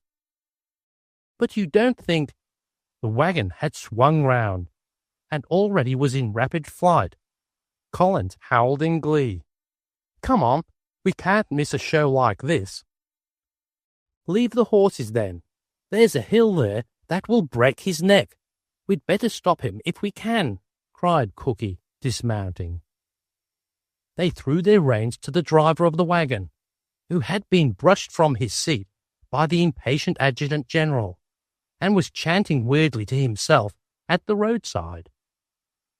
The wagon, piled high with trunks and boxes, was dashing forward, Gillingwater belabouring the mules furiously, and, hearing the shouts of strange pursuers, yelling at the team in a voice shrill with fear.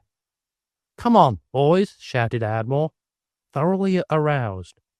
"Catch the spy and traitor." The road dipped down into the shadow of a deep cut, where the moon's dim rays but feebly penetrated, and where the flow of springs had softened the surface. But the pursuers were led on by the rumble of the wagon, which swung from side to side perilously, the boxes swinging about noisily and toppling threateningly at the apex. Down the sharp declivity the wagon plunged like a ship bound for the bottom of the sea. The pursuers bent gamely to their task in the rough road, with Cookie slightly in the lead.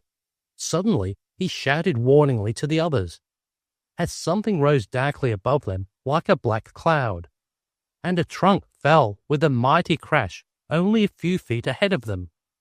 The top had been shaken off in the fall, and into it head first plunged Ardmore.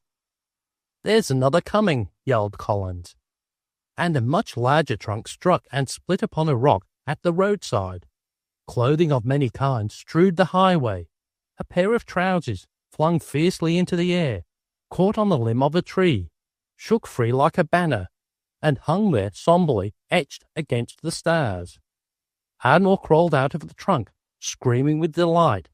The fragrance of toilet water broke freshly upon the air.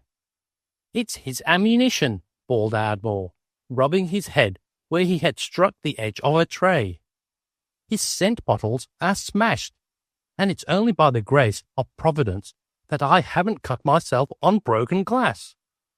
"Thump, bump," sounded down the road. "Are those pants up there?" asked Cookie, pointing. "Or is it a hole in the sky?" "This," said Collins, picking up a garment from the bush over which it had spread itself, "has every appearance of being his little nightie. How indelicate!" "No," said Ardmore, taking it from him. "It's a kimono of the most expensive silk, which the colonel undoubtedly wears when they get him up at midnight to hear the reports of his scouts." They went down the road, stumbling now and then over a bit of debris from the vanishing wagon. "It's like walking on carpet," observed Cookie, picking up a feathered chapeau. "I didn't know there were so many clothes in all the world." They abandoned the idea of farther pursuit on reaching a trunk standing on end, from which a uniform dress coat drooped sadly. "This is not our trouble, it's his trouble. I guess he's struck a smooth road down there. We'd better go back," said Cookie. "Whom the gods would destroy they first dress in glad rags," piped Collins. They sat down and laughed until the negro approached wearily with the horses. "He's lost his raiment, but saved his life," sputtered Collins, climbing into his saddle. "He's lost more than that," remarked Ardmore, and his flushed countenance, noted by the others as he lighted a cigarette, was cheerfuller than they had ever seen it before. In a moment they had climbed the hill, and were in hot pursuit of the Adjutant General's abandoned army. Chapter 17. On the road to Turner's. "Who goes there? A jug. What kind of jug? A little brown jug from Kildare."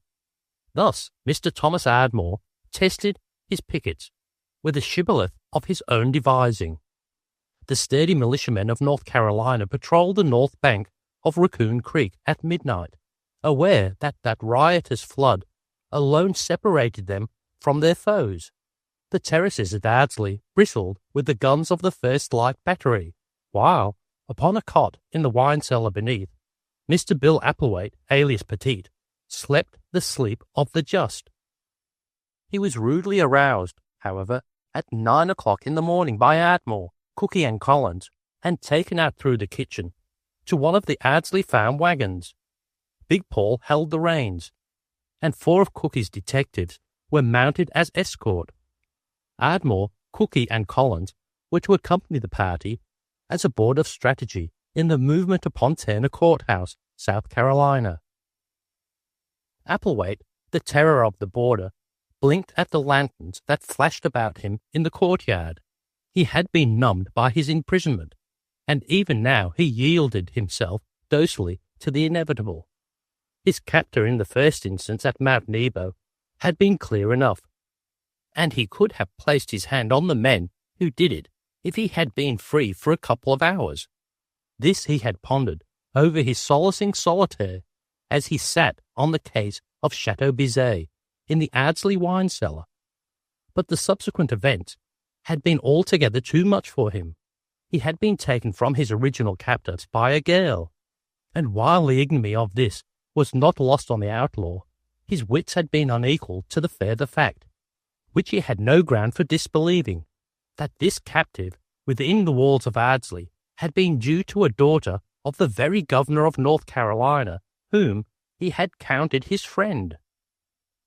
Why the girl had interested herself in his seizure and incarceration, why he had been carried to the great house of a New York gentleman whom he had never harmed in the least, and why, more than all, he should have been locked in a room filled with bottles bearing absurd and unintelligible titles, and containing, he had learned by much despairing experiment, liquids that singularly failed to satisfy thirst. These were questions before which Applewhite, alias Petite, bowed his head helplessly. "The road between Kildare and Turner's is fairly good," announced Cookie, "though we've got to travel 4 miles to strike it. Griswold evidently thinks that holding the creek is all there is of this business, and he won't find out till morning that we've crawled round his line and placed Applewhite in jail at Turner's, where he belongs." "You must have a good story ready for the press, Collins," said Ardmore. "The North Carolina border counties don't want Applewhite injured, and Governor Dangerfield don't want any harm to come to him. You may be sure of that, or Bill would have been doing time long ago. The moral element in the larger cities and the people in Boston and Springfield, Massachusetts, who only hear of Applewhite in the newspapers, want him punished, and we must express to them our righteous indignation that he has been kidnapped and dragged away from our vengeance by the governor of South Carolina, who wants him in his own state merely to protect him. We can come pretty near pleasing everyone if it works right, Collins. Our manner of handling the matter will do much to increase Governor Dangerfield's popularity with all classes. Gentlemen, it was very impolite of you not to tell me you were ready to start." And Jerry came briskly from the side entrance, dressed for the saddle and nibbling a biscuit. "But you are not to go. I thought that was understood," cried Ardmore. "It may have been understood by you, Mr. Ardmore, but not by me. I should never forgive myself if, after all the trouble I have taken to straighten out this little matter, I should not be in at the finish. Will you kindly get me a horse?" Miss Dangerfield's resolution was not to be shaken, and a few minutes later the party moved out from the courtyard. Cookie rode several hundred yards ahead. Then 2 detectives preceded the wagon, in which Applewhite sat on a cross seat, with 2 more of Cookie's men on a seat just behind him. He was tied and gagged, and an old derby hat, supplied by Paul, had been clapped upon the side of his head at an angle that gave him a jaunty air belied by his bonds. Though his tongue was silenced, his eyes were at once eloquent of wonderment, resignation, and impotent rage. Beside the wagon rode Miss Jerry Dangerfield, alert and contented. Ardmore and Collins were immediately behind her, and she indulged the journalist in some mild chaff from time to time, to his infinite delight, though considerably to Ardmore's distress of heart, for, though no words had passed between him and Jerry as to the disgraceful flight of the Adjutant General, yet the Master of Ardsley was in a jealous mood. The moon had left the conspirators to the softer radiance of the stars, but there was significant light for Ardmore to mark the gentle lines of Jerry's face as she lifted it now and then to scan the bright globes above. Paul drove his team at a trot over the smooth road of the estate to a remote little used gate on the southern side, but still safely removed from the South Carolina pickets along the Raccoon. "It's all right over there," remarked Collins, jerking his head toward the creek. "The fronting armies are waiting for morning and battle. I suppose that when we send word to Griswold that Applewhite is in a South Carolina jail, it will change the scene of operations. It will then be Governor Osborne's painful task to dance between law and order sentiment and the loud cursing of his border constituents. The possibilities of this rampus grow on me, Ardmore." "There is no rampus, Mr. Collins," said Jerry over her shoulder. "The Governor of North Carolina is merely giving expression to his civic pride and virtue." Leaving Ardsley, they followed a dismal stretch of road until they reached the highway that connected Turner's and Kildare. "It's going to be morning pretty soon. We must get the prisoner into Turner's by 5 o'clock. Trot him up, Paul," ordered Cookie. They were all in capital spirits now, with a fairly good road before them, leading straight to Turner's, and with no expectation of any trouble in landing their prisoner safely in jail. A wide publication of the fact that Applewhite had been dragged from North Carolina and locked in a South Carolina jail would have the effect of clearing Governor Dangerfield's skirts of any complicity with the border outlaws, while at the same time making possible a plausible explanation by Governor Dangerfield to the men in the hills of the contemptible conduct of the governor of South Carolina in effecting the arrest of their great chief. They were well into South Carolina territory now, and were jogging on at a sharp trot, when suddenly Cookie turned back and halted the wagon. "There's something coming. Wait." "Maybe Bill's friends are out looking for him," suggested Collins. "Or it may be Grizzy," cried Ardmore in sudden alarm. "Your professor is undoubtedly asleep in his camp on the Raccoon," replied Collins contemptuously. "Do not be alarmed, Mr. Ardmore." Cookie impatiently bade them be quiet. "If we're accosted, what shall we say?" he asked. "We'll say," replied Jerry instantly, "that one of the labourers at Ardsley is dead, and that we are taking his remains to his wife's family at Turner's. I shall be his grief-stricken widow." The guard already had Applewhite down on the floor of the wagon, where one of them sat on his feet to make sure he did not create a disturbance. At her own suggestion, Jerry dismounted and climbed into the wagon, where she sat on the side board, with her head deeply bowed as though in grief. "Pretty picture of a sorrowing widow," mumbled Collins. Ardmore punched him in the ribs to make him stop laughing. To the quick step of walking horses ahead of them was now added the whisper and creak of leather. "Hello there," yelled Cookie, wishing to take the initiative. "Hey-o," answered a voice, and all was still. "Give us the road. We're taking a body into Turner's to catch the morning train," called Cookie. "Who's dead?" "One of Ardmore's Dutchmen, shipping the corpse back to Germany." The party ahead of them paused as though debating the case. The northbound party was a blare in the road. Their horses sniffed and moved restlessly about as their riders conferred. "Give us the road," shouted Cookie. "We haven't much time to catch our train." "Who did you say was dead?" "Carl Schmidt," returned Paul promptly. Ardmore's heart sank, fearful lest an inspection of the corpse should be proposed. But at this moment a wail, eerie and heartbreaking, rose and fell dismal upon the night. It was Jerry mourning her dead husband, her slight figure swaying back and forth over his body in an abandon of grief. "Dear poor widow, she be mit us," called out Big Paul, forsaking his unusual excellent English for guttural dialect. "Who are you fellas?" demanded Cookie, spurring his horse forward. The horseman, to his surprise, seemed to draw back, and he heard a voice speak out sharply, followed by a regrouping of the riders at the side of the road. "We been to a dance at Turner's, and are going back home to Kildare," came the reply. "That seems all right," whispered Ardmore to Collins. "Thus," muttered Collins, "in the midst of death we are in life." And this, reaching Jerry, caused her to bend over the corpse at her feet as though in a convulsive spasm of sorrow, whereupon, to add colour to their story, Paul rumbled off a few consolatory sentences in German.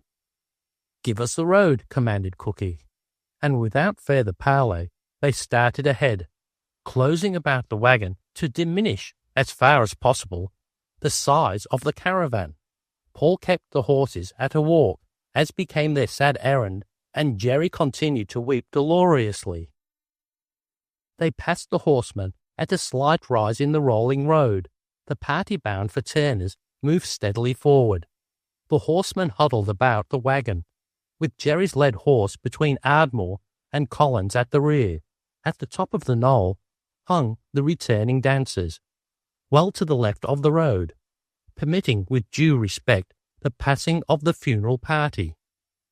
One of the men, Ardmore could have sworn, lifted his hat until the wagon had passed. Then someone called good night, and, looking back, Ardmore saw them, a dozen men, he judged, regain the road and quietly resumed their journey towards Kildare. Pretty peaceable for fellows who've been attending a dance, suggested Collins, craning his neck to look after them. Cookie turned back with the same observation and seemed troubled. I was afraid to look too closely at those men. They seemed rather too sober, and I was struck with the fact that they bunched up pretty close, as though they were hiding something. They were afraid of the corpse, remarked Collins readily. To meet a dead man on a lonely road at this hour of the morning is enough to sober the most riotous. One fellow lifted his hat as we passed, and I thought— Well, what did you think, Mr. Ardmore? Demanded Cookie impatiently. Well, it may seem strange, but I thought there was something about that chap that suggested Grizzy. It would be like Grizzy to lift his hat to a corpse under any circumstances. He has spent a whole lot of time in Paris, and besides, he never forgets his manners. But suppose it was Griswold, said Cookie, wishing to dispose of the suspicion. What could he be doing out here? He hasn't Appleweight, we know that, and he has just now missed the chance of ever getting him. They paused to allow Jerry to resume her horse, and one of the detectives joined in the conference to venture his opinion that the men they had passed were in uniform. They looked like militia to me, and as he was a careful man, Cookie took note of his remark, though he made no comment. Suppose they were in uniform, said Jerry lightly. They can do no harm, and as we are now in South Carolina, and they are not our troops, it would not be proper for us to molest them. Let us go on, for Mr. Applewaite's widow is not anxious to miss her train back to the fatherland. If they were a detail of the enemy's militia, they would have held us up, declared Cookie with finality. But as they moved on toward Turner's, Ardmore was still troubled over what had seemed to him the remarkable Parisian courtesy of the returning reveller, who had lifted his hat as the corpse passed. Grizzy, he kept saying over and over to himself, was no fool by any manner of means, and he was unable to conjecture why the associate professor of Admiralty, known to be detached on special duty for the governor of South Carolina, should be riding to Kildare, unless he contemplated some coup of importance. The stars paled under the growing light of the early summer dawn. Appleweight, with shoulders wearily drooping, contemplated the attending cortege with the gaze of one who sullenly accepts a condition he does not in the least understand. A few early risers saw the strange company enter and proceed to the jail, but before half the community had breakfasted, Bill Appleweight, the outlaw, was securely locked in jail in Turner Courthouse, the seat of Mingo County, in the state of South Carolina, and the jailer, moreover, was sharing the distinguished captive's thraldom. Collins, at the railway station, was announcing to the world the fact that at the very moment when Governor Dangerfield was about to seize Appleweight and punish him for his crimes, the outlaw had been kidnapped in North Carolina and taken under cover of night to a jail in South Carolina, where Governor Osborne might be expected to shield him from serious prosecution with all the power of his high office.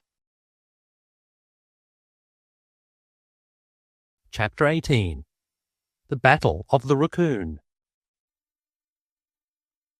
Mrs. Acheson met the returning adventurers at the door. "Your conduct, Jerry Dangerfield, is beyond words," she exclaimed, seizing the girl's hands. "And so you really locked that horrible person in a real jail? Well, we shan't miss him. We have been kept up all night by the arrival here of other prisoners, brought in like parcels from the grocer's." More prisoners? Shouted Ardmore. Dragged here at an unearthly hour of the morning, and flung into the most impossible places by your soldiers. You can hear them yelling without much trouble from the drawing room, and we had to give up breakfast because the racket they are making was so annoying. The captain of the battery, whose guns frowned upon the terraces, came up and saluted. Mr. Ardmore, he said, I have been trying for several hours to see Governor Dangerfield, but this lady tells me that he has left Ardsley. That is quite true. The governor was called away last night on official business, and he will not return for an hour or two. You will kindly state your business to me. The captain was peevish from loss of sleep, and by no means certain that he cared to transact business with Mr. Ardmore. He glanced at Miss Dangerfield, whom he had met often at Riley, and the governor's daughter met the situation promptly. Captain Webb, what prisoners have you taken, and why are they not gagged to prevent this hideous noise? Seemingly from beneath the ample porte-cochere where this colloquy occurred, rose yells, groans, and curses, and the sounds of thumps, as of the impact of human bodies against remote subterranean doors. They're trying to get loose, Miss Dangerfield, and they refuse to stay tied. The fiercest row is from the fellows we chucked into the coal bins. It's excellent anthracite, the best I can buy. They ought to be glad it isn't soft coal, replied Ardmore defensively. Who are they? They're newspaper men, and they're most terribly enraged, answered Captain Webb. We pick them up one at a time in different places on the estate.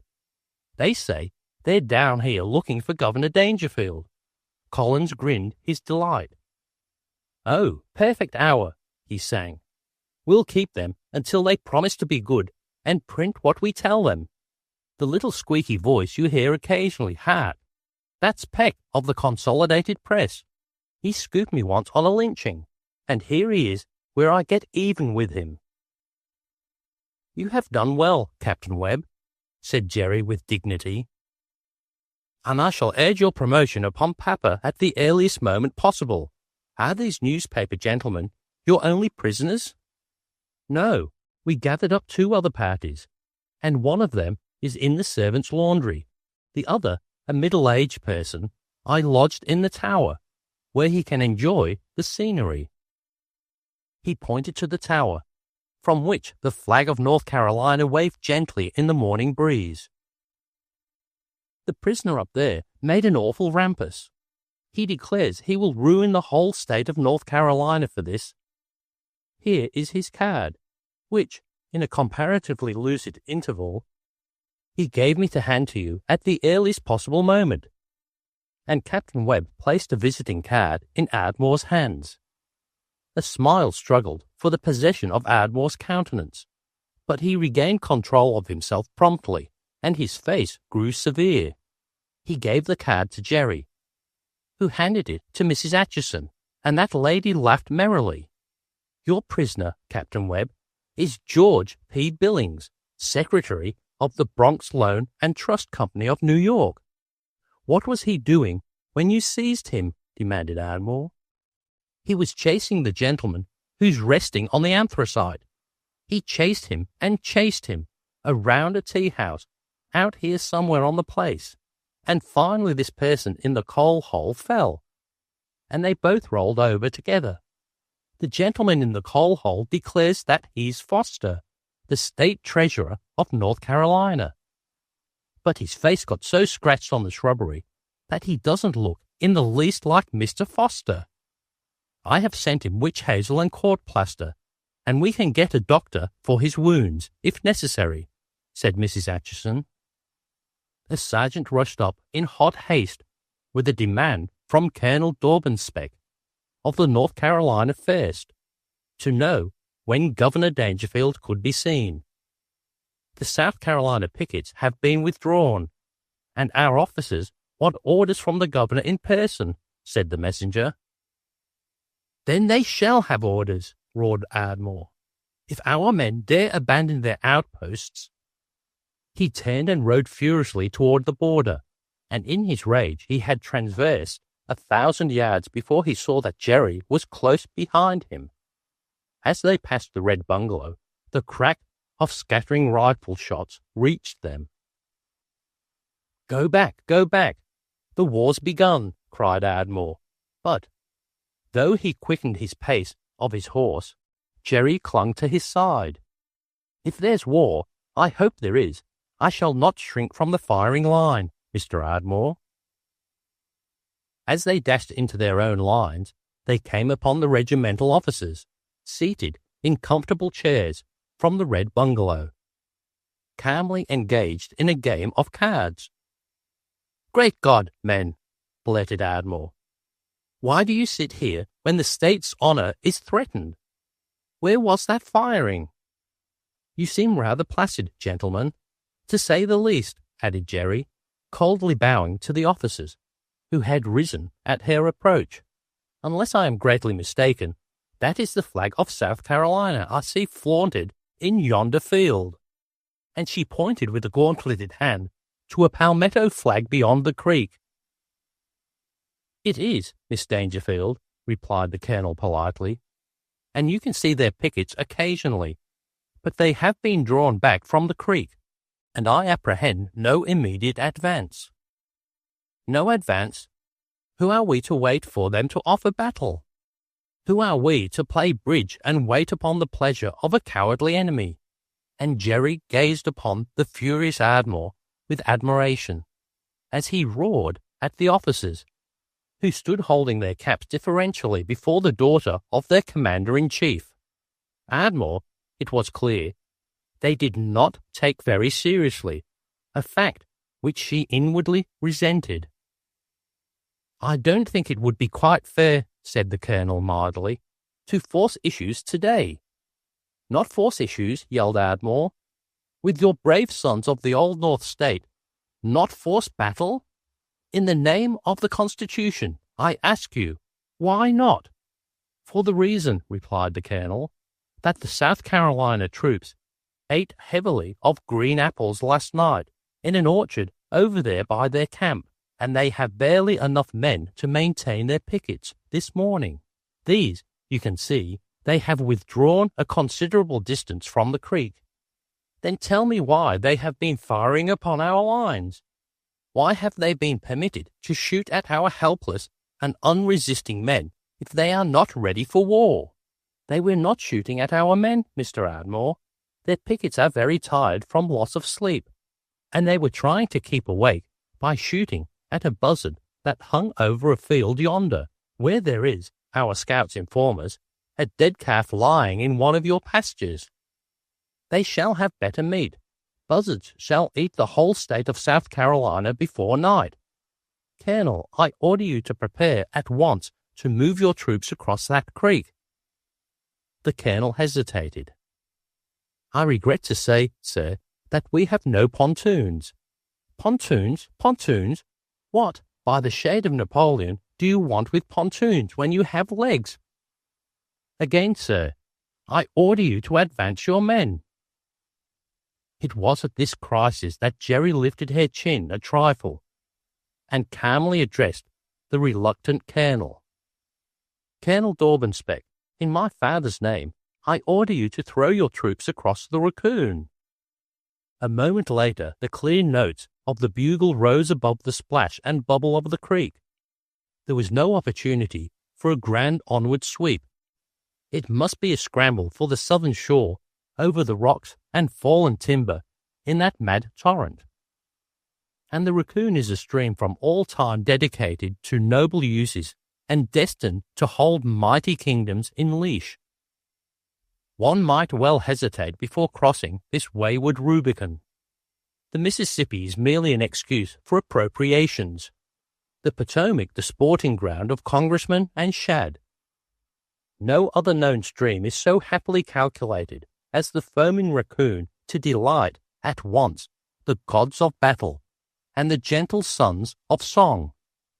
It marks one of those impatient flings of nature in which bored with creating orderly, broadly flowing streams, or varying the landscape with quiet woodlands or meadows.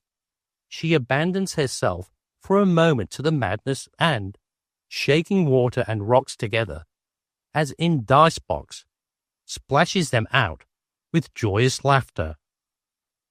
Jerry Dangerfield, seated upon her horse on a slight rise under a clump of trees a little way back from the stream, coolly munched a cracker and sipped coffee from a tin cup.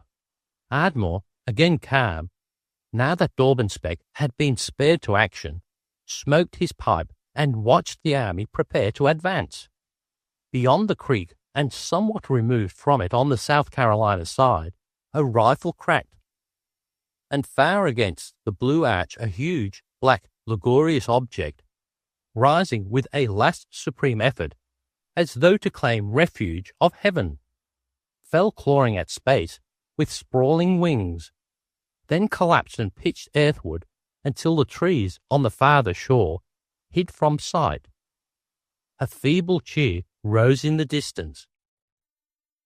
"They sound pretty tame over there," remarked Ardmore critically. "There's no ginger in that cheer."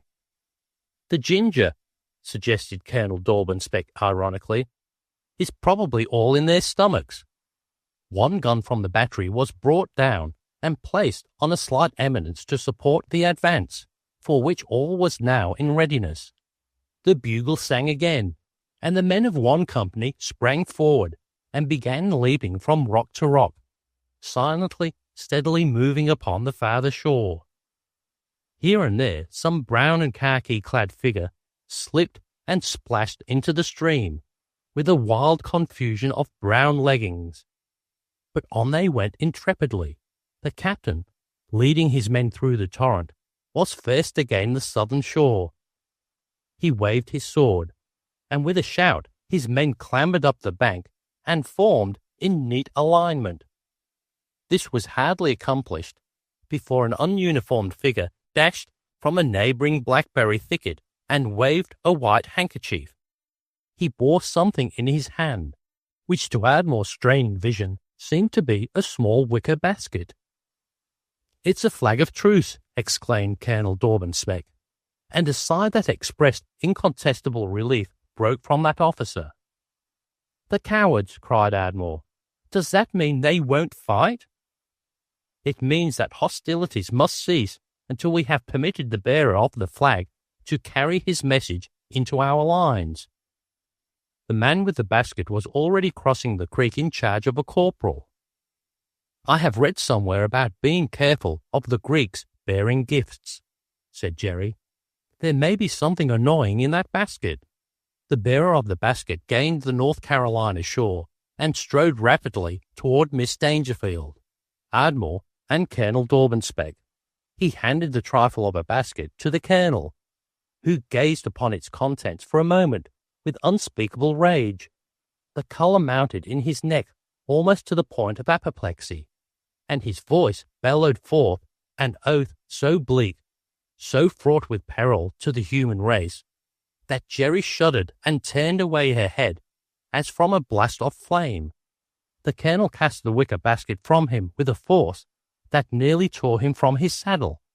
It struck against a tree, spilling upon the earth 6 small, hard, bright green apples. "My letter," said the emissary soberly, "is for Mr. Thomas Ardmore, and, unless I am mistaken, you are that gentleman." Ardmore seized a long envelope, which the man extended, tore it open, and read, "Thomas Ardmore, Esquire, Acting Governor of North Carolina, in the field. Sir, as I understand the present unhappy differences between the states of North and South Carolina, they are due to a reluctance on the part of the Governor of North Carolina to take steps toward bringing the proper punishment in North Carolina an outlaw named Applewhite. I have the honor to inform you that that person is now in jail at Kildare, Dilwell County, North Carolina, properly guarded by men who will not flinch. If necessary, I will support them with every South Carolinian able to bear arms. This being the case, a casus belli no longer exists, and to prevent the effusion of blood, I beg you to cease your hostile demonstrations on our frontier. Our men seized a few prisoners during the night, and I am willing to meet you to arrange an exchange on the terms proper in such cases. I am, sir, your obedient servant, Henry Main Griswold, for the Governor of South Carolina. The nerve of it, the sublime cheek of it, exclaimed Ardmore, though the sight of Griswold's well-known handwriting had shaken him for the moment. As a bluffer, your little friend is quite a wonder, was Jerry's only comment when she had read the letter. Ardmore promptly wrote on the back of Griswold's letter this reply: Henry Main Griswold, Esquire, Assistant Professor of Admiralty, Camp Buzzard, S.C. Sir, Applewhite is under strong guard in the jail at Turner Courthouse, Mingo County, South Carolina. I shall take pleasure in meeting you at Ardsley at 5 o'clock this afternoon for the proposed exchange of prisoners. To satisfy your curiosity, the man Applewhite will be produced there for your observation and identification. I have the honour, sir, to remain, with high regard and admiration, your obliged and obedient servant, Thomas Ardmore, Acting Governor of North Carolina. Putting Professor on that will make him crazy, remarked Ardmore to Jerry. The messenger departed, but recrossed the Raccoon shortly with a formal note agreeing to an amnesty until after the meeting proposed at Ardsley. Colonel Daubenspec, you may withdraw your men and go into camp until further orders, said Jerry, and the notes of the bugle singing the recall rose sweetly upon the air. By George, said Ardmore, as he and Jerry rode away, we'll throw it into old Grizzy's in a way that will jar the Professor. But when it comes to the exchange of prisoners, I must tell the boys to bring up the chap I locked in the corn crib. I had clean forgot about him. I don't think you mentioned him, Mr. Ardmore, but I suppose he's one of the Applewhite ruffians. Undoubtedly, replied Ardmore, whose spirits had never been higher. Though the fellow was not without his pleasant humour, he insists with great vigour that he is the Governor of South Carolina. I wonder, and Jerry spoke wistfully, I wonder where Papa is. Well, he's not in the corn crib, be sure of that. Papa looks every inch the statesman, replied Jerry proudly, and in his frock coat no one could ever mistake him for other than the patriot he is. Chapter 19. In the Red Bungalow. What do you think? Cried Mrs. Acheson, glowing before Jerry and Ardmore on their return. We have a new guest. In the coal cellar? Inquired her brother. No, in the blue room, adjoining Mrs. Dangerfield's. And what do you think? It is none other than the daughter of the Governor of South Carolina. Oh, Nellie, gasped Ardmore. Why, what's the matter? Demanded Mrs. Acheson. I had gone into Turner's to look at the memorial church we're building there, and I learned from the rector that Miss Osborne, with only a maid, was stopping at the wretched hole called the Majestic Hotel. I had met Miss Osborne in Washington last winter, and you may forget, Tommy, that on our mother's side I am a daughter of the Seminole War, a society of which Miss Osborne is the President General. I hope Miss Osborne's presence here will not be offensive to you, Miss Dangerfield. She seemed reluctant to come, but I simply would not take no, and I am to send for her at 4 o'clock. Miss Osborne's presence is not only agreeable to me, Mrs. Acheson, responded Jerry, but I shall join you in welcoming her. I have heard that the ancestor through whom Barbara Osborne derives membership in the Daughters of the Seminole War was afterward convicted of robbing an orphan, of whose estate he was the trusted executor. And such being the case, I feel that the commonest Christian charity demands that I should treat her with the most kindly consideration. I shall gather some roses, with your permission, and have them waiting in her room when she arrives, with my card and compliments. Ardmore had really been so busy as during the afternoon. Several more newspaper correspondents were found prowling about the estate, and they were added to the howling mob in the Ardsley cellars. Collins searched them and read their instructions with interest. They were all commissioned to find the lost governors of North and South Carolina, and a number were instructed to investigate a rumor that North Carolina was about to default her bonds through malfeasance of the state treasurer. It was clear from the fact that practically every newspaper in New York had sent its best man to the field that the world waited anxiously for the news from the border. "It has all happened very handily for us," said Collins. "We've got the highest-priced newspaper talent in the world right under our hands, and before we turn them loose, we'll dictate exactly what history is to be known of these dark proceedings.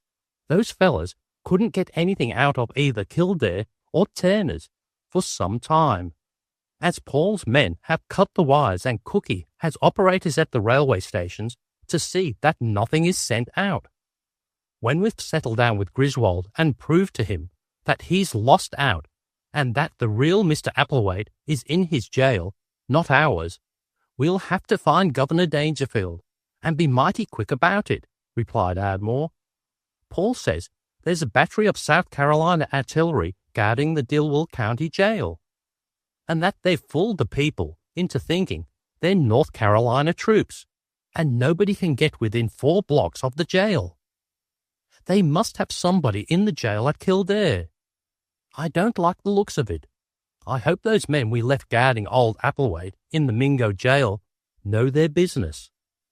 It would be nasty to lose that old chap after all the trouble he's given us.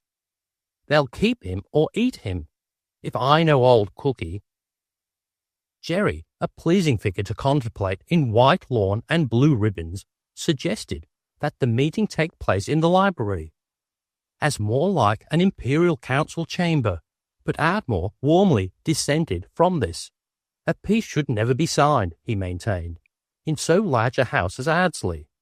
At Appomattox, and in many other cases that he recalled, the opponents met in humble farmhouses. It would be well, however, to have the meeting on the estate, for the property would be thus become historic, but it would never do to have it take place in the Ardsley Library. "There should be great difficulty in securing pens and paper," Ardmore continued, "and we must decline to accept the swords of our fallen foes." They finally agreed on the Red Bungalow as convenient and sufficiently modest for the purpose, and so it was arranged. A few minutes before 5, the flag of North Carolina was hung from the wide veranda of the bungalow. At the door stood an armed militiaman. Colonel Dorbenspec had been invited to be present, and he appeared accompanied by several other officers in full uniform. Word of the meeting place had been sent through the lines to the enemy, and the messenger rode back with Griswold, who was followed quickly by the Adjutant General of South Carolina and half a dozen other officers. The guard saluted as Griswold ran up the steps of the veranda, and at the door Ardmore met him and greeted him formally. At the end of the long table, Jerry Dangerfield sat with her arms folded. She wore, as befitting the occasion, a grey riding dress and a grey felt hat perched a trifle to one side. She bowed coldly to Griswold, whose hand, as he surveyed the room and glanced out at the flag that fluttered in the doorway, went to his moustache with that gesture that Ardmore so greatly disliked. But Griswold again bowed gravely to his adversaries. "Miss Dangerfield and gentlemen," began Griswold, with an air of addressing a supreme tribunal, "I believe this whole matter depends upon the arrest of one Applewhite, a well-known outlaw of North Carolina." "I beg your pardon?" It was Jerry who interrupted him, her little fists clenched, a glint of fire in her eyes. "It is for me to ask your pardon, Miss Dangerfield. Let us agree that this person is an unworthy citizen of any state, and proceed. It has been your endeavour to see this man under arrest in South Carolina, thus relieving North Carolina, or her chief executive, of responsibility for him. We, on our side, have used every effort to lodge Applewhite in jail on your side of the state line. Am I correct?" Jerry nodded affirmatively. "Then, Miss Dangerfield and gentlemen, I must tell you that you have lost your contention, for Applewhite spent last night in jail at Kildare, and to secure his safe retention there, we generously lent your state a few of our militia to guard him. The proceeding was a trifle irregular, we admit the least bit ultra vires, but the peculiar situation seemed to justify us." "There are not two Bill Applewhites," remarked Colonel Dorbenspec.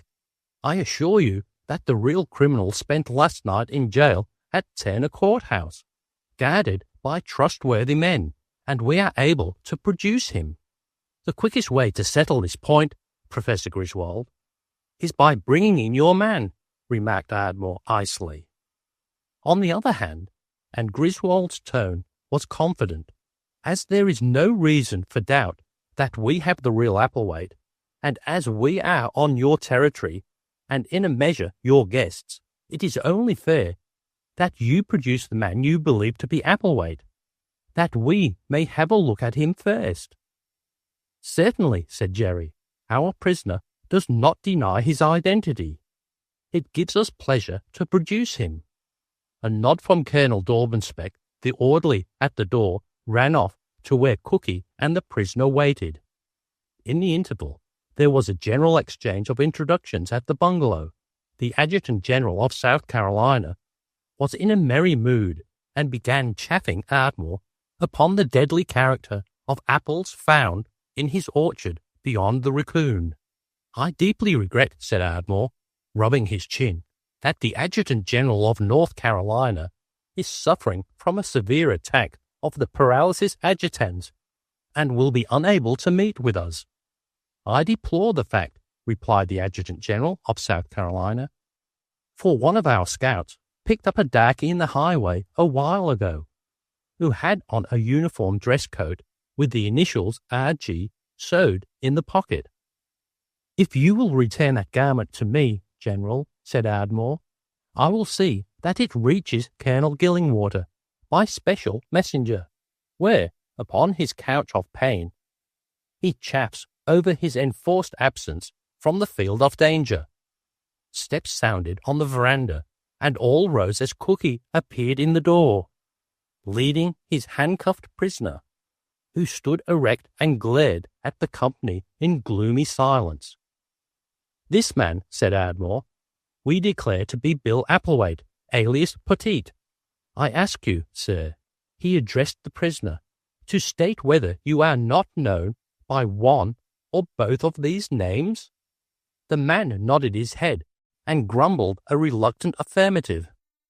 "Professor Griswold," Ardmore went on, "the gentleman in charge of the prisoner is Roger Cookie, for many years in the Secret Service of the United States. He now conducts a private agency and is in my employ. Mr. Cookie, I will ask you whether you identify this man as Applewhite?" "There is no doubt of it whatsoever. I have known him for years. I once arrested him for moonshining, and he served a year in the penitentiary as the result of that arrest. You will pardon me, sir," Cookie continued, addressing Griswold directly, "but this is undoubtedly the man you had yourself captured at Mount Nebo Church 2 nights ago, but who was taken from you, as you may not know, by Miss Geraldine Dangerfield. She was lost in the woods and came upon the captive, much to her own surprise." Griswold lifted his brows in amazement and turned toward Jerry. "If that is the case, Miss Dangerfield, I salute you. I am sorry to confess, however, that I did not myself see the man who was captured by my friends at the church, owing, it appears, to Miss Dangerfield's prompt and daring action, and the regrettable cowardice of my men. I wanted to say to you, gentlemen, in all frankness, that I am greatly astonished at what you tell me. Our prisoner is about the same height as this man, has the same slight stoop in the shoulders, and the same short beard, but there the resemblance ends. Ardmore was trying not to show too plainly his joy at Griswold's discomfiture. None of the South Carolina officers had ever seen Applewhite, as they lived remote from the scene of his exploits. Havisham's men, who had so signally failed in the descent upon Mount Nebo Church, had taken to the woods on the appearance of the state soldiery along the border, and could not be found to identify the man seized at the house on the creek. Havisham had discreetly declined to support Griswold's venture at the last moment. To do so would, he pleaded, ruin his chances of political preferment in the future, or worse things might, indeed, happen if he countenanced and supported the armed invasion of North Carolina by South Carolina militia. The zealous young militiamen who had captured the stranger in the house on the creek had pronounced the man Applewhite, and their statement had been accepted and emphasized when the man was taken before Griswold, to whom he had stubbornly refused to make any statement whatsoever. Now that you cannot deny that we have the real Applewhite, began Jerry, who is, you must remember, a prisoner of the state of South Carolina, and must be returned to the Mingo County Jail at once, I think we may as well look at your prisoner, Professor Griswold. He may be one of Mr. Applewhite's associates in business, but as we are interested only in the chief culprit, the identity of the man you hold is of very little interest to us. If, said Griswold, he is not Applewhite, the original blown in the bottle. Jug, if you please, interposed Ardmore very seriously. Then we don't care about him, and I shall make you a present of him. Or, remarked Ardmore, I might exchange him for a ruffian I captured myself down on the Raccoon. He seemed quite insane, declaring himself to be the governor of South Carolina, and I locked him up in a corn crib for safe keeping. Any man, said Jerry, lifting her chin slightly, who would impersonate the governor of South Carolina would, beyond question, be utterly insane and an object of compassion. Professor Griswold, will you please produce your imaginary Applewhite, as at this hour Mrs. Acheson usually serves tea. Let us therefore make haste. One of Griswold's retinue ran off to summon the prisoner, who was guarded by half a dozen soldiers near at hand. The company in the bungalow were all laughing heartily at some sally by the Adjutant General of South Carolina, who insisted upon giving a light note to the proceedings, when hurried footsteps sounded on the veranda, and a sergeant appeared in the doorway and saluted. The Adjutant General, annoyed at being interrupted in the telling of a new story, frowned and bade the sergeant produce his prisoner. At once a man was thrust into the room, a tall man, with a short, dark beard and slightly stooping shoulders. The strong light at his back made it difficult for the people grouped about the table to see his face clearly, but the air somehow seemed charged with electricity, and all bent forward, straining for a sight of the captive. As he stood framed in the doorway, his face was slowly disclosed to them, and there appeared to be a humorous twinkle in his eyes. Before anyone spoke, he broke out in a hearty laugh. Then a cry rose piercingly in the quiet room, a cry of amazement from the lips of Jerry Dangerfield, who had taken a step forward. "Oh, Papa!" she cried. "The governor!" roared Colonel Dormanspeck, leaping across the table. "It's Governor Dangerfield!" shouted half a dozen men in chorus. At this moment, Mrs. Acheson and Miss Barbara Osborne stole softly in and ranged themselves at the back of the room. The governor of North Carolina alone seemed to derive any pleasure from the confusion and astonishment caused by his appearance. He crossed to the table and took his daughter's hand. "Jerry, what part do you play in these amateur theatricals?" Jerry rose, thrusting her handkerchief into her sleeve, and her lips trembled slightly. Though whether with mirth or some sober emotion, it would be difficult to say.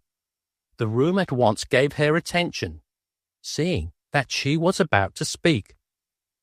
"Papa, before these people, I am not ashamed to confess that during your absence from the seat of government, I took it upon myself to fill your office to the best of my ability, finding that many important matters were pressing, and that you had gone into exile without leaving your address behind.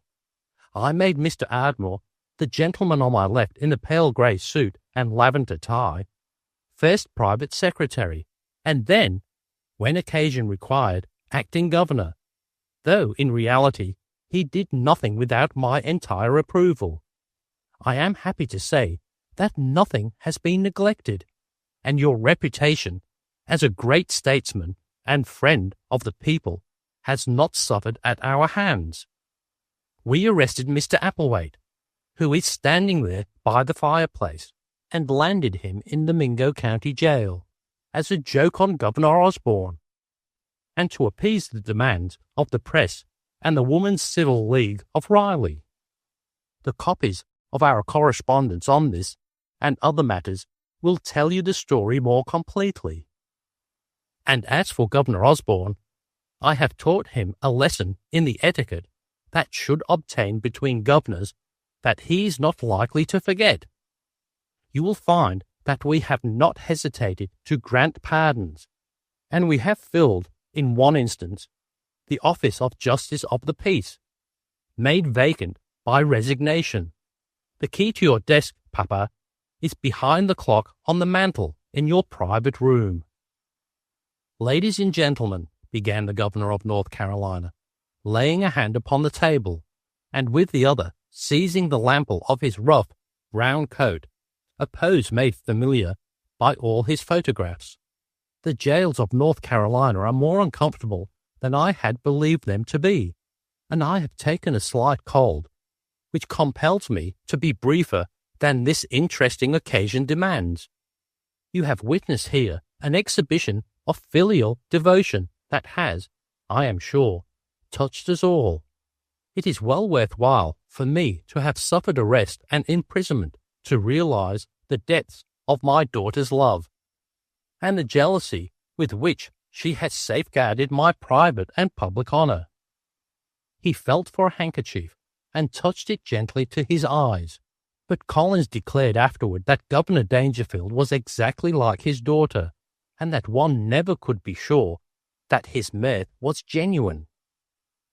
I was aware only yesterday, when I saw a newspaper for the first time in a week, that political capital was being made of my absence from Riley, and that my dear friend, the governor of South Carolina, also was being called to account for flinching in the face of imperative duty. "Your friend, governor?" cried Ardmore, unable to restrain himself. "Certainly, Mr. Ardmore," continued Governor Dangerfield. "That angry parting of ours at New Orleans was all for effect, to get space in the newspapers. We had confided to each other that the cares of state had worn us to an intolerable point, and that we must have rest. Brother Applewhite had, I confess, given us both a great deal of annoyance, and to be frank, neither Osborne nor I wished to take the initiative in his case. So we resolved to disappear, and go to some quiet place for rest. We outfitted with old clothes, and came to the border. Governor Osborne has a farm over there somewhere in Mingo County, and we made it our headquarters. But in roaming about, we came upon that charming shanty of yours, Mr. Ardmore, down on the Raccoon. The house was deserted, and finding the marks of the official survey running clearly through the timber, we were amused to find that the house was partly in North, partly in South Carolina. The thing touched our fancy. A Negro cooked for us. What has become of him, I do not know.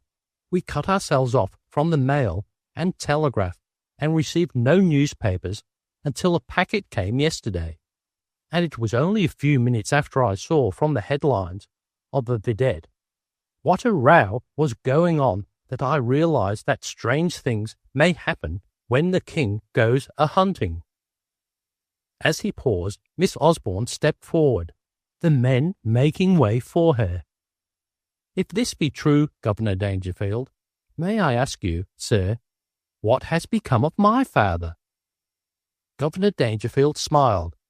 I regret, Miss Barbara, that I cannot answer that question. I must refer it to my daughter.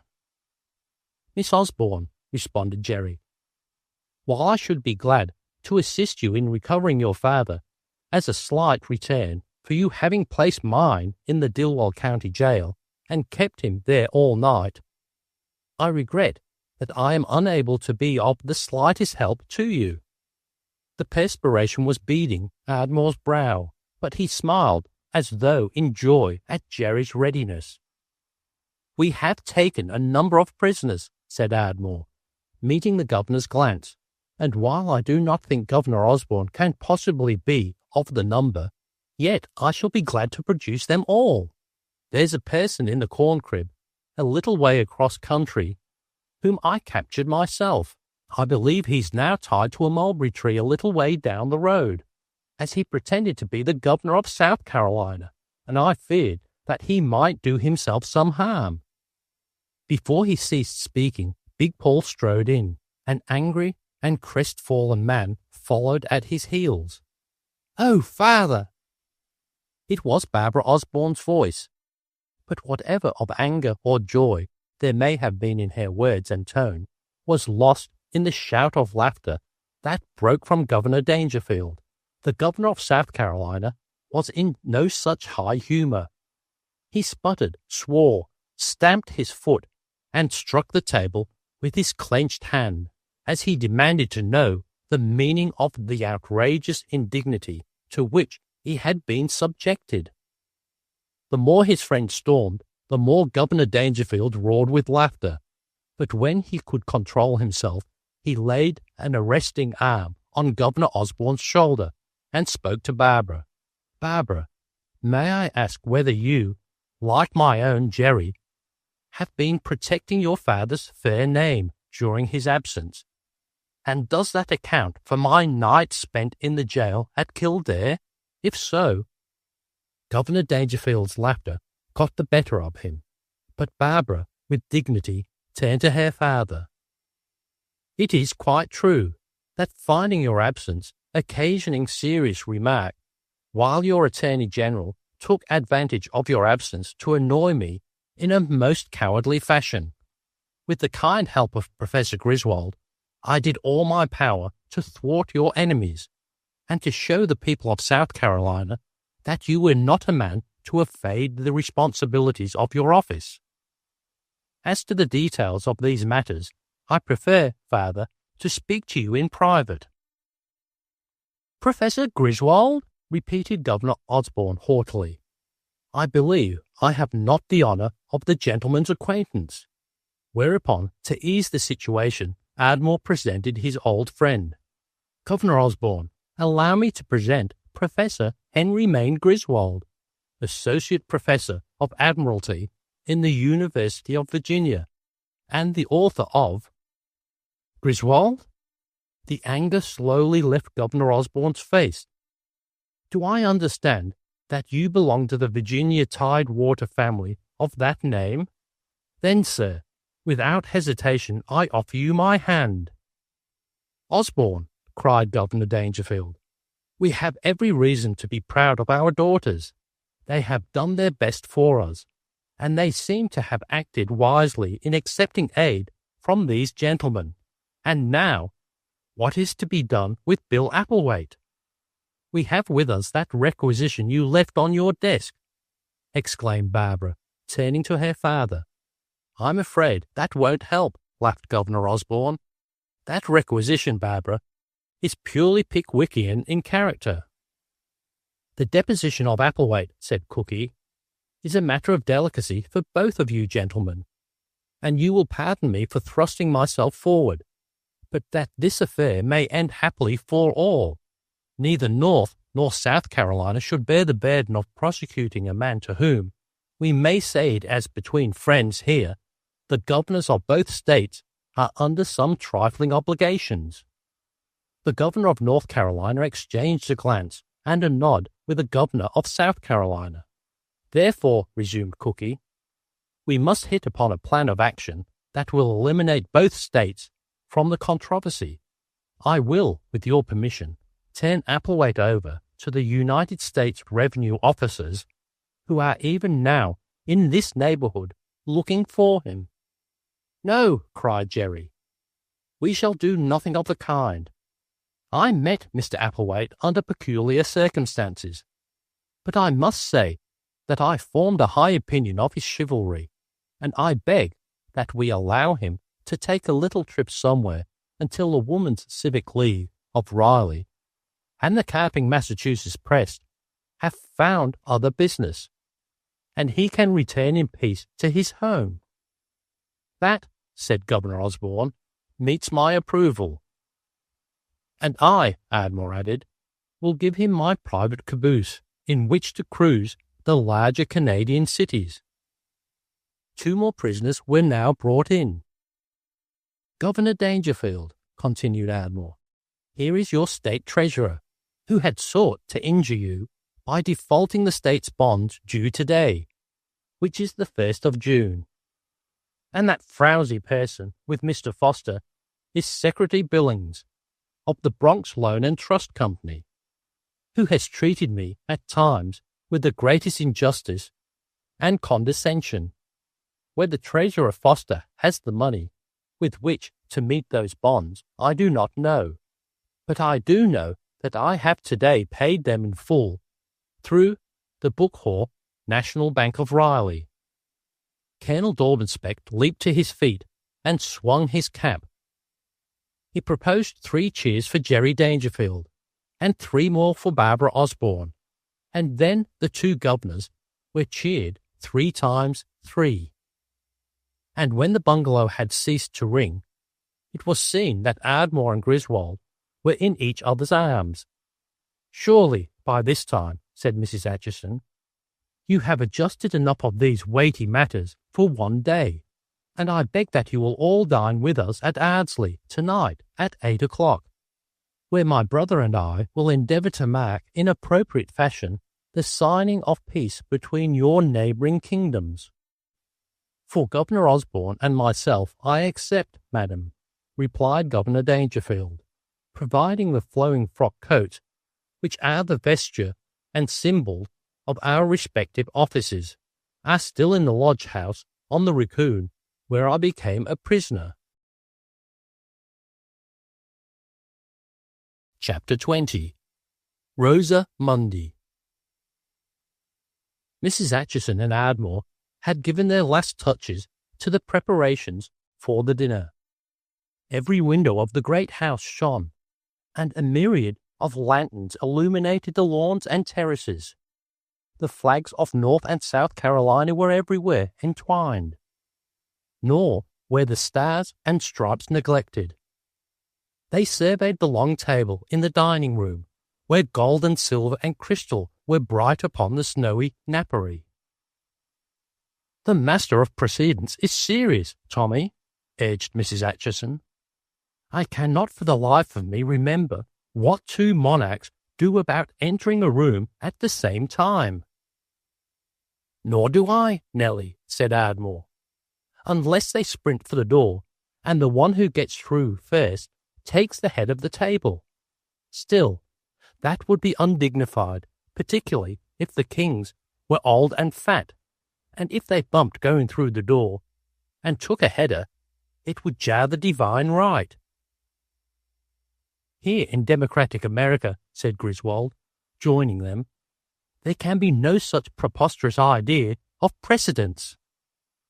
I should think better of that notion, Professor Griswold, laughed Mrs. Acheson. If I had never seen the goats carefully shepherded to keep them away from the lambs at functions in Washington. Democracy may be a political triumph, but it is certainly deficient socially. Personally, I have always wished to bring myself in touch with the poor. Addie is quite right that our own kind are distinctly uninteresting. You ought to remember, Nellie, that your idea of going slumming in a purple coupe and dressing up in your best rags is not well calculated to inspire confidence and affection among the submerged. But how to handle two governors has me fussed. You are the hostess, and it's for you to decide which excellency shall take you in. I see no way out but to match for it. That will be unnecessary, said Mrs. Acheson, for the doors and the hall are broad enough for a dozen governors to march in abreast. That would never do, Nellie. You don't understand these things. You can't hitch up a brace of American governors in a team and drive them like a pair of horses. At least, speaking for the old North State, I will say that we never consent to any such compromise. And I, speaking for the great Palmetto Commonwealth, not less emphatically reject the idea, declared Griswold. Then, said Mrs. Acheson, there is only one possible solution. When the rest of us have entered the dining room and taken our places, a bugle will sound. The governor of North Carolina shall enter from the north door, the governor of South Carolina from the south door, and advance to seats facing each other midway of the table. Professor Griswold, you are an old friend of the family, and you shall yourself take me into dinner. The members of Mrs. Acheson's house party, well distributed among the official guests, were still somewhat at a loss to know what had happened. But it seemed to be in the air that Tommy Ardmore had at last done something, though just what was not wholly clear.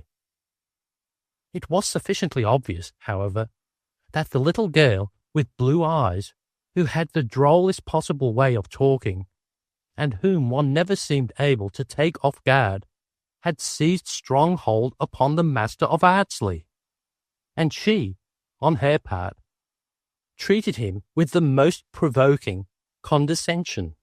It was agreed by all that Miss Osborne was distinguished and lovely, and that Professor Griswold did not seem out of place at her side. The talk grew general after the first restraint was over, and Mrs. Acheson dropped just the right word here and there to keep the ball rolling. Governor Osborne had generously forgotten and forgiven his painful incarceration in the corn crib, and he and Governor Dangerfield vied with each other in avowing their determination to live up to the high standards that had been set for them by their daughters. Both governors had at almost the same moment turned down their glasses. It even seemed that they had been drilled in the part.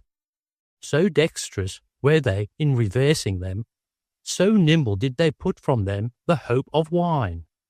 The members of the house party noted this act of the two governors with well-bred surprise, and Ardmore was grieved, feeling that in some measure the illustrious guests were criticizing his hospitality. The butler at this moment spoke to him, and much relieved he smiled and nodded. A moment later 2 little brown jugs, were carried in, and one was placed quietly in front of each governor at precisely the same moment. Expectation was instantly a tiptoe. "Gentlemen," said Ardmore, addressing the governors, "these jugs have just been left at the house by our old friend, Mr. Bill Applewhite, alias Petite, with his compliments for the governors of the 2 greatest states in the Union. I note that there's a bit of pink calico around the stopper of Governor Dangerfield's jug, while Governor Osborne's is garnished with blue and white gingham." Governor Osborne rose. In politics, he began, resting his hand gently on the jug, it would be a fine thing if we could all live up to our noblest ideals, but unfortunately, we must be all things to all men. What I have here is not merely the testimonial of a valued constituent, but something much subtler than that. Ladies and gentlemen, a delicate proof that those of us who would command the goodwill and suffrage of the people must keep a careful eye on the weather vane. This jug, which you probably all believe contains the rude product of some hidden still, is as equivocal as a political platform.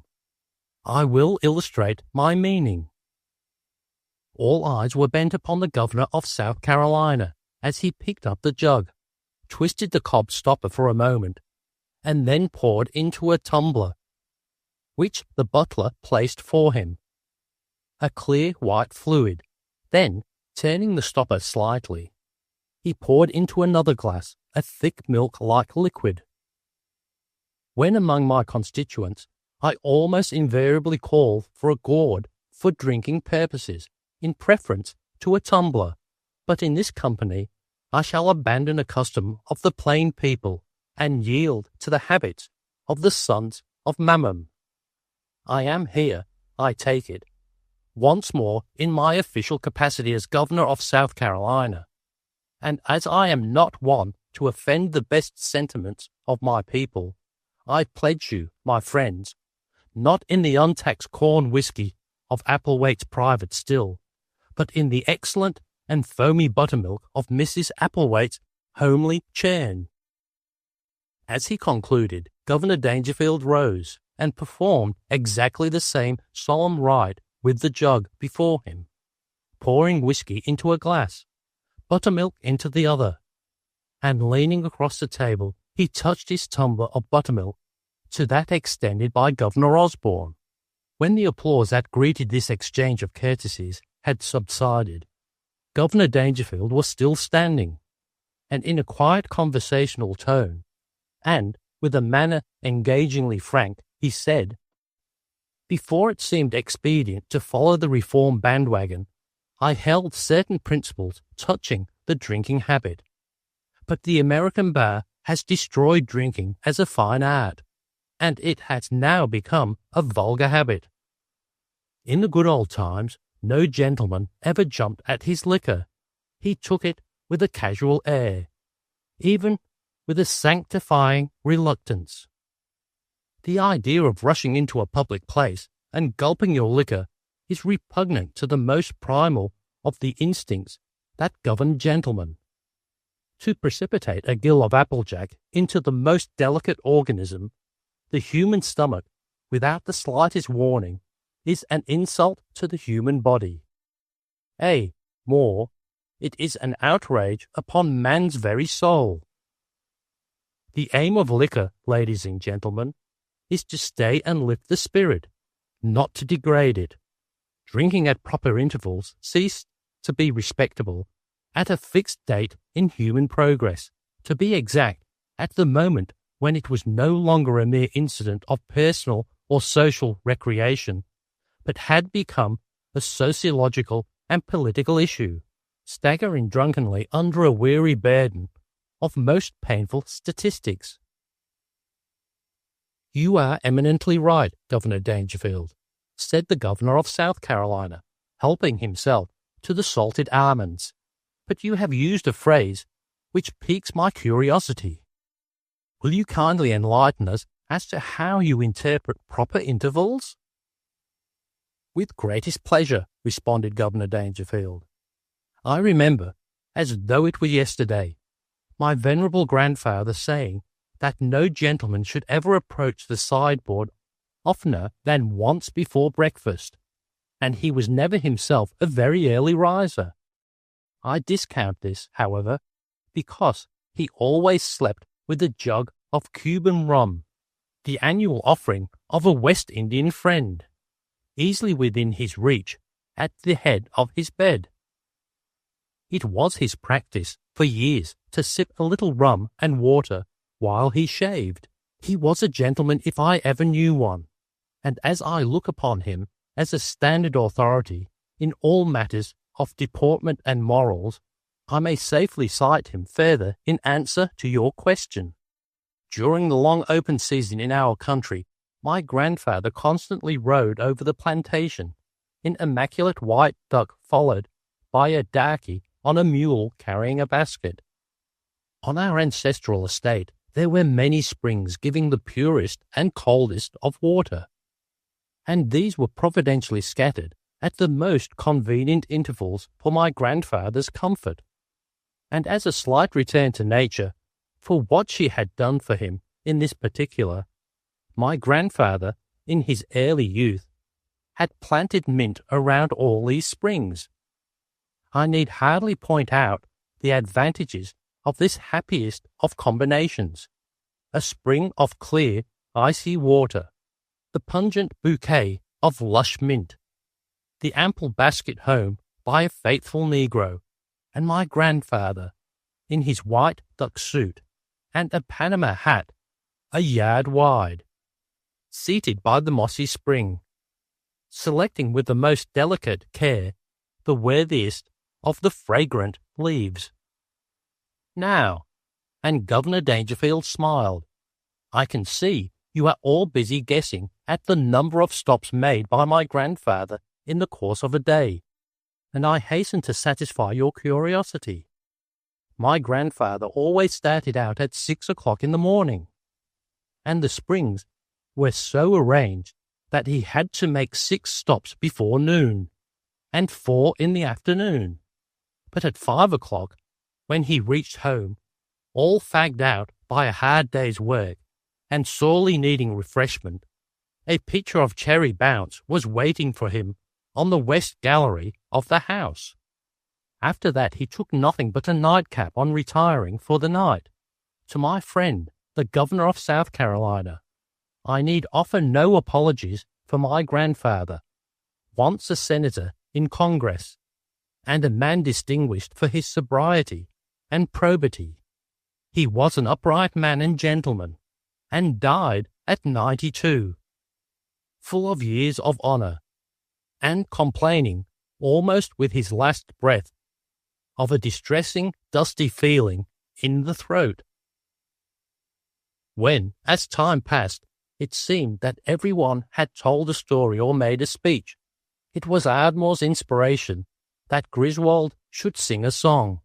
The associate professor of Admiralty in the University of Virginia had already pledged the loyalty of his state to her neighbours and twin sisters, the Carolinas, and Barbara, who wore a great bunch of her own white roses, had listened to him with a new respect and interest, for he spoke well, with the special grace of speech that men of his state have, and with little turns of humour that kept the table bubbling merrily.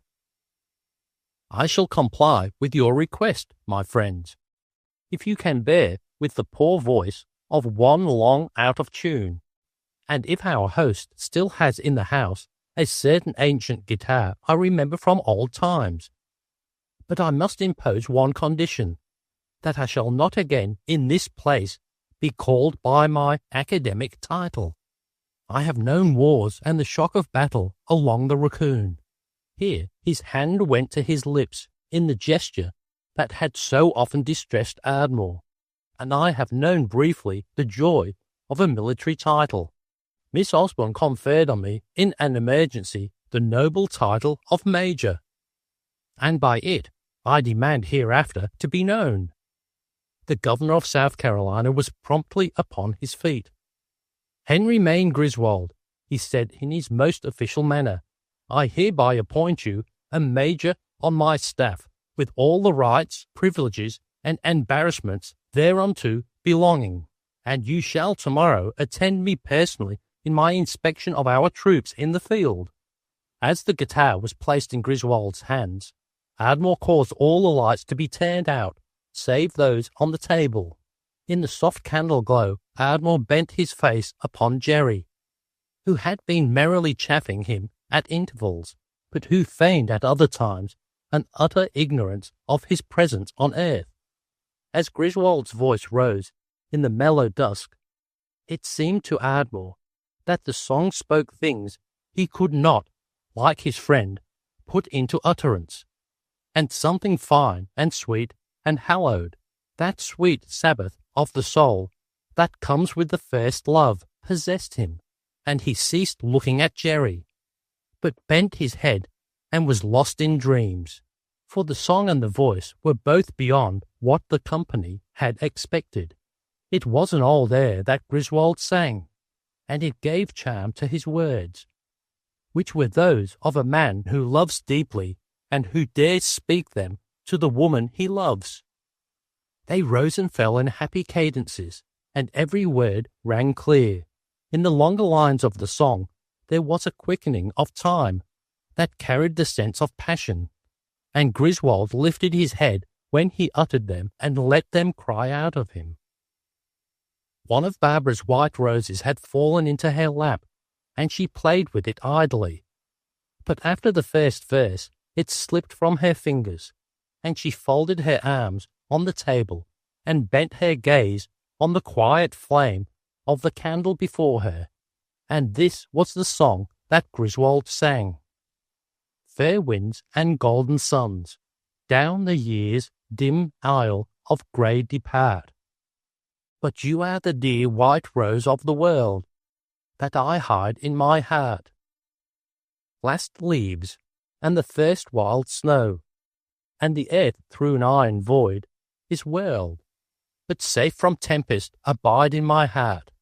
O dear white rose of the world, blithe air and flashing wing, and awaken sap that thrills and flows, but hid from the riot and haste of the spring, sleeps one white rose. O scattered leaves of days, O low-voiced glories that fade and depart, but changeless and dear through the changing year, blooms one white rose in my heart. The last words hung tremulously, tenderly on the air, and left a spell upon the company that no one seemed anxious to break. Then there was a long applause and cries of encore, but Ardmore, who knew that his friend had been greatly moved, drew attention away from him to Collins, who had just entered the room. The correspondent had been called away shortly before from the table, and he wore the serious air of one heavy with news. I beg to report that I have just completed a treaty with the journalists assembled in the cellar. I hope, Mr. Collins, that the journalists' convention below stairs realized that the lobster we sent them for supper was not canned, and that the mushrooms were creamed for their refreshment by Mrs. Acheson's special command. It is not for us to trifle with the dignity of the press, said Jerry. The reputations of 2 governors and of 2 states are in their hands, said the governor of South Carolina with feeling. It would be a distressing end of my public services if the truth of all these matters should be known. The fact that Governor Dangerfield and I had merely withdrawn from public life for a little quiet poker in the country would sound like the grossest immorality to my existing constituency. Both yourself and Governor Dangerfield will be relieved to know that they have accepted my terms and all is well, responded Collins. They will tell the waiting world that you have both been the guests of Mr. Ardmore, and that the troops assembled on the Raccoon are merely at their usual summer manoeuvres. As for Applewhite, it has seemed expedient that he should be dead, and the man who has been called by that name of late is only an impostor seeking a little cheap notoriety. The boys are very sick of the cellar, and they would do even more than this to get away. Mr. Collins, said Governor Dangerfield, rising, your great merit shall not go unrewarded. I have carelessly neglected to appoint a delegate from North Carolina to the annual conference of the Supreme Lodge of the Society of American Liars, shortly to meet at Lake Placid, New York. As a slight testimonial of my confidence and admiration, I hereby appoint you to represent the Old North State at that meeting, and your expenses shall be paid from the public purse. The boys wish to see your excellencies before they leave, said Collins when he had acknowledged the governor's compliment. And as he spoke, the sound of great cheering broke through the windows, and Mrs. Acheson promptly rose and led the way to the broad terraces, which were now gay with coloured lanterns. "Speech, speech!" cried the corps of correspondents. Then Ardmore seized Governor Osborne's hand and led him forward to the balustrade. But before the governor of South Carolina could speak, the group of newspaper men began chanting, in the manner of a college antiphonal. "What did he say to you? What did he say to you? What did who say? What did the governor of North Carolina say to the governor of South Carolina?" "Gentlemen," began Governor Osborne, speaking with great deliberation, "I am profoundly touched by the cordiality of your greeting." Applause. "Amid the perplexities of my official life, I am deeply sensible always of the consideration and generosity of our free and untrammeled American press." Cheers. "Without your support and approval, my best aims, my sincere endeavours in behalf of the people, must fall short and fail of their purpose." A voice. "You're dead right about that. I am proud of this opportunity to greet this most complimentary delegation of men, distinguished in the noble profession of which Greeley, Raymond, and Downer were the high ornaments." Cheers. "I look into your upturned faces as into the faces of old friends, but I dare not." A voice. "Oh, don't be afraid, Governor. I dare not take too personally this expression of your goodwill. It is not myself, but the great state of South Carolina that you honour, and on behalf of my own people, who have always stood sturdily for the great principles of the Constitution, cheers, who have failed in no hour of the country's need, but have tilled their fields in peace and defended them in the dark days of war. I thank you, my friends, with all my heart, again and again." Applause and cheers. "What did you say to him? What did you say to him? What did who say? What did the governor of North Carolina say to the governor of South Carolina?" "On an occasion so purely social as this," began Governor Dangerfield, balancing himself lightly upon the balustrade, "it would be most indelicate for me to discuss any of the great issues of the day." A voice. "Oh, I don't know." "I endorse, with all the strength of my being, and with all the sincerity of which my heart is capable, the stirring tribute paid to your noble profession by my friend, known far and near, and justly known, as the great Reform Governor of South Carolina." Cheers. "I am proud that the American press is incorruptible." Cheers. "Great commercial nation though we be, the American newspaper, I say, is one thing that is never for sale." Applause and cheers. "The temptation is strong upon me to take advantage of this gathering of representative journalists to speak, not of the fathers of the Constitution, not of Jefferson or Jackson, but of living men and living issues." Cheers and cries of "Let her go." "But the hour is late." A voice. "Oh, not on Broadway, William." And, to repeat, it would be the height of impropriety, a betrayal of the bountiful hospitality we have all enjoyed. A voice. "Our lobster was all right." Another voice, with ironical inflection. "This lobster is all right." A betrayal, I say, of hospitality for me to do more, gentlemen, than to thank you, and to say that in your strong hands the liberties of the people are safe indeed.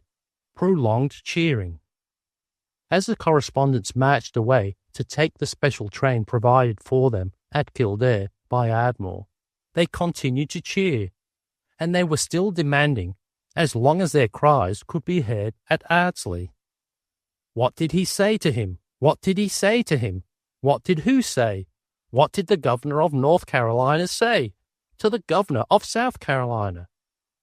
With a sigh, Ardmore left them at the great gates of Ardsley and returned to the house to find Jerry, but that young woman was the centre of a wide circle of admiring militia officers, and the master of Ardsley was so depressed by the spectacle that he sought a dim corner of the grounds, where there was a stone bench by a fountain, and there, to his confusion, he beheld Miss Barbara Osborne and Henry Main Griswold, and Miss Osborne, it seemed, was in the act of fastening a white rose in Professor Griswold's coat.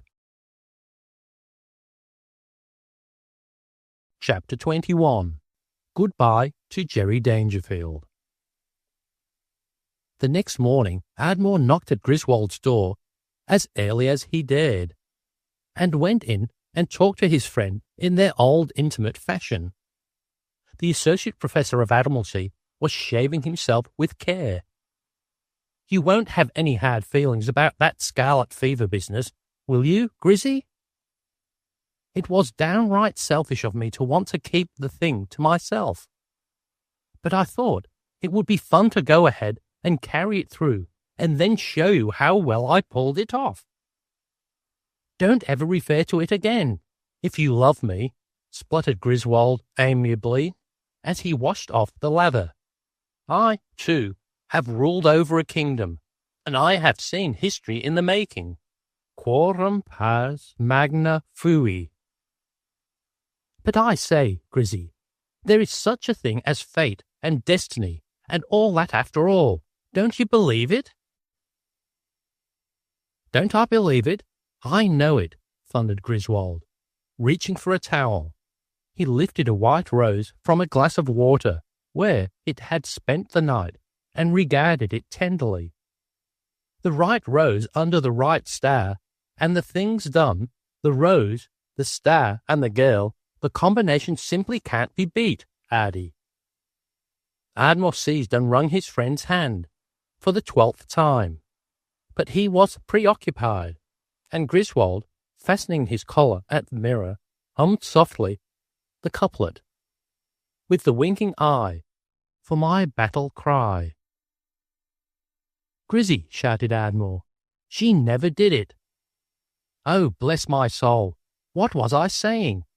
Why, of course she wasn't the one. Not Miss Dangerfield, never." "Well, you like her, don't you?" demanded Ardmore petulantly. "Of course I like her, you idiot. She's wonderful. She's—" He frowned upon the scarf he had chosen with much care, snapped it to shake the wrinkles out, humming softly, while Ardmore glared at him. "She's wise," Griswold resumed, "with the wisdom of laughter, except that, with my compliments. It's not often I do so well before breakfast. And now if you're to be congratulated before I go back to the groves of academia, pray bestir yourself. At this very moment I have an engagement to walk with a lady before breakfast. Thanks, yes, that's my coat. Goodbye." Breakfast was a lingering affair at Ardsley that morning. The two governors and the National Guard officers who had spent the night in the house were not in the slightest hurry to break up the party, for such a company, they all knew, could hardly be assembled again. The governors were a trifle nervous as to the attitude of the press, in spite of Collins' efforts to dictate what history should say of the affair on the Raccoon. But before they left the table, the Riley morning papers were brought in, and it was clear that the newspaper men were keeping their contract. "I congratulate you, Dangerfield," said Governor Osborne.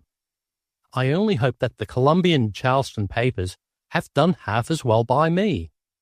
both governors had decided upon an inspection of such portions of their militia as were assembled on the Raccoon, and a joint dress parade was appointed for 6 o'clock. Ardmore, anxious to make everyone at home, saw the morning pass without a chance to speak to Jerry, and when he was free shortly before noon, he was chagrined to find that she had gone for a ride over the estate with her father, Governor Osborne, Barbara, and Griswold. He went in pursuit, and to his delight found her presently sitting alone on a log by the Raccoon, having dismounted, it appeared, to rescue a fledgling robin, whose cries had led her away from her companions. She pointed out the nest and directed him to climb the tree and restore the bird. This done, he sat down beside her at a point where the Raccoon curved sweepingly and swung off abruptly into a new course. "I hope your father didn't scold you for anything we did," he began meekly.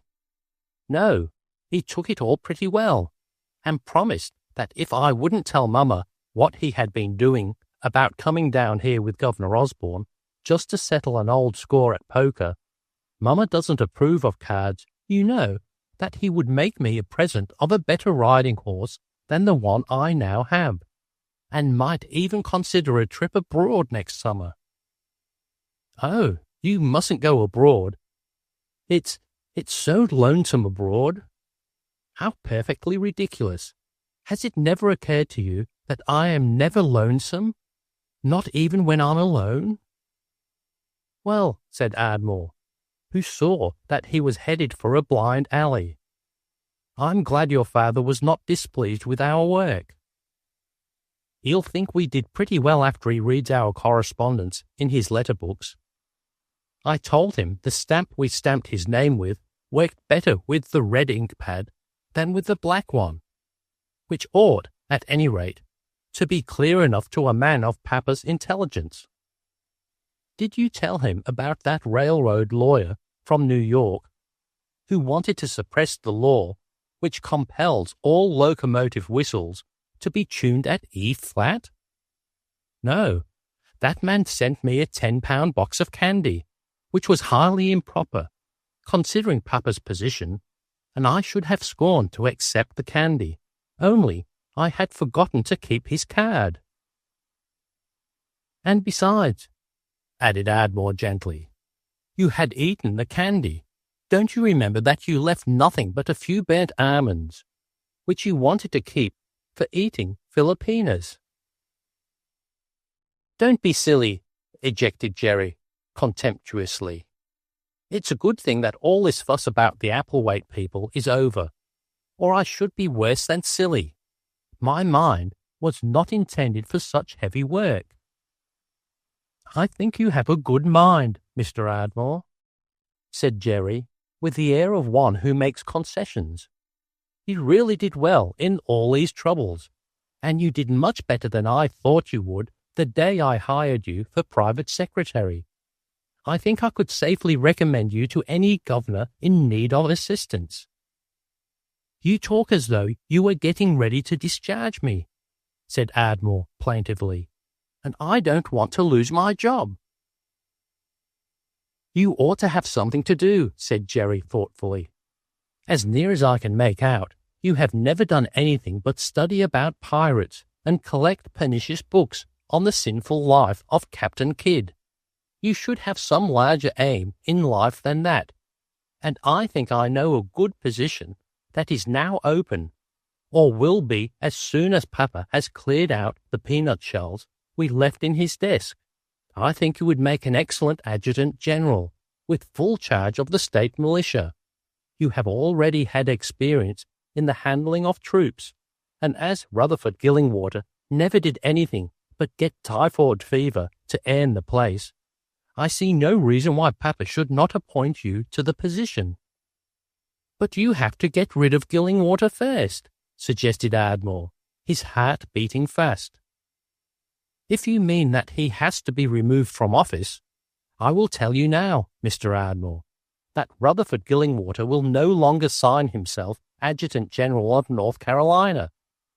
I removed him myself in a general order I wrote yesterday afternoon, just before I told Papa that you and I could not act as governor any longer, but that he must resume the yoke.